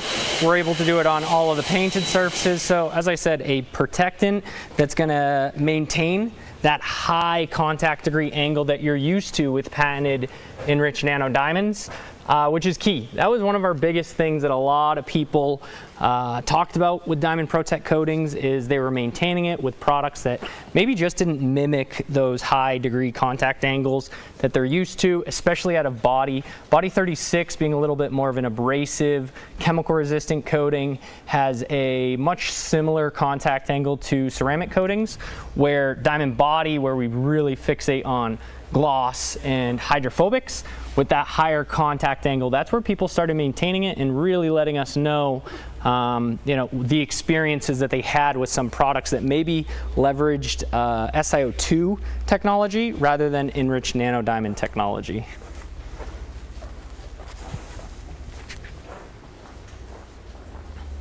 And just for an extra little gloss pop and some lubrication for the towel, I'm just using some quick detailer as basically a quick detailer, just to do the final wipe up. So you can use it as a drying aid, your final touch product. There's multiple uses for it.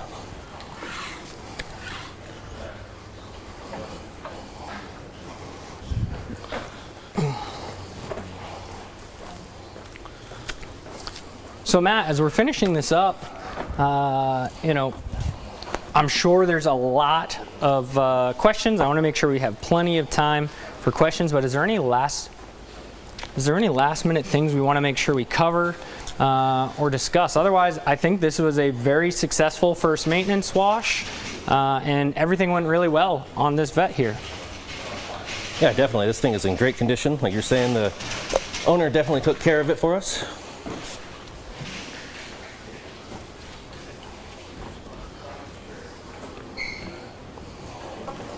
I think we'll finish wiping this up in a minute. Awesome. What kind of questions have we got today?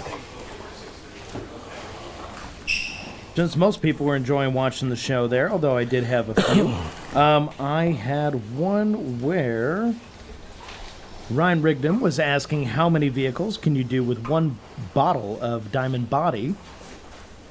So I'm imagining 36. Or Diamond Body, actually, just regular Diamond Body.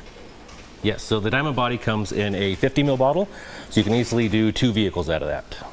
Okay. Or one very large SUV. Okay, that's what I was going to ask, approximately the size range we're talking about here. Yeah, 50 mils, you'll very easily, you know, modern size vehicles be able to get 2 vehicles, definitely be able to get 1 large vehicle. There is an opportunity you could get more. We are single layer technology on all of our non-certified coatings, which is awesome. Oh, that's excellent. Then I've got Lakes Country Detailer. Will QD clog your drying towels when used as a drying aid? Because that is often a concern. Yeah, it will definitely start to clog up your drying towels. What you're going to notice, though, is with all DPT coatings, your surfaces aren't really going to be that wet to begin with. So your drying towels aren't competing with needing to remove nearly as much water as usual. All right. And then I've got a comment here from Enthusiast. He goes, this live just reminded me I have Diamond Protech, but his bottle just expired. So is he good to use that? So the big thing with our bottles, our enriched nano diamond technology will go well beyond the expiration date. The Swiss really focus on making sure you always get the most highest quality experience out of all of their products. If the product wasn't open, you're going to be able to go well beyond many years beyond that expiration date. If it was open, the biggest thing you want to do is look for enriched nano diamonds beginning to crystallize at the top of the liquid inside the bottle, and that's when you actually have something to be concerned about. Okay, that's good advice. So Enthusiast, look for that in your bottle, double check it, make sure things are good. But if it was sealed, it sounds like you're all right.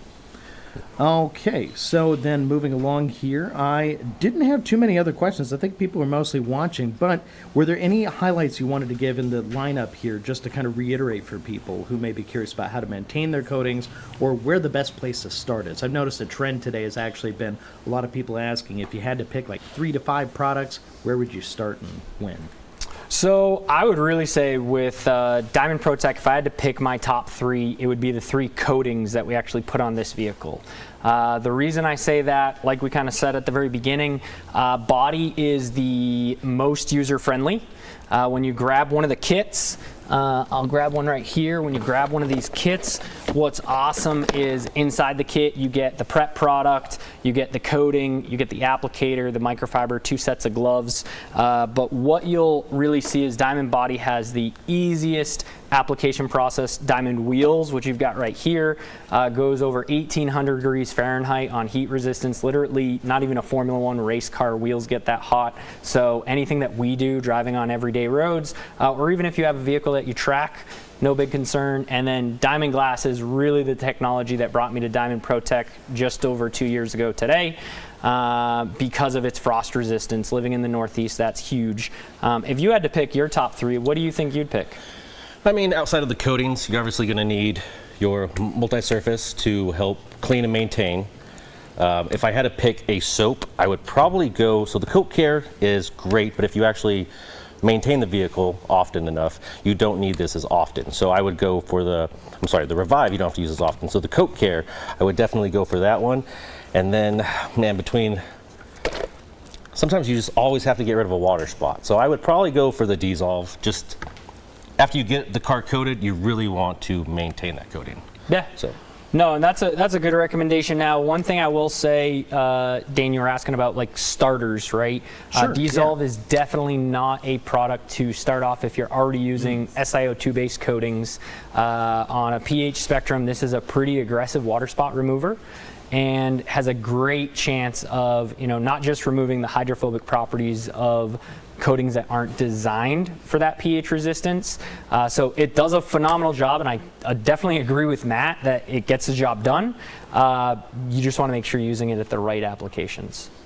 Okay, very helpful. And then I do have a suggestion from Ryan, wondering if he could get a different sprayer on top of the smaller bottle. So his experience with the smaller sprayer was something he was looking to tweak.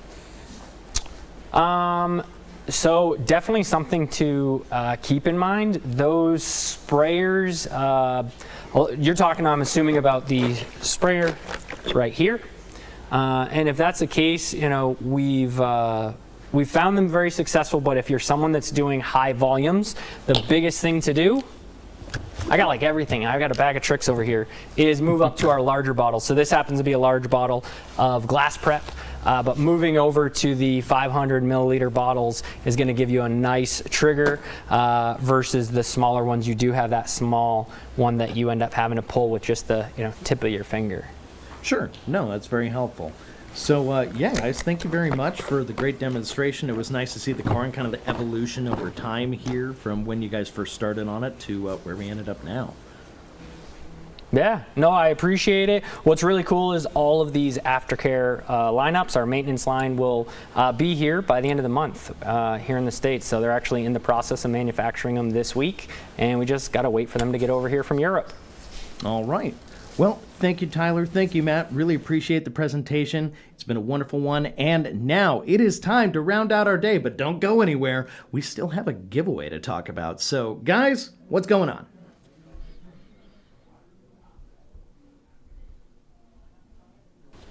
Thank you so much, Dane, and welcome back.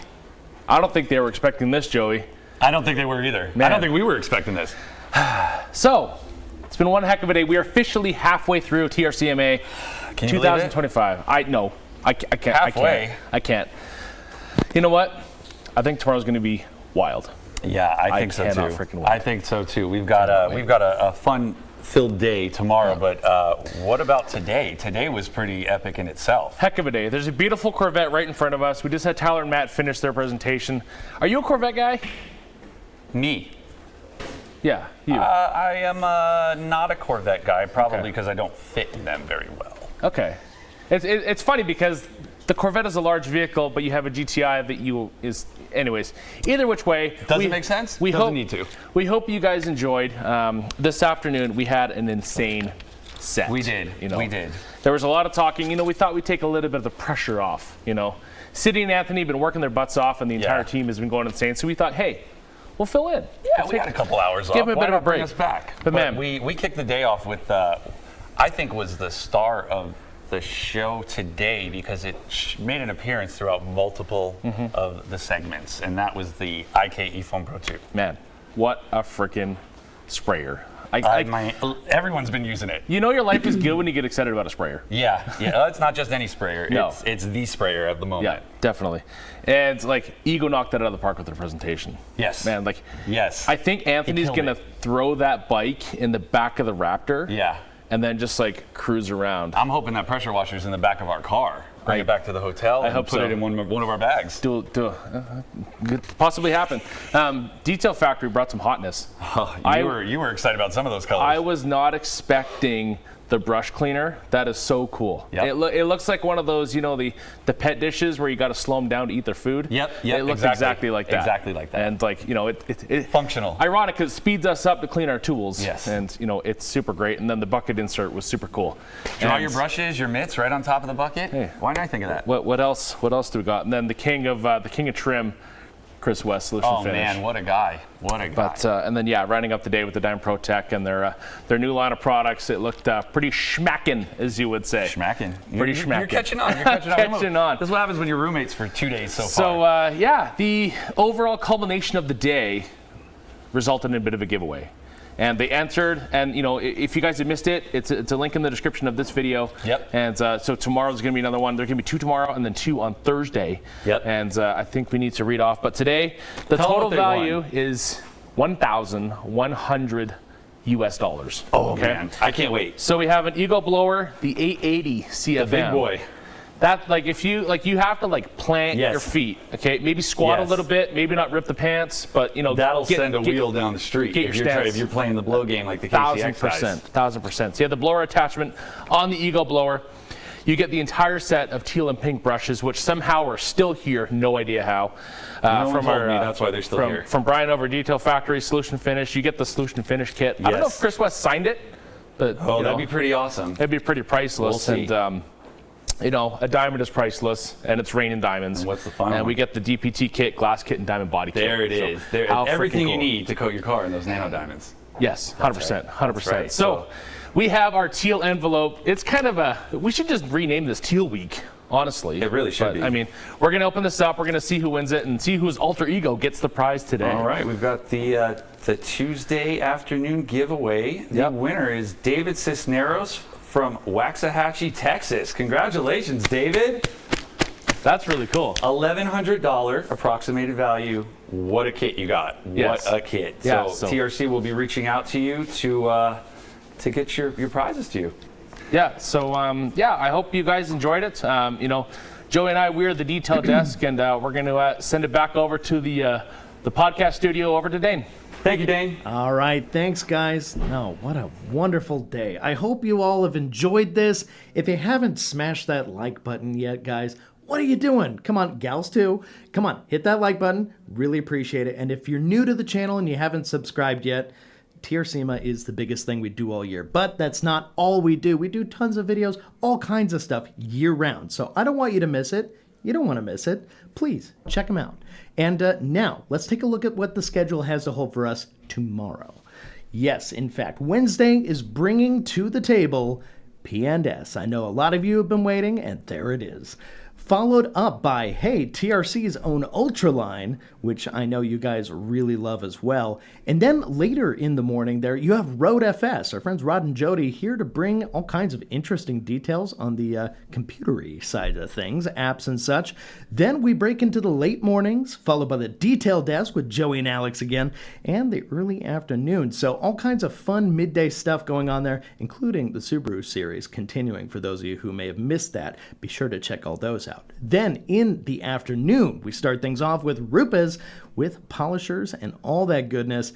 You know them, you love them. It's a whole deal. And then middle of the day tomorrow, we have the Wrap Institute bringing in all kinds of amazing live detailing, live wrapping action. So you can always look forward to Justin paid to do things in a way that just looks incredible. It blows minds. It doesn't look real. You're watching it happen, but it doesn't look real.